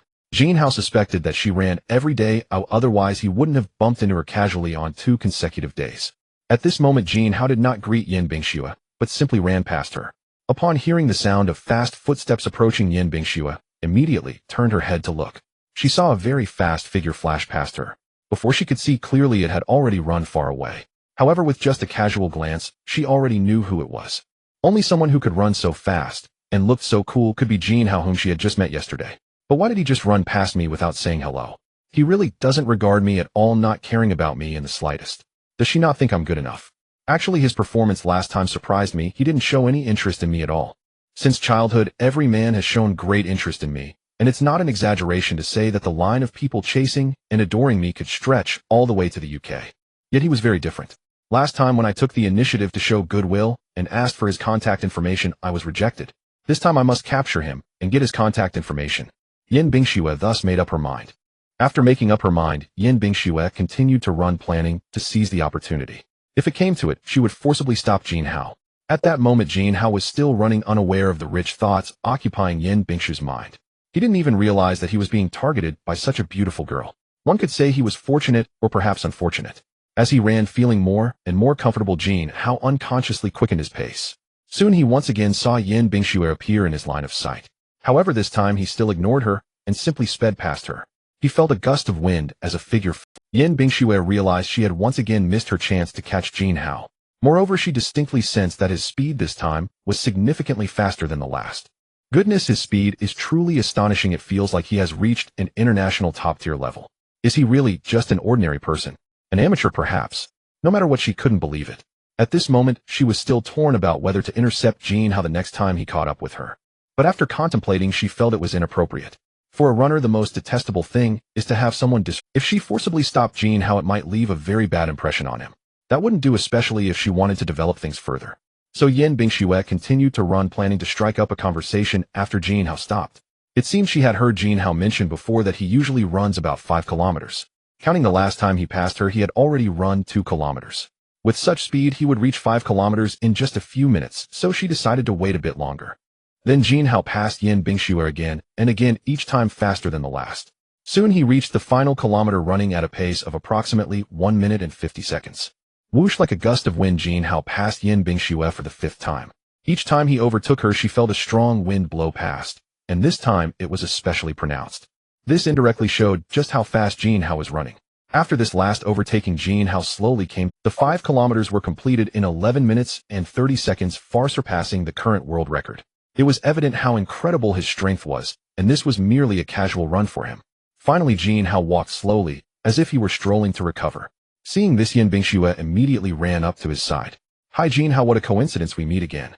Yin Bingxue suddenly jumped beside Jin Hao, happily saying. Jin Hao turned to see her cute and beautiful demeanor, and it was impossible not to feel moved. Yet he still maintained his composure. "Hello Yin. I'm sorry, what was your name again?" "I forgot," Jin Hao said somewhat awkwardly. "My name is Yin Bingxue. Yin Bingxue. Yin as in speech, Bingxue as in intelligent snow. It's only been a day and you've already forgotten my name, humph." At this moment, Yin Bingxue's expression changed from shock to slight anger. What was going on? Jin Hao actually forgot my name. We exchanged names just yesterday morning. It's only been a day, just 24 hours, and he forgot already. This clearly showed he didn't care at all, not even remembering my name. Could it be he doesn't even remember me as a person, just knowing there's a girl who runs? Why is he's the first person to treat me like this? It seems he has had no interest in me from the very beginning and has never regarded me highly. No, the more he does this, the more I become interested in him. And he really is handsome, especially when he runs, and he runs so fast and skillfully. I really like it. Oh, Yin Bingxue, right, I remember now. I'm sorry, I'm just not good at remembering names. Hello, miss, Yin, what a coincidence we meet again. Do you run here every day? Jin Hao said apologetically. Yes, as long as it's not pouring rain, I insist on morning runs every day. I've developed a habit. I feel uncomfortable if I don't run. Yin Bingxue replied. No wonder, I thought it was strange that I could bump into you so casually over just 2 days. And you maintain such a great figure for a reason. You must have put in a lot of effort. Yes, I've been exercising regularly and controlling my diet for many years. This keeps my body and mind in an optimal state. By the way, I saw you running super fast just now. It was obvious you were much faster than yesterday. Your speed has reached, or even surpassed, the peak international level. Are you really just an ordinary amateur? I truly don't believe it, Yin Bingxue said. I don't mind those small details. It's merely a hobby, not even really a hobby. I just run for fun. Jin Hao said with a smile. Worshipping the Great One, please accept my kneeling. Also, Jin, how would you consider taking me under your wing and training me in running? Huh. Take a disciple. Don't be silly, I'm not some great one. I don't have the ability or skills to teach you. Then could I have your contact information? We could arrange to run together, and I could ask you questions whenever I have any. Last time I asked you, you didn't give it to me, saying something about fate would ensure we meet again. Look, we've met again, so it must be fate, so this time you have to give me your contact information. Yin Bingxue said assertively. Huh. This. At this moment, Jin Hao looked at Yin Bingxue's aggressive demeanor, so proactive, and couldn't help but sigh in his heart. Such a stunning beauty is actually so proactive in showing interest and asking for my contact information. It seems that a guy really shouldn't be too eager. The more you flatter her, the lower your status becomes, and others will look down on you. If you show disinterest and use indirect tactics to keep her guessing, maintaining an air of mystery, it will make her very interested and seek you out. However, Jin Hao felt that this time it wasn't enough, so he thought he would play it again, teasing Yin Bingxue's curiosity a little longer. Next time I didn't bring my phone. I'm really sorry, it just happens to be unfortunate. Next time when we meet again, I will definitely give you my contact. Jin Hao said apologetically. This. Yin Bingxue never expected to be rejected by Jin Hao again, especially with such an absurd reason. If he didn't want to keep in touch, he could simply say so, instead of making up an excuse. Not bringing a phone. Why not just leave a phone number? At this moment, Yin Bingxue had already lowered her stance and taken the initiative to ask for contact information. In the face of rejection, if she pressed further or insisted, where would she put her face? As a girl, shouldn't she? Inside, she was incredibly upset, yet she couldn't show it. This was the first time she had been rejected in her life, let alone twice in a row. No one would believe it if she told them. Then okay. Yin Bingxue said. I have things to do, so goodbye. With that, Jin Hao left. Yin Bingxue gazed at Jin Hao's handsome figure lost in thought. Soon Jin Hao returned home, seeing Su Weiner and Yi Qianqian still sound asleep. Thinking about it being Saturday and having nothing to do, he decided to pick up Han Subing from the airport a bit later. So he didn't wake them. Suddenly his stomach grumbled. Jin Hao knew it was breakfast time. Last time he thought about cooking at home, but he had no ingredients, no skills, and no time. Today, however, everything was right. The timing, the environment, and the people. First, he would learn cooking skills. System, can I learn cooking skills? Of course you can. Such a common skill, how could this system not have it? Cooking skills are divided into 3 levels: beginner, advanced, and master level. Each learning requires a bit of divine points. I want to learn master level cooking skills. Alright, host. Congratulations, you have successfully learned master level cooking skills consuming 3 divine points. At this moment, the system interface displayed host Jin Hao Constitution 30, limit of 2nd level Jin Lock, Spirit 20, limit of 1st level Jin Lock, Attractiveness 20, limit of God level Attractiveness. Skills: AI system, master level basketball skills, master level mixed martial arts skills, master level running skills, master level combat awareness, master level close combat skills, master level environmental combat skills, master level driving skills, master level cooking skills. Special skills: beginner, sunflower, classic, secret art of cultivation and room. Divine points 13. Account balance: trillions of huaxia coins. Suddenly, a massive influx of cooking techniques and methods flooded into Jin Hao's mind. With skills ready, he needed ingredients. Jin Hao then went out to shop, noticing the empty fridge and pantry at home. Jin Hao went to a large supermarket near the community, buying daily necessities such as rice, oil, and salt, along with a dozen eggs, a pile of vegetables, a bunch of meat, and some other food and seasonings. After filling the trunk completely, he returned with satisfaction. Once he moved everything into the house, he began to prepare breakfast. After thinking it over, he decided to make the simplest breakfast: fried rice. The simplest and most basic dish, yet it tests a person's cooking skills. Soon the rice was cooked. Jin Hao first scrambled the eggs, cleaned them up, and then added the fresh rice, stir-frying them together. He kept flipping and adding different seasonings, controlling the heat. Quickly, a tempting aroma wafted through the air. A pot of golden fried rice was ready. He specifically made a lot because he planned to share it with Su Weiner and Yi Qianqian. Jin Hao first served himself a plate to taste. He had to admit the flavor was absolutely amazing. Master-level cooking skills were indeed extraordinary. In the past, Jin Hao had made fried rice himself, which was merely plain fried rice that could only fill his stomach. However, today's fried rice was truly delicious, making one want to eat more, mouth-watering uncontrollably. It wasn't just about filling his stomach, it was about savoring delicious food. Wow, it smells so good. What is that aroma? Sister Weiner, wake up quickly. Suddenly Yi Qianqian spoke. Huh? What's wrong, Qianqian? I'm not fully awake yet, Su Weiner said lazily. Sister Weiner, take a sniff. Do you smell that very fragrant aroma? Huh, there really is a wonderful smell. It seems to be something delicious. It must be that Jin Hao brought some delicious breakfast. He's enjoying it alone, and we can't let him have all the fun. Yes, let's hurry up then. After discussing, Su Weiner and Yi Qianqian immediately got out of bed. Jin Hao, having heard their conversation, chuckled. 2 little lazy cats finally willing to get up. Hurry up and wash up, come eat breakfast. I prepared something good for you. Really? Is it true? Yi Qianqian exclaimed excitedly. Let's go, Qianqian, let's wash up first, Su Weiner said. 10 minutes later, the two finished washing up, but without dressing up, they came to the dining room in their pajamas. Then Jin Hao served each of them a plate of fried rice. Here, 1 serving of fried rice each. I made it myself, it's super delicious, I guarantee you've never had fried rice this good before, Jin Hao said confidently. In front of them, the plate of fried rice was golden in color, speckled with green onions and red pork cubes, making it mouth-watering. Wow, how come the color looks so good? Golden yellow, it looks so delicious. I've never seen fried rice with such a nice color, and the fragrance is incredible too. Alright, Weiner, Qianqian, hurry up and dig in.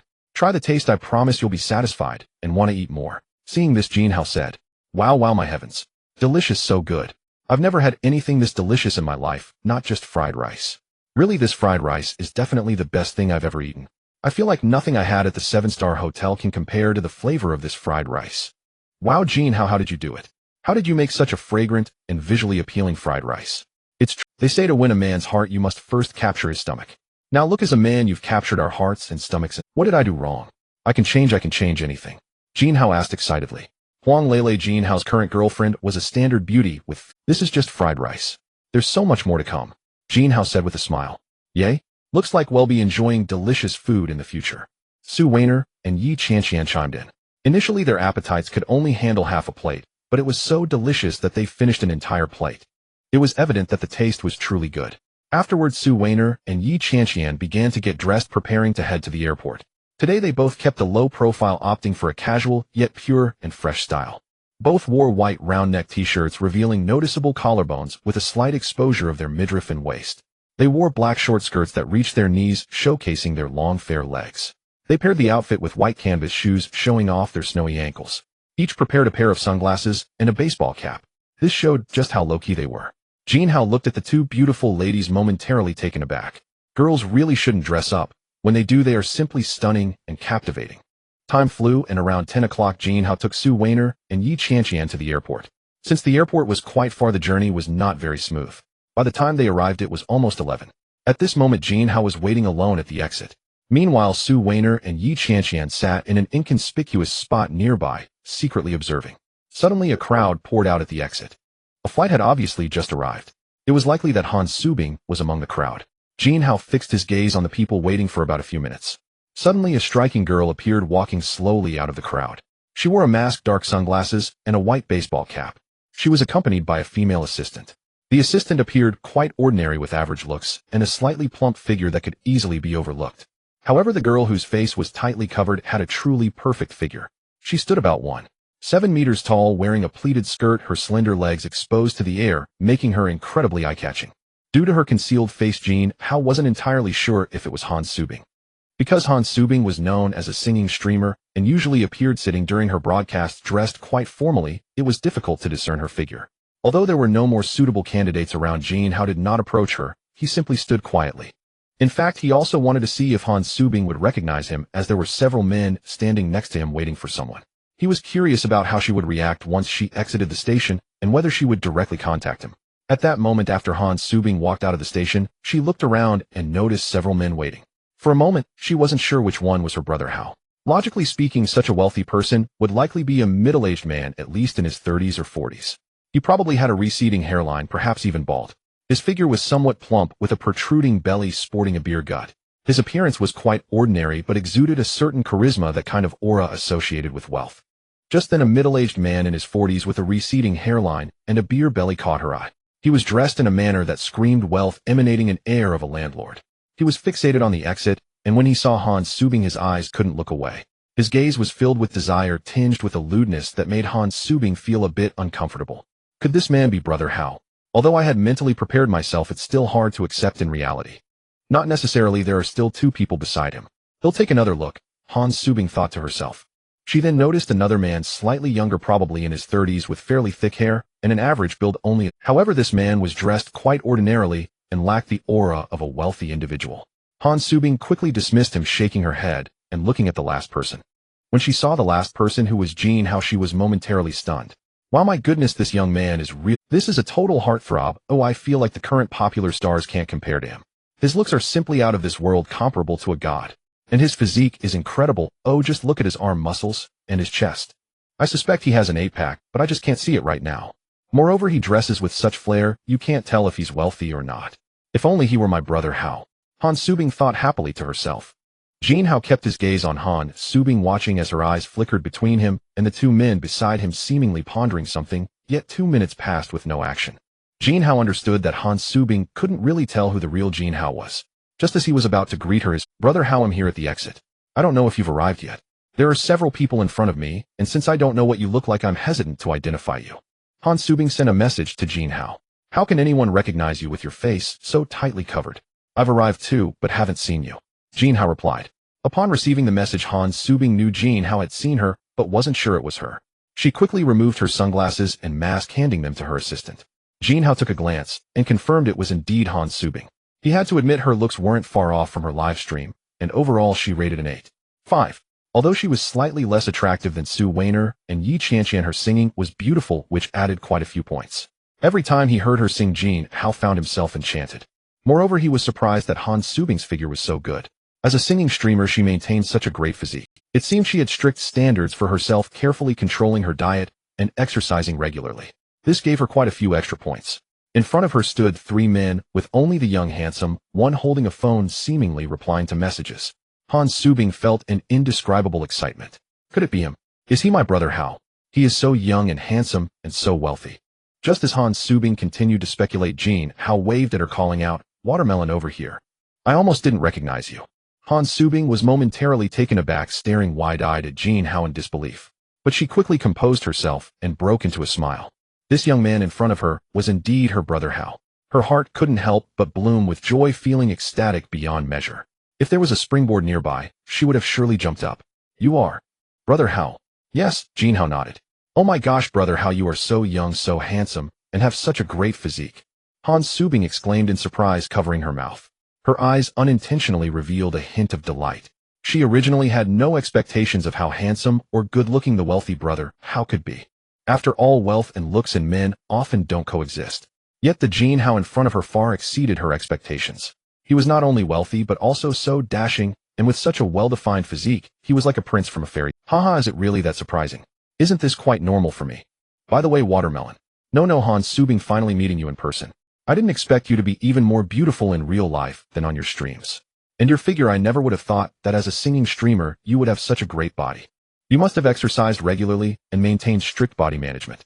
Wow, with your looks, physique, and that heavenly voice, being a streamer is truly a waste of your talents. You should be a singer or something. Jin Hao said with a smile. Hearing Jin Hao praise her, Han Subing appeared very shy. Watching how happily Jin Hao and Han Subing were chatting made Su Weiner and Yi Qianqian, who were secretly observing nearby, feel a bit restless. Suddenly Jin Hao felt a cool breeze blow by and couldn't help but turn his head back. Not looking was one thing, but looking was startling. He saw Su Weiner and Yi Qianqian both staring at him with killing intent. Frightened, he immediately turned back. What is wrong with these two? I haven't done anything yet, just chatted for a moment. They look ready to eat me alive. If I want to do anything afterwards, I might as well lose my life. No, I need to come up with a plan first. Aha, this plan serves two purposes. Not only can it alleviate Su Weiner and Yi Qianqian's hostility towards me, but it can also test Han Subing's feelings. At this moment, the shy Han Subing began to speak. It's not as exaggerated as you say, brother Hao. You're too good at flattering people. You've made me shy. However, as you said, when I'm not live streaming, I often exercise, and I keep my diet very strict. As for your suggestion of me becoming a singer, just take it as you joking, because I believe my skills are insufficient. Haha, I never joke around. If there's a chance in the future, I'll help you, Jin Hao replied. Brother Hao, where did you park? We've been standing here for quite a while. Shouldn't we leave? Han Subing casually asked. Yes, we've been standing here for a long time. Let's get ready to go out. But I didn't drive. I don't even own a car. I came here by taxi just now. Jin Hao said, shrugging his shoulders. Brother Hao, don't joke around. With your wealth, how could you not even have a car?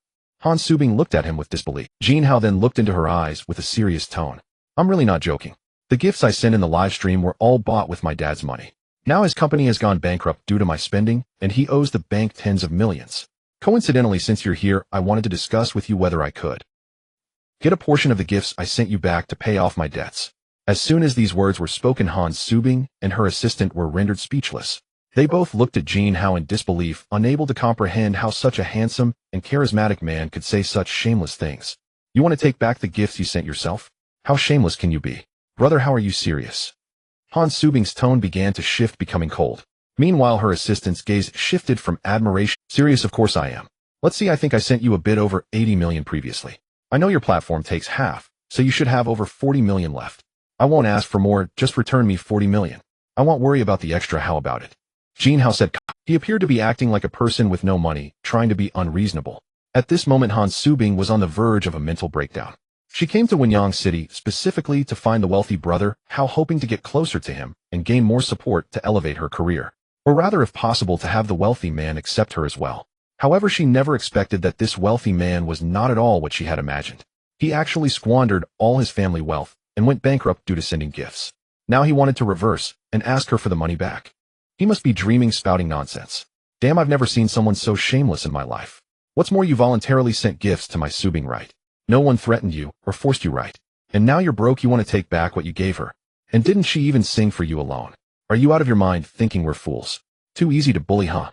You have to take responsibility for your own actions. Stop being so unreasonable here. Han Subing's assistant rushed over furious and started cursing at Jin Hao.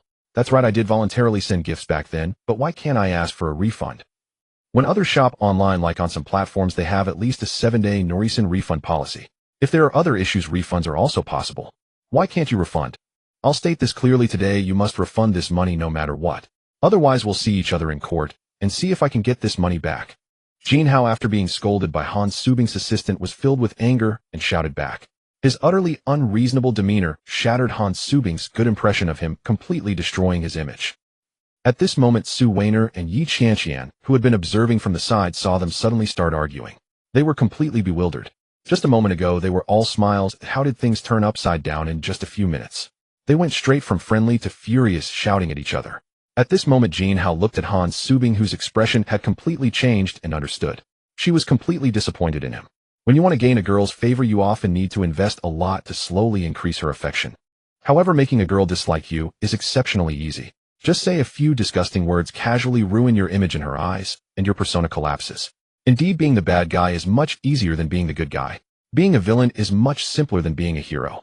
At this moment, the once admiring gaze from Han Subing turned to one of deep disdain. First, on behalf of my assistant, I apologize to you. Her words may have been a bit extreme, but she is also justified in what she said. Regardless of how you put it, I will not be returning this money to you. Even if you want to sue me, there's nothing I can do about it. But honestly, after this scene today, your image in my heart has been completely destroyed. I hope we won't have any more interactions in the future. Han Subing said to Jin Hao with disappointment. Upon hearing her say this, Jin Hao felt somewhat touched. She actually started with an apology, yet she wouldn't back down on this matter. In the end, she clearly expressed her disappointment and hurt over Jin Hao's actions today. She is indeed a bit different, unlike other streamers who would directly turn hostile. Thinking this, Jin Hao suddenly felt he might have overdone his act. He had indeed gone too far with his words. Assuming, would you believe me if I said I was joking just now? Jin Hao suddenly said awkwardly. Hearing Jin Hao's sudden remark, Han Subing and her assistant were taken aback. What kind of operation is this? Was his previous behavior of a rogue just an act? Is it all a lie that he claimed to be bankrupt from gifting and that he owes the bank hundreds of millions? Does he really think he can reclaim the tens of millions spent on gifts? Is everything just a facade? But it shouldn't be possible to act so convincingly, so perfectly right. It looked so real. But what is the truth behind it? At this moment, they were both constantly guessing in their minds. Is this a joke? Are you serious? So everything just now was a joke? Han Subing asked, confused. Are you sure it was just a joke? How could you act so realistically, making it impossible to tell it was staged? Her assistant remarked. After saying that, both of them stared intently at Jin Hao, waiting for a response. Yes, that's right. I just made a little joke. Do I seem like someone who would act like a rogue to extort money? With my integrity, charm, and demeanor, how could I do something so lowly? Jin Hao said earnestly. Initially, I didn't think you were like that at all, not at all. But you really did act like a rogue just now, and it slapped me. Now you tell me it was just a joke, and that you were such a person of class. I can't believe you. At this moment, Han Subing and her assistant thought to themselves, you keep saying this and that, now I don't even know what's real anymore. Unless you provide proof, I definitely won't believe you. My Subing won't easily trust you either, the assistant spoke up. Jin Hao shrugged helplessly. When he lied, others believed him completely. Yet when he spoke the truth, no one was willing to trust him. He took out his phone and opened a certain live streaming app showing the back-end data. Here, take a look. This is my balance on the app, believe it or not. Jin Hao handed over the phone casually. At that moment, Han Subing and her assistant, upon seeing the screen, were completely stunned. Remaining balance, 114,000,000. 114 million. And this is just the balance left on the app. What must his total assets be? Tens or hundreds of billions, maybe even more. This is truly a wealthy person, casually spending more than 100 million. It seems he truly was joking just now. No, it's more than that. He must have done it intentionally to test me. Fortunately, my attitude was decent earlier, otherwise he definitely would not have revealed his assets. And would have. Jin Hao, someone who lacks for nothing, must want to make genuine friends, which is why he tested me like this. Yes, but it seems my test passed. At this moment, Han Subing thought to herself, over 100 million, my goodness. I'm sorry, great wealthy one, I was wrong. Just now I was blind to your greatness. I said things I shouldn't have, insulted you. Please forgive me, and forget this matter. Han Subing's assistant suddenly said in fear, we believe you, brother Hao. However, my assistant is rather straightforward and tends to speak without thinking. Please don't hold it against her. Han Subing immediately tried to smooth things over, saying, all right, she was only trying to protect you, and it was likely because I acted too convincingly. I won't take it to heart. We've talked long enough, let's go outside. Standing here is awkward. By the way, have you arranged your accommodation? Accommodation? Not yet. Brother, how do you have any recommendations? Han Subing replied. No need for recommendations, he'll take you there directly. I guarantee the place is good. By the way, all your expenses at the hotel will be on me, don't be polite. Guests are guests, I must show my hospitality. Jin Hao said with a smile. While then Subing thanks brother Hao in advance. Han Subing felt happy upon hearing Jin Hao's words. Alright, let's go. My car is parked outside. By the way, since it was a joke, of course I have a car, but it's quite ordinary, so don't be disappointed when you see it. How could that be, brother Hao? What do you take us for? Han Subing immediately replied. With over 100 million in a casual live streaming platform account, how could your car be ordinary? No one would believe that. It must be something extraordinary. Jin Hao walked ahead, and Han Subing quickly followed, resting her hand on his arm, while her assistant carried the luggage behind them. Sensing Han Subing's touch, Jin Hao glanced at her, but said nothing, continuing to walk forward. However, Su Weiner and Yi Qianqian could hardly contain themselves. Jin Hao then looked at them and made a gesture with his eyes indicating that they should not worry, he knows what he is doing. He then led them to the parking lot. Beep. With the sound of the car unlocking, a Porsche 911 lit up. Upon seeing that Jin Hao drove a Porsche 911, both of them were momentarily dumbfounded. They were unsure whether they were shocked by the car or by the car itself. Whether it was because the car was too good or too ordinary, they were left speechless. Logically speaking, a few million for a sports car would be considered quite good, but perhaps for someone like Jin Hao it seemed a bit undervalued. Seeing their expressions, Jin Hao said nothing. He opened the trunk and placed the luggage from his assistant inside. I told you the car is quite ordinary, don't expect too much. Looks like I need to get a better car soon. This car doesn't really match my style. Jin Hao sighed. Han Subing, upon hearing his words, snapped back to reality. Huh. No brother, how this car is the top sports car from Porsche, right? The car is great, it really suits your style. Han Subing said with a smile. Haha, whether you're sincere or not, I'll take it as a compliment. Alright, let's get in the car, we're ready to depart. Jin Hao said with a smile. In truth, he was contemplating that he must get a limited edition supercar. No, I need to get several, so I can switch between them. The car I'm driving now is indeed very ordinary, The three of them immediately got into the car. After getting in, Han Subing looked at the car's interior decor and couldn't help but exclaim. Indeed, it was a luxury car. Not only was the exterior lavish, but the interior was also exquisitely luxurious. Despite being a popular streamer, Han Subing didn't earn much and had never seen a luxury car before. There were indeed generous patrons who had tipped her, and many had contact information, but none had met her in person. Simply put, Jin Hao was the first patron she had met face-to-face. Moreover, there was truly no one like Jin Hao who could casually give gifts worth tens of millions. The Porsche 911 that Jin Hao was driving today was already a great car in her eyes, if she did not look down on it at all. While her thoughts were still wandering, Jin Hao had already set off. As the car got closer to the city center, Han Subing sat in the car, watching the scenery rush by, feeling a wave of emotions. In such a bustling city, did she have a place of her own? She couldn't help but glance at Jin Hao. As a wealthy figure, he must have the power to command the winds and rains in this city, or even across the nation. So what about me? Was there a possibility of any connection with him? At this moment, Han Subing's thoughts were racing. Brother Hao, where are we going? Is it far? Han Subing asked. Well, we're taking you to a 7-star hotel. It's quite nice, so you'll have to make do. It's not far, we'll be there soon, Jin Hao casually replied. What? A 7-star hotel? Is it that fancy? Brother Hao, you're really generous. Han Subing exclaimed in surprise. A 7-star hotel? My goodness, I've never even heard of such a thing. It must be 2 stars higher than a 5-star hotel, meaning the level of luxury is unimaginable. The cost for a night's stay must be several tens of thousands, right? Brother Hao truly is a wealthy figure, making grand gestures without hesitation. Of course, for him, this amount of money might not even be a drop in the bucket. After all, when he tips, it's casually in the tens of millions, with over $1 billion still lying idle. Han Subing thought to herself. What's the expense? It's just a small amount.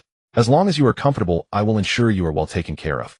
Alright, we are almost there, Jin Hao said, and as he finished speaking, the car turned right, revealing an extremely lavishly decorated hotel. This hotel was indeed a 7-star hotel, which was actually one owned by Jin Hao. When Han Subing and the others saw the hotel, their mouths dropped in astonishment. How could there be such a large, luxurious hotel? Just the area alone was several times bigger than an ordinary 5-star hotel. The exterior decor was so extravagant, glamorous, and eye-catching. What about the interior? While the two were still in shock, Jin Hao parked the car. Get out, we've arrived. I'll take you inside to settle in first. After Jin Hao finished speaking, he opened the car door and stepped out. The two who had just reacted immediately followed him out. As the three entered the front door, they were greeted by enthusiastic welcomes. Hello, boss. Welcome. The welcoming staff at the entrance had just finished their first greeting when Jin Hao interrupted them before they could finish the second. No need to call out behind. Ooh, just don't call unless it's necessary, he said. Understood, boss, the staff replied, immediately stopping and responding. Boss, could it be that Jin Hao is the owner of this 7-star hotel? My goodness, how much could this hotel be worth? Perhaps several billion. A 5-star hotel would probably cost a few hundred million. A 7-star hotel of this caliber must be worth over 100 billion. Such terrifying strength, such wealth, no wonder his tips on a certain platform are so casual. It turned out that tens of millions, or even over $1 billion, were just small change to him. Brother Hao, I heard them call you boss. Are you the owner of this hotel? Han Subing asked tentatively. Yes, I am the boss, so I brought you to my place. After all, I think this place is decent. Oh, I'm not familiar with other places, so I didn't take you there. Wow, brother Hao, this hotel must be worth quite a bit, right? Over 100 billion. You truly are a wealthy figure, my goodness. Han Subing gasped in surprise, covering her mouth. Yes, I don't know about being wealthy, but this hotel is indeed worth some money. I bought it for 200 billion. Jin Hao replied. 200 billion. I thought it was only about 100 billion. I didn't expect it to be worth so much. Indeed, a wealthy figure is truly a wealthy figure. Han Subing was left speechless in shock. Alright, let's move forward. Oh, I'll help you check in and settle down first, then take you out for a meal. Once you're here, just listen to me. I'll cover all expenses and let you experience the best things and services I have. Jin Hao continued as he walked ahead. Earlier, he had been so focused on the voices at the entrance that he hadn't paid much attention to the surrounding environment. Not noticing until now, Han Subing was stunned by the grandeur of the hotel lobby.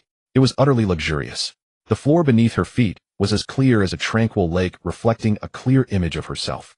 The walls on both sides were wrapped in an unknown luxurious material. In the middle of the wall hung a massive landscape painting, imposing and lifelike. Looking up, she saw a huge chandelier, hanging from above, vibrant and colorful, resembling a dazzling starry sky. The lobby was extremely spacious, with a designated reception area furnished with high-end leather sofas and matching coffee tables. Everywhere around them were large potted plants brimming with vitality and energy, while also giving a tranquil and elegant feeling. Soon Han Subing and her companion followed Jin Hao to the front desk. Hello, boss. How may I assist you today? Seeing Jin Hao and the others arrive, a well-dressed, capable woman at the front desk asked. Do we still have presidential suites available? Yes, boss. We still have several presidential suites available. It's not the peak season, so there are plenty of vacancies. After checking, the woman respectfully informed Jin Hao. What? A presidential suite? Are we really getting such a good room right off the bat? This 7-star hotel's presidential suite must cost tens of thousands, or even hundreds of thousands per night. My goodness. Brother Hao is so generous to us. At this moment, Han Subing thought to herself.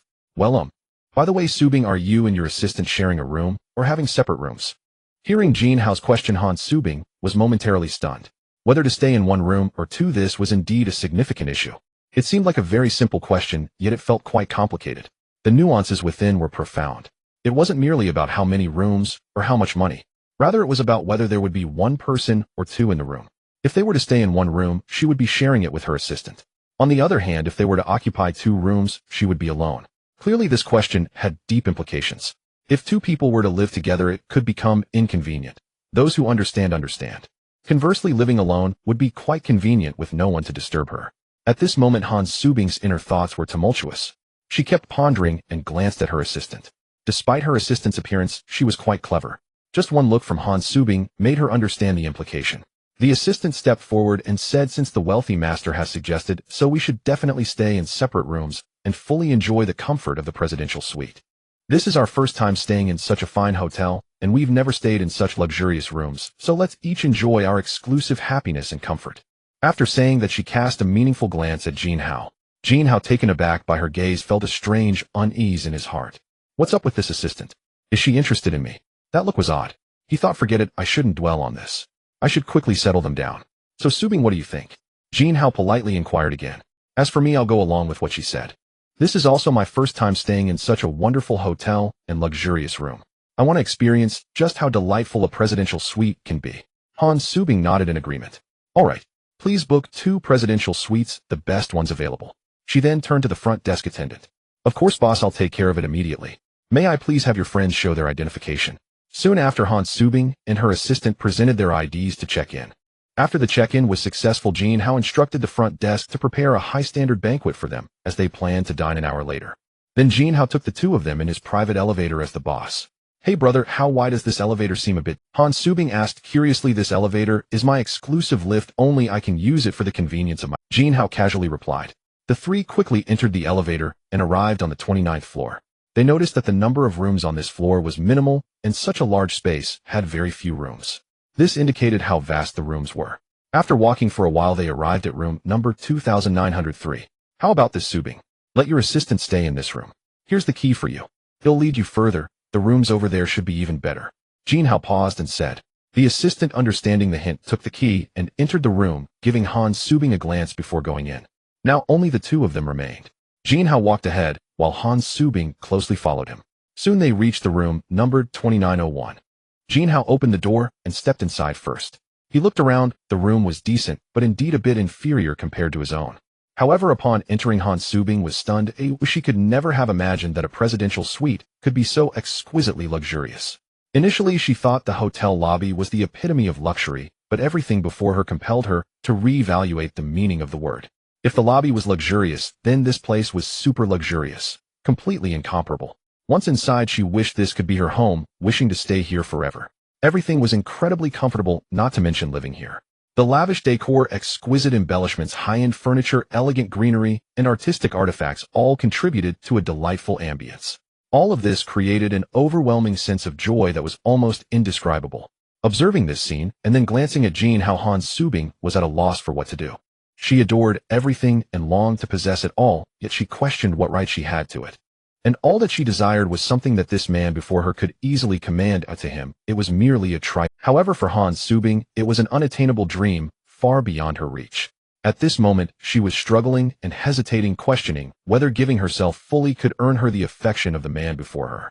Then everything she dreamed of, the life she wished to live, could be easily attained. Looking at Han Subing, who was still in a daze, Jin Hao smiled and stepped in front of her. He snapped his fingers right in front of her. Seeing Han Subing suddenly startled, Jin Hao chuckled happily. Look at you, why are you so timid? Just like that, I said, hey, you're the one who deliberately scared me. I've seen such grandeur before, but I'm still in shock. Han Subing said shyly. Haha, so do you still like it? If you like it, let's stay here, if not we can change. You decide. I like it, it's perfect here, no need to change, I'll settle down here. Alright then, it's settled. Let's take a look around this place. I haven't been here either. I'll help you carry your luggage to the bedroom. Sure, let's go. This place is so large it'll take half a day to explore. The two began to stroll through the suite. One must say a presidential suite is indeed spacious, easily around 300 to 400 square meters, with just the living room being 100 square meters. They made their way through the living room, bathroom, study, reception room, entertainment room, gym, until they finally reached the master bedroom. Was also nearly 100 square meters, featuring a massive bed measuring 4 by 4 meters in the center. One could only imagine how comfortable it would be to sleep there. One could roll around freely without worrying about falling off. Jin Hao brought the luggage inside and set it aside. After placing it down and turning around, he almost bumped into Han Subing, then steadied himself and looked directly into her eyes. At that moment, Han Subing was also gazing fixedly at Jin Hao. The air suddenly felt thick. The room was exceptionally quiet. An indescribable feeling was quietly blossoming. Jin Hao gazed closely at the beautiful woman before him, admiring Han Subing's stunning big eyes and alluring little lips. A wave of agitation surged within him. In this confined space, it was just the two of them, with the perfect timing and setting. Whether something happened or not, it was all in the air. No one knew. Jin Hao, unable to contain himself, thought for a moment and forcibly turned his head away. The weather is nice today, Jin Hao said awkwardly. Yes, this room is quite spacious. Han Subing almost simultaneously turned her head away, trying to change the topic. We've pretty much explored this room, so do you want to organize your luggage? Jin Hao asked seriously after regaining. I've gotten familiar with the layout here. But as for organizing my luggage, well, it seems a bit inconvenient for a girl like me, especially with you right here. Let's do it later. Han Subing replied. You're right, then let's go downstairs first. Although the food won't be ready that quickly, we can wait for it. Jin Hao said, slightly embarrassed. Okay. Han Subing replied somewhat reluctantly. In fact, she had felt a strong attraction when looking at Jin Hao just now. After all, Jin Hao had extraordinary looks, was young and handsome, and had a great physique. Most importantly, he was incredibly wealthy. It's something worth repeating 3 times. In such a situation, if they gazed deeply into each other's eyes, sparks were bound to fly. She was already prepared both before coming and just now. She was ready to give herself wholeheartedly, believing that giving would lead to receiving. However, to her astonishment, Jin Hao resisted and suddenly turned his head away. This left Han Subing feeling a bit awkward, and her instinctive reaction was to turn her head away as well, making it seem like a simultaneous gesture. At this moment, they had clearly missed the best opportunity. It was unlikely she could step forward and show any feelings. She considered herself not the type of girl to be so forward or casual. She hoped for a natural atmosphere where things would unfold seamlessly. Jin Hao walked ahead, while Han Subing had no choice but to follow immediately. A distracted Han Subing stumbled and tripped over her own feet, crying out. Just as she was about to fall to the ground, Jin Hao heard her shout and immediately turned around. Seeing her in such a predicament, he reached out to catch her, steadying her. It was unclear whether this was intentional or accidental. Perhaps it was fate creating another opportunity. To an outsider, the scene appeared exceedingly ambiguous. Jin Hao turned to catch and support Han Subing, and they found themselves facing each other. Due to the sudden situation, Jin Hao, in his attempt to stabilize her, didn't hold her hand, but instead gripped her body. This gesture made the situation feel very different. Perhaps it was awkward, or perhaps it was intimate. As he steadied Han Subing, the distance between them was incredibly close, almost within reach. Still startled, Han Subing let out a scream when Jin Hao grabbed her, causing her body to jerk back. However, her body was still in an uncontrollable state and couldn't move, eventually stabilizing under Jin Hao's strong hands. After stabilizing herself, Han Subing looked up and saw that Jin Hao was also gazing at her, his eyes burning with intensity. "How, brother, how you're hurting me?" Han Subing said shyly. "Oh, really?" Jin Hao glanced at his hands and immediately withdrew them, leaning closer as he spoke. Jin Hao leaned in closely to examine Han Subing. Inside, he felt a burning heat growing stronger. He sensed Han Subing's unease and the increasingly intense gaze. Han Subing's face turned increasingly red. Her heart raced nonstop, filled with nervousness, anticipation, and worry. "I don't see any problems, which is quite strange. There are no visible injuries. Could it be an internal injury?" Jin Hao said seriously after observing for a while. Upon hearing Jin Hao's words, Han Subing felt even more shy. She didn't say much, just lowered her head. At this moment, seeing her like this made Jin Hao feel truly distressed. However, he exerted great effort to control himself and turned his head away. "Ahem, well, Subing, once you're done organizing your things, let's go downstairs to eat," Jin Hao said. Okay." Honestly, Jin Hao felt decidedly different this time. He could not say why. Perhaps it was because of Han Subing. She struck him as singular and unlike the others. She was not the same as Su Weiner or Yi Qianxi. She possessed her own distinct traits and bearing. Previously, Jin Hao had felt an immediate tenderness towards Su Weiner and Yi Qianxi, wanting to care for them constantly. At this moment, however, he did not feel that way toward Han Subing. Perhaps Han Subing had endured different experiences, as she was not like the others. Perhaps it was because Han Subing and he had no real connection, only a passing acquaintance. Or perhaps Jin Hao himself had changed, no longer the man who once had no female companions at his side. Maybe it was also out of respect for the promises he had made to Su Weiner and Yi Qianxi. He did not wish to break them lightly. At present, his relationship with Han Subing was likely only that of friends. He harbored no strong feelings for her. After all, they had only just met and hardly knew one another, so the emotions were naturally different. Whether he would grant her request or give her what she wanted mattered little to Jin Hao. Because of the system, Jin Hao effectively possessed limitless wealth. He could give freely, never exhausting his riches, and he would even earn Shin Hao points for doing so. Yet he would not hand out money to strangers or to those with impure intentions. Nor would he dispense sums recklessly large, for excessive largesse could invite disaster. "Subing, how do you feel?" Jin Hao asked Han Subing gently. It's all your fault, you big scoundrel. I never imagined you were so capable," she replied playfully. "Besides, I haven't felt like this in ages. I'm a little unaccustomed," Han Subing teased with a coy smile. "That is because by fortunate coincidence, I possess the fabled cultivation method. The chamber cultivation secret technique," Jin Hao said with mock solemnity. "It can greatly extend both cultivation time and effectiveness. So, you understand, that is where your sensation came from," he continued deadpan. "Really? Why do I find that so hard to believe?" Han Subing said with feigned doubt. "I'll believe it, or not, it's up to you," Jin Hao chuckled. "Whether it worked or not, you will know yourself," he added. "By the way, Subing, are you hungry? We should go eat." "Whether you are hungry or not, I am starving," she replied. Jin Hao shifted the subject with a grin. "Look at my stomach. Would you say I'm hungry?" Han Subing teased. "Let me see. Wow, so hollow, you must be famished." Jin Hao placed a hand on Han Subing's abdomen and said lightly, "You naughty scoundrel, I'll starve to death," she pouted. "Isn't that perfect then?" he answered. All right, get up. I'll take you down to eat. And bring your assistant with you," Jin Hao said, laughing. "That's more like it, brother," Han Subing said, planting a quick kiss on his cheek before darting away. Han Subing stood frozen for a moment, staring at the chaotic mess on the floor. "It's all your fault, brother Hao," she. "Look at this. Can any of these still be worn?" Jin Hao surveyed the scene and found the garments torn and shredded, utterly unusable. "Fine, I confess. I did it on purpose. Clothes should be different every day. One must look lovely each day and possess a variety of beauty, right? After we eat, I'll take you shopping. I'll buy dozens of outfits. Whenever you want something, go ahead and buy it. I'll give you a generous allowance," he said unashamedly. Han Subing rolled her eyes while Jin Hao spoke with a straight face. "All right, luckily I brought spare clothes, otherwise I'd be helpless," she said. "You big scoundrel," she added with a helpless smile. Soon she selected an outfit from her suitcase and changed. Her new look was entirely different, decidedly casual. She wore a white t-shirt, a little short, deliberately revealing her slim waist. It was striking. She paired it with pale pink casual trousers and white sneakers. Her raven hair fell over her right shoulder. She remained beautiful, fresh, and exceptional in temperament. Seeing her, Jin Hao stepped forward and slipped an arm around her waist. "Let's go." They approached the area outside her assistant's room and found the assistant already waiting. What was happening? It had only been a short time, and he already had his arm around her waist. From the look in his eyes and the gesture itself, there was clearly more beneath the surface. It seemed they had discovered many things just now, matters that were better left unspoken in public-private affairs that could only be understood in confidence. Did Su Bing so quickly win over the wealthy tycoon?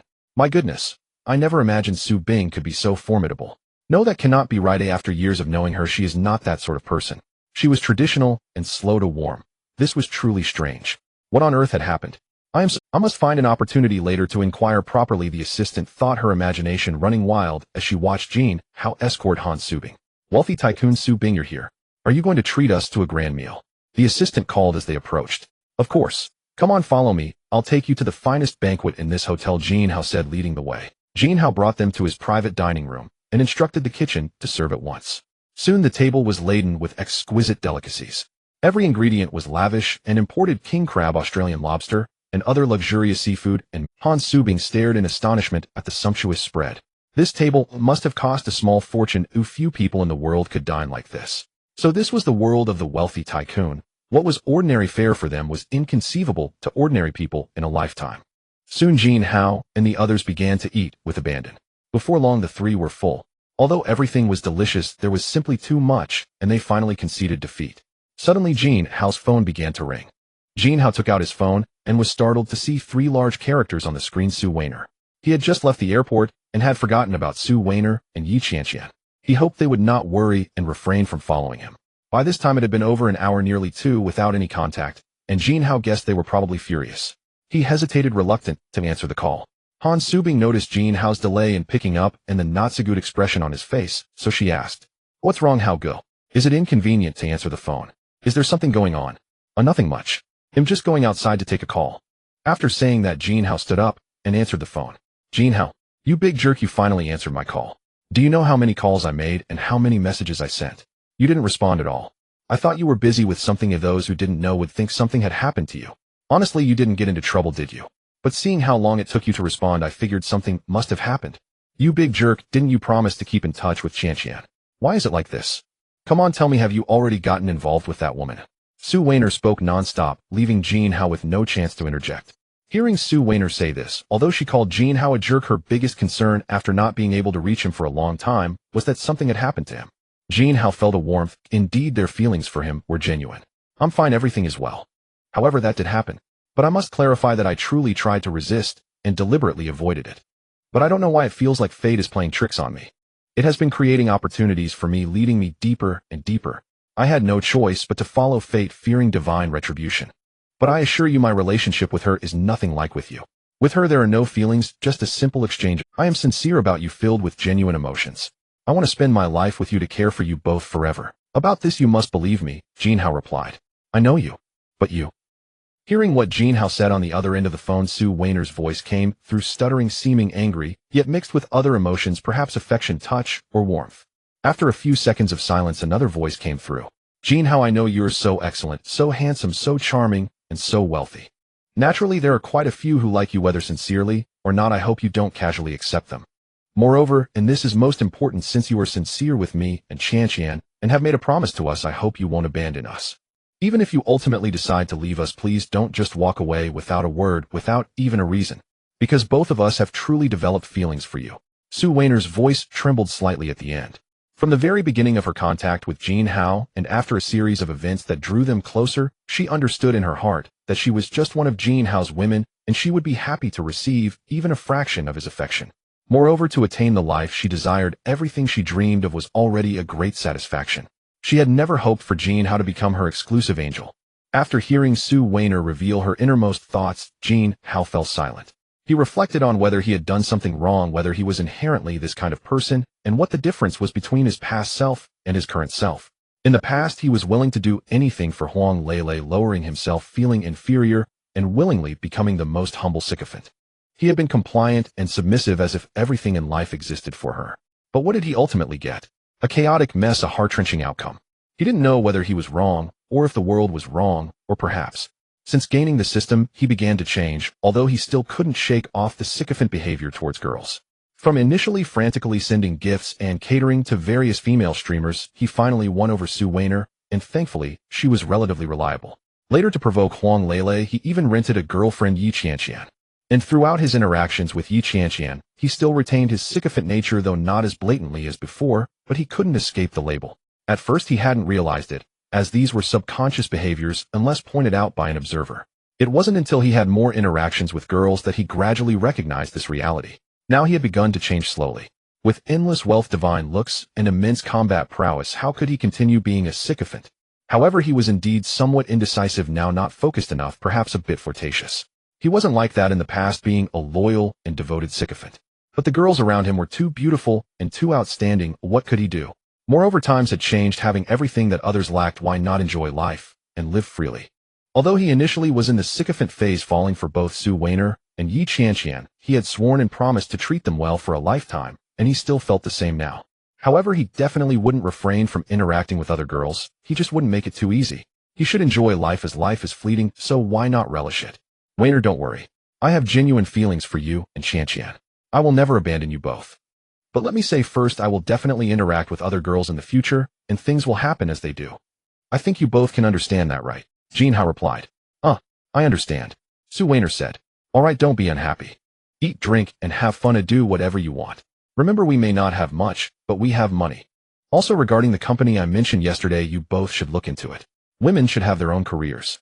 Jin Hao reassured her. Okay, how go? Su Weiner replied happily. After chatting with Su Weiner for a bit, Jin Hao hung up the phone. He then returned to the private room. Subing, are you full? It's time for us to exercise. Jin Hao said with a smile. Exercise? Just finished eating. Are we going to exercise already? This is a bit too frequent. Who can handle this? Besides, with Jin Hao being so formidable, I really can't keep up. Moreover, there are others around. Can such words be said so casually? This is so embarrassing. Han Subing was deeply contemplating Jin Hao's words in her heart. What? This is already asking for exercise. I'm still right here, and you just say it directly. Isn't that a bit too straightforward? I can't help but admire you. The godly rich man is truly different. The charisma is perfectly controlled. The capability is impressive. Is such a love for exercise is commendable. Han Subing's assistant thought to herself upon hearing Jin Hao's words. We just finished eating. Isn't it bad to go exercise now? Han Subing said with a flushed face. What's wrong with that? It's only after eating that we go exercise. Otherwise, what's the point of exercising on an empty stomach? It's really strange. All right, let's go quickly. Stop dawdling. Jin Hao casually said. All right, but I haven't recovered yet. It still hurts a bit. Han Subing hesitated to say. Jin Hao smiled upon hearing this. It seems this girl thinks she has to continue with her mischievous antics. No wonder she looks so hesitant. I thought something was wrong with her. Looking like she doesn't want to move after eating doesn't seem like her at all. Looking at her figure and proportions, so exquisite, she is clearly a sports enthusiast. Haha, what are you thinking about, Subing? I said we should go shopping, exercise a bit to digest. Didn't we agree that I'd take you to buy clothes? Let's buy dozens of outfits first, so you can look different every day. Jin Hao said with a mischievous smile, looking at Han Subing with lingering interest. Upon hearing Jin Hao's words, Jin Hao said with a mischievous smile, looking at Han Subing with lingering interest. Upon hearing Jin Hao's words, Han Subing's face turned as red as a ripe apple. Turns out the exercise Jin Hao mentioned is not what I thought. It's about going shopping. I thought it was something else. Really, he should be clearer in his speech. Is he doing this on purpose to make me misunderstand? Oh dear, this is so embarrassing. How could I think like that? It's so natural to associate it with that aspect. It's all his fault, that bad guy always leading me astray. It's all your fault, you bad guy leading me astray. This is so embarrassing. Han Subing said shyly. All right, let's set off. By the way, assistant, you should come along too. You can help carry things, or whatever you need. They'll buy it for you too, after all, you're Subing's assistant. Jin Hao said. He then took the two of them and drove to the nearest luxury mall, XDA Plaza. Jin Hao and Han Subing walked side by side with her assistant following behind. Han Subing linked her arm with Jin Hao's, occasionally leaning against him, very affectionate. Jin Hao felt her actions, but said nothing, accepting it. Soon the trio entered the Znair luxury store. At this moment, Jin Hao released Han Subing's hand and spoke. Subing, feel free to pick anything here. Clothes, shoes, bags, perfumes, cosmetics, and so on. We have it all. As long as you like it well, buy it all without hesitation. You two go ahead and pick. I want to accompany you. I'll handle the payment. All right, thank you, brother Hao. Han Subing said happily. After she finished, she pulled her assistant into the store. The store staff immediately. Hello, miss, this is our store's latest bag. A look at the style, the color, and the quality, all exceptional. This is our latest seasonal apparel. This is our best-selling perfume. Just one spray will grant you absolute control over the fragrance in this space. This is...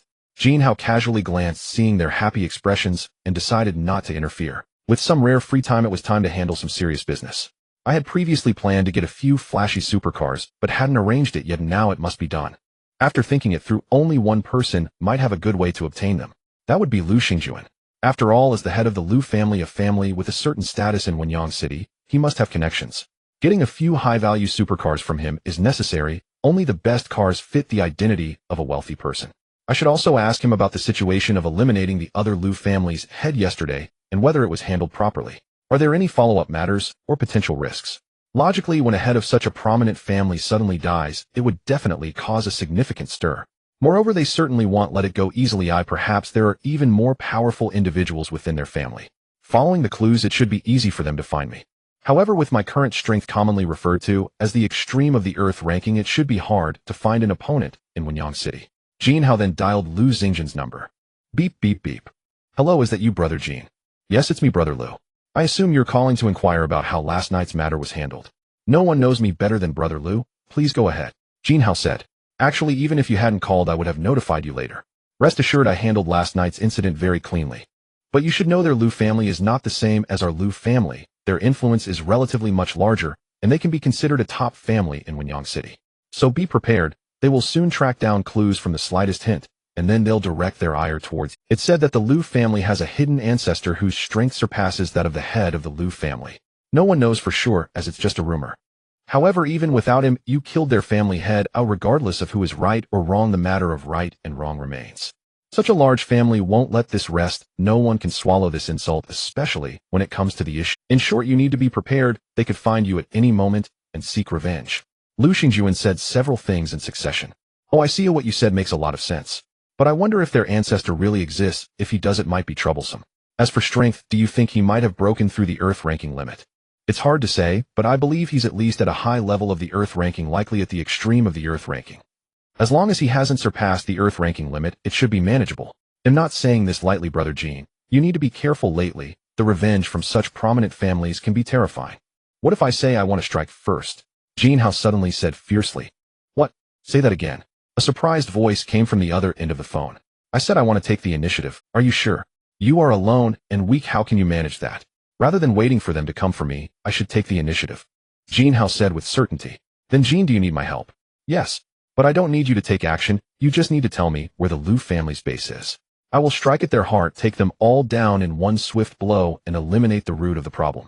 In that case, they'll tell you the location, and then we can agree on a place where I can assist your retreat. Of course, this is just in case.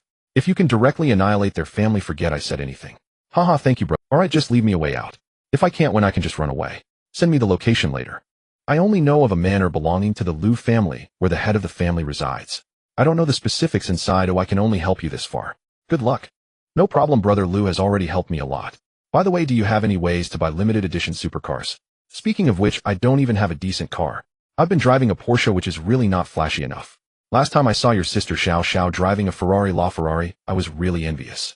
Then I couldn't help but take it for a spin. Indeed, luxury cars are different. That feeling is what driving is truly about. So exhilarating. Jin Hao suddenly changed the topic and asked. Haha, you asked the right person. I actually have a way. I know someone who is passionate about supercars. He not only collects them, but also sells them, and can introduce him to you. There's basically no car he can't get.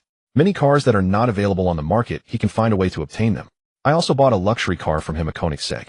The whole car is worth over 20 million, which is quite decent and counts as entering the threshold of top supercars. Although it can't compare to those limited editions worth over 100 million, it's already flashy enough. Lu Xingjuan replied. Not bad, not bad. Please introduce this person to me. Ooh, I want to buy some high value. I want one of those global limited editions. Haha, alright. Brother Jin is straightforward. He'll send you his contact information shortly. But speaking of which, are you really planning to go to the Lu family to cause trouble? When do you plan to go? Lu Xingjuan suddenly said seriously. He'll think about it. It should be soon. He'll notify you then. Jin Hao casually replied as if it had nothing to do with it. After chatting a while longer, Jin Hao hung up the phone. Ding. Lu Xingjuan sent over the contact information of his luxury car friend and the location of the Lu family manor. Jin Hao decided to first understand and secure a luxury car. He then added a person named Che Hao. Hello, I was referred by Mr. Lu Xingjuan. I want to buy a luxury car, the more expensive the better, preferably one of those global limited editions. You can worry about anything, but don't worry about me not having money. I do have money no matter how high the price, it's not a problem. The main thing is that the item must be good. Hello there, may I ask how to address you? You can rest assured, I have many channels here, but all depends on what kind of car you. Che Hao replied. Jin Hao, do you have a Bugatti? Haha, Brother Jin directly asks for a Bugatti. Impressive. Bugattis are generally global limited editions. There's no channel for them in the country. Even if you have money, you might not be able to buy one. But don't worry, since I'm called Che How, I definitely have channels. If you really want one, I can think of a way, but I need to take a 5% commission. Can you accept that? No problem. By the way, do you have a Bugatti Chiron? 5% commission is neither too much nor too little, but to get such a top luxury car, this is a normal phenomenon. After all, these things cannot simply be bought with money. Others have channels, and you do not. That's the difference. When Jin Hao directly asked for a Bugatti Chiron, it nearly shocked Che How into unconsciousness. This is a top luxury car worth more than 100 million, even close to 200 million. There are only 20 of these global limited editions. I originally thought you just wanted a Bugatti Veyron. Who would have thought you would go straight for a Bugatti Chiron? I'm really sorry, brother Jean, but I'm afraid I don't have the channel to buy a Bugatti Chiron. How about a Bugatti Veyron? Then there's the Lamborghini Veneno or the Pagani Huayra. Either of these two would also be acceptable. Che How was a bit speechless. The models he usually represented were basically in the range of 10 to 30 million. Now it jumped straight to luxury cars worth over 50 million, even exceeding 100 million. He simply couldn't handle it. The lowest valued Pagani Huayra is still over 50 million, and the Lamborghini Veneno is even close to 100 million. These cars are all globally top limited editions. Wanting to get them is simply not something money can buy. Even with his deep connections, he couldn't handle it. Brother Jean, the models you mentioned are simply too difficult to obtain. The most expensive car I can get is the Bugatti Veyron, priced at 40 million.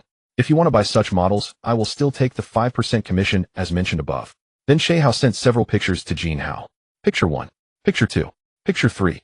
Jin Hao glanced at the pictures, feeling that top luxury cars are indeed different. Their appearance, colors, and linear aggressive feel all matched his aesthetic perfectly. He decided to buy this car first and think about the others later. Alright, I want this car. The price isn't an issue, but the quality must be guaranteed. Please arrange for the car to be delivered as soon as possible. The address is International Mansion No. 1, Building 1. Contact me when it arrives. By the way, send me your account, and I will transfer a deposit of 10 million. The rest will be cash on delivery, and the commission will be the same. Next time you have any channels for global limited edition top luxury cars, contact me immediately. I only want the best, and the most expensive. Money is not an issue. After handling the luxury car matter, Jin Hao opened the location of the Liu family manor. Since it is a manor, its location must be in the suburbs, relatively open and remote. As expected, the location shows that the Liu family's manor is situated in the southeastern direction of Wenyang City, nestled within a lush mountainous area.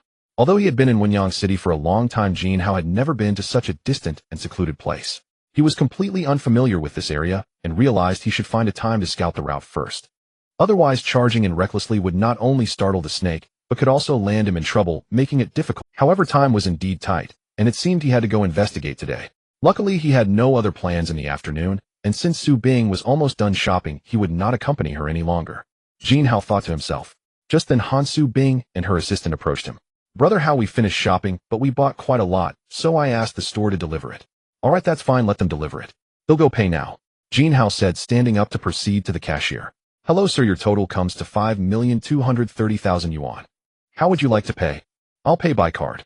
After saying this, Jin Hao took out a seemingly unremarkable bill. In fact, the system had given this card to Jin Hao long ago, but he had never used it, thinking that in this age of mobile payments, who still swipes cards, even though it was quite an impressive card. Didn't you have successfully spent 5,230,000 yuan? The card machine chimed. When is a man at his most handsome? When he swipes a card without hesitation. Han Su Bing and others stared at the dashing figure of Jin Hao, momentarily stunned. Alright Su Bing, by the way, have you bought enough? This is just one store, or should we go shopping some more? No need, brother Hao, this is already quite a lot, and I feel bad for making you spend so much money. You don't have to be so polite with me, there's still time, you can go browse some more. Money is a trivial matter, it'll give you a large sum, just spend as you see fit. However, I won't be able to accompany you later, as I have something else to attend to. Okay then.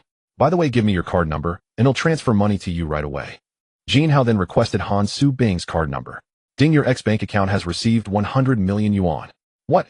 How many zeros is that? 1, 2, 3, 4. 100 million. Oh my brother, how you actually transferred me 100 million directly. Is this what you call a little money? You are too good to me, boy. I don't know what to say. Han Su Bing was so excited after receiving the money that she became incoherent. This is just the beginning. How can you be so moved by such a small amount?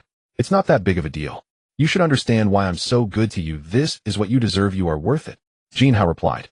Alright, continue shopping. Feel free to buy what you want without worrying about spending too much or whether things will fit. The presidential suite you are staying in will be reserved for you long term, not open to others. Go shop freely, indulge, and enjoy yourself. Jin Hao continued.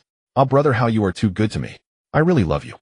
Han Su Bing exclaimed, throwing herself into Jin Hao's arms. Feeling the excitement of the woman in his arms, Jin Hao stroked her head and comforted her. Haha, alright Su Bing, I have to go now. I might not come back to accompany you tonight. Just take care of yourselves. As for tomorrow, I will arrange the travel. Jin Hao released Han Su Bing and walked towards the exit of the mall. Watching Jin Hao's retreating figure, Han Su Bing felt a surge of excitement in her heart. She never imagined that she would so easily live the life of her dreams. With so much wealth, what she currently possessed was enough for her to live extravagantly for a lifetime. She initially thought Jin Hao was just an ordinary rich second generation, but she never expected him to be a super rich tycoon. As long as she followed him, she would enjoy endless wealth. At this moment, Han Su Bing was still immersed in the shock of receiving 100 million yuan, unable to recover for a long time. Meanwhile, Jin Hao was completely unaware of her situation and did not care. Arriving alone at the parking lot, he prepared to set off towards the Liu family's manor to scout. Jin Hao drove his Porsche 911, speeding down the highway, going further, faster, and more off course. From the bustling city to the desolate outskirts, from being surrounded by people to being utterly alone. From lively crowds to extreme quietness. Looking at the navigation, the distance to the Liu family's manor was getting closer. He had already entered the mountainous area surrounded by trees and vegetation devoid of any signs of life. Jin Hao continued to drive through the mountains. Suddenly a toll gate appeared ahead. It seemed there were guards present. Jin Hao stopped in front of the toll gate. He saw two men dressed in black on either side of the gate. Judging by their posture and the faint aura they exuded, they were certainly not ordinary people. It was highly likely they had surpassed the limits of ordinary individuals and become experts on the rankings. Who goes there? Where are you headed? The two men asked Jin Hao. Ahaha, brothers, it's quite strange to see it. I just want to go over the mountain. This is the only road that leads through. Please, brothers, let me pass. I'm in a bit of a hurry. Jin Hao said politely, trying to put on an ordinary persona. The two men looked at Jin Hao's demeanor and then at the luxurious car he was driving. They probably figured he was some rich kid who was bored and came to the mountains to race cars for some thrills. The two exchanged a knowing smile. All right, you can go through. The toll gate opened. Thank you, brothers. Jin Hao said, stepping on the gas, and after Jin Hao left, one of the men in black spoke into the walkie-talkie. Report, a car has entered, suspected to be some rich young master out for fun in the mountains. Received, we will keep an eye out. After that, the environment returned to its usual silence. Jin Hao continued driving, and soon a massive building came into view in the distance. As he got closer, it became clear it was a manor. Indeed, there was another manor here. It was probably the Liu family. However, before Jin Hao could get too close, he discovered another toll gate at a fork in the road. This gate was clearly set up for restricting access to the manor. It was evident that this toll gate was meant to restrict entry to the manor, while the previous one was merely to check the identity of those passing through. Should he simply bypass it and drive in another direction? Of course not, as since he was here, he had to give it a try. Jin Hao drove toward the toll gate. Jin Hao was intercepted before he could reach the gate. The guards here were clearly several times more numerous than those on the other side. There were a total of 6 men in black, and it was evident that their auras were significantly more formidable than those of the previous two. Their strength must be much greater. If the previous two were at the beginner level of the human ranking, then the 6 before him at least possessed mid-level power in the human ranking. 2 men in black stepped forward, forcefully blocking Jin Hao's vehicle.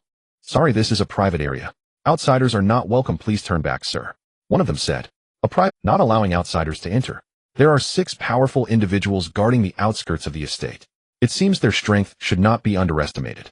I apologize, I was merely passing by, and out of curiosity, came to view this grand estate. If I have disturbed you, I am truly sorry. But I am quite curious as to who owns such a vast estate. If possible, could you inform the owner, and let me in for— The owner of the estate is not someone who can be seen at will, and this place is not open to just anyone.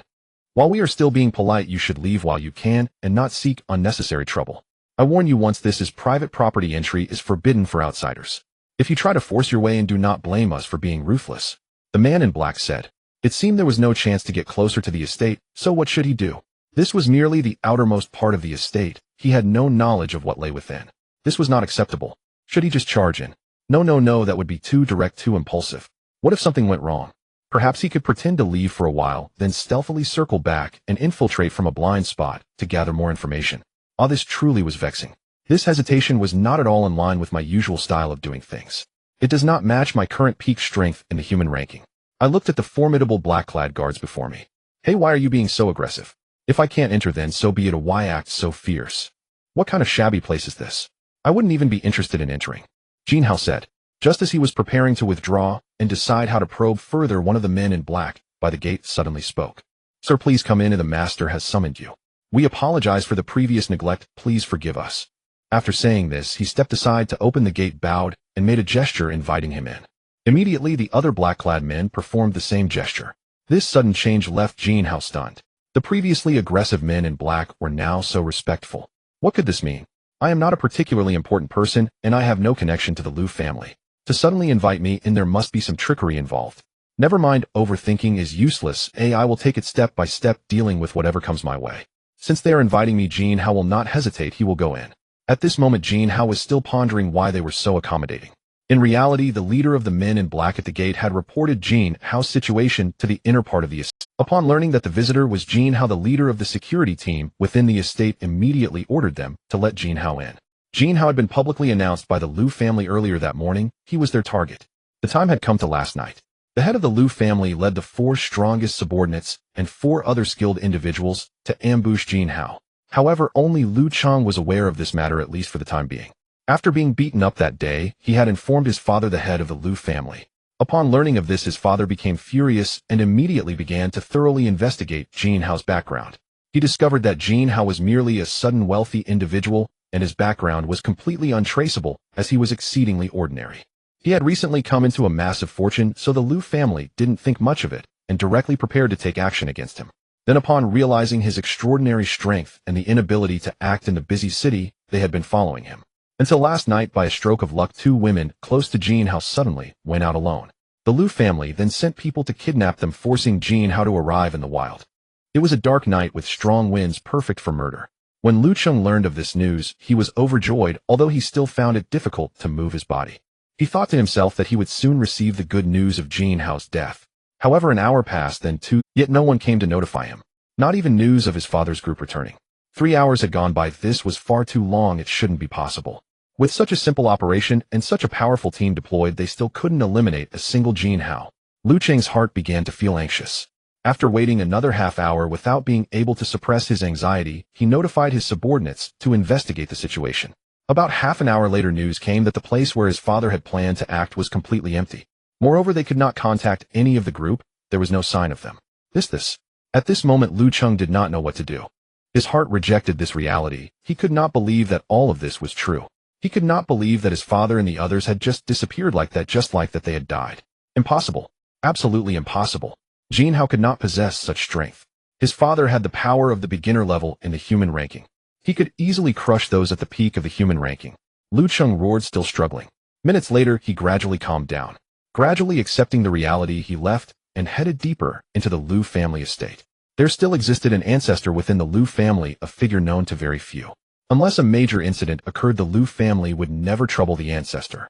Knock, knock, knock. Ancestor unfilial descendant Liu Cheng seeks an audience. Liu Cheng knocked on the door and shouted loudly. Come in. An aged voice replied. Liu Cheng then opened the door and entered. He saw an octogenarian sitting there, emanating an aura of kingship. Looking at him, he was even far more vigorous than today's young men. I remember you were just a kid the last time I saw you. I can't believe so many years have passed. What has happened? Why have you come to find me? Where is your father? The elder before him inquired. Ancestor. Liu Cheng shouted and knelt down. What has happened? The elder immediately asked. Father has been killed. What? Say that again. The old man said in shock. Ancestor, I said my father was murdered tonight, killed. Liu Cheng knelt on the ground, howling. My son. Who is it? Who dares to be so bold as to kill my... Quickly tell me who it is. I must tear him to pieces, skin him alive to quell the hatred in my heart. The old man was Liu Feng, the ancestor of the Liu family.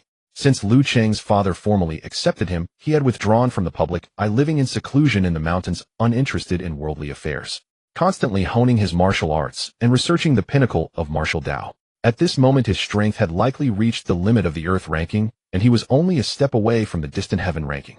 It's a young man named Jin Hao. A few days ago, I encountered him in a marketplace, and he directly injured me, almost crippling me. I could not swallow this resentment, so I told my father about it. My father naturally wanted to take charge and investigated for a few days. Just tonight he had the opportunity to act, and took a few elite members with him, intending to eliminate him directly. However, 3 hours have passed since my father set out, and they still have not returned. I couldn't help but feel anxious, so I sent someone to search for them, and tried various ways to contact them. However, I never expected that after half an hour of searching there was still no news. At this point I knew that my father and the others must have encountered misfortune. After calming down, I thought that finding you ancestor was the only way to resolve this matter. But I can't wrap my head around it, that Jin Hao was only at the limit of the human ranking when he injured me. And he brought 4 experts at the limit of the human ranking with him, and he himself possessed only initial Earth ranking strength. How could it be that they were all wiped out by Jin Hao? Lu Cheng said in one breath. You're saying that your father and his group went to seek revenge on Jin Hao only to be entirely defeated. And this young man Jin Hao only possesses human ranking strength, yet he could kill your father with initial Earth ranking. This is impossible. The gap between the human and Earth rankings is not just one tier, but several tiers. Lu Feng continued to question. He is about the same age as me, but looks younger, probably around 20. When I fought him, I couldn't tell if he was hiding his... Lu Feng continued to question. He is about the same age as me, but looks younger, probably around 20. When I fought him, I couldn't tell if he was hiding his strength. Because he defeated me in one move, sending me crashing down without a chance to counter, his power must be far above mine.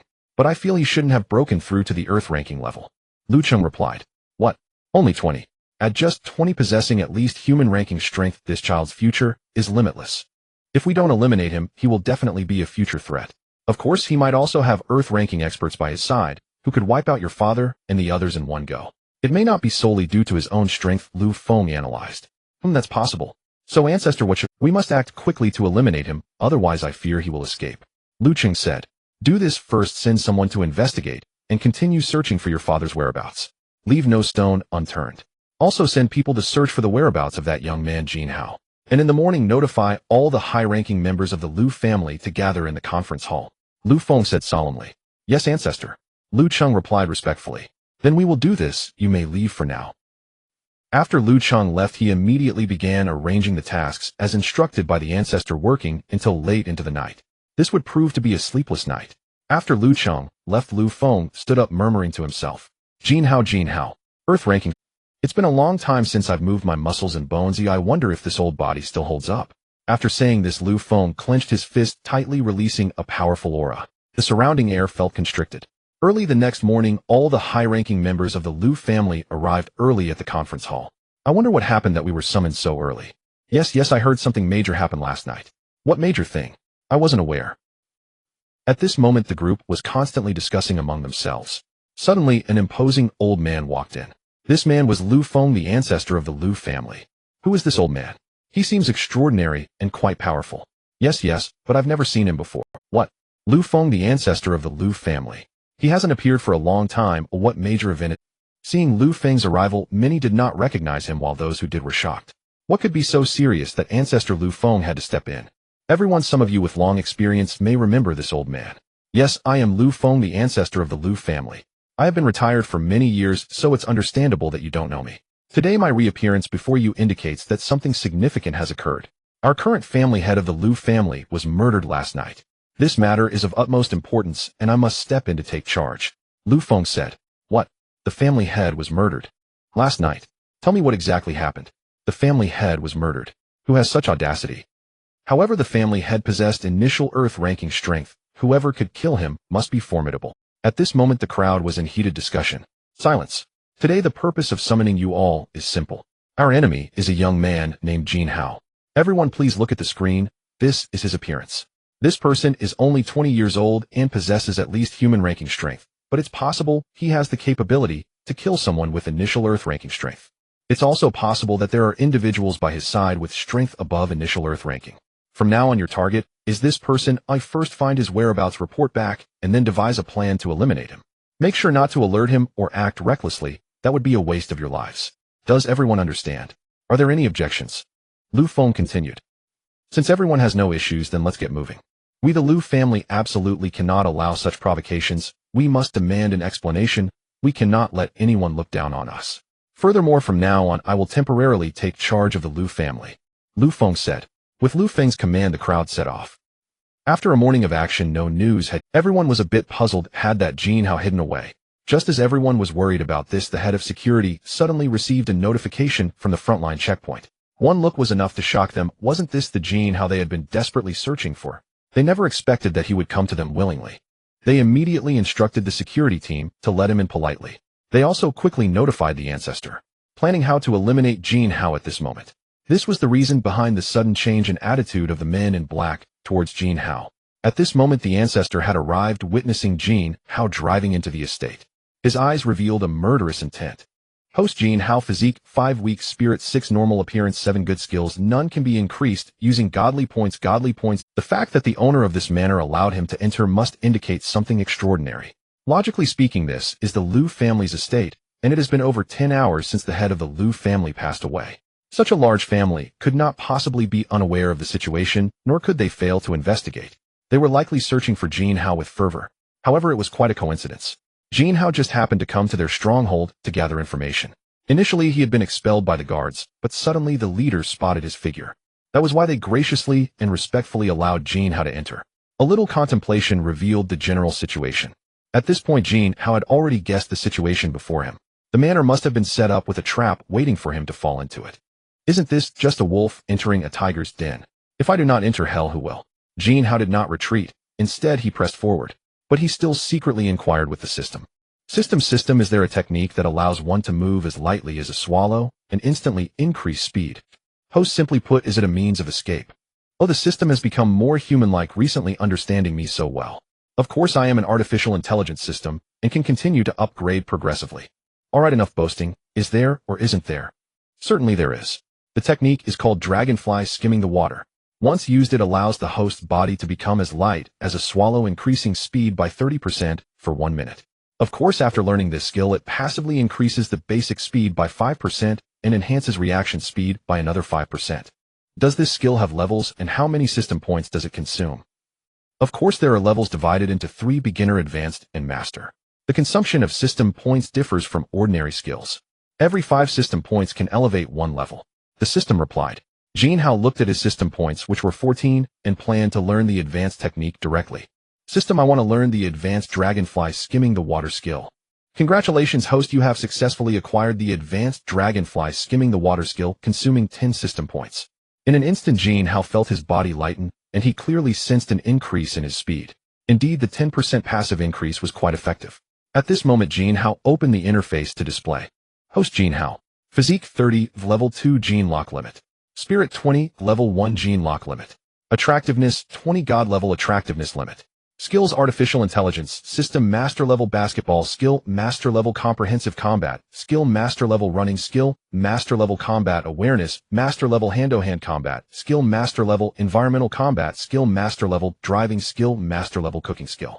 Special skills: beginner level sunflower manual secret technique for cultivation in rooms, advanced dragonfly skimming the water. System points 4. Account balance trillions of Huaxia currency. After preparing, Jin Hao continued to drive towards the manor's interior. As he approached the manor, he noticed that the guards around were becoming increasingly tight and dense. He passed through another gate where 8 guards stood, their strength not inferior to those at the outer gate. Clearly, Jin Hao had said nothing yet was immediately allowed passage. The others appeared very respectful. On the following path, there were no more gates, just 1 or 2 people guarding at intervals. Their strength was comparable to those at the previous gate. A few minutes later, Jin Hao finally arrived at the entrance of the manor. At this moment, he could truly see the manor's true appearance. The outer decorations of this manor were no less impressive than those of Liu Xingjin's castle, and its overall height was significantly greater. As for the depth, it was unclear. The total area was likely far larger than Liu Xingjin's castle. Moreover, in front of him lay a vast expanse of land, beautifully landscaped with a delightful scenery. At this moment, Jin Hao stopped the car and saw that someone was already waiting at the manor's entrance. After parking, Jin Hao walked towards this person. The person appeared to be in his 30s with a square face and dark skin, standing straight, with a subtle, yet palpable aura, clearly not weak. At this moment, the system displayed Liu Guofeng, head of the Liu family security team. Height 185 meters. Weight 85 kilograms. Strength peak of the human, ranking. As Jin Hao approached, Liu Guofeng spoke. Hello, Mr. Jin. My master is already waiting for you in the manor. Please follow me, and I will take you there. His tone and demeanor were very respectful. Haha, the first sentence already revealed something. Mr. Jin. Since entering the vicinity of the manor, I have never mentioned my name. How did they know? It was evident that they must have known my identity in advance to let me in. Is that so? But I have a question. How did you know my surname is Jin, and why do you address me as Mr. Jin? Jin Hao countered. So you must have misheard. I did not call you Mr. Jin, just sir. Liu Guofeng replied calmly. Jin Hao looked at his composed demeanor, devoid of any signs of a slip-up, and could not help but admire him. Since you want to act, then I will play along a bit. Is that so? Perhaps I misheard, my apologies.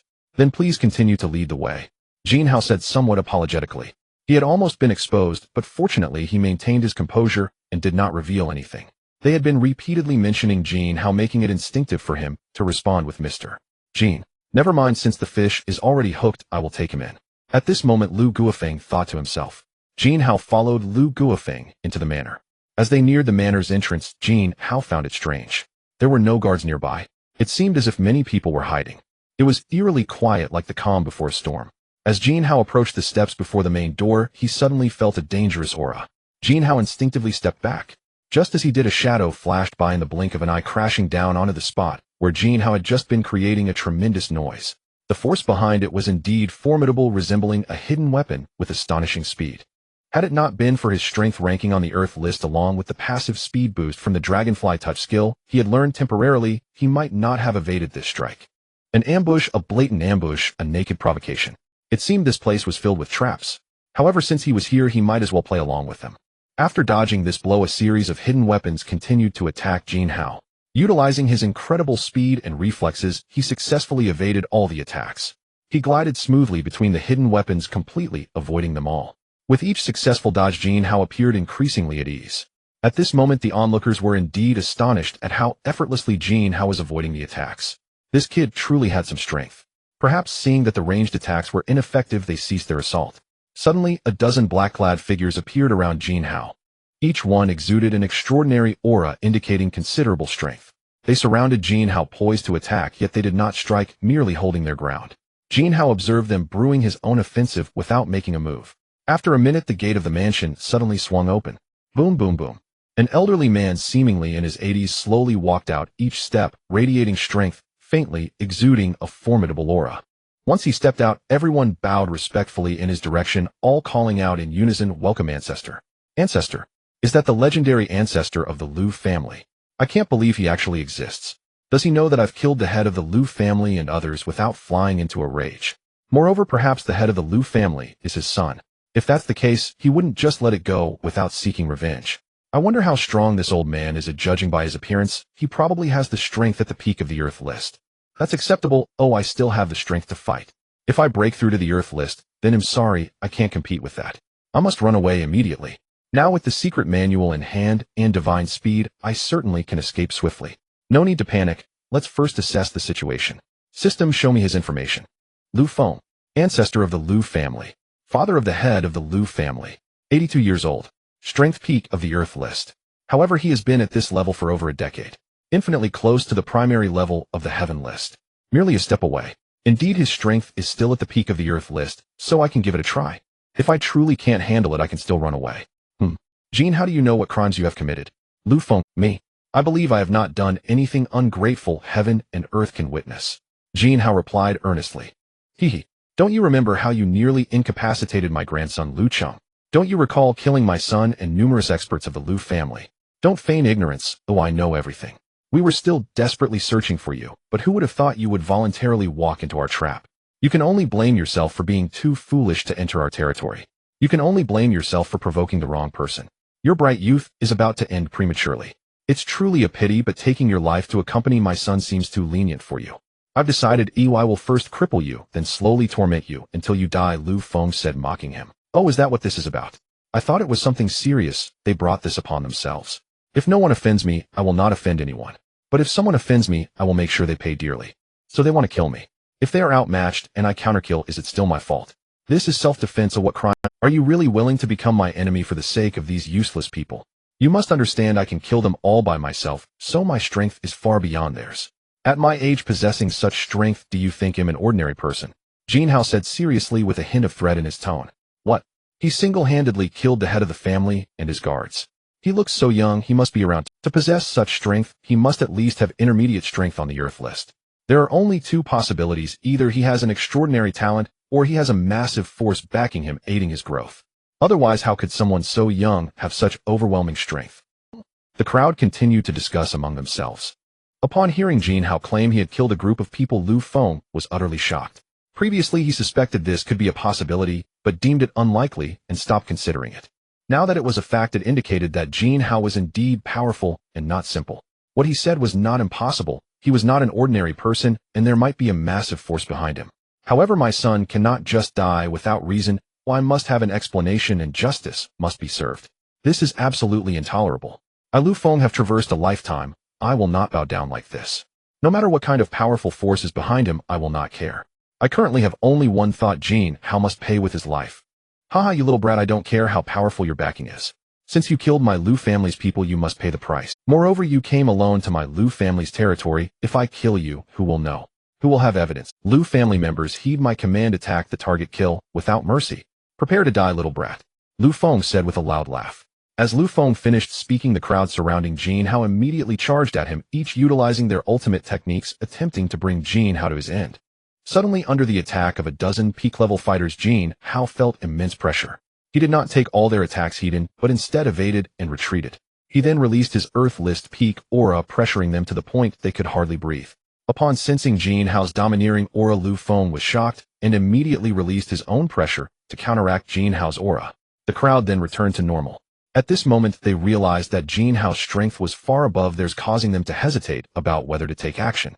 What are you all waiting for? Charge forward. Lu Feng commanded. Hearing the ancestors' order, the crowd disregarded their lives and charged at Jin Hao. However, at this moment, Jin Hao engaged them in battle. With a slightly evasive combat style, he dispatched everyone quickly with a punch. The fallen individuals were unable to rise again. Watching his troops fall so rapidly, Lu Feng took matters into his own hands. As Lu Feng made his move, Jin Hao suddenly felt an overwhelming sense of pressure, faintly sensing a hint of danger. Jin Hao immediately reacted, unleashing all his strength to throw a punch towards Lu Feng. Bang! With a loud sound, both of them staggered backward. A massive fog enveloped the battlefield, generated by the immense power exerted by both combatants.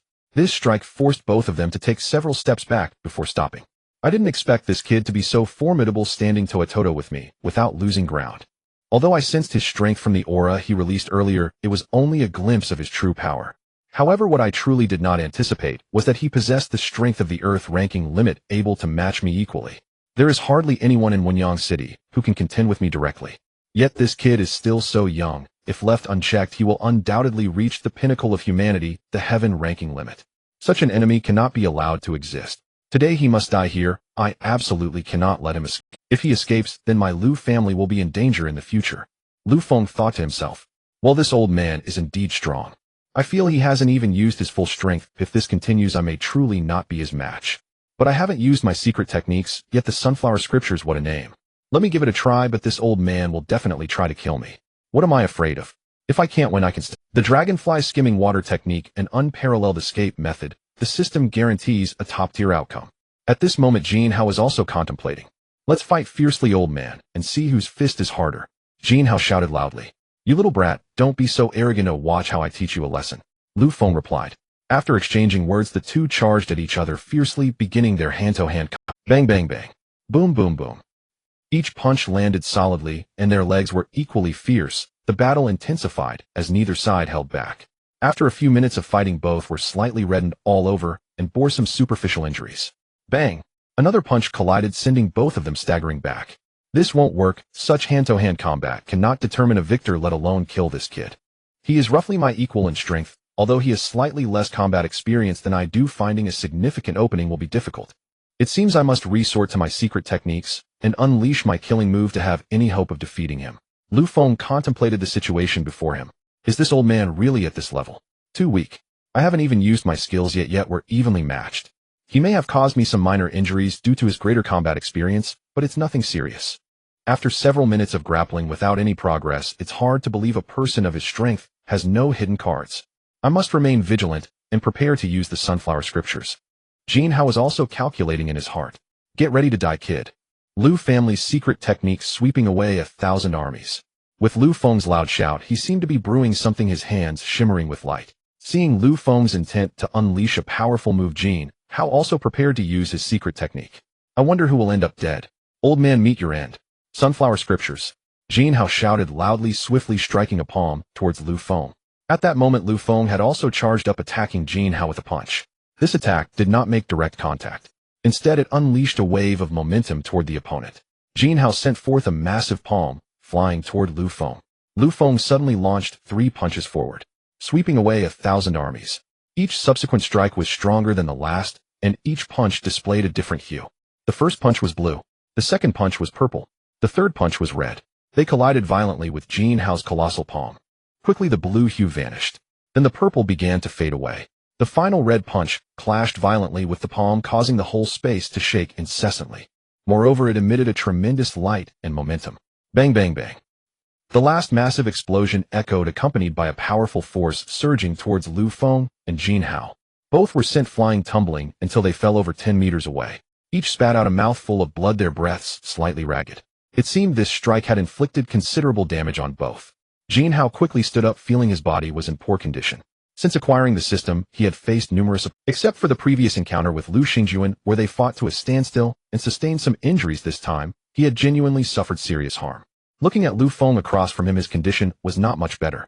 However, at this moment, Jin Hao was more concerned about retreating. One must preserve the green hills to avoid worrying about a lack of firewood. If he insisted on confronting Lu Feng to kill him, it was not impossible. However, Lu Feng had lived for many years with such strength, he surely had some means of survival. If he were to be counter-killed or die together, it would be a tremendous loss. After all, Jin Hao's life had only just begun, and he was still young. Moreover, he had only recently obtained the system and had not begun to enjoy life yet. If he were to perish now, it would be far too regrettable and pitiful. Jin Hao had once calculated his fate. He would have a blessed and long life, but he must be cautious of petty people and accidents, or it could end at any moment. I didn't expect your strength to be quite formidable, old man, though I must give you credit. Let's call it a day. Next time I will definitely pay you a visit. But next time I come, it will be the day your Lu family meets its demise. After saying this, Jin Hao attempted to retreat. At this moment, Lu Feng had already stood up. I didn't expect this kid to be so powerful, inflicting serious injury upon me. It has been a long time since anyone has wounded me. However, if we continue fighting, I am confident I can kill him. But now he is trying to escape, which means he must have sensed the danger of death. A person so young yet possessing such strength cannot be allowed to escape, otherwise when he returns it will be the day my Lu family perishes. Lu Feng quickly thought to himself, where are the Lu family members? Block this kid at all costs. We absolutely cannot let him escape the estate. Whoever stops him will be generously rewarded. Lu Feng shouted loudly. At this moment, dozens of Lu family experts hiding in the surroundings surged out. All rushed toward Jin Hao. Jin Hao immediately felt a tremendous pressure, constantly dodging lethal attacks. Due to his severe injuries, his overall strength had significantly diminished. Furthermore, the exhaustion from the ongoing battle with Lu Feng left Jin Hao feeling somewhat weak. As the experts from the Lu family relentlessly attacked, several new wounds appeared on Jin Hao's body. At this moment, Jin Hao was searching for an opportunity to escape. He saw 4 attackers rushing toward him. With his own strength, he managed to block their attacks, and even push them back. In the instant he repelled them, he used the dragonfly touching water skill. He instantly felt his speed increase significantly and immediately charged toward the gap in the Lu family's formation. Along the way, he endured several attacks and spat out a mouthful of blood. Finally, he successfully broke through the gap and desperately sprinted toward the vehicle. As he dashed through the opening, Lu Feng shouted loudly, "Quick, he's trying to escape. Go stop him. He's headed toward the vehicle. Hurry and block him. We cannot let him get away, or we will all perish." Hearing Lu Feng's shouts, some experts from the Lu family chased after Jin Hao while others positioned themselves at the vehicle. Seeing this situation, Jin Hao realized the vehicle was no longer an option, and with no way to retreat, he dashed into the woods. Whoosh! Jin Hao dove into the woods. Whoosh, whoosh, whoosh. Soon the Lu family's experts followed him into the woods. Relying on his memory, Jin Hao sprinted in the opposite direction from which he had come. If he were to run back, there would be a dozen people waiting for him along the way. Given his current strength, how many people could he possibly take down? Thus he charged toward an uncharted direction. He ran wildly, and thanks to his speed enhancement, Jin Hao shook off the pursuing Lu family members. At that moment, he dialed Lu Xingjuan's number. Beep, beep, beep. "Hello, Jin brother, what's up? Are you ready? Cough, cough, cough. Lu brother, come save me quickly. What happened? Did you break into the Lu family? You've been injured. Tell me where you are, and they'll come to get you right away." I fought the Lu family's ancestor to a standstill. Right now, I am severely injured breaking through their siege, and am being pursued. I am currently in the woods along another path leading to the Lu family's estate. I should be able to break through the woods soon. What? The Lu family's ancestor actually exists, and you were able to fight him to a standstill. Alright, I'm coming right away. Just hold on. Okay, Lu brother, whether I can survive this time depends on you. Don't worry, Jin brother, just stay strong. After saying that, Lu Xingjuan hung up the phone. Jin Hao continued to sprint through the woods, directionless, uncertain if he had lost his way. Jin Hao ran endlessly in one direction. Suddenly a fork in the road appeared ahead. The fork clearly it was another Lu family checkpoint. Indeed, the other side had similar arrangements. At this point the guards here must have been alerted to my presence. They would certainly seek to confront me. 4 individuals. Their strength was likely at the beginner level of the rankings. I felt no pressure. Jin Hao continued to rush toward the checkpoint. Who goes there? Stop immediately. The leader dressed in black shouted loudly. It is Jin Hao. Jin Hao replied, immediately launching a punch. The black-clothed man retaliated with a punch. Bang! The black-clothed man was sent flying by the impact while Jin Hao remained unscathed. The others witnessing this saw 2 of them immediately charge at Jin Hao. The other seemed to be contacting someone. They had indeed received orders from the Liu family estate earlier. No one was allowed to enter or exit. An enemy was attempting to flee the estate. This person was the one who informed Jin Hao earlier that morning. He possessed immense strength and immediately reported it upon encountering Jin Hao seeking to find a way to block him instead of engaging directly, which would risk losing their lives. However, as Jin Hao approached, they became somewhat vigilant. Before they could say more, they immediately began to attack. The leader in black was sent flying. The remaining members had no choice but to strike back immediately. Jin Hao knocked one person out with a punch and then charged toward the individual trying to contact the Liu family internally. Boom. After knocking the last person away with a punch, Jin Hao successfully passed through the checkpoint. At this time, the higher-ups of the Liu family had already received news of Jin Hao's presence here. They rushed toward this location with all their might. A group was tracking him through the woods, while another drove after him, splitting into 2 teams. Jin Hao paused by the roadside to think for a moment. It won't be easy to escape with this injured body relying solely on my legs. Especially on this road, they will definitely chase me in vehicles, and at that point I won't be able to escape. It would be more prudent to sneak into the woods. The terrain offers an advantage, and they can only pursue on foot. Having made his decision, Jin Hao immediately ran into the woods. A few minutes later, several pursuing vehicles arrived at the checkpoint. They got out of the cars and questioned the guard lying on the ground, unable to move, but still alive. Where is Jin Hao? He ran into the woods. You 3 stay here to tend to the wounded, the rest come with me to continue the chase. The leader in black commanded. Whoosh, whoosh, whoosh. The Liu family members rushed into the woods, observing the footprints along the way and following them. Cough, cough, cough. Jin Hao coughed, spitting out another mouthful of blood before pausing briefly, and then continuing onward. At this point his speed had already decreased. The time had passed, and he felt extremely unwell, as if he could collapse at any moment. But he absolutely could not fall. There were pursuers behind him. If he fell, he would never see the sun again. Where is Liu Xingjuan? I can hardly hold on. I should have greeted him before coming today to scout, that way I would have had a retreat. Who knew the Liu family members were such reckless individuals? Originally, I came to scout the situation. Instead, they directly let me in, and the entire trap was, if I couldn't win, they ganged up on me, and when I was severely injured, they were relentless. Once I successfully escape this time, recover my injuries, I will surely bring ruin to the Liu family. But it won't be that simple. I will slowly torment the Liu family to death, starting from their assets, driving them to bankruptcy, and making them experience the feeling of losing their family. And that old man Liu Feng, I will definitely take his life next time, such a despicable and cunning individual. Thud, thud, thud. Suddenly a noise came from behind. The Liu family members caught up. At this point, Jin Hao was already at the end of his strength, unable to resist. He saw several people charging toward him. Jin Hao gathered the last of his strength and raised his fists to resist. Just as they were about to attack him, boom, a smoke bomb flew over. Instantly the entire scene was shrouded. His vision was completely obscured. Jin, brother, leave the rest to me, I'll get you out of here. Jin Hao heard a familiar voice nearby. Finally, Liu Xingjuan arrived just in time. At this critical moment, hearing that familiar voice, Jin Hao felt relieved and fainted. At this moment, Liu Xingjuan caught Jin Hao and carried him on his back. Using the cover of smoke bombs, he left a few people behind to hold off the enemy and hurriedly departed. Hiss! That really hurts. At this moment, Jin Hao slowly awakened, feeling an unbearable pain all over his body. It felt as if he had been run over by a car. The sensation was akin to being repeatedly ground down, every bone and muscle subtly aching like being pricked by needles. I really almost bit the dust this time. I was so close to meeting my end. I have truly walked through the gates of hell once. There are indeed greater forces beyond, and there are many things I do not know. I must not be blindly confident, and must avoid recklessness. If it weren't for timely contacting old Liu, my life would have been lost. Jin Hao thought to himself after waking up. Looking around, he estimated that he was currently in Liu Xingjuan's castle. The retro European-style decor was elegant and meticulous. The room was neither too big nor too small, furnished comfortably, making it very pleasant to be in.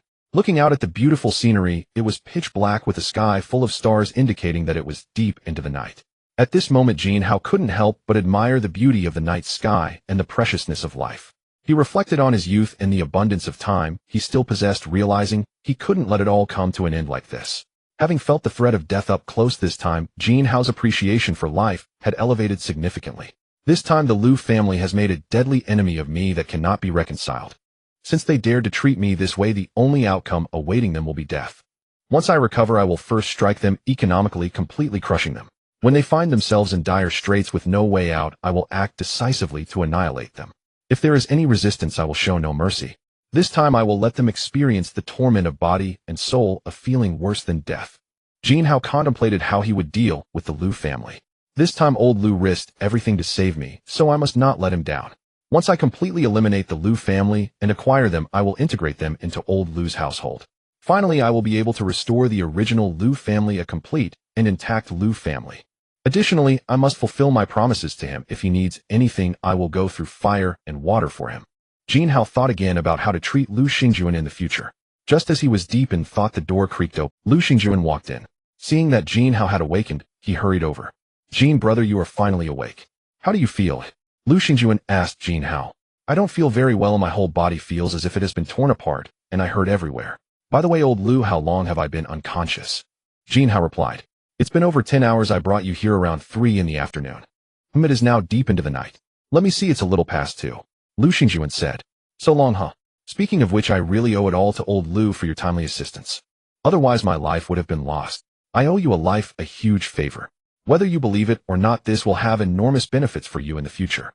Although my strength may seem insignificant now, I promise I will become a formidable presence that instills fear in others. Let's not talk about that in the future. If old Liu needs anything, I will definitely lend my assistance. Haha, it's just a small matter, no trouble at all. Then I will take you seriously and remember your promise. I suspect I will need your help soon. By the way, Jin, brother, while you were unconscious, several people called you. They kept calling, and judging by the names, they seemed to be girls, so I answered for you, afraid they would worry. I remember one of them was named Sue something. Yes, Sue Weiner, she called the most. After a while I couldn't bear it anymore, so I answered her call. Originally, I wanted to trick her into thinking you were temporarily unavailable. But before long she called again, and after several attempts she wouldn't believe what I said. I had no choice but to tell her the truth. She immediately panicked and insisted on coming to see you in person to check how serious your injuries were. Of course I couldn't let her come. The Liu family is still searching for you outside, and we cannot expose your whereabouts. I talked her down and got her to stay at home to wait for news. I promised to notify her the moment you woke up. Jin, brother, is there anything inappropriate about my actions and words? Liu Xingjuan said in one breath. I had almost forgotten about this matter. I did not think of my trusted friends in a time of crisis. This time I was indeed too reckless, but still, because I lack experience and am too young. There were so many things I hadn't considered, like the escape route, my family, my loved ones, and so on.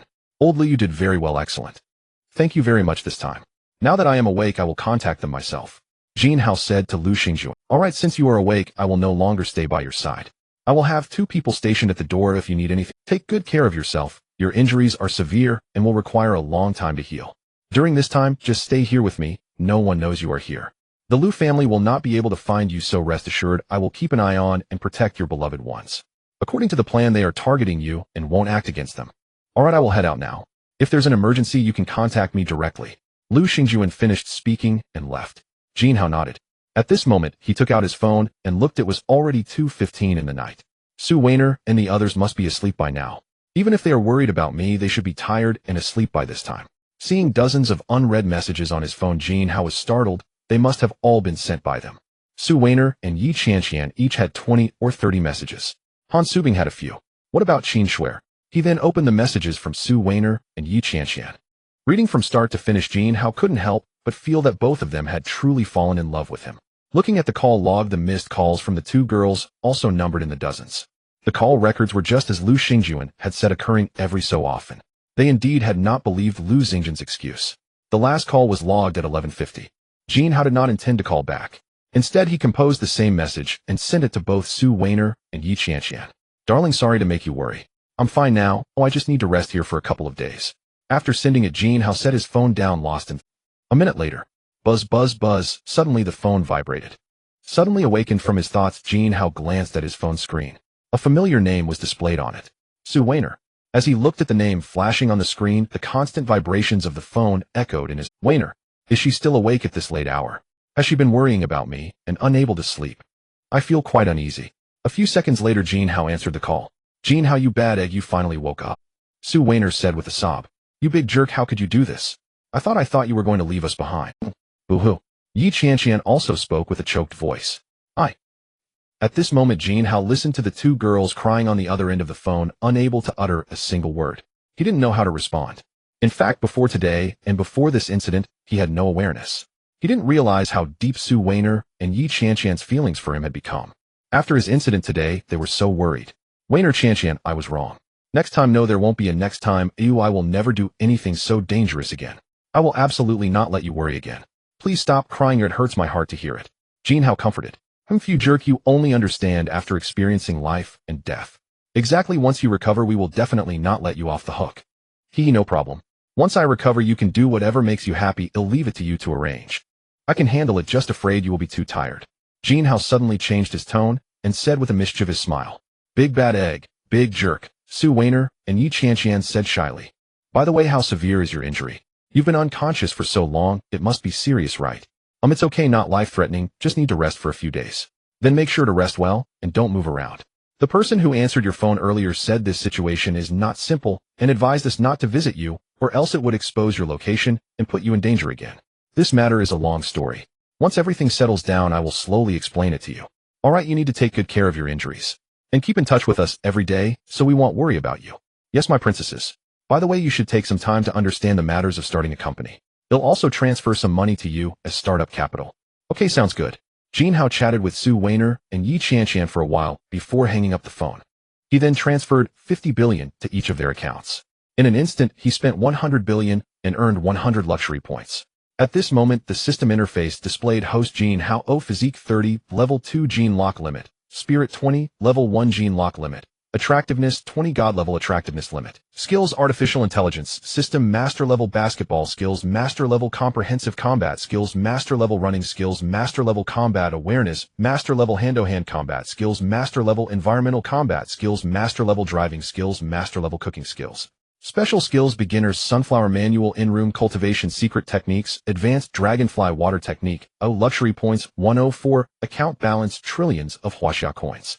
After breaking through 100 luxury points, a plus sign appeared behind the spirit, and consuming 100 points would allow him to break through the level 1 gene lock limit to reach the level 2 gene lock. In fact, Jin Hao was not very clear about the spirit aspect, so he didn't upgrade this time. Speaking of strength, it seems that as long as his physique reaches a certain level, his inherent strength is just like that. Fighting against others of the same level does not differ much, or perhaps in this world spirit is not that important. However, the improvement in spirit has indeed significantly enhanced Jin Hao's overall state.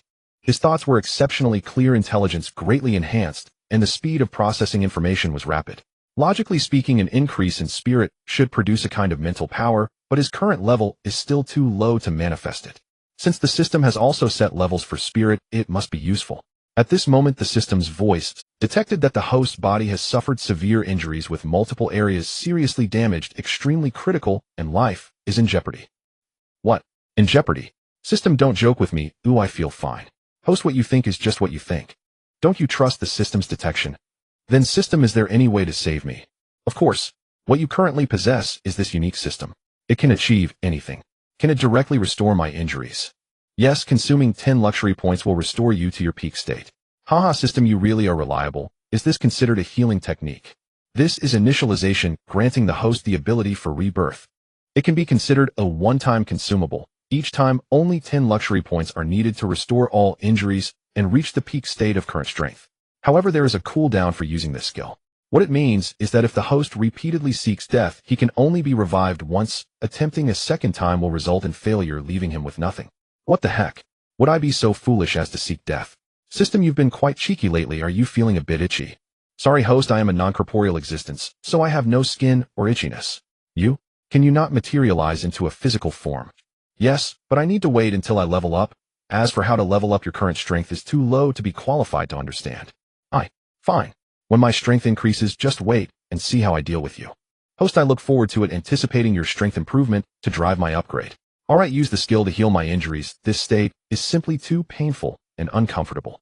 Okay, congratulations to the host for successfully consuming 10 luxury points and restoring to the best state of current strength. Wow, I must say the power of the system is incredible. This is all in an instant. Jin Hao felt a wave of comfort, and the pain in his body disappeared. The comfort made him let out a cry. He felt that his strength was even more formidable than before fighting Lu. The previous rapid enhancement might have left several hidden dangers within his body. This time the severe injury forced all of them out. Healed from severe injuries, standing tall after breaking through. His strength has improved even further. At this moment Jin Hao climbed out of bed, stood by the window, and squeezed his hands hard, feeling the immense power surging through him. Jin Hao felt that he now possessed strength equal to Lu Feng, and in a rematch he would never be as embarrassed as this time. Lu Feng, Lu family, wait for me, I will make you pay for your blood debts. Jin Hao clenched his fists and shouted in his heart. The next morning Jin Hao walked out of his room. The two guards at the door were quite surprised to see him emerge, especially since they had accompanied Lu Xingjuan to rescue him the day before. They had witnessed Jin Hao suffering from severe injuries, and logically it was impossible for him to recover in less than 10 to 15 days considering the extent of his injuries. However, it had only been a short time, just one night, and Jin Hao had surprisingly recovered. Moreover, he did not appear to be in a state of postuleness, but rather looked strong and vigorous. Mr. Jin, have you fully recovered already? Yes, indeed. Oh my, your recovery speed is It's not too bad, but it's been half a day already, Jin Hao casually replied, though he felt quite anxious inside. If it weren't for the existence of the system, he didn't know how long he would have had to lie there. That's incredible. You were so severely injured, yet you recovered so quickly, and you look as if you are in better shape than before your peak condition. Without breaking, there can be no establishment. It is only after destruction that one can truly stand. Jin Hao spoke seriously. This statement deeply moved the two individuals in front of him and instantly earned Jin Hao their greater respect. Mr. Jin, you are truly brave, and we admire you. May I ask where you are headed? We can show you the way. The estate is quite large, and you might get lost if you're unfamiliar with it. Oh right, I am going to the dining hall for breakfast. I haven't eaten in quite a while, and am a bit hungry. Please guide me. Jin Hao nodded. All right, please lead the way, Mr. Jin, the guards said as they stepped forward to guide him. Jin Hao smiled and followed. The narrow corridor was only wide enough for 3 people to walk side by side. After winding through, they exited a door and went downstairs. After another series of twists and turns, the 3 arrived on the ground floor, where they could see numerous guards and servants present within the castle. The upper floors were likely private areas belonging to the Lu family, restricting easy access to others. Soon Jin Hao was led to the dining hall by the guards. The dining hall retained its European style, with a long rectangular table placed in the center. At this time there was only one person dining. This person was seated at the main position. Who else could it be but Lu Xingjuan? Hearing the noise, Lu Xingjuan looked up, and a similar shock appeared on his face. Shock, petrification, and bewilderment. Jin Hao smiled at Lu Xingjuan and waved his hand. Old brother Lu, what's wrong? You look like you've eaten something unpleasant, haha. You? Jin Lao Di, are you really well? It can't be, am I dreaming? Last night when I saw you wake up, you were still extremely weak and gravely injured. What happened? You fully recovered overnight. Is there something wrong with my eyes, or am I still not awake? This is unbelievable. Lu Xingjuan exclaimed in disbelief. Haha, old brother Lu, if you are well, then it is a clear day. Just look outside, isn't it a splendid sunny day? So you are not mistaken, your eyesight is fine, and this is not a dream. What you see is real. I, Jin Lao Di, have completely recovered. Moreover, my strength has even increased, surpassing my previous. If you don't believe me, come and test it yourself, Jin Hao said while turning his body around. Lu Xingjuan was still in disbelief, but cautiously approached Jin Hao. You two step back. Old brother Lu, unleash your full strength against me. We shall see. Jin Hao instructed. All right. Lu Xingjuan then suddenly struck with all his might towards Jin Hao. Bang! Lu Xingjuan threw a punch, while Jin Hao caught it effortlessly with one palm. The massive impact caused the surrounding space to tremble. However, Lu Xingjuan's full-force attack vanished without a trace upon hitting Jin Hao's palm. It was as if that strike had never happened, leaving no trace behind. Jin Hao smiled as he slowly withdrew. At this moment, Lu Xingjuan was utterly shocked. Jin Hao had casually received his full-force strike, indicating that his strength must have fully recovered. He couldn't help but marvel at the fact that it had only been a short time since Jin Hao's strength had improved so. Previously, Jin Hao had even struggled to withstand his attacks. If it hadn't been for the secret technique used in the final strike, Jin Hao would have been defeated. Now Jin Hao could easily block his full-strength strike. Moreover, he had managed to infiltrate the Lu family estate alone, engaging in a mutually damaging battle with the Lu family ancestor, and still escaping so far. Such power must be at least at the advanced level of the Earth ranking, if not at the extreme limit of the Earth rank. At this moment, Lu Xingjuan thought back to how he had established a good relationship with Jin Hao early on, and how saving his life this time was indeed a wise decision, making a very beneficial investment. Haha, Jin Lao Di has truly recovered. Moreover, your strength is incredibly formidable. My full-force strike seems trivial in front of you. Is your current strength at the advanced level of the Earth ranking, or the extreme limit? Lu Xingjuan said, not at all, old brother Lu, your strength is still very impressive. My current strength is at the extreme limit of the Earth ranking. Moreover, this breakthrough has made me feel that I am infinitely close to that legendary heaven ranking. What a extreme limit of the Earth ranking. Infinitely close to the heaven ranking. Jin Lao Di, to possess such strength at such a young age is truly frightening. You will undoubtedly have tremendous development in the future.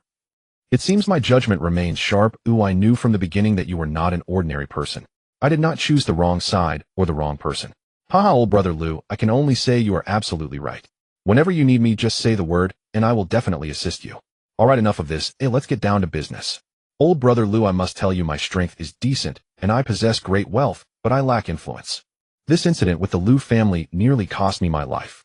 It has brought about significant changes for me and sounded an alarm. I hope to use your Lu family as a foundation to develop my own influence, though you will still be the actual leader. I can provide financial support, and with my current strength, I should have a voice in Wenyang City. Additionally, I want to suppress the Lu family economically and deliver a decisive blow when they have nowhere. This way I can continuously torment them both mentally and physically rather than simply annihilating them. Only then can I alleviate the hatred in my heart. What do you think, old brother Lu? Jin, are you planning to develop a force? With my Lu family as the foundation, it would be an honor for my Lu Xingjin's Lu family. The leader should be you, not me. Strength is paramount. With you in charge, my Lu family will surely prosper. No. The leader is still you. I know nothing about management and have no desire to manage. I will provide financial and strength support from behind you. Just focus on your development. And as for dealing with the Lu family, I assume you've long wanted to take action, right? Moreover, regarding the Tang family continuously interfering with your industries, it's simple. Just use money to crush them. If that doesn't work, then use your fists. Here, let me give you some funds. Use them as you see fit, don't hold back. Our top priority now is to develop. After finishing his words, Jin Hao transferred 200 billion to Lu Xingjuan. 200 billion. Lu Xingjuan was shocked. Because the total assets of the Lu family were barely over 100 billion, not even reaching 200 billion. Moreover, most of it was fixed assets, and the liquid funds were not much. There weren't many billions available to be freely used. Yet this young man casually produced 200 billion in liquid funds. It was truly terrifying. This indicates that the wealth he possessed must far exceed this 200 billion. Thousands of billions. Perhaps even more. Who exactly is he, and why does he have such astonishing wealth? Moreover, his own strength is so formidable. Lu Xingjuan truly dared not continue speculating further. Jin, you've given too much this time. You speak of immense wealth, it's truly massive. The total assets of my Lu family don't even equal your 200 billion. With this sum you could directly buy my Lu family. It's genuinely frightening, Lu Xingjuan said. Haha, don't say that, old brother Lu. It's just a small amount of money meant to properly develop our force. Remember, we lack everything but money. For matters that cannot be solved with money, we use fists. However, one thing we absolutely cannot touch is illegal activities. And regarding the upper circles of Wenyang City, you should have qualifications to enter, right? If there's an opportunity, take me along so I can see just how strong the so-called top forces of this world are, and let me showcase our strength and gain some fame. Alright. Then I will accept this, Jin. Rest assured, I will rapidly develop our force. As for the circles you mentioned, my Lu family can only be considered a second-rate force. We can enter, but we are at the very bottom. We have always been looked down upon and disdained by those top forces. Meanwhile, they regard the Lu family as barely first-rate. Coincidentally, there's a charity auction tonight. It is hosted by one of Wenyang City's top forces, the Yin family. The Yin family's industries span various fields, and their strength is formidable with connections everywhere. This charity auction is actually an exchange meeting for various forces. The force that can contend with the Yin family is the Chun family. The Chun family's industries are quite straightforward. They focus on the medical industry. In this current era, healthcare is becoming increasingly important. Their medical industry is thriving, dominating Wenyang City. Generally, such charity auctions also invite second-rate forces like our Lu family. Since I was invited this time, Jin, you should come with me tomorrow. Lu Xingjuan said. A charity auction. Yin family. Chun family. Top forces. Haha, that's great, just the opportunity to engage. So, does this mean Lu Feng and the others will also be invited? Yes, all first and second-rate forces will be invited, and generally those invited will attend. But Lu Feng was injured by me yesterday. Will he show up tonight? However, their family head is no longer around, and for the time being no one can take charge. If he doesn't go, it would be a huge loss of face for the Lu family. So tonight when we meet, Jin, they probably won't let you off easily. Although on the surface they dare not act behind the scenes. What are you afraid of? My strength is on par with Lu Feng, and he is injured. Haha, true. Then let's leave it at that. I have something to attend to, and we'll be going out.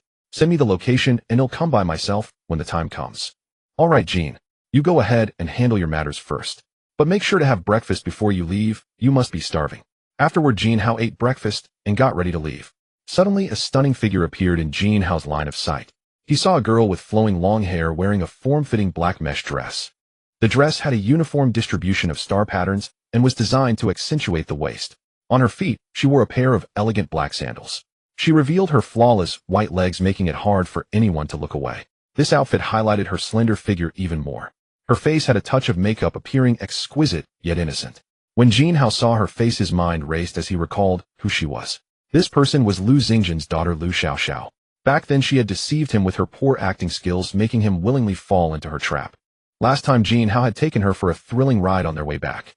It had been many days since they last parted, and he didn't expect to meet her here again. When Lu Xiaoxiao entered the restaurant and saw Jin Hao, she was also taken aback. The man before her was the same one she had lured home to test her father's strength.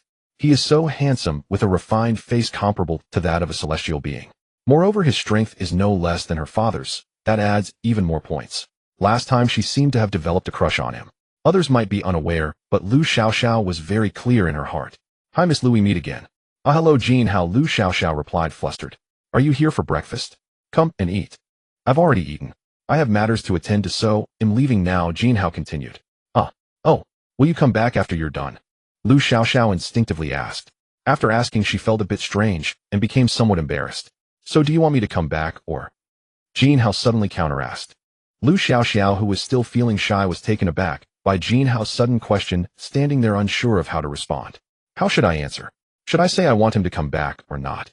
Although deep down I am looking forward to it and wish for his return. But if I say that directly, would it make me seem shallow and straightforward, as if I have ulterior motives?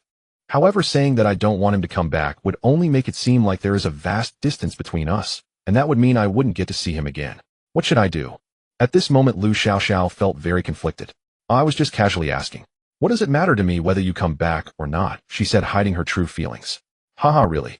I don't even know if he'll come back. Since no one misses me, I guess it doesn't matter either way, Jin Hao replied with a smile. Hearing Jin Hao's response made Lu Xiaoxiao's heart tremble, leaving her feeling somewhat disappointed. If I had known, I would have just said it directly.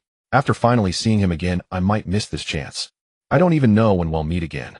After the last encounter with Jin Hao, Lu Xiaoxiao had already started to develop feelings for him. Seeing the two of them, Lu Xingjun understood the situation. You will meet again later tonight. Xiaoxiao, Jin Hao will join us for the charity auction tonight, Lu Xingjun said. Oh, that's great. Lu Xiaoxiao suddenly exclaimed with joy, revealing her little secret. Yes, we'll see each other again tonight. What does it matter whether I come back or not? Jin Hao said. Alright, I won't keep talking to you. I have things to do and need to leave. Lu Xingjun then arranged for a driver to take Jin Hao. Jin Hao had 3 tasks to accomplish: first, to check with Zheng Xian about the company establishment; second, to see Han Subing and understand her situation; third, to go home and comfort Su Weiner and Yi Qianqian, strengthening the cohesion of their small group. Jin Hao instructed the driver to take him to his 7-star hotel. On the way, he dialed Zheng Xian's number. Beep, beep, beep. Hello, boss. Yes, Manager Zheng, I wanted to ask how things are progressing. Reporting, boss, I have already started working on it. The company registration is set for next week, as it cannot be done on weekends. As for recruiting talent, I have posted numerous job openings and have already identified several candidates, even interviewed a few. Those I found suitable I have already secured. However, since the company has not officially been established yet, others won't easily trust me. So I gave them a portion of the deposit to stabilize their confidence. Good. Keep it up and don't worry too much. If there's nothing major, don't contact me. Just take charge, or I give you complete authority. Also, I want to stress again, for outstanding talents, just offer them better compensation to lure them over. Don't worry about the money. You can't catch a wolf without letting go of the child. Understood, boss. I'm currently in discussions with some excellent talents, and with the generous offers I've provided, they are quite tempted. It's not impossible to change jobs, it's just that the temptation hasn't been strong enough yet, right? As long as you understand this principle, can we not lure them over by offering 2 to 3 times what others offer? If that's still not enough, keep increasing the offer even to 5 or 10 times. No one can truly resist temptation. You understand people's hearts, boss. However, with such a large investment, the initial costs are quite high. I'm worried about profitability. Don't worry about these issues, just go ahead and do it. The reason for hiring them at a high cost is for what? They know what they should do and whether it's worth it. What you said makes sense, boss.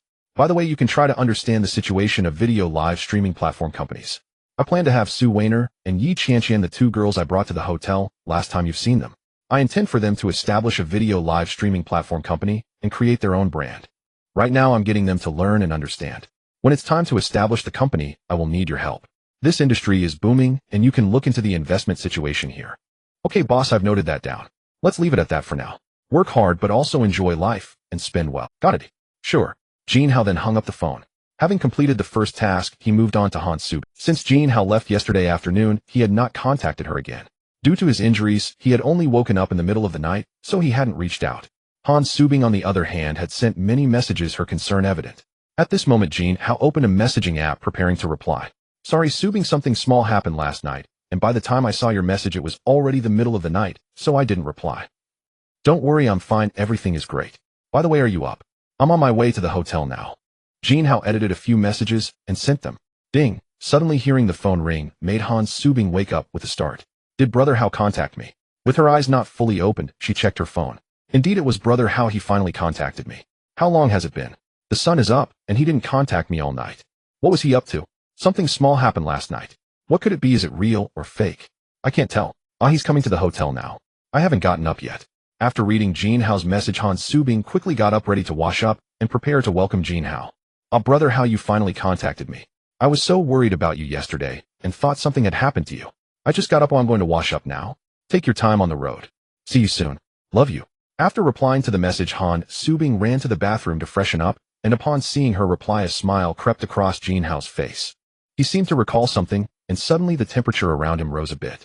That expression was filled with anticipation. Looking at the time, it was only 9 in the morning. Originally, Jin Hao thought to contact Su Weiner and Yi Chanxian, but recalling how late they had stayed up last night, he decided against it. So he planned to contact them after finishing up with Han Subing, probably around noon. After arranging matters, Jin Hao put down his phone and waited. 20 minutes later, the car stopped at the hotel entrance.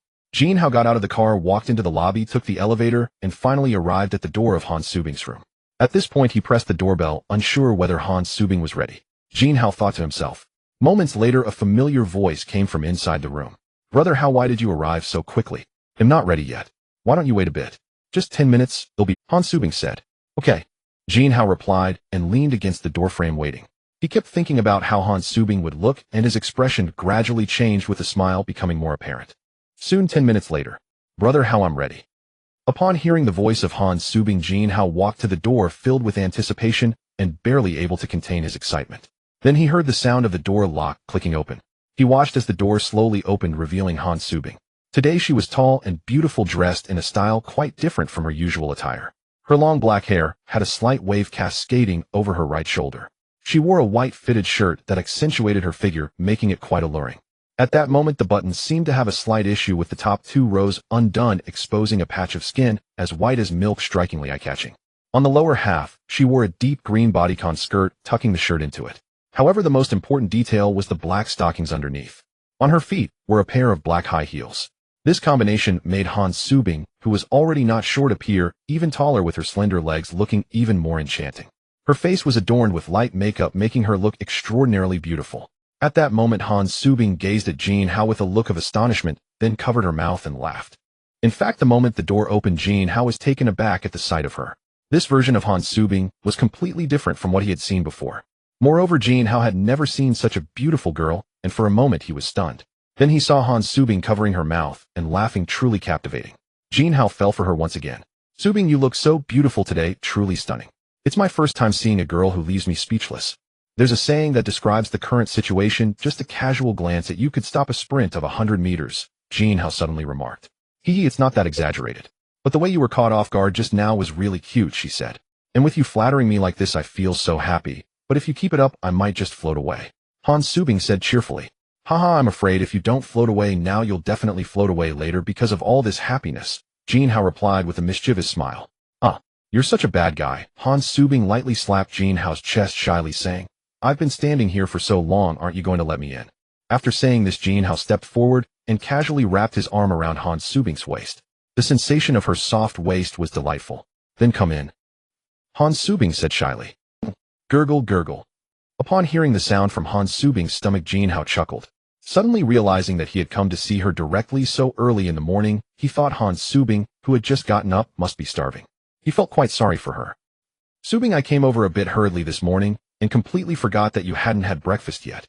Look at your little belly, it was flat to begin with, and now it's even more concave. Humph. It's all because of you, you bad guy, disappearing for a whole night, and suddenly showing up early in the morning. What can I do? Look at how I dressed up after getting up, I must have stunned you. But I also suffered from hunger, sigh, Han Subing said somewhat irritably. Hee, my Subing is the cutest and most beautiful of all. Don't be angry, I'll prepare something delicious for you now. Subing, sweetheart, just wait a moment, I'll cook for you personally, I promise you'll be satisfied, so stay tuned. After saying this, Jin Hao patted Han Subing's head and got up to head to the kitchen. Han Subing watched Jin Hao's departing figure with a puzzled heart. Cooking personally? Cooking for me? No way. Brother, how can such a wealthy person really cook? I wonder how it will taste. His words made me look forward to it. At that moment, Han Subing was indeed very tired and hungry, so she just lay there waiting for Jin Hao's breakfast. Jin Hao entered the kitchen and looked around, finding no food supplies. This was quite normal, as people who stayed in such presidential suites generally wouldn't come to cook. Moreover, such rooms weren't often occupied. Apart from the cleaning staff regularly scheduled to clean, there was hardly any other arrangement. So Jin Hao called the front desk to arrange for some food supplies to be delivered. Since the hotel itself provided food, it surely had some supplies stored.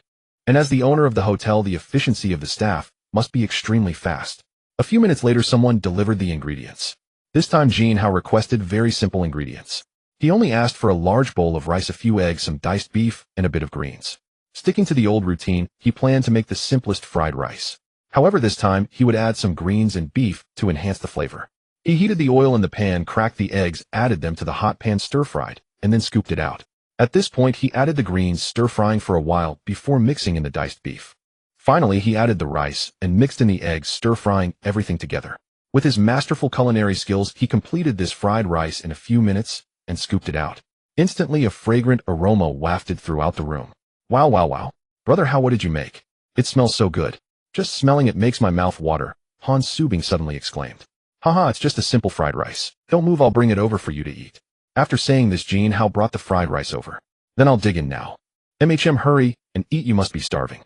Wow, so delicious, oh my god. Brother, I never would have thought your cooking skills would be this good. I feel like the high-end banquet I had yesterday at your hotel doesn't even compare to this simple fried rice.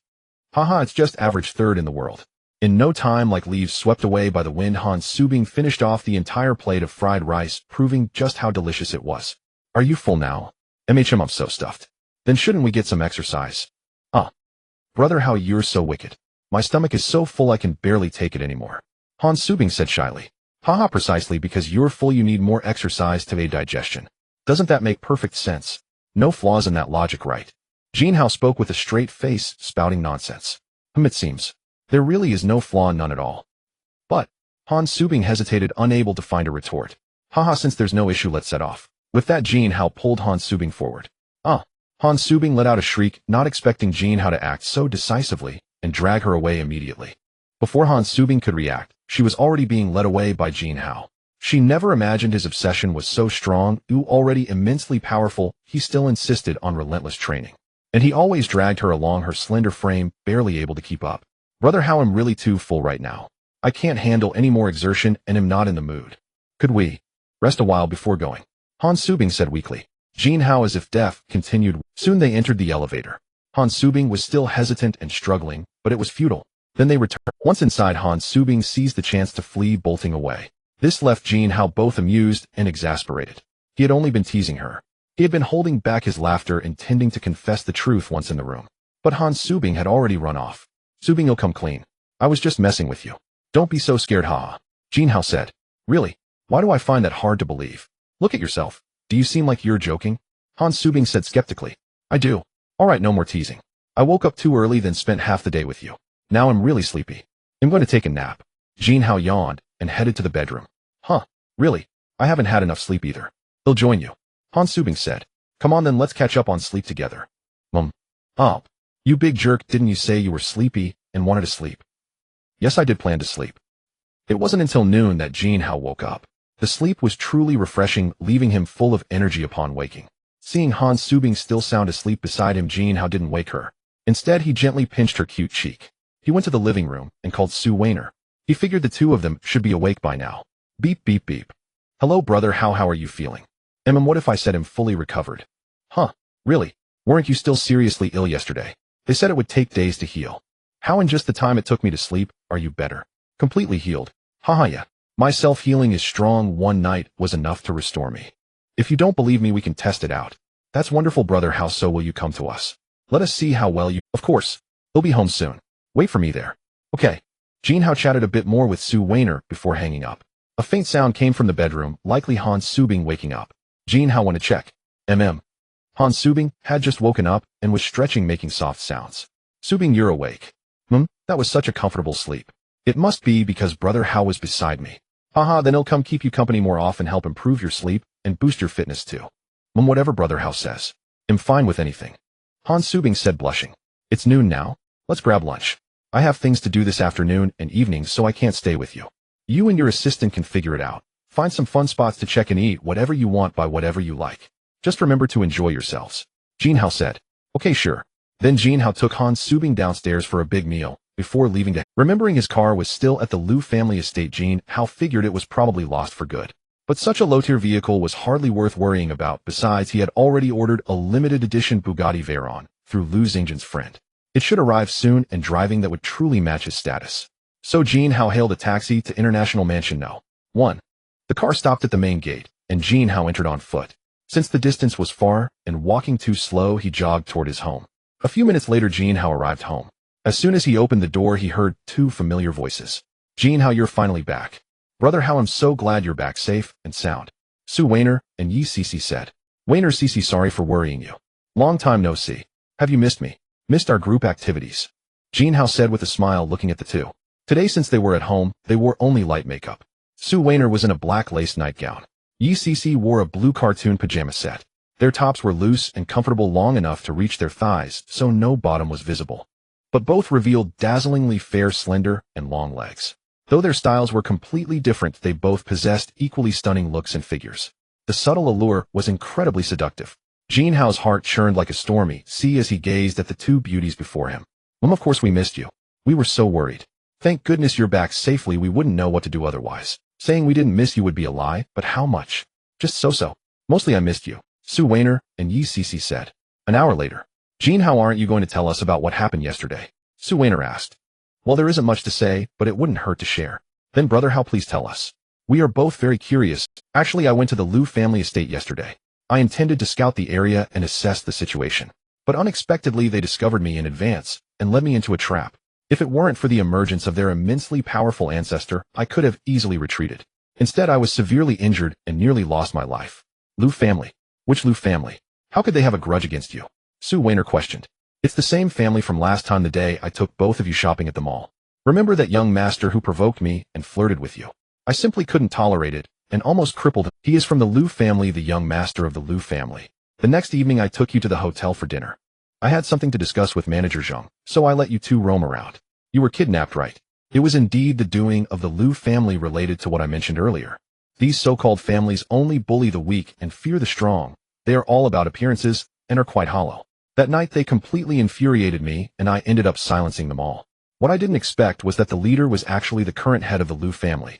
This matter became serious. The Liu family would definitely not let me off the hook, and it might become a life and death situation. So I planned to head to the Liu family estate first to scout their base and see how strong they really were. Once I find the right opportunity, I will invade their stronghold and capture their leader, eliminating those who would challenge me.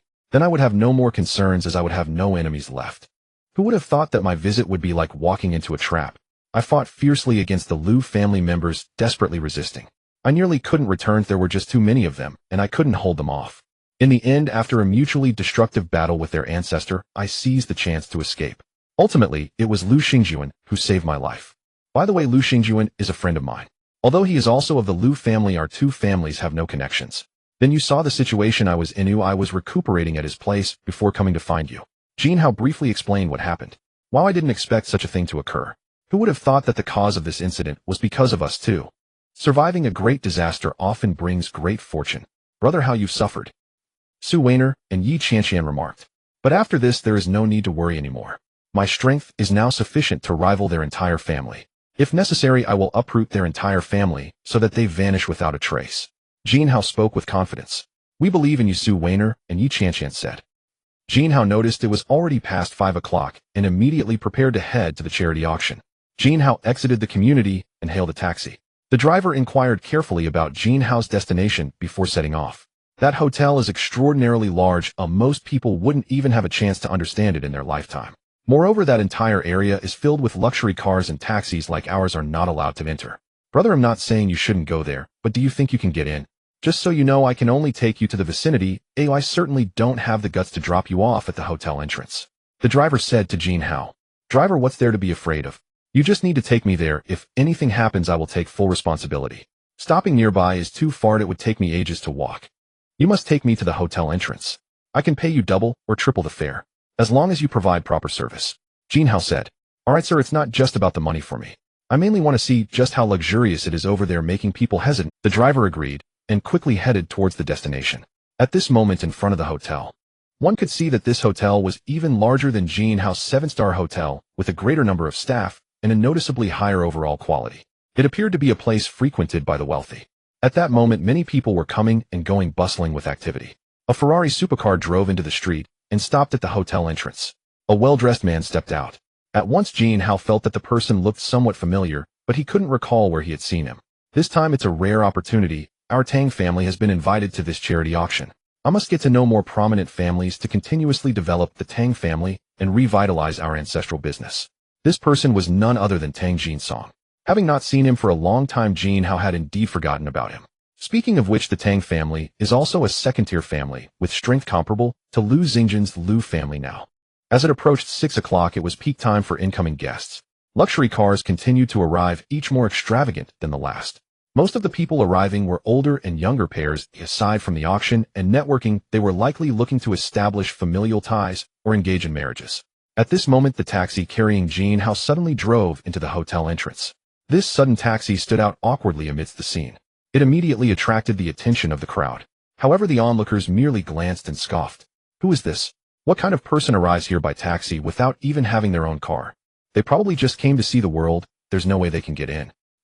Just as the crowd was speculating, Jin Hao paid the driver 3 times the fare and stepped out of the car, slowly walking towards the hotel lobby. At this moment, everyone's gaze was fixed on Jin Hao. It was obvious that everyone wanted to see a joke. When Jin Hao reached the entrance, he was stopped by security. Hello, sir. Please present your invitation letter and proof of identity to enter. The security guard said, invitation letter. So I need an invitation letter to enter. Without one, I can't go in. I completely forgot about that. Lu Xingjun didn't prepare it for me in advance. Oh no, what should I do? Jin Hao thought to himself. I don't have one. If you don't have it, you cannot enter. Please leave here quickly. Please do not disturb our work and do not affect the other guests. The security guard said. This. Oh no, it seems I can't get in. Just when Jin Hao felt somewhat awkward and troubled, a voice suddenly came from behind. This gentleman is... Jin Hao turned around upon hearing the voice. Before him stood a breathtaking girl. As long as she was there, everything around would lose its color, like the pure moonlight in the night. Beautiful and sacred. The moment Jin Hao laid eyes on her, he was utterly astonished. Not because of the girl's appearance and aura, but because this girl was someone he recognized. Jin Hao never expected to encounter her here. The person before him was Yin Bingxue, the girl who lived in the same international mansion No. 1 complex. She was the girl he had encountered twice during his morning runs. The one who had asked for his contact information only to be turned down by him twice.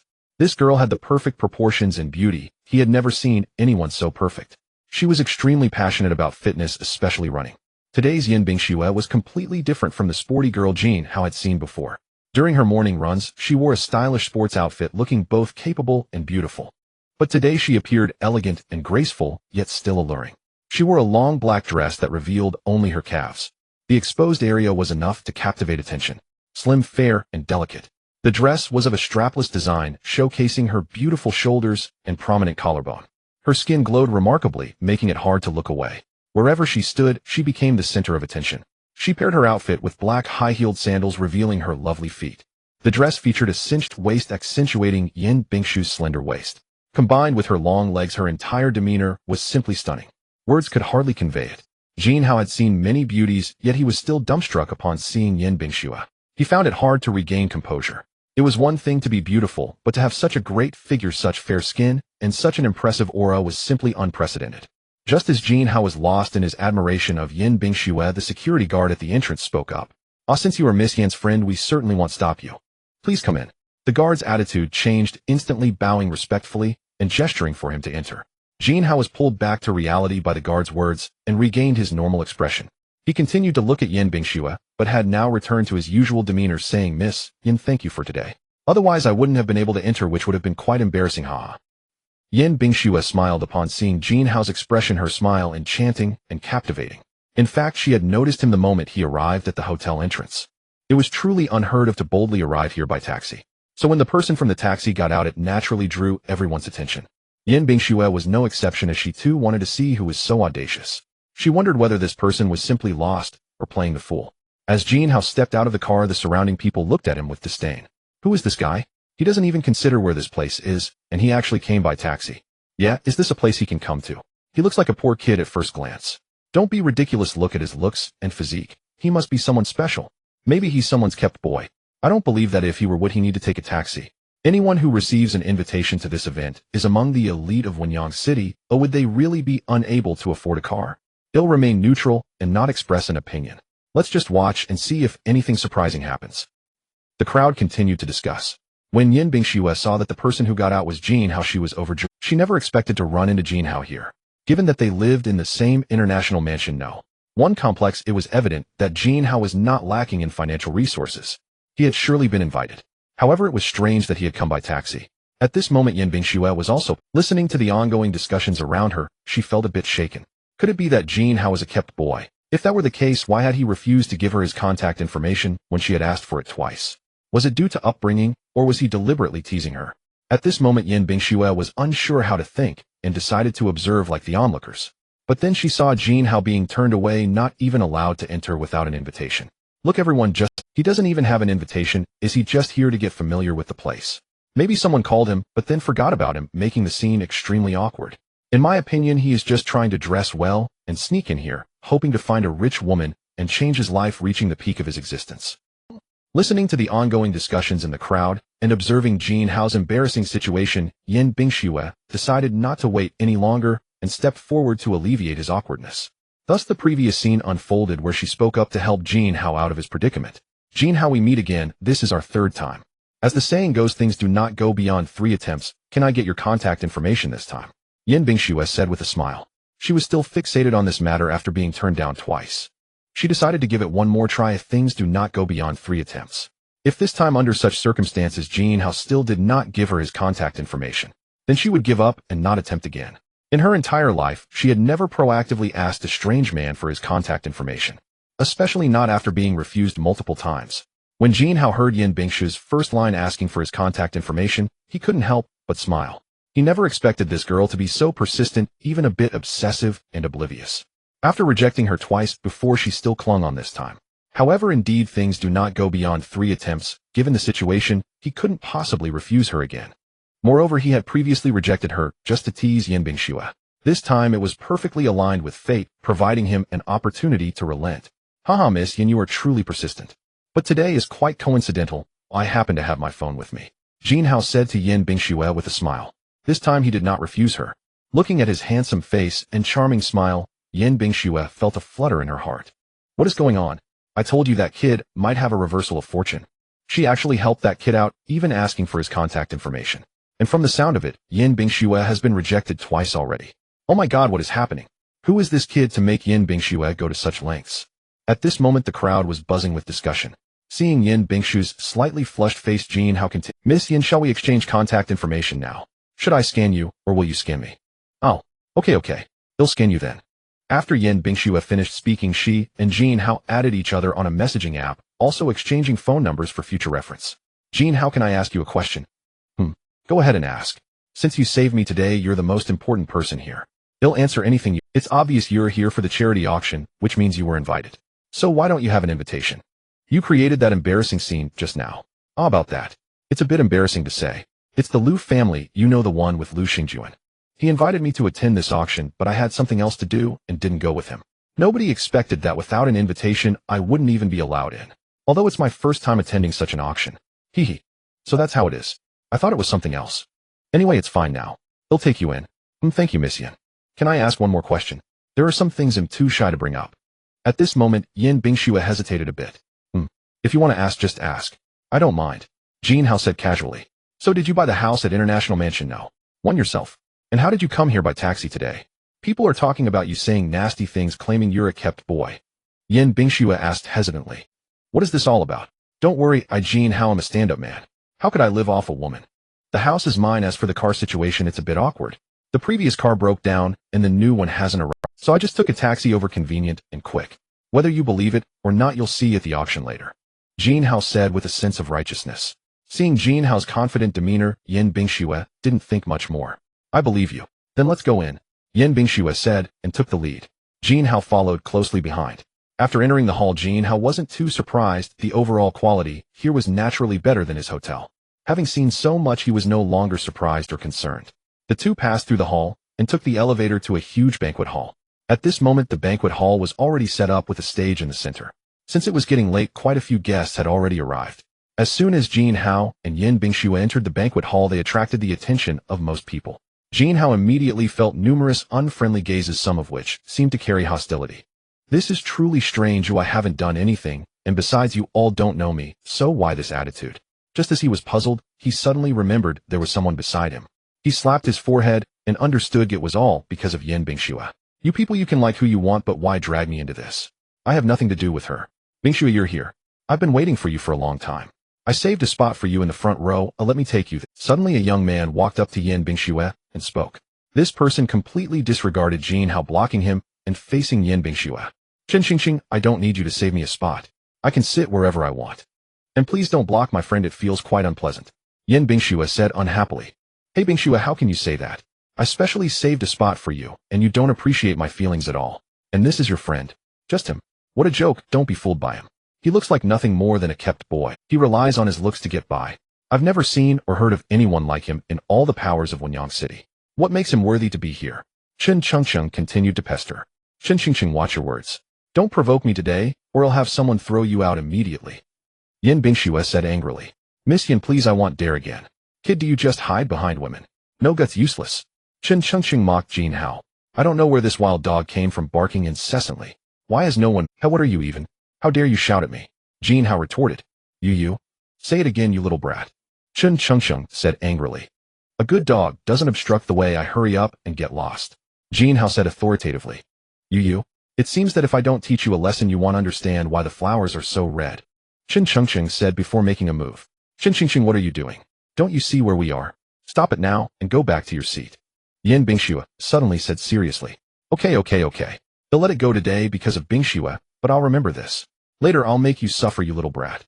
Chen Chengcheng said viciously. Jin Hao shrugged, indicating he didn't care. Chen Chengcheng snorted and left. Jin Hao, don't mind him. He's the young master of the Chen family, not too bright, that's just how he is. Yin Bingxue looked at Jin Hao, who spoke such words in this manner, feeling deeply moved. Many had pursued her, yet none bore good intentions. Moreover, when most learned of Chen Chengcheng's pursuit of her, they directly withdrew, stepping back to give way. The remaining ones hesitated, not making their stance clear. She herself detested someone like Chen Chengcheng immensely. However, due to the strength of the Chen family, she could not take any action. At this moment, Chen Chengcheng's disturbance drew many eyes towards them. Even if this incident had not occurred, Yin Bingxue's mere presence would have attracted countless gazes.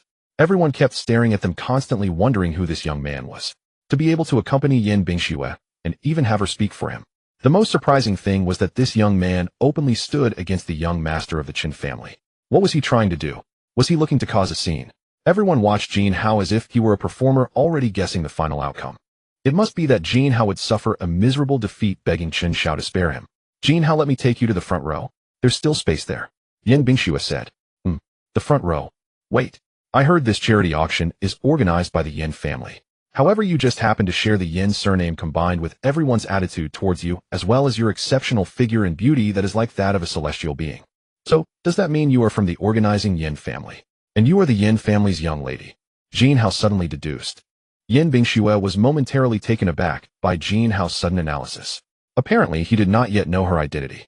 Indeed, Yin Bingxue had only met Jin Hao 3 times prior to this, including this occasion. Moreover, they hadn't exchanged many words, nor had she mentioned anything regarding her identity. For Jin Hao to know would be strange unless he had investigated Yin Bingxue beforehand. However, it was clear from Jin Hao's demeanor that he did not know Yin Bingxue's true identity. This thought further improved Yin Bingxue's impression of Jin Hao. Yet she wondered whether his attitude would change upon discovering her identity. This was another test perhaps for Yin. Jin Hao, you are quite clever, but you have only just realized it now. Yin Bingxue playfully said. How would I know if you didn't say anything? I wouldn't think too much about it, and I certainly wouldn't investigate you at IA. Besides, there is no need for that. Alright, since you helped me today, I shall escort you to your destination. Just look, ever since I stood beside you, all eyes in the venue have been on me, with countless lasers directed at me, as if they wished to pierce through me. I genuinely did not expect you to be the Yin family's young lady. Even if you weren't, your appearance and demeanor are enough to attract the attention of the entire venue. It is only because I have a thick skin that I can withstand their scrutiny. Someone else would have likely been scared off by now. Come on, please lead the way, Miss Yin. I am willing to accompany you through this trial of life and death. Jin Hao said with great bravado. Haha, Jin Hao, you are truly amusing. But you have the guts. Follow me then, Yin Bingxue replied. Then the two walked together towards the front row. At this moment, all eyes in the venue were fixed upon them. Who is this young man that he can have Yin Bingxue lead him to the front row? I have seen this young man before. He couldn't even enter at the entrance earlier without an invitation. Yes, but later Miss Yin actually brought him in, and she seems particularly kind to him. What do you think this young man possesses that is so charming? Is it just that he is somewhat handsome and has a decent physique? Is that really enough? What a master to have Yin Bingxue actively bring him to sit down. If I get the chance later, I must ask him to take me as a disciple. At this moment, Lu Xingjuan and Lu Xiaoxiao also entered the banquet hall. Seeing everyone so lively, they decided to join in the fun. Unexpectedly, at a glance, they spotted Jin Hao's figure. This young man Jin Hao hasn't contacted me. Ooh, I thought he wasn't coming. Wait, who is that stunning woman beside Jin Hao? Oh my, it turns out to be the second young lady of the Yin family, Yin Bingxue. Jin Hao is quite impressive, but my Xiaoxiao will likely be heartbroken later. Lu Xingjuan then looked at Lu Xiaoxiao beside him, noticing her eyes constantly flickering, seemingly a mix of envy, anger, and frustration, a complex expression. After watching Jin Hao and the young lady take their seats, Lu Xingjuan led Lu Xiaoxiao to find a random spot to sit down. Their gazes remained fixed on Jin Hao, who was seated in the front row. Upon reaching the front row, Yin Bingxue and Jin Hao discovered that there were very few seats left. Jin Hao directly sat beside Chun Qingqing, then gestured for Yin Bingxue to sit next to him. Yin Bingxue glanced at Jin Hao's insistently confident gaze, then understood and sat down. Chun Qingqing, on the other hand, had a very unpleasant expression, his eyes seemingly ready to kill Jin Hao. Kid, do you know where you are sitting right now? You should consider your own worth. Do you even qualify to sit here? Chun Qingqing said maliciously. What's going on today? Surely not such a high-end hotel actually has flies. How strange, why are there flies buzzing around? I will give this hotel a bad review, Jin Hao said casually. You little brat, don't be so arrogant. Let's see how you will handle me later. I will make you kneel and beg for mercy. Chun Qingqing said confidently. Clap, clap, clap. Jin Hao, after hearing Chun Qingqing's words, clapped a few times in the air as if swatting at mosquitoes or flies. Oh dear, what is going on? The sanitation here is terrible. Why are there so many flies making such a racket? Jin Hao said with a look of disgust. At this moment, Yin Bingxue, who was beside Jin Hao, couldn't help but laugh at his demeanor.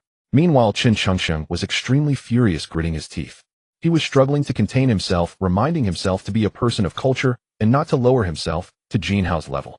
Suddenly, the lights in the entire banquet hall went out. The next second, a huge spotlight lit up again, shining on the stage in the center. There stood a dignified, middle-aged man on the stage. Thank you all for coming to the charity auction organized by Tonight's auction will be personally hosted by me, Yin, and I hope you all will not find it displeasing. Now I declare the charity auction officially open. Applause thundered across the hall. Standing on stage was none other than the head of the Yin family, Yin Su. He was Yin Bingxue's father. Yin Zu's gaze swept over the audience, pausing briefly when it reached the first. His eyes rested on Yin Bingxue. She averted her gaze, a hint of embarrassment coloring her expression. He looked at Yin Bingxue, then at the man seated beside her, and furrowed his brow. This man was a stranger to him. Wondering who he was and why he sat next to Bingxue, the thought fleeting, Yin Su composed himself and began hosting the auction. All items tonight are donated by you and our Lu family. The entire proceeds will go to a scholarship fund for impoverished remote mountain areas. All accounts will be transparently published in the Lu family's financial report. Enough of the preamble. Let us commence with the first item. The first item is a painting titled The Panorama of Rivers and Mountains. It is an authentic work by a renowned artist from a past dynasty, verified by experts, of immense value and great collectible worth. The starting bid is 5 million with increments of no less than 1,000,000. Please begin your bids, Yin Su announced. 5, 1 million, 5, 2 million, 5, 5 million, 6 million, 6, 5. As the bidding escalated, the price climbed, but the number of participants dwindled. Many felt the price had exceeded the painting's intrinsic value, making it an unwise purchase. 7 million. 7 million once, 7 million twice, 7 million 3 times. Congratulations to the Lin family for winning the panorama of rivers and mountains. Yen Su declared. The first item, a mere painting, held no allure for Jin Hao, so he refrained from bidding. Beside him, Qin Chengqing also seemed uninterested and did not bid. The anticipated spectacle had yet to unfold. Tonight's second item is a necklace. This necklace is named Heart of the Sea. It is crafted from precious rare metals with a heart-shaped centerpiece. Adorned with a blue gemstone symbolizing the ocean, it naturally glows in the dark, resembling moonlight. It is said to have calming and beautifying effects when worn regularly. There may be other properties as well. Please discover them yourselves. The starting bid is 15 million with increments of no less than 5,000,000. Please place your bids. Yen Su announced. Oh, this seems nice. Aside from its appearance, it's quite beautiful. It could be a gift for someone. Who knows if those calming and beautifying claims are true. As for other effects, they're probably just talk.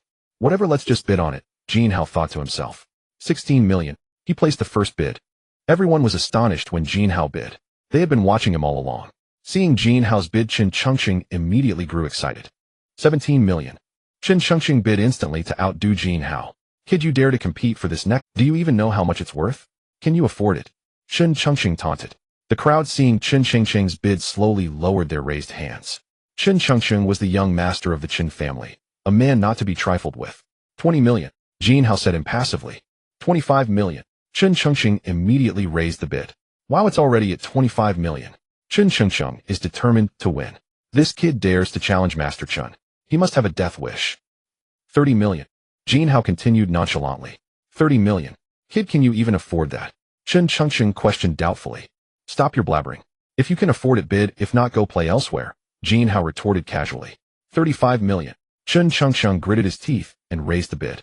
This price far exceeded the necklace's value, and spending so much on a mere trinket was hardly worthwhile. As the young master of the Qin family, he had no involvement in the family business and limited funds. He had enough for luxury cars, fine dining, and entertainment.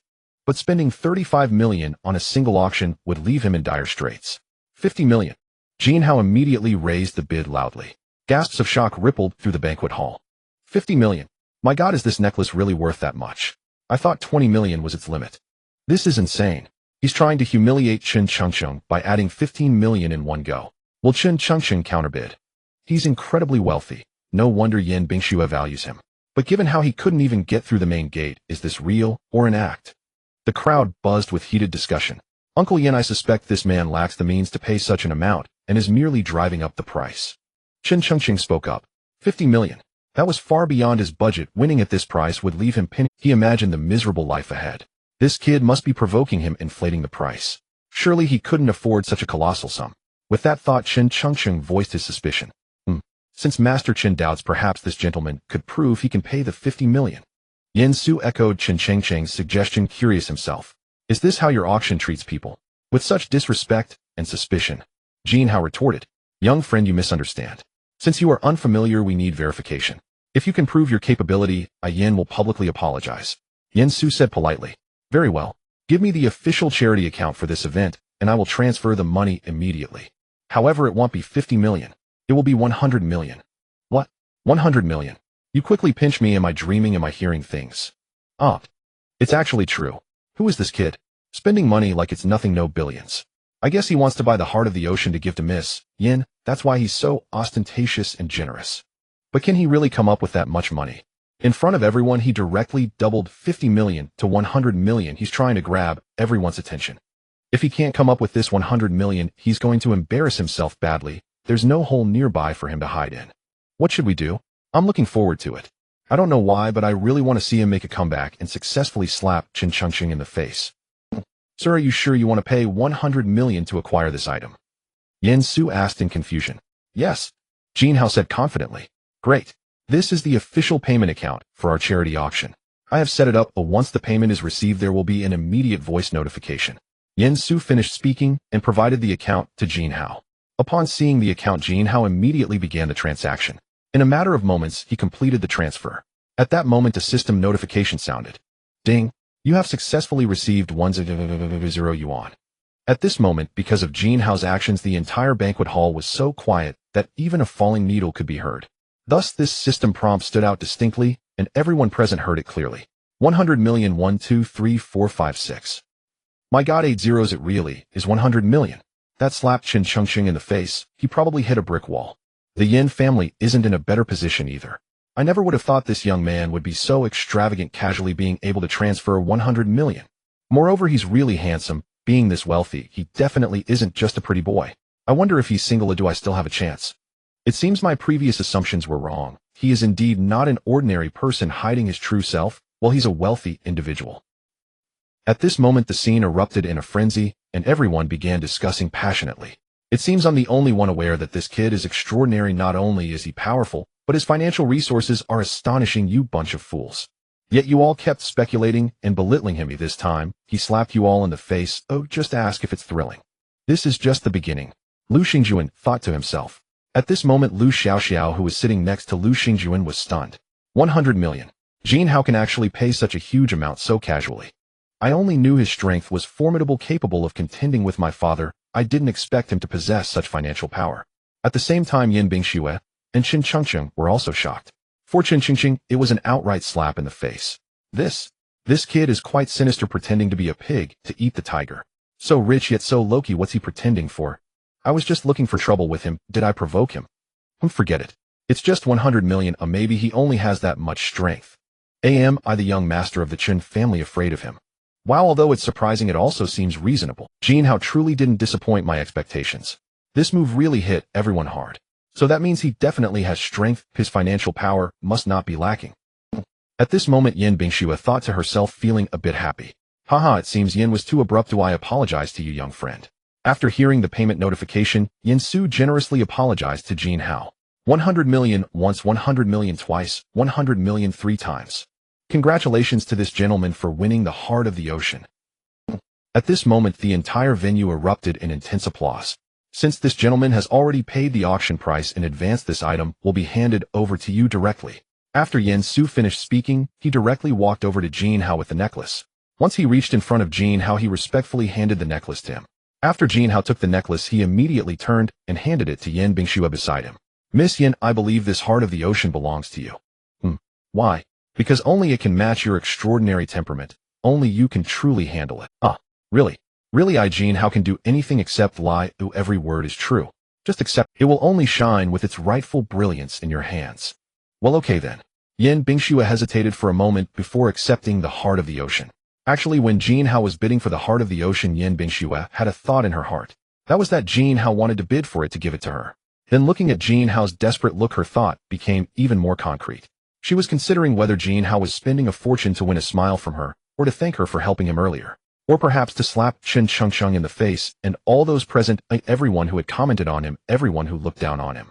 While this necklace bought for 100 million was handed over just seconds after acquiring it. Indeed, he spent billions just to win a smile from a beauty. I can't help but admire him. This operation of his is truly flawless. This action undoubtedly sweeps away all those pursuing Miss Yin, but it also provoked their hatred. Did you see it? Miss Yin seems a bit happy when she accepted it in the end. Are you stupid? Someone gives you 100 million, how can you not be happy? I think you might faint on the spot. Yin Su watched as Jin Hao immediately gifted the necklace he just acquired to his daughter, feeling a mix of emotions. At this moment, he couldn't help but glance at Jin Hao a few more times, pondering if Jin Hao had intended to bid for it to give it to Yin Bingxue from the beginning. A few seconds later, Yin Su turned and returned to the stage. Everyone please pay attention, we will continue the auction. Next up is the third item. Everyone please pay attention, next is the fourth item. Everyone please pay attention, next is the fifth item.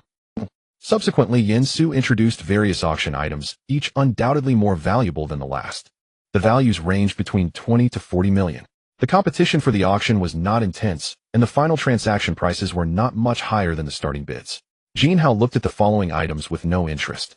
Although he possessed limitless wealth, casually purchasing meaningless items was simply tedious. Thus, he did not participate.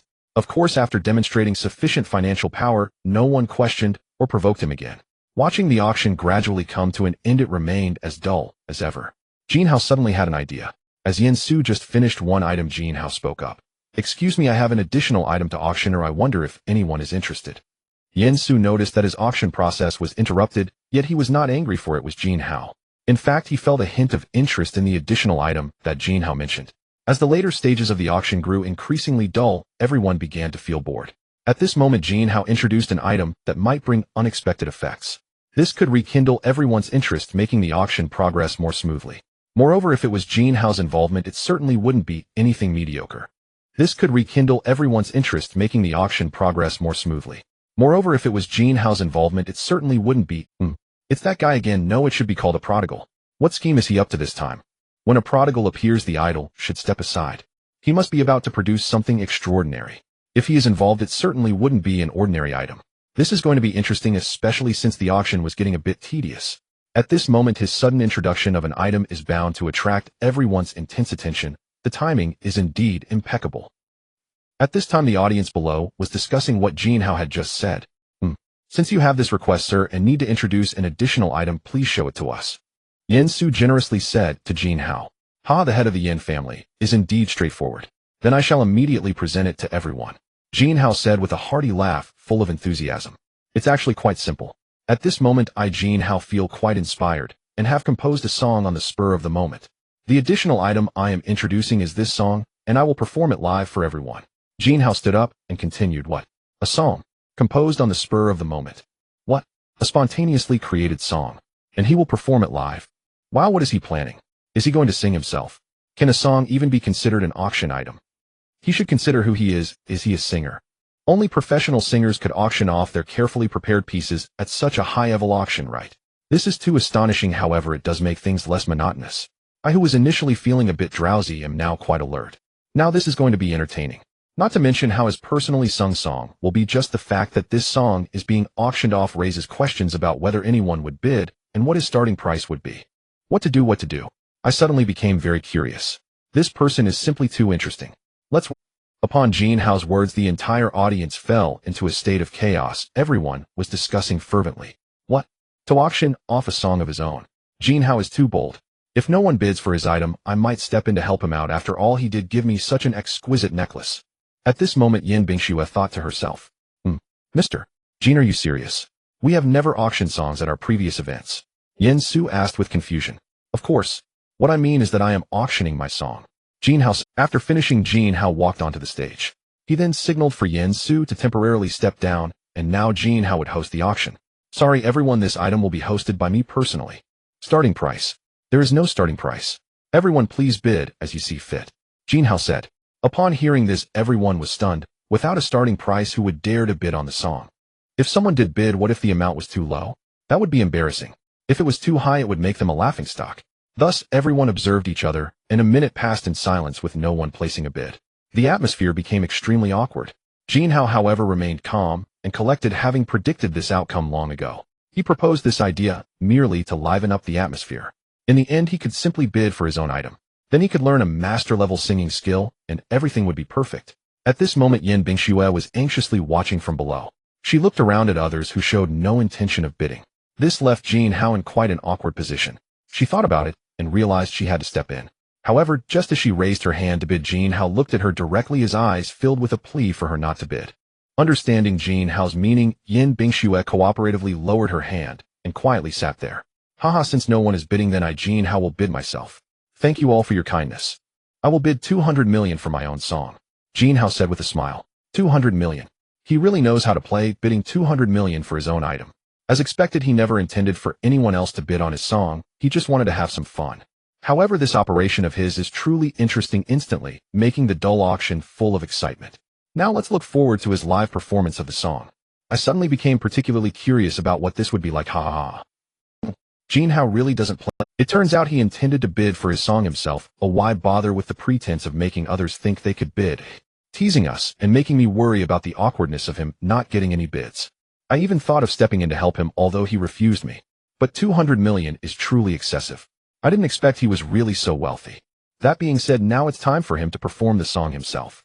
I'm suddenly quite looking forward to it. Jin Hao now leaves me with the impression of being both handsome and rich, but I wonder if he has talent. Yin Bingxue thought to herself. Alright, thank you all for your support. Now back to the main event. Next I will perform a song for everyone. The song is titled Us. After Jin Hao finished speaking, he began to cultivate his emotions and prepare to start. I walked a path different from others. Once again I tread alone on this cold journey.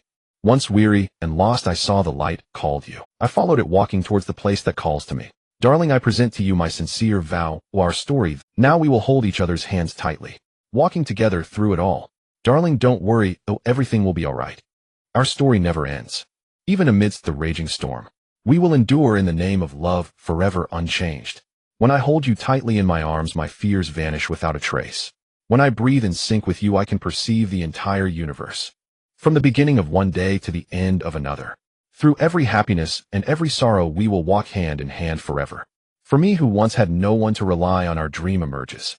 I dash forward towards a place of endless. From now on, we will always meet and know each other, holding each other's hands tightly. The chapter of our never-ending story begins to be written at this moment.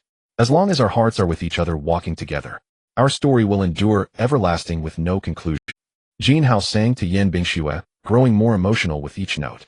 Tears glistened in his eye. At this moment, Jin Hao's singing resonated like a celestial melody, for he had prepared himself long before taking the stage. System, teach me the master-level singing skill. Understood, host. Learning immediately. Congratulations, host. You have successfully consumed 3 divine wealth points and acquired the master-level singing skill. In an instant, Jin Hao's mind was flooded with boundless knowledge and experience regarding vocal performance. I know it seems something is still missing. System, teach me the master-level composition skill and the master-level lyric writing skill. Understood, host. Arranging it at once. Congratulations, host. You have successfully consumed 6 divine wealth points and acquired the master-level composition skill and master-level lyric writing skill. This should be about enough. Jin Hao then opened the system interface. Host Jin Hao. Physique, 32nd level gene lock limit. Spirit, 21st level gene lock limit. Appearance, 20 divine appearance limit. Skills, artificial intelligence, system, master level basketball skill, master level comprehensive combat skill, master level running skill, master level combat awareness, master level hand-to-hand combat skill, master level environmental combat skill, master level driving skill, master level cooking skill, master level singing skill, master level composition skill, master level lyric writing skill. Special skills, elementary sunflower manual chamber cultivation, secret art, advanced dragonfly skimming water. Divine wealth points, 285. Account balance, trillions of Chinese yuan. Alright, I've accumulated so many divine wealth points lately and haven't used them yet. Let's raise spirit to 30 points first. Jin Hao then consumed 100 divine wealth points to break through the first level gene lock limit for spirit. Then he consumed another 9 divine wealth points to raise spirit to 30 points, matching his physique, reaching the second level gene lock limit. Instantly, Jin Hao felt the entire world transform. In truth, his perception of all external things underwent a tremendous shift. He could clearly see, hear, and sense the minute changes in his surroundings, even the slightest movement of a grain of sand carried by the wind. His vision and hearing were now exceptionally acute, allowing him to discern every detail of objects dozens of meters away with exquisite clarity. He could hear sounds beyond the normal human auditory range. Moreover, he possessed another sensation, the ability to perceive the changes in his environment with his heart. In other words, he could sense things without seeing or hearing. This might be what is called spiritual power. With a surplus of divine wealth points remaining, Jin Hao decided to upgrade the elementary sunflower manual to the master level. He also intended to elevate advanced dragonfly skimming water to the master level. System, I want to learn the master level sunflower manual. Also, I want to learn the master level dragonfly skimming water. Understood, host.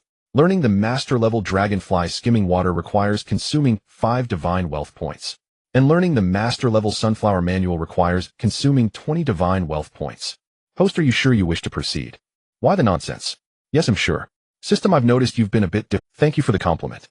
It's all thanks to your excellent teaching, host. Careful, or it'll hit you. Alright. Congratulations, host. You have consumed a total of 25 divine wealth points and acquired the master-level sunflower manual and master-level dragonfly skimming water. The system interface now displayed. Host Jin Hao. Physique, 32nd level gene lock limit. Spirit, 22nd level gene lock limit. Appearance, 20 divine appearance limit. Skills.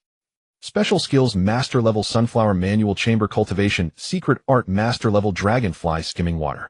Divine wealth points, 151. Account balance, trillions of Chinese yuan. It must be said Jin Hao is now brimming with confidence. All his stats and skills were fully prepared. With 151 divine wealth points in hand, he had no fear of unexpected incidents. As for his strength, it seemed that breaking through to the third level gene lock would require 1,000 divine wealth points. Based on past experience, it would likely be a tenfold increase. With everything in order, Jin Hao decided to introduce a temporary auction item. That led to what followed. This song seemed to be sung for Yan Bingxue, or perhaps it was Jin Hao's expression of his longing for his ideal future partner. He was no longer the youth he once was, the innocent, pure-hearted, and kind boy. Ever since being used and abandoned by Huang Lele, ever since he obtained the divine wealth system, he had changed, becoming an entirely different person. He began to indulge in life, savoring the beauty of this world. At that moment, everyone present was captivated by Jin Hao singing. None of them had anticipated that his voice could be so moving. The exquisite melody, the profound emotion. It seemed to narrate stories from their own lives. It resonated with everyone, evoking memories of youth, of bygone days. The love they once had, the person they once pursued, him or her. All of it. The beautiful moments, the regrets. What they had persisted in, what they had given up on, the echoes of the past. Don't worry, darling, everything will be fine. Our story will never end. Even in the midst of a rage, we will remain eternal in the name of love. As the song concluded, Jin Hao remained immersed in those emotions, unable to extricate himself for a long time. He stood silently on the stage. The audience too made no sound after hearing the song end. Thus they seemed to share a tacit understanding, frozen in stillness. A dozen seconds later, a single clap broke the silence. No one knew who started it. Immediately, the entire venue erupted in thunderous applause, rising and falling in waves. Yin Bingshu's eyes were also glistening with tears. She gazed affectionately at the man on stage. This man who had seemed extraordinary from their very first encounter. This man who had always piqued her curiosity and whom she harbored a faint fondness for. At this moment, she was utterly captivated. She was certain that Jin Hao had sung this song for her. The look in his eyes, the depth of emotion, it could not be faked. He must have fallen for me the moment we first met. He just couldn't bring himself to say it, and even deliberately rejected me, ran away. When we met the second time, he was still hesitant, repeating the same trick, fleeing again. But today, our third meeting, it must be fate. He no longer runs. Instead, he openly accepts my kindness. Then before everyone, he boldly expresses his affection for me. He's quite something, keeping it so well hidden. But this only makes me more interested in him, more curious. And this song today, it truly moved me. If he confessed now, I would surely accept without hesitation. Yin Bingshue thought to herself. Gradually, the applause subsided. Standing on the stage, Jin Hao shone like a brilliant star. Thank you all. Everyone must have guessed who this song is for, right? That's right, this song is for Miss Yin Bingshue. A song just for you. The moment Jin Hao spoke, the entire venue erupted in astonishment. Although unexpected, it was within reason. Yin Bingshue noticed Jin Hao's straightforward revelation of his intentions. The meaning of this song was quite moving. I wonder what he will do next. Will he take another step and confess to me? It would be a lie to say I am not looking forward to it, Yin Bingshue thought to herself. Wow, this guy is so romantic, singing a song for Miss Yin in front of everyone. And such an expensive and beautiful song. This is a disguised support for the Yin family, presenting Miss Yin with a grand gift. Not at all tacky, on the contrary, it feels very sophisticated. Could this be considered a confession? This guy is impressive. But this isn't quite a confession, now it can only be seen as expressing feelings and good intentions. What should I do? I am so excited, looking forward to his further actions. I believe you all feel the same way, right? A man this talented and wealthy will surely win the favor of the Yin family. One could tell from Yin Zu's attitude. At this moment, Yin Su glanced at Jin Hao, and then at his daughter, smiling slightly. It seemed he tacitly approved of this budding romance, acknowledging Jin Hao's capabilities. At this time, Jin Hao observed Yin Bingshue's expression, seemingly anticipating his next confession. However, Jin Hao did not intend to do so, as the performance of this song was entirely spontaneous. While it would be false to say he did not like Yin Bingshue, being so direct was not his style. He now aimed to maintain a distance, wanting to create a sense of longing. After finishing his remarks and allowing the audience to react, Jin Hao spoke again. That's all. Thank you, everyone. This was merely an interlude to liven up the atmosphere. Now let us invite the head of the Yin family to continue hosting the auction. Jin Hao suddenly shifted gears, speaking earnestly. Everyone had expected him to follow up naturally. Take this opportunity to confess to Yin Bingshue, then smoothly take her away. Yet no one anticipated that Jin Hao would abruptly hit the brakes, stopping in midair. It was unclear whether he was being deliberate or foolish, or if he simply had no intention at all. Shocked as they were, Yin Su still stepped onto the stage to take the microphone. All right, everyone, let us continue with our auction. Next is the second to last item up for bid. Next is the final item of our auction. Finally, I hereby officially announce the successful conclusion of this charity auction. The total amount raised is around 600 million. Among them, 300 million comes from Mr. Jin Hao. Let us once again thank Mr. Jin Hao for his generosity. Clap, clap, clap. The venue was once again filled with resounding applause. All right, I have one last thing to say, Yin Su continued. The auction has now concluded, and we have prepared a buffet for everyone. Please feel free to enjoy and socialize. We have also arranged some performances which will begin shortly, so please stay tuned. After finishing, Yin Su stepped down from the stage. At this moment, carts filled with exquisite buffet items were being rolled in. A dazzling array of food looked incredibly delicious. Various small tables were brought and designed for 3 or 4 people to use. Portable and casual, it was also convenient for small group interactions. I must admit I am indeed quite hungry at this point. Miss Yin, why don't you join me for some food? Jin Hao said to Yan Bingxue. Although Jin Hao ultimately did not express his feelings for her further, Yan Bingxue felt deeply touched, especially as Jin Hao invited her to dine together. Just in time, I am a bit hungry too, so let's go together. Yan Bingxue replied. The two of them sat down at a small table, each taking some food. They sat facing each other, eating quietly, occasionally stealing glances at each other, but quickly averting their eyes. Avoiding each other's gaze, they appeared intentionally shy and embarrassed. At this moment, neither of them knew what to say. Yan Bingxue was eager to ask Jin Hao why he had repeatedly rejected her before, whether it was intentional or for some other reason. However, she was also puzzled about the meaning behind the song he dedicated to her today. She wanted to ask for clarification, but hesitated, finding it difficult to voice her questions. What a predicament! It was quite awkward, and now they didn't know what to say. At that moment, Jin Hao was equally at a loss. They simply continued eating with other matters to attend to. Just as the two were enveloped in such an awkward atmosphere, a voice broke the silence. Hello, Mr. Jin Hao, I am Yi Jingru. A tall woman approached Jin Hao and said. The woman appeared to be around 25 or 26 years old, looking slightly older than Jin Hao, her makeup quite mature. Her wavy brown hair cascaded down her back. With a delicate face, exquisite makeup, a prominent nose, and alluring cherry lips. A long neck, clear collarbones, beautiful shoulders, and skin as fair as the moon, smooth and flawless. She wore a white strapless long dress, paired with small white shoes.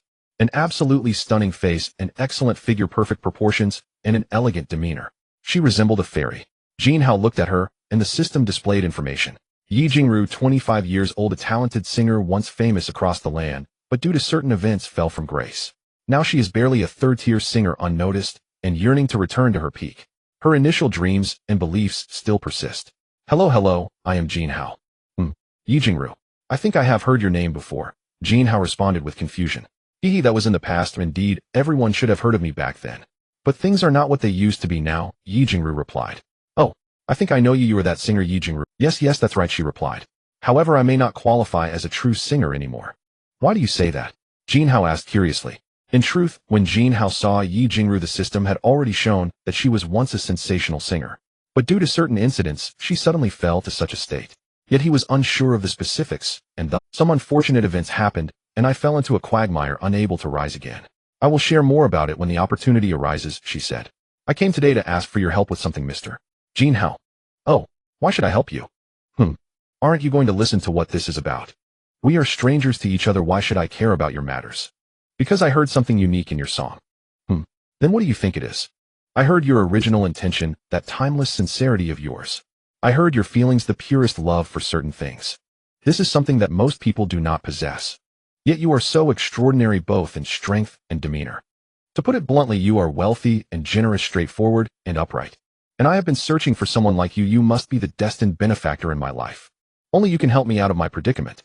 At that moment, Yi Jingru spoke sincerely to Jin Hao. What do you mean by hearing my original intention and feelings? I merely sang a song. How could there be so much beyond that? My simple and pure heart has been interpreted by you as if I am a man with a story. However, I am indeed a man with stories, but they are all about girls. By the way, what's the matter with Yi Jingru? Why did she seek me out? However, according to the system's introduction of her, she was once a very popular singer, but something happened later. What with the entertainment circle? Clearly, it is that kind of thing. Even I can guess with my toes. Wanting to help. Based on my strength, I could cover the sky with one hand. But now indeed I can, and no one can stop me. But why should I help her? Just based on my kindness. Or for her well-being. Jin Hao thought to himself while inadvertently glancing at Yi Jingru. I must say her looks and figure are truly. And since she was once a hugely popular singer, her singing ability must not be lacking, so she is talented. Such talent seems quite appealing to me. Perhaps I can consider helping her with a significant matter in her life.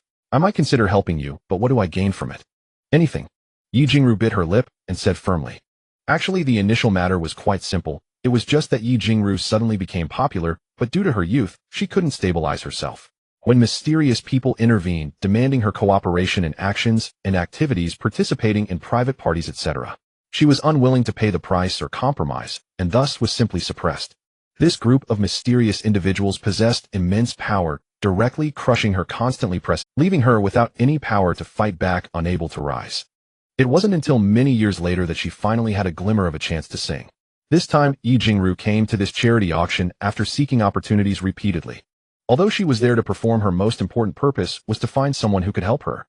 In fact, over the years, she gradually realized that to return to the stage, she had to be willing to give something. What she had held on to for many years unwilling to give now seemed not so important.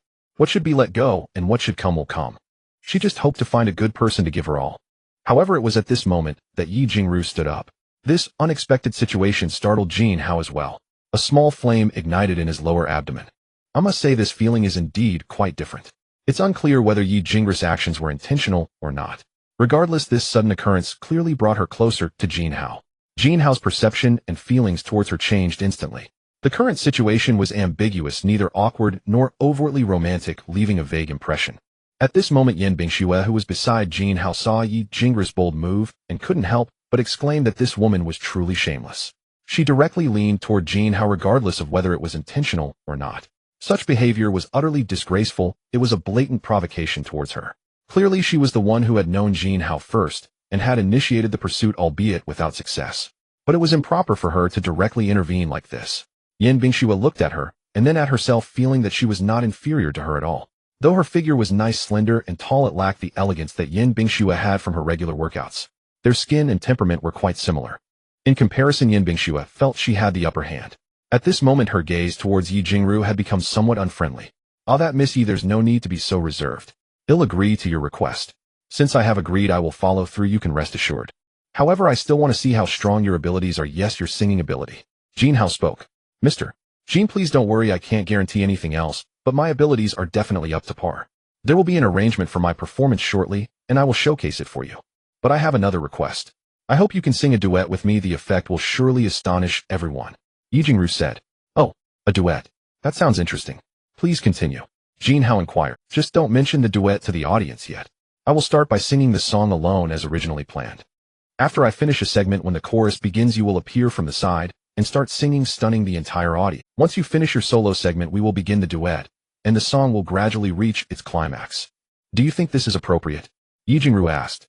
"Haha, that idea is quite good. I am willing to give it a try. But as for the song, what do you have in mind?" "I can't guarantee that I can quickly learn a song that is decided on the spot." Jin Hao replied to Yi Jingru. "The song is very simple. It's a hit from a few years ago that everyone knows. It's called Standing Face to Face." Yi Jingru said. "Haha, okay, thankfully I know this song, and am somewhat familiar with it. Don't worry, there will be no problem with the performance later. I will review the song first. You should go prepare, as you will probably go on soon." Jin Hao said with a smile.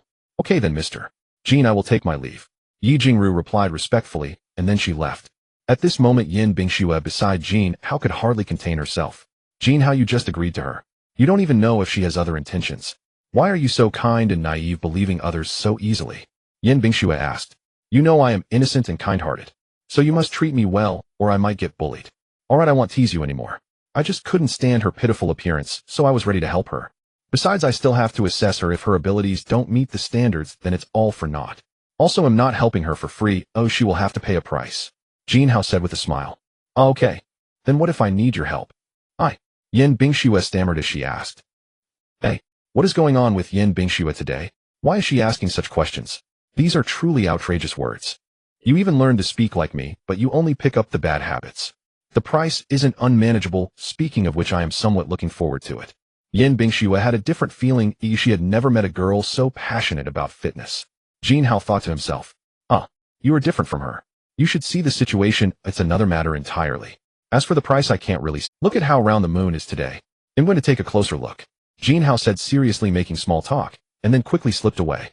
"Jin Hao, you? Come back here." Yan Bingxue shouted loudly. Jin Hao, however, ignored her, taking the opportunity to sneak into the restroom. System, play the song Standing Face to Face." "Okay, host, I will play it for you immediately."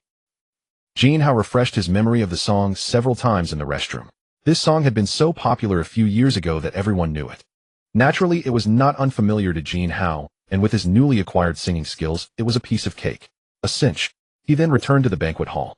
At that moment, Jin Hao saw Yi Jingru already on stage. Her gaze was scanning the surroundings, seemingly searching for someone. Until she spotted Jin Hao, she stopped, smiled, and signaled for the music to start. Jin Hao also smiled back. "Hey, do you guys think this girl looks a bit familiar?" Yes, she seems like someone I've seen before." "Isn't she that person? What's her name?" Yi Jingru." "Yes, that's her." Didn't she get blacklisted a few years ago due to a scandal, once a famous superstar? I wonder how she's doing now. How did she end up performing here today? The fact that she can perform here suggests she's doing— Hey, don't talk nonsense. Maybe she's doing well because she's with some wealthy person. Just look at her looks and figure what— The prelude began. Wait. The beautiful music filled the entire banquet hall. After 10 seconds of prelude, Yi Jingru slowly picked up the microphone and was about to start singing. We stand here together gazing at each other sorrowfully, as if everything has quietly come to a halt, with only the biting cold wind blowing. I hate to send you away like this, but I must make a choice for you, and for myself. Looking into your eyes, I calmly announce our farewell. At this moment, Yi Jingru passionately sings, and I must say her talent is truly remarkable. Her strength is evident with a mastery of rhythm and emotion that is spot on. The skill is impressive yet lacks any sense of showiness. There is a uniquely real, simple, and pure feeling to it. Singing should have this essence. At this moment, Jin Hao, hiding in a corner of the stage, feels deeply moved. It seems that Yi Jingru's fame, which once swept across the land, is not without reason. As I prepare to duet with her, I feel no pressure. With his now master-level singing skills, it should be no problem. I just worry if Yi Jingru can keep up, but perhaps we will create the best and most spectacular duet. At this moment, the audience below, rich in emotional activity, is buzzing. Hey, isn't she that one? Her strength has not diminished over the years. Moreover, it seems that this time her voice has something extra, making it even more flavorful. Not to mention her singing ability is absolutely genuine, a top-tier talent in the music industry. What on earth happened back then that caused her to fall from grace, losing her brilliance and everything she had? I'm really curious now about her return and what it means, and whether she can successfully come back. It seems the pressure from the industry still exists. Do you think anyone would dare to help her fight against the entire— Generally speaking, no one would be willing to step forward. After all, she may not even be worth it. The music continues, and at this moment, Yi Jingru's part has ended. It's time for Jin Hao to take the stage. Standing face to face. Suddenly, Jin Hao's voice breaks the silence. The audience is startled by the unexpected male voice, all searching for its owner. What is this sudden male voice? Could it be that she has a partner collaborating with her on this song? But why does this male voice sound so familiar? I just can't put my finger on it. Hey, I feel the same way, and it seems like I just heard it recently. As Jin Hao's voice emerges, the audience begins to engage in heated discussions. Crying like this while standing face to face. As Jin Hao sings the second line, he has already walked onto the stage. Let go of each other's tightly held hands. It's time to say goodbye. It's time for us to part. It's time to accept the farewell, sharing the pains and joys we once had. Let's forget everything from this moment on. From this instant, Jin Hao's final note rises to a beautiful high pitch, stunning and moving. Wow, this sounds amazing. This voice is simply incredible. I thought so too. This voice seemed familiar. Turns out it's the wealthy person who just bought his song for 200 million. This guy is not only rich and handsome, but also talented. He is simply perfect. I want to have him so bad. Stop dreaming and look at how extravagant he is. Clearly he operates on a different social level than us. We will never intersect. Do you even think you're worthy? After Jin Hao steps on stage, he does not look at Yi Jingru, but instead faces the audience, singing to them. Thus he does not notice the changes in Yi Jingru. Yi Jingru, upon seeing Jin Hao come up, continues to sing this song, her favorite. The beautiful melodies penetrate the ears, tugging at the heartstrings. At this moment, Yi Jingru gazes at Jin Hao's handsome figure while he sings. She is deeply touched, seemingly falling for him. This man's words can reach the deepest part of her heart. Yi Jingru stares blankly at Jin Hao. At this moment, the bridge to the chorus begins, and there is a musical interlude. Jin Hao looks at Yi Jingru as they are about to start their duet, which requires coordination. They have never collaborated before, and even with such singing prowess, they may not sing harmoniously. Strangely, Jin Hao notices Yi Jingru staring at him in a daze. What's going on? Is she stunned by looking at me, or is she gazing at something else? Jin Hao waves at Yi Jingru. Upon seeing Jin Hao wave, she immediately snaps back to reality. Oh, I almost made a mistake. It's all Jin Hao's fault. How can he be so charming? Yi Jingru thinks to herself. At this moment, they exchange glances, attuning to the rhythm of the music, preparing for the duet. I hate to send you away like this, but I must make a choice for you and for myself. Looking into your eyes, I calmly announce our farewell. We stand face to face. Crying like this while standing face to face. Sharing the pains and joys we once had. Let's forget everything. From this moment on. 555. Hum. Jin Hao and Yi Jingru harmonize beautifully, even the final high note is handled perfectly. Their voices intertwine, sounding even more enchanting. The audience is surprisingly quiet, with no one making a sound, simply listening intently, savoring the music that touches the depths of their souls. We smile at each other face to face, making the last farewell with our fingertips. It's time to say goodbye, so I take the first step. Closing my eyes tightly, I turn to walk forward. However, I hear each other's call. In the end, we stand face to face. Standing face to face. As the song concludes, Jin Hao looks at Yi Jingru, and she gazes back at him. In their eyes, there is a mutual understanding and appreciation. Finding a kindred spirit is incredibly rare. Many spend their lives without encountering one. Now they each feel the long-hidden feelings within each other. They are indeed similar types of people. In this moment, Jin Hao completely reassesses Yi Jingru. He then walks over and gives her a big hug. Don't overthink it. This embrace is purely genuine, devoid of any unusual feelings. It is simply Jin Hao's admiration for Yi Jingru. After all, the two of them had collaborated so brilliantly on this piece. What does it mean to be kindred spirits? The audience, who had been silent for a few seconds, erupted into applause at the perfect moment. The lights shone perfectly on the two of them, making their embrace appear even more prominent. The applause in the banquet hall heightened the atmosphere. A talented man and a beautiful woman, they indeed looked quite compatible at this moment.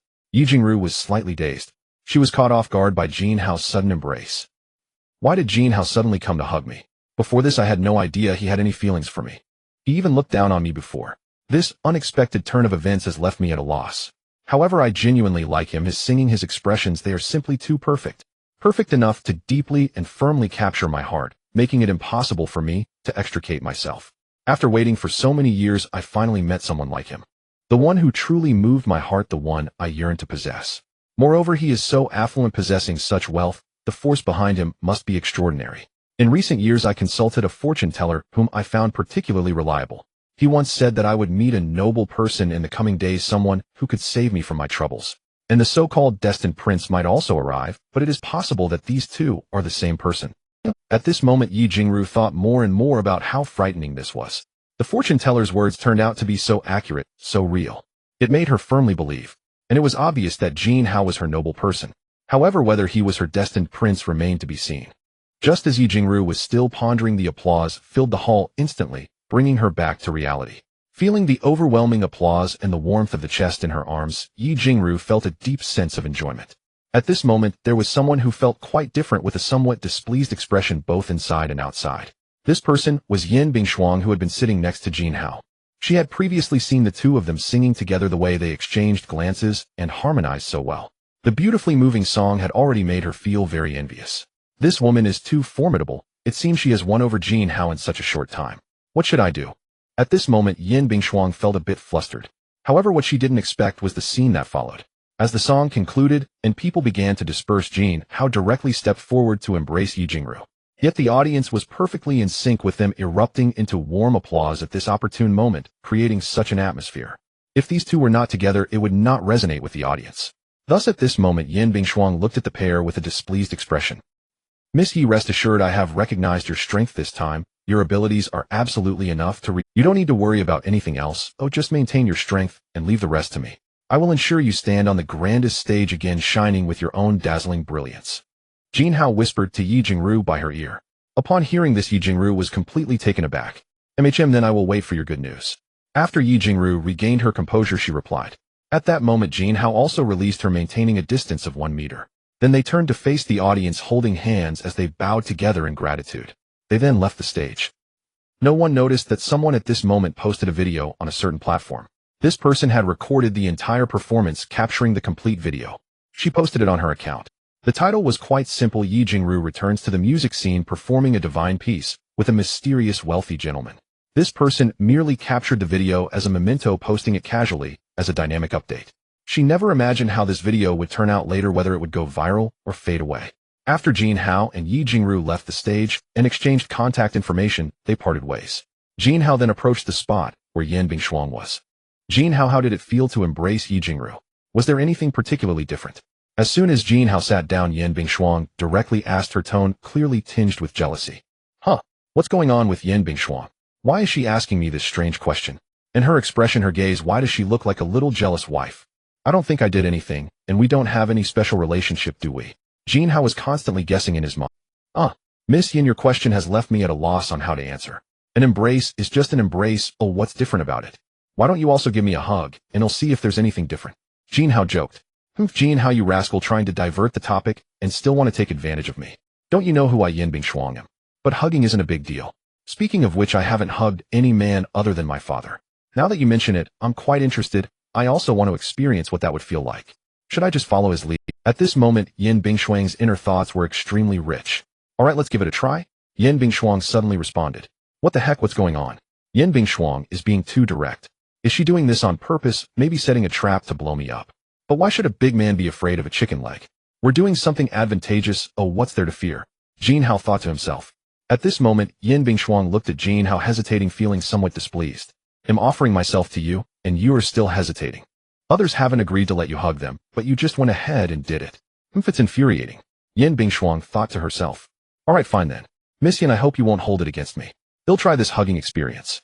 Jin Hao said as he moved towards Yin Bingshuang. Seeing Jin Hao's approaching figure, Yin Bingshuang steadied herself and did not move. In the end, Jin Hao embraced Yin Bingshuang, feeling the warmth of the beauty in his arms. Yin Bingshuang was initially startled, but then began to enjoy the warmth of Jin Hao's broad chest. This feels much better than hugging my father. Jin Hao's chest feels more expansive. And I don't know what special scent he has, so I kind of like it. In the end, I don't know why, but being embraced by him makes my heart. Yin Bingshuang thought to herself. Meanwhile, Jin Hao had fewer inner thoughts, and simply felt, how should I put it? This hugging feeling is just particularly crowded. Oh, maybe it's because she's a bit plump. Jin Hao then released Yin Bingshuang. Ahem, Miss Yin, I feel it's about the same now. It's just that hugging you feels a bit, how should I put it, a bit cramped. I don't know why. Jin Hao said this while glancing at the upper half of Yin Bingshu's body, which made her feel a bit shy. However, looking at Jin Hao's innocent gaze, she didn't think much of it. Maybe everyone's body structure is different, so the feeling can vary, Yin Bingshu said. Hee, that should be it. By the way, Miss Yin, I see that the charity auction is about to end. Then I'll head back first. We'll meet again. We've already exchanged contact information, so there's no need to worry about other issues now, Jin Hao said. Hey Jin, how are you leaving already? Wait, you were going home, right? Yin Bingshu asked. Yeah, heading home. What's wrong? But you don't have a car, right? I saw you took a taxi here earlier. Oh right, no worries, I'll just hail a taxi to go back later. You might be overthinking it, you can't catch a taxi here at all. You have to go quite far out to find one. Well, I can always run back, it's not that far. I can consider it my post-dinner exercise. Are you sure it's not too It's at least 30 or 40 kilometers. It's only 30 or 40 kilometers, just a small matter. Wait, 30 or 40. Goodness, it will take at least 23 hours to run back. Hee, look at how capable you are. It'll take you back, but it's just right since I need to go back too. Don't we live in the same community, International Mansion now? 1. Oh right, that's a good idea. Then I shall graciously accept your offer for a ride. Next time I'll make sure to give you a ride back. For now, I'll just owe you one. Haha, sure you said it, I'll remember it. Yin Bingshu said happily.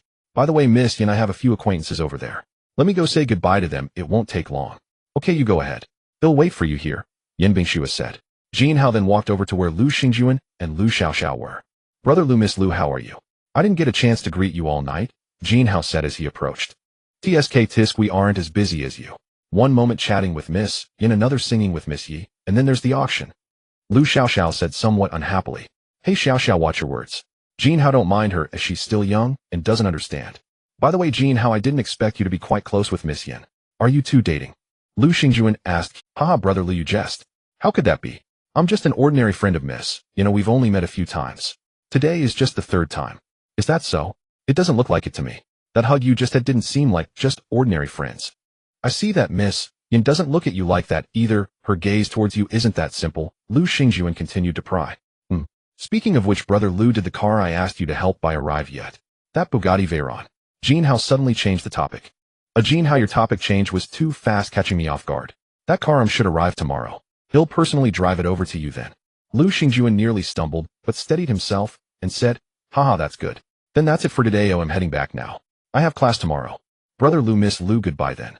Until next time, Jin Hao said while waving, and then he left. So he's just leaving like that.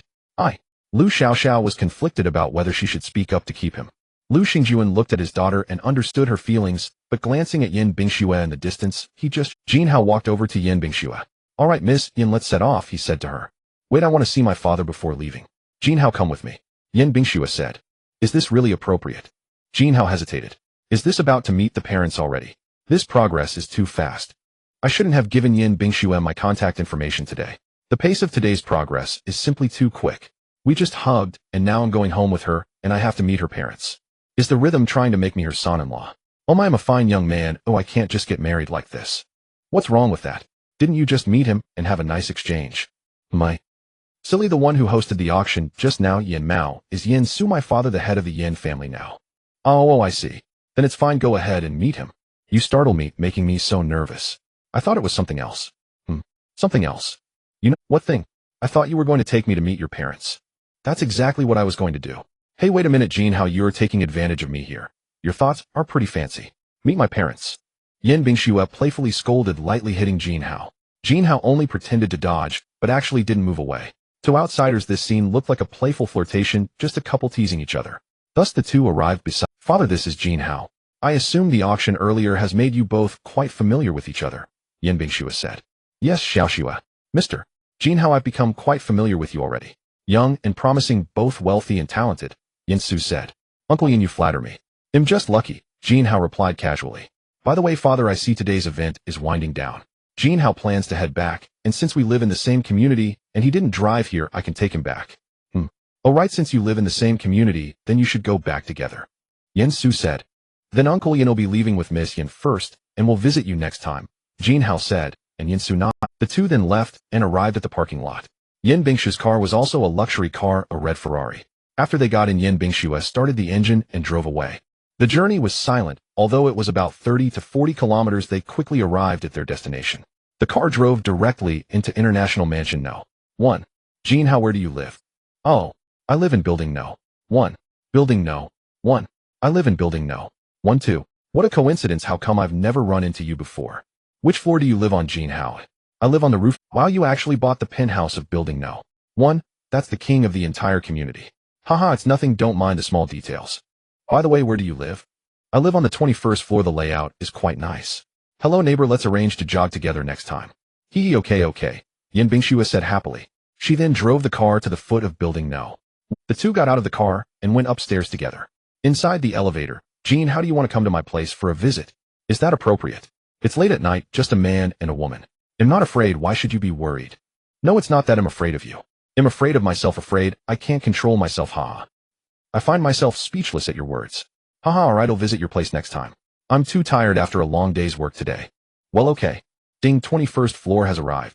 The elevator made a sound, and the door opened. Well then, Jin Hao, I'm leaving now, bye. After saying this, Yan Bingxue waved goodbye to Jin Hao. Jin Hao responded with a wave of his hand. He then returned home, a place that belonged to their small group. Upon opening the door and coming in, he found Su Weiner and Yi Qianqian sitting on the sofa, watching a certain drama, munching on a snack pack. Weiner, Qianqian, did you miss me? Wow, Jin Hao, you're back. I missed you, and not just you but also. The next morning, Jin Hao patted the figure beside him and got out of bed. Unknowingly, morning runs had become a habit. He hadn't arranged to meet Yan Bingxue today, but he expected to encounter her anyway, as she was also a disciplined individual. Jin Hao was quickly darting around the community at a pace of 2 minutes and 30 seconds per kilometer. When he reached the artificial lake area, he spotted a familiar figure. It was naturally Yan Bingxue. As usual, she was dressed in sports attire, showcasing her figure perfectly. However, today, she wore a pink outfit, making her look particularly youthful. Hello, Miss Yan, I knew I would run into. As Jin Hao spoke, he ran past Yan Bingxue. She only heard a voice and then saw a figure rush by. This Jin Hao is really getting faster and faster, completely leaving me behind. It's so frustrating, Yan Bingxue said. After finishing his morning run, Jin Hao bid farewell to Yan Bingxue. Today was Monday, and he had to return to school for classes. By the way, Yi Qianqian must have classes too. He needed to hurry back and wake her up. Yesterday they had stayed up a bit late, so she was probably still sleeping. Jin Hao pushed the door open and was surprised to find Yi Qianqian already up, and even. She had already completed her makeup and even prepared breakfast. Haha, Jin, how are you surprised? Am I performing especially well today? Don't I look particularly beautiful today? Yi Qianqian said, noticing Jin Hao's astonished expression. Wow, Qianqian, you really look exceptionally beautiful today, Jin Hao said. Haha, come here, and let me take a close. Jin Hao then had breakfast with Yi Qianqian, and after lingering for a while they set off for school. Meanwhile, Su Weiner was still sound asleep. The Porsche 911 drove directly into Huaxia University. As soon as they entered the campus, it attracted a lot of attention. While this sports car looks incredibly valuable at first glance. Which rich kid has arrived? I'm looking forward to it. The driver looks really handsome. How do you know it's a beauty? You can't even see clearly. Are you stupid? A girl who can sit in such a luxury car who isn't a beauty. That's true. Ultimately, Jin Hao parked the car near the teaching building, and after getting out they each headed to their classrooms. It was Monday, so there were many classes. Jin Hao and Yi Qianqian had a full day of classes.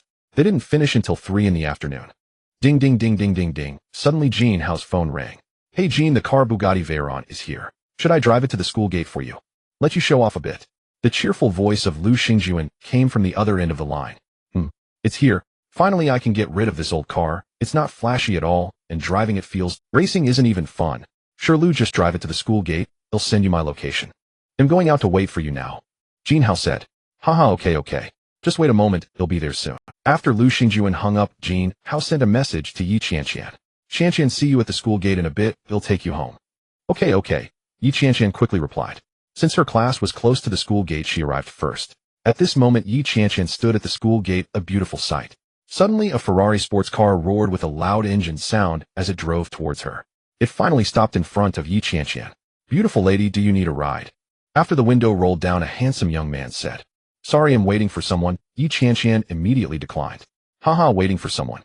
What a coincidence, I'm here now. Oh, I must be the one you're waiting for. The young man continued to flirt with Yi Qianqian. No. Yi Qianqian continued to refuse. Just then Jin Hao also arrived at the school gate, and couldn't help but laugh upon seeing someone flirting with Yi Qianqian. Qianqian, what's up? Is a handsome guy flirting with you? Haha, Jin Hao said. Upon hearing this familiar voice, Yi Qianqian happily turned around and replied. Jin Hao, you're here. At this moment, the brother from the Ferrari got out of the car and walked up to Jin Hao. Brody, do you deserve such a beauty? Sorry, whether I have a car or not has nothing to do with you, Jin Hao shrugged casually. Beautiful lady, this is a Ferrari sports car. Look at what this poor guy has to offer. Don't be fooled by him. There are many people who deceive others emotionally these days. The Ferrari brother continued. Suddenly, a roaring sound came from afar, accompanied by many gasps. A super cool hypercar parked behind the Ferrari. Look, that car is so striking, so stunning. I've dreamed of owning a car like this. Now it's right before my eyes. Without seeing it in person, one could never grasp the sheer awe it inspires. Whose luxury vehicle is this? It radiates extraordinary value, surely worth tens of millions. At that moment, the door swung open, the scissor door rising gracefully into the air. As a distinguished middle-aged man stepped out, Lu Xingjuan, the elder brother, who had just called Jin Hao. Lu Xingjuan strode directly toward Jin Hao. Brother Jin, my apologies. I was delayed by an urgent matter and arrived later than planned. Here are the keys to your new Bugatti Veyron. It belongs to you, effective this very moment. With those words, Lu Xingjuan handed the keys to Jin Hao. Jin Hao accepted the keys and shared a brief warm embrace with Lu Xingjuan. Elder brother Lu, please. You're taking time from your busy schedule to deliver my car is already more than generous. Truly, I feel deeply indebted. Enough of such formalities between us. Let's not linger on pleasantries. Go ahead, test drive your new car. This isn't factory fresh, though its previous owner kept it for 2 years and drove less than 200 kilometers, essentially preserving it as a showpiece. So truthfully, it's indistinguishable from brand new. As he spoke, Lu Xingjuan gave Jin Hao shoulder. After hearing Lu Xingjuan's explanation, Jin Hao approached his Bugatti Veyron and gently ran his hand along its sleek body. The tactile sensation was exquisite, more satisfying than touching anything else imaginable. So sculpted, so commanding, so dazzling.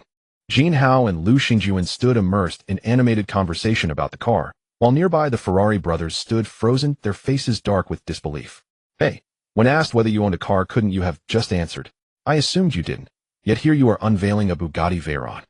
This vehicle alone must cost 30 to 40 million yuan. Good heavens, this man is utterly beyond our league. I need to retreat, immediately. Heh, you two carry on. I've got somewhere to be. I'll take my leave now. With that, the Ferrari brothers turned and slipped into their car, starting the engine quietly before slipping away, no longer roaring arrogantly as they had arrived. Haha, those Ferrari fellows really were comical, fleeing so hastily. Indeed, earlier he'd acted so brazen, flirting shamelessly with that young woman, then lashing out at the man when rebuffed. Who would have imagined? He's a hidden tycoon. This car alone dwarfs his Ferrari by dozens of times. No wonder they fled in panic. Absolutely hilarious. And so we draw one conclusion: never flaunt yourself recklessly anywhere, because you never know who beside you might be a concealed magnate. But that young man, this newly revealed owner of a luxury supercar, is truly magnetic, handsome, charismatic, and immensely wealthy. I wonder, does he still need anyone? Me? Please, I'll just admire from afar. Haven't you seen the young woman beside him? How could you possibly— You? Humph. A murmur rippled through the onlookers, while Yi Qianqian watched Jin Hao, her expression calm and unchanging. She had long known of Jin Hao's staggering wealth. His casual allowances to them were measured in hundreds of millions. Still, it was high time he upgraded to a car worthy of his stature. This one, valued at several tens of millions, would suffice. Qianqian, come here. I'd like to introduce someone to you. Jin Hao beckoned to Yi Qianqian, who joined him promptly. This is Lu Xingjuan, elder brother Lu. He saved me when I was critically injured 2 days ago. I recuperated under his care. Had it not been for him, you'd likely never have seen me again. And this is Yi Qianqian, my beloved, elder brother Lu. Thus Jin Hao introduced them to each other. Ah, so your brother Jin's beloved. A true honor to meet you. Lu Xingjuan chuckled. Oh, you're the one who saved Jin Hao. Thank you. Thank you so much for saving him. I cannot imagine life without him. Yi Qianqian expressed her gratitude sincerely. By the way, Jin Hao, where are you headed? If you're free, I'll take you somewhere. A gathering of Wenyang City's elite circle. Lu Xingjuan offered. I'm actually heading home now. An elite circle? Intriguing. Then let me first drop Qianqian off, and afterward I'll contact you. But elder brother Lu, since you came here to deliver the car, did you drive yourself? Won't your return be inconvenient? Don't worry. I arranged for my driver to follow me discreetly. He's nearby, ready to respond at a moment's notice. Very well, around 4 o'clock should work.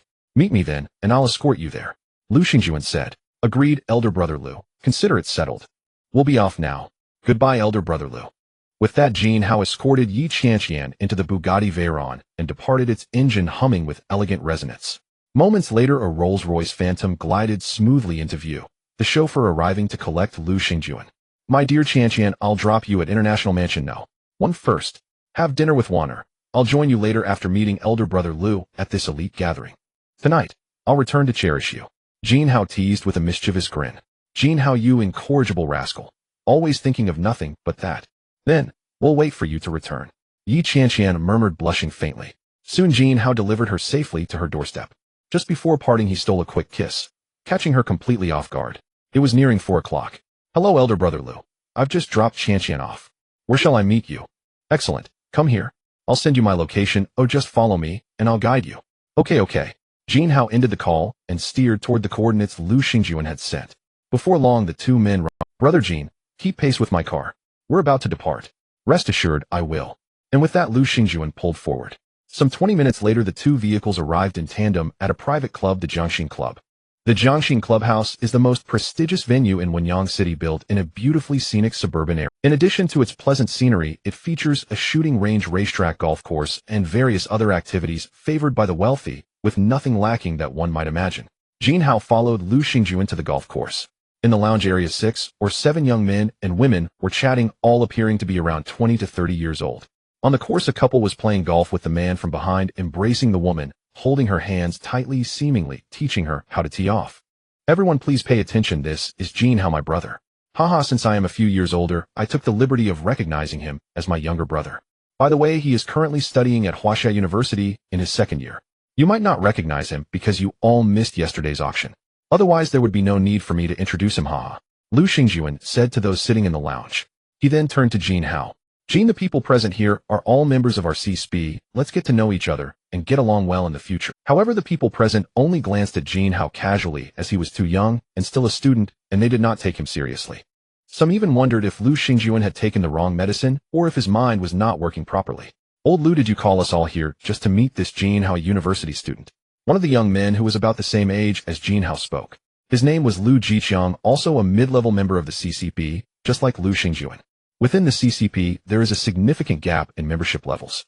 The higher the level, the more it proves one. Thus, lower-level members generally do not conflict with those of a higher level unless one feels too complacent. However, Lu Jiqiang was of the same level as Lu Xingjuan, so he naturally had fewer concerns and felt free to speak his mind. Furthermore, Lu Xingjuan was a businessman, smooth and unassuming, with a friendly personality that made him easy to get along with. Lu Jiqiang, I called you all here mainly to bear witness, nothing special. I will exercise my privileges as a mid-level member and sincerely request that Jin Hao join our CCP organization. Lu Xingjuan stated calmly. What? You are exercising your privileges using this one-time opportunity so casually? The others present were somewhat astonished by Lu Xingjuan's words and looked at Jin Hao again. For Lu Xingjuan to directly exercise the privileges of a mid-level member was no small feat. Mid-level privileges can only be used once in a lifetime, allowing one to invite only one person to join the CCP. This quota is extremely precious. Many have spent millions for it, yet no one could buy a spot. The fact that this young man could prompt Lu Xingjuan to grant him this singular quota raised questions about his background and why he was so valued by Lu Xingjuan. At this moment, a man in his 30s suddenly spoke. Since old Lu has already exercised his mid-level privileges, then young brother Jin Hao will henceforth be a member of our CCP organization. Come on, young brother Jin Hao, please add me on WeChat and send me your identification information so I can handle the paperwork for you. I'll report to the headquarters and your exclusive member badge will be issued within 3 days. Okay, I'll also send you an introduction to our CCP organization now. After saying this, he took out his phone and added Jin Hao as a friend, exchanging contact information. At this moment, Jin Hao was somewhat bewildered. He did not understand what the CCP organization was and was unsure of its purpose. However, since it was old Lu who asked him to join, he thought he might as well go along, but what could go wrong? Besides, they mentioned privileges, a once-in-a-lifetime privilege for him. It all seemed quite grand and mysterious. Soon Jin Hao sent his identification information over and received a document in return. The introduction to the CCP organization. Jin Hao opened it and browsed through it carefully. So that's how it is. CCP is just an abbreviation, just as he imagined. Its full name is the Huaxia Supercar Club. The headquarters is located in Modu, and it has branches in many first and second-tier cities, almost covering the entire country. The CCP was initially established as a small group of supercar enthusiasts. However, as more members joined, it gradually evolved into its current form. It has already become a very tight-knit organization. Simply put, it is an elite social circle. Members not only gather to eat, drink, and have fun, but also to conduct business together. They help each other, promote each other, and complement one another, achieving an extreme utilization of resources and a win-win situation. Currently, many nouveau riches and minor tycoons are eager to join, yet they lack the connections. It is not so easy to become a member. Otherwise, there would be members of this organization everywhere. To join, one must be a powerful social elite. The conditions for joining are naturally quite stringent, essentially requiring substantial financial capability. First, one must own a supercar worth at least 10 million. This first condition is not difficult at all. Second, one must have personal assets exceeding 1 billion, including liquid and fixed assets.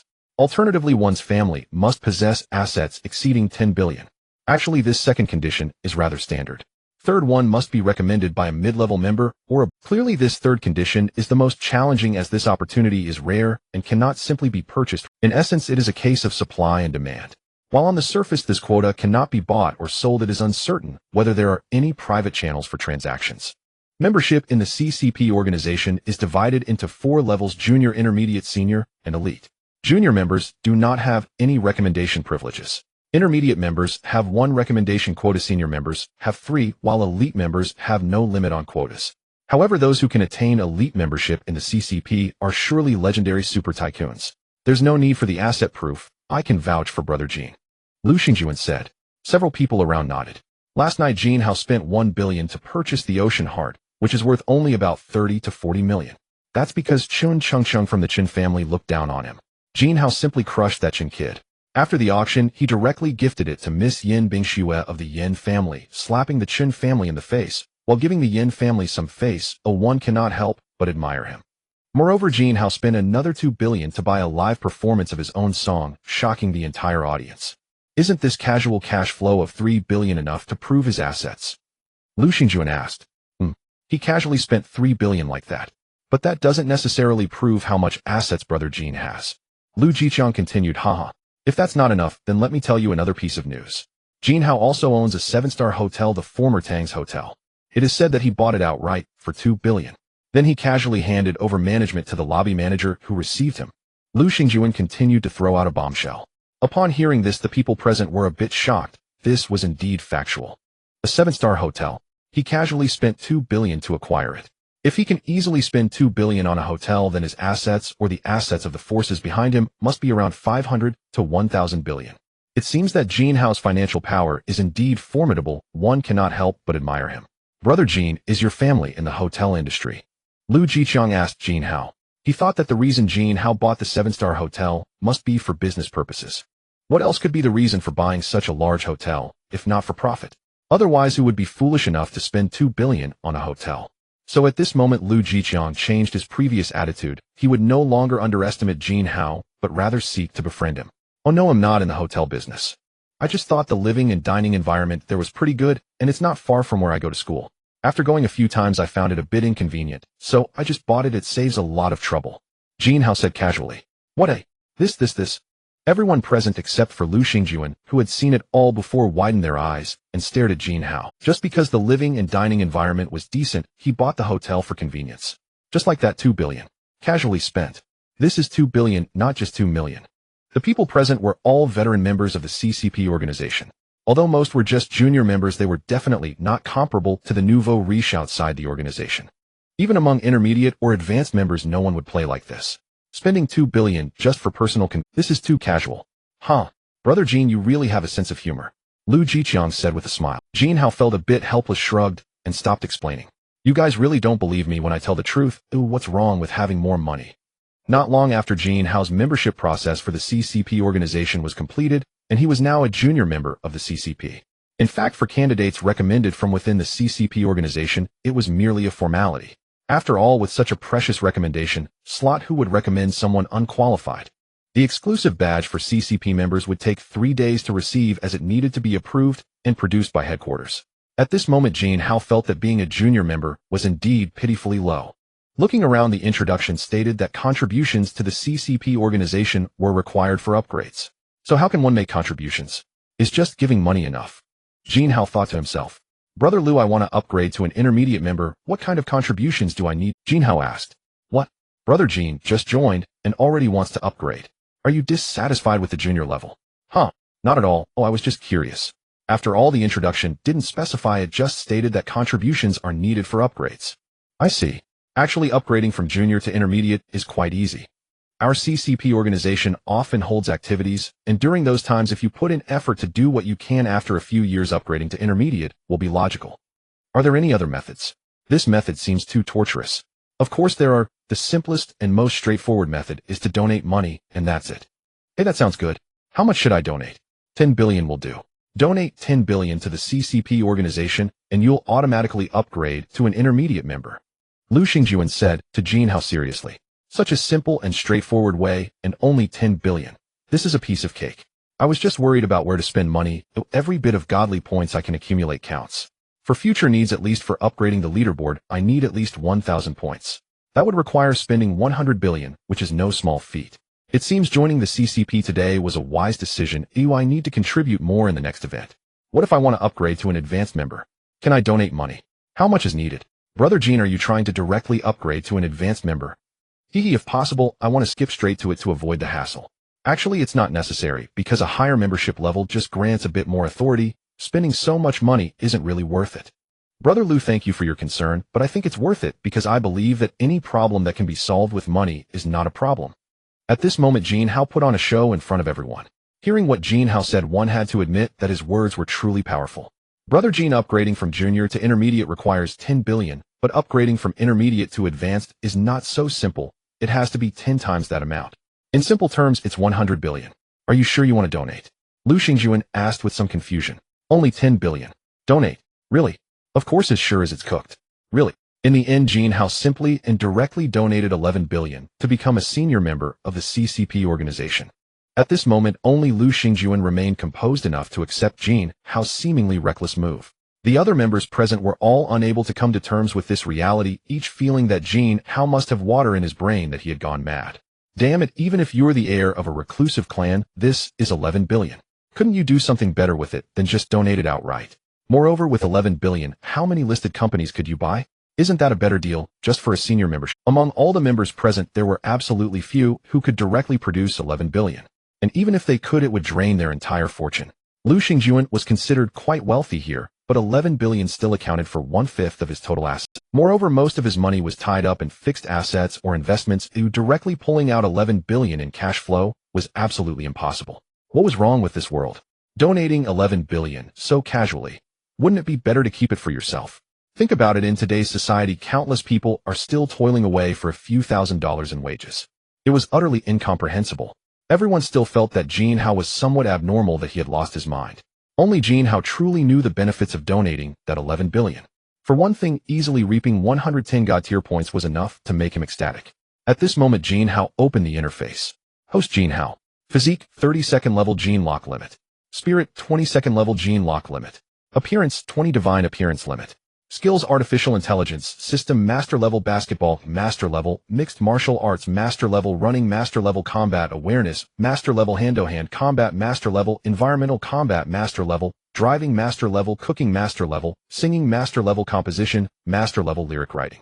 Special skills, master level sunflower manual, secret art of bedroom cultivation, master level dragonfly skimming water. God tier points, 251. Account balance, trillions of Chinese yuan. Oh my, well, 251 points. Not 250, just one more. Otherwise it would have been 250. What a coincidence. just as everyone was shaking off the idea that Jin Hao had lost his mind and preparing to curry favor and get closer to him. From the nearby golf course, a jarring voice sounded. It was a man's voice. Slap. You damn woman, do I need to give you face? Do you not know your own place? After the man spoke, a woman's voice could be heard barely holding back sobs.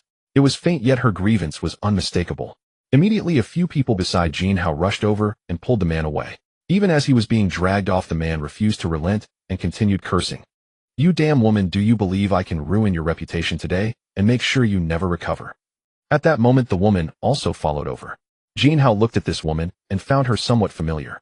After thinking it over, he suddenly slapped his thigh. Wasn't this the big star Wu Minjing? Jin Hao had always liked Wu Minjing, as she had acted in many TV dramas and films, some of which were classics. Truly brilliant, deeply impressive, and unforgettable. In the past, Wu Minjing was known as the heartthrob of homebodies, and Jin Hao had been a die-hard homebody himself. He never expected to meet the big star in real life under such circumstances. This big star now bore none of the glamour she showed on TV. Her right cheek was slightly swollen and red, likely from the slap by that man. After all, there was quite a distance, but the crisp sound of the slap was very distinct, and Jin Hao heard it clearly. Seeing the former goddess of his heart in such a state, Jin Hao felt a wave of dejection. Indeed, such was the reality of society. These goddesses, who seemed so radiant in the eyes of ordinary people, were merely tools for amusement in the eyes of these big shots. In such a situation, after being taken advantage of and then slapped, she could only obediently follow along. She would probably have to apologize later, claiming it was her fault for provoking his anger. Why did she have to be so submissive? Why were the gaps between people, the gap between rich and poor, the gap between classes, so vast? At this moment, Jin Hao thought of his past self and then looked at his present self. Indeed, the difference was as vast as heaven and earth, and that was no exaggeration. Now Jin Hao was what they called a big shot, no different from them, and even a notch above. At that moment, Wu Minjing gently covered her slightly swollen right cheek with her right hand, sobbing softly. Her heart was filled with grievance. It was that man who had first touched her butt and chest, as she had only tried to stop him, and for that she was slapped. But she dared not leave outright, because her agent had told her that if she offended any big shot here, her future would be completely ruined, and she would never recover, never find peace. And it wasn't just her. Everything around her would also be destroyed. So she could only obediently follow, waiting docilely, hoping that the other party would calm down. Lu Yong, can you just settle down? Lu Xingyuan frowned and said, Old Lu, don't meddle in this. I just groped her a bit, and she's playing all innocent with me. I'm telling you, Wu Minjing, if you don't wash up and wait for me tonight, then tomorrow you'll be ruined. Lu Yong said. I'm sorry, President Lu, Wu Minjing said softly. If sorry were enough, what would we need the police for? Wash up and wait for me tonight, do you hear? Lu Yong continued. I'm sorry, President Lu. I'm talking to you. Can't you hear? President Lu, are you looking for a slap? The angrier Lu Yong got, the more he stood up and directly. At this moment, Wu Minjing was terrified, standing there motionless. Knowing she had no chance and couldn't dodge, she resignedly closed her eyes. But the imagined scene did not occur. That slap did not land on Wu Minjing's face. Instead, but he was caught by Jin Hao. It turned out that Jin Hao, who was standing by, couldn't bear to watch any longer. After all, Wu Minjing was once his goddess. He could not just stand by and watch her being beaten in front of him.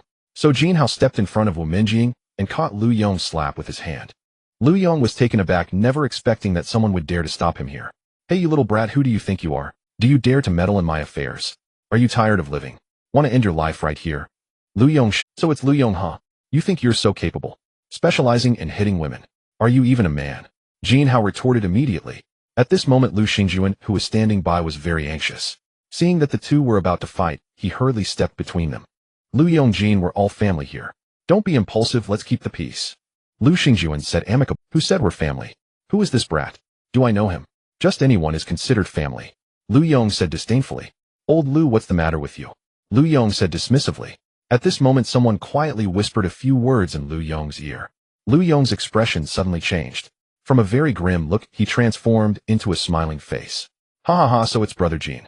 I apologize for my earlier rudeness. My apologies, my apologies. We're all family here after all. Since Brother Jin is interested in this woman, I won't say more. Please, Brother Jin. Lu Yong suddenly spoke generously. This sudden change was, of course, due to someone informing him about Jin Hao. He had just been told that this young man in front of him had actually spent 110 billion to upgrade a regular membership directly to a premium membership. This move was truly extravagant and astonishing. Lu Yong himself was merely a mid-level member on the same level as Lu Xingyuan. At this point, Jin Hao was already a premium member, one level higher than him, and that level was not to be taken lightly. In the CCP organization, a premium member could easily eliminate a mid-level member. After all, they were not even in the same league. Moreover, since the establishment of the CCP organization, there had never been a case of spending 110 billion to upgrade membership. There had been a few instances of spending 10 billion to upgrade from beginner to intermediate. Thus, considering such a move, how substantial must his assets be to spend so much on membership upgrades? How many people could actually afford such a terrifying cash flow? This level of wealth was far beyond what a nouveau riche could compare to. He was undoubtedly from a prestigious family, a god of wealth, a level that Lu Yong couldn't afford to offend. Seeing Lu Yong's submissive demeanor, Jin Hao chose not to pursue the matter further, letting it go. Everyone then sat down together and started chatting. However, the topics discussed were mostly about Jin Hao, as everyone wanted to build a good relationship with him. After all, the Jin Hao they knew was completely no longer on the same level as them. Building rapport would only bring immense benefits to them. Meanwhile, Wu Minjing quietly and modestly stood behind Jin Hao. Time passed quickly. Jin Hao spent the entire day at Jiangxin Club, and soon it was evening. He then parted ways with the others, and after leaving Jiangxin Club, Jin Hao planned to take Wu Minjing back. She was staying at the Hilton Hotel, which wasn't too far from there. So Jin Hao drove his limited edition Bugatti Veyron, taking Wu Minjing, his former goddess, toward the Mr.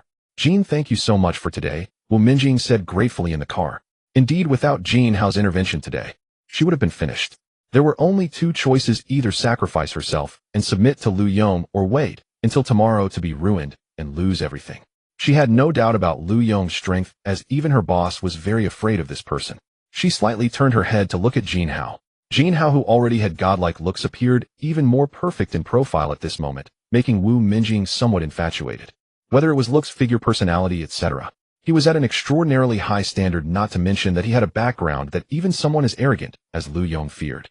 A man like Jin Hao was like the brightest star in the night sky, drawing everyone's attention wherever he went. One wonders what kind of woman could match such an outstanding man. Perhaps only a woman of the same caliber could match him in looks, figure, personality, and status. Wu Minjing could only bury this infatuation deep in her heart.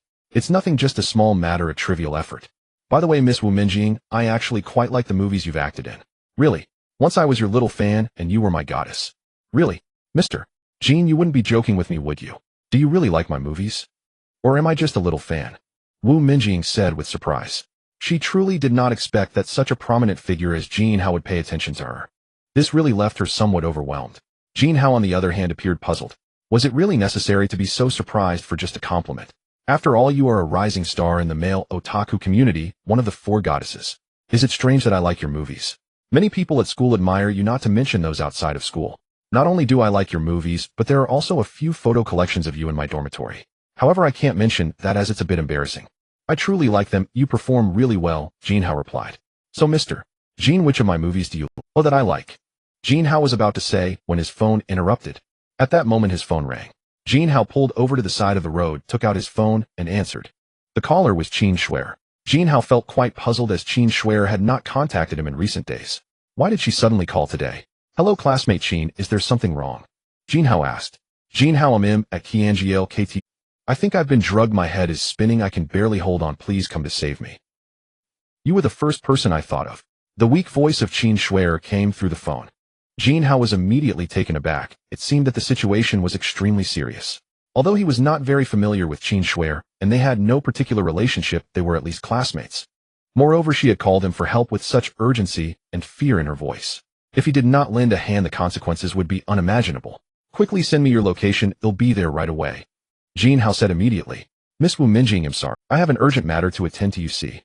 Jin Hao turned to her, feeling a bit embarrassed after hanging up the phone. Wu Minjing could tell that Jin Hao was anxious, so she tactfully said, Mr. Jin, you can go ahead if you have something important. It's already very close to where I live, and it won't take me long to walk back. Okay. Thank you, Miss Wu. Next time I'll definitely treat you to a meal.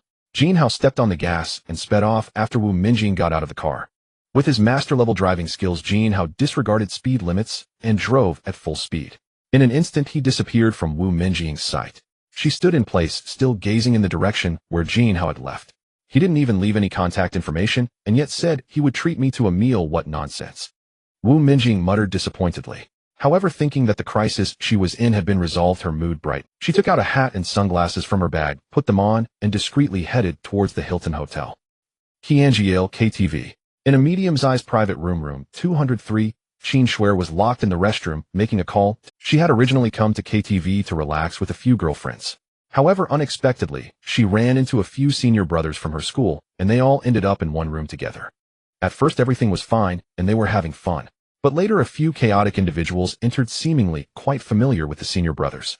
As a result, what started as a small gathering turned into a large party with over a dozen people, most of whom a few girlfriends discussed leaving, but their attempts were thwarted repeatedly by the group of men. After all, they were just a few weak girls while the other side consisted of several big men. They wouldn't let Qin Shuer and her friends leave, and only after much pleading did they finally agree. However, they insisted that each of them drink a glass of alcohol before they could leave. They truly had no choice and just wanted to drink quickly and get out of there. To her surprise, after finishing the drink, Qin Shuer began to feel dizzy and her body weakened. Being clever, she immediately realized she had been drugged and took the opportunity to go to the restroom. After thinking it over, she could only call Jin Hao. There were no familiar faces around, and although many pursued him, it was only to gain her body. Only Jin Hao treated her differently. Thus, he was the first person she thought of, but she worried that he might not come to save her since they had no real connection. However, hearing the concern in Jin Hao's voice earlier eased her worries. Now all she hoped for was that Jin Hao would arrive quickly, otherwise the consequences would truly be dire. At that moment, Jin Hao was driving at full speed towards Qianjiao KTV, but once he entered the city, even his superb driving skills couldn't help. He glanced at the distance and estimated that at this speed, it would take another 20 minutes to reach the KTV. That was too long, and by the time he got there, it would be too late. So Jin Hao called Lu Xingjuan. "Hello? Brother Jin, what's the matter?" Lu Xingjuan spoke first. "Brother Lu, do you know the owner of Qianjiao KTV? Can you get in touch with him?" Jin Hao asked anxiously. "Qianjiao? Oh, I know him. He's that kid who had a conflict with you, Lu Yong. You should look for him." Before Lu Xingjuan could finish, Jin Hao hung up the phone. He had to hurry. Jin Hao immediately dialed Lu Yong's number. "Brother Jin. Brother Lu, listen to me first. I have a female classmate currently in room 203 at Qianjiao KTV. She has been drugged and am on my way there, but it will take about 20 more minutes. I'm worried I won't make it in time. I don't know if she can hold on until I arrive. So I'd like you to arrange for the person in charge at Qianjiao KTV to keep an eye on her. They'll handle the specifics when I get there." After Jin Hao finished speaking, Lu Yong understood the seriousness of the situation. A female classmate. She must not be an ordinary one, right? However, he didn't know which bastard dared to provoke Jin Hao's female classmate. They must be courting death. "Brother Jin, please rest assured I will definitely take care of this matter properly. I absolutely won't let your female classmate come to any harm." After hanging up with Jin Hao, Lu Yong immediately called the manager of Qianjiao. After the manager answered the phone, he took over 20 security guards and headed towards room 203. Meanwhile, not long after Jin Hao finished his call with Lu Yong, Qin Shuer called again. "Jin Hao, where are you? Hurry up. They have realized something is wrong and can't wait any longer. They are already knocking on the door outside. I'm so scared." Qin Shuer said weakly, her voice tinged with tears. "Classmate Qin, don't be afraid. Someone is coming to save you soon. Just hold on for a few more minutes, someone will be here soon." "Jin Hao, I'm so scared. Please hurry." Bang! Before Qin Shuer could finish her words, the restroom door was forcefully opened. "What's wrong with you? Why are you taking so long in the restroom? Your friends are all waiting for you." A strange man's voice echoed. Who are you? I don't know you. Get away. Let go of me." The call suddenly went silent. "Damn it." Jin Hao cursed loudly. His heart was filled with rage, and his expression darkened. He kept honking his horn, urging the cars in front to hurry, and desperately looked for opportunities to overtake, wanting to reach the scene as quickly as possible. "Hurry up, hurry up, hurry up. I hope I can make it in time." After hearing Qin Shuer's last disappearing scream on the phone, Jin Hao disregarded everything. Even with the heavy traffic on the road, he recklessly overtook other vehicles. One car after another was left behind, and several times he nearly collided with them, but thanks to his masterful driving skills, he managed to avoid disaster. At Qianjiao KTV outside room 203, Lu Dazhuang was knocking on the door. Qin Shuer had been inside for a while, and the effects of the drug must have already taken hold. He was preparing to force the door open and bring her out. Just the thought of a beautiful girl like Qin Shuer soon belonging to him made him extremely excited. Lu Dazhuang was so thrilled that he felt a heat rising in his lower abdomen. Today he had put in so much effort to set up this situation, all for this final moment. After several attempts with no response, Lu Dazhuang stopped waiting and kicked the door open. Seeing Qin Shuer on the phone, Lu Dazhuang rushed over, snatched the phone from her, and smashed it onto the floor. Then he forcefully grabbed Qin Shuer's hand and pulled her out of the restroom. After pulling Qin Shuer out, Lu Dazhuang noticed that everyone else was already pursuing their own targets. He could no longer restrain himself and directly embraced Qin Shuer from behind. Due to being drugged, Qin Schwenner's body was weak and powerless, unable to resist. Even if she were not drugged, how could she stand against an adult man? She was helpless and had already lost all hope. After being dragged into the room, she saw several of her friends being taken advantage of by men. Some had even reached into their clothes, going too far. Though their minds were still clear, the effects of the drug left them unable to exert even a little strength, leaving them at the mercy of others. Qin Schwerer could already foresee the fate awaiting her and her friends. The man who pulled her out was tightly embracing her from behind. Despite her desperate struggles, it was all in vain. Just as she had lost all hope and the man was about to take further action, the door to the room was suddenly forced open from the outside. Immediately, over 20 security guards armed with iron rods rushed in. "Don't move, or anyone who dares to stir will meet their end." Qianjiel's manager Chun Hu walked in. All the people in the room were startled, and no one dared to make a move. "Which one of you is Miss Qin Schwerer?" Chun Hu asked loudly. I am." Qin Schwerer immediately broke free from Lu Dazhuang's embrace and rushed to Chun Hu's side. This man must be the one Jin Hao sent to rescue her. However, after just 2 steps, her legs gave way, and she fell to the ground. "You guys hurry and help Miss Qin to the sofa," Chun Hu ordered his subordinates. The 2 nearest security guards immediately stepped forward and helped Qin Schwerer to the sofa. Then Chun Hu walked up to Lu Dazhuang. "You've got quite a nerve playing such tricks on my turf. Drugging someone and trying to pull off this stunt. You seem to be living well. And you even targeted a friend of the big boss. Now you tell me, what should we do about this?" Chun Hu said. Lu Dazhuang was so frightened that his legs went weak and he fell to his knees before Chun Hu. "Mr. Hu, I was wrong, please spare me," he pleaded. "We ate together before. My dad is Lu Ziqian." Lu Dazhuang slapped his own face as he spoke. He was genuinely terrified. The Chun Hu standing before him, though merely the manager of Qianjiel, was notorious in the underworld for his ruthlessness. Now he was even connected to the mysterious figure behind Qianjiel, who was said to wield immense power. This was not someone his small-time father could compare to. He was utterly outmatched. He never expected that the girl he had his eye on was actually a friend of Qianjiel's secretive boss. "You must be Mr. Jin, right?" Chun Hu politely asked Jin Hao. "Hello, I am Jin Hao. Thank you very much today.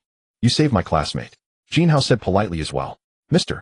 Jin, there is no need for politeness. I should apologize to you first. After all, this incident occurred on my territory. It is my duty to handle this matter." Chun Hu continued. "This is someone the boss specifically instructed to take care of, and he couldn't afford to be negligent." "Mr. Jin, how should we deal with these people?" Chun Hu asked. The few people kneeling on the ground did not dare to breathe. From their previous conversation, it was clear that the man referred to as Mr. Jin by Chun Hu had an extraordinary identity. Jin Hao must have a close relationship with the boss behind Xinjia Lu, at least a friendship. This was not someone they could afford to provoke. Jin Hao glanced at the few people kneeling on the ground. If Qin Schwerer had truly encountered any trouble or mistreatment, he would definitely lose control and directly incapacitate these people, perhaps even take their lives. But now that he saw Qin Schwerer had been rescued by Chun Hu, he naturally calmed down. "Classmate Qin, you decide how to deal with them. Do not worry, it's all fine. I'm here." Jin Hao asked Jin Hao, "I just want to leave here quickly," Qin Schwerer said weakly. "Then let Lu Yong decide." After Jin Hao said this, he helped Qin Schwerer up and prepared to leave. Jin Hao, "Those few are my classmates. We came together." Qin Schwerer weakly pointed at the girl over there. "Can we still leave now?" Jin Hao asked them. "Yes." The 3 girls answered in unison. "Then let's go to—" After Jin Hao finished speaking, he helped Qin Schwerer and walked ahead. The 3 girls slowly followed behind. After they left, Chun Hu immediately took out his phone and made a call. "Is the matter handled?" Lu Yong asked. "Yes, boss, it has been handled. Mr. Jin has already left, and his classmates are fine." Chun Hu replied. "Good. Well done," Lu Yong said. "However, Mr.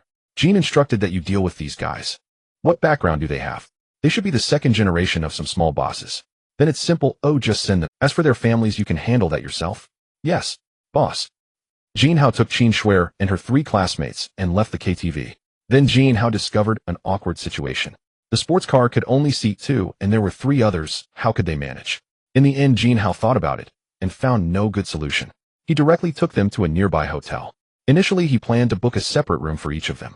However, they insisted on staying together out of fear. In the end, Jin Hao had no choice but to book 2 suites. He occupied one room, while the 4 of them stayed in the other, which was next door in case any issues arose. After arranging everything, Jin Hao returned to his room, took a shower, and lay on the bed. He carefully recalled everything that had happened today, especially the recent events, which still left him somewhat fearful. Fortunately, Qin Schwerer was fine. Although they were merely classmates, if something had truly happened to her, Jin Hao would have felt very guilty. If he hadn't joined the CCP today and met Lu Yong, the situation would have been quite difficult.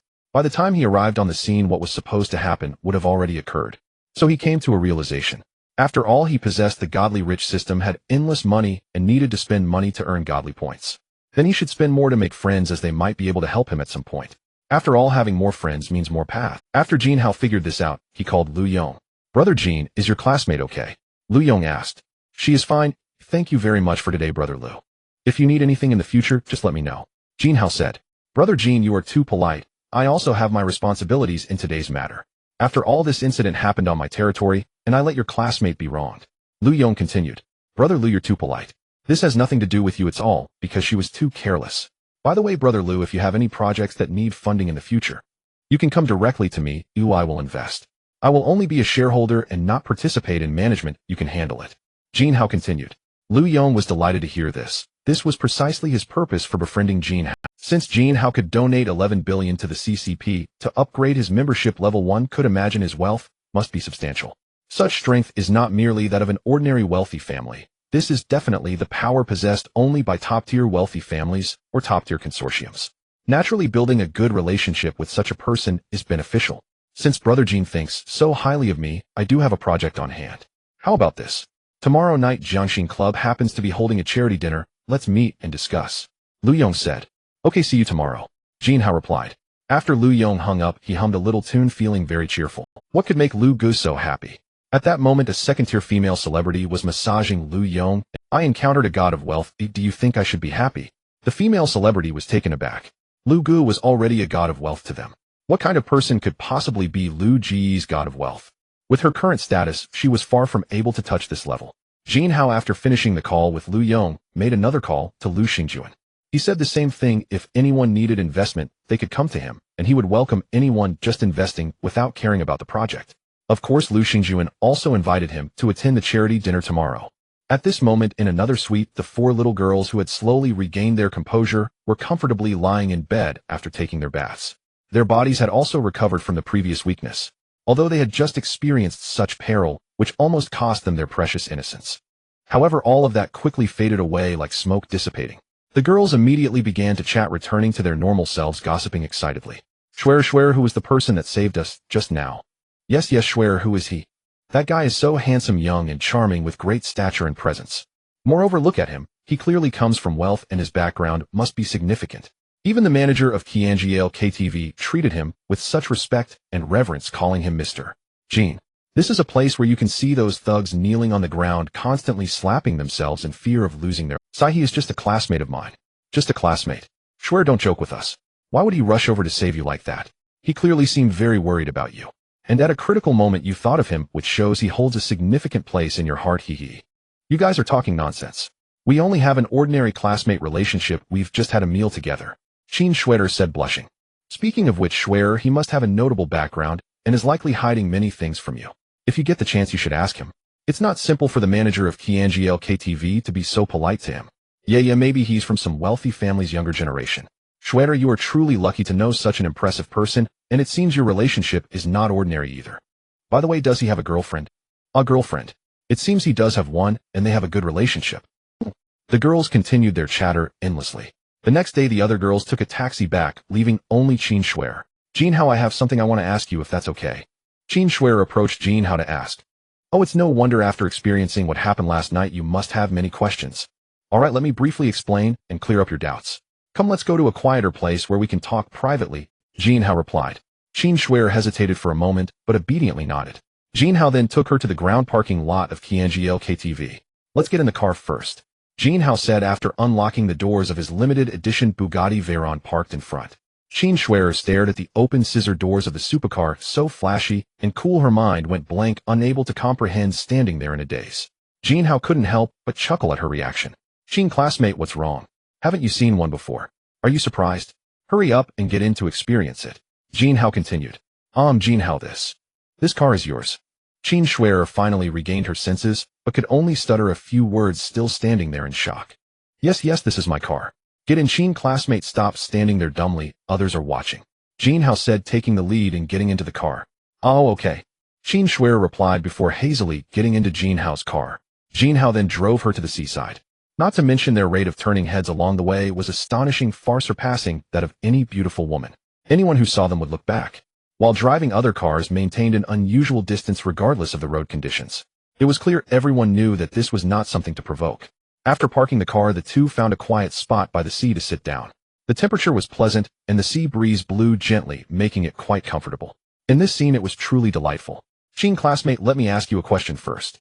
Jin Hao suddenly said while gazing at the distant ocean. Yes, go ahead and ask. Jin Shuer replied. Jin Shuer, do you like me? Jin Hao suddenly turned to her, gently grasping her shoulders and looking into her eyes. This. Upon hearing Jin Hao's words, Jin Shuer was immediately stunned. Her face turned bright red like a ripe peach. Beneath the sunlight, it appeared exceptionally alluring. Seeing this scene, Jin Hao couldn't help but feel a stir in his heart, swallowing hard. After all, Jin Shuer was recognized as the school beauty, and at this moment her shy demeanor added even more allure. Their eyes locked, creating an atmosphere thick with ambiguity. Ahem. Jin Hao broke the silence. I do indeed like you. Jin Shuer set her face. Good, then are you willing to be my woman? Jin Hao asked. I am willing. Jin Shuer shyly replied. Shuer, from this moment on you shall be Jin Hao's woman. It's time I tell you about myself. You can ask me anything. Jin Hao then pulled Jin Shuer into his embrace. Jin Hao, that sports car is yours. Yes, it's mine. I just bought it a couple of days ago. It's not something you can get easily imported from abroad. How much is that car worth? About 40 million or so. How much? 40 million. Oh my goodness, Jin Hao, where did you get so much money? Who exactly are you? What's your background? Well, I'm just an ordinary person. The money is all earned by me. How is that possible? Where did you earn this much money? It's not something that can be explained in just a few words. You just need to know that I have the ability to earn that much money, and I'm not just some rich dude. I'm a super rich dude, do you understand? Oh, okay. So who knows about your situation? So far, only my woman knows, like you, who knows a bit. You should know what kind of person I am, and you should also know that I have more than one woman. Now, do you still want to follow me? I am willing. Ever since I saw you again in the cafeteria, I've already liked you, and after last night, when you saved me, my heart has only belonged to you. Alright then, are you ready to truly become my woman? Jin Hao looked deeply into Jin Shuer's eyes. I am ready. Jin Shuer said, her face flushed. Jin Hao suddenly leaned closer to her, and in an instant the distance between them was reduced to merely 1 centimeter. The sudden proximity made Jin Shuer feel even more nervous. Her heart raced. Then Jin Hao leaned in and kissed her. Jin Shuer couldn't help but let out a sound. At first she resisted a bit, feeling anxious, but gradually she relaxed and stopped resisting. As Jin Hao continued to pursue her, she also began to respond. On the contrary, Jin Shuer also started to build her strength, advancing towards Jin Hao. The temperature around them rose continuously. What was once cool by the seaside now felt quite heated. As they kissed, Jin Hao extended his right hand, touching the vast blue sky. It truly felt different from anything else. Jin Shuer appeared shy. With the development of the social economy, Jin Hao was constantly striving to create beautiful scenery one after another. Eventually they reached a dead end, yet it exuded the scent of wealth. Clearly it was filled with silver, but it was equally fraught with danger. After much hesitation, Jin Hao decided to take a risk. He calmed his mind and began to act. Though it was dangerous, as the saying goes, one risks for wealth, he slowly moved forward. Sure enough, what came rushing at him was shimmering gold. Gradually he found wealth. An hour later, the aura within the cave surged again, then completely vanished. Jin Hao couldn't help but sigh. This is the meaning of being alive.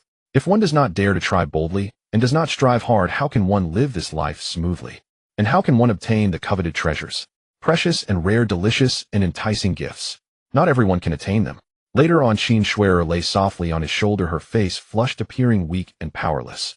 Jin Hao glanced at her, his heart once again filled with strange feelings. He looked at himself, then at Jin Shuer, wishing to return to the past, to those memories. Those precious. Jin Shuer weakly said, Don't. Big brother, how, let's not. Shuer is a bit tired today, how about we wait until next time? Hearing this, Jin Hao affectionately ruffled Jin Shuer's hair. Alright, I will heed your wishes. After saying this, Jin Hao picked up Jin Shuer and walked towards the car. Jin Hao reached the car, gently placed Jin Shuer down, opened the door, and helped her inside. Then he took a seat beside her, locking the car. At this moment the two were together in the passenger seat. Jin Hao sat in position, while Jin Shuer settled on his lap. Shuer, you are truly beautiful. I can't help but stare at you. You shine like the stars above, dazzling and captivating. Jin Hao set his face close to Jin Shuer. Brother. Jin Shuer leaned weakly. Hearing this made it hard to restrain his emotions. Strive and strive again.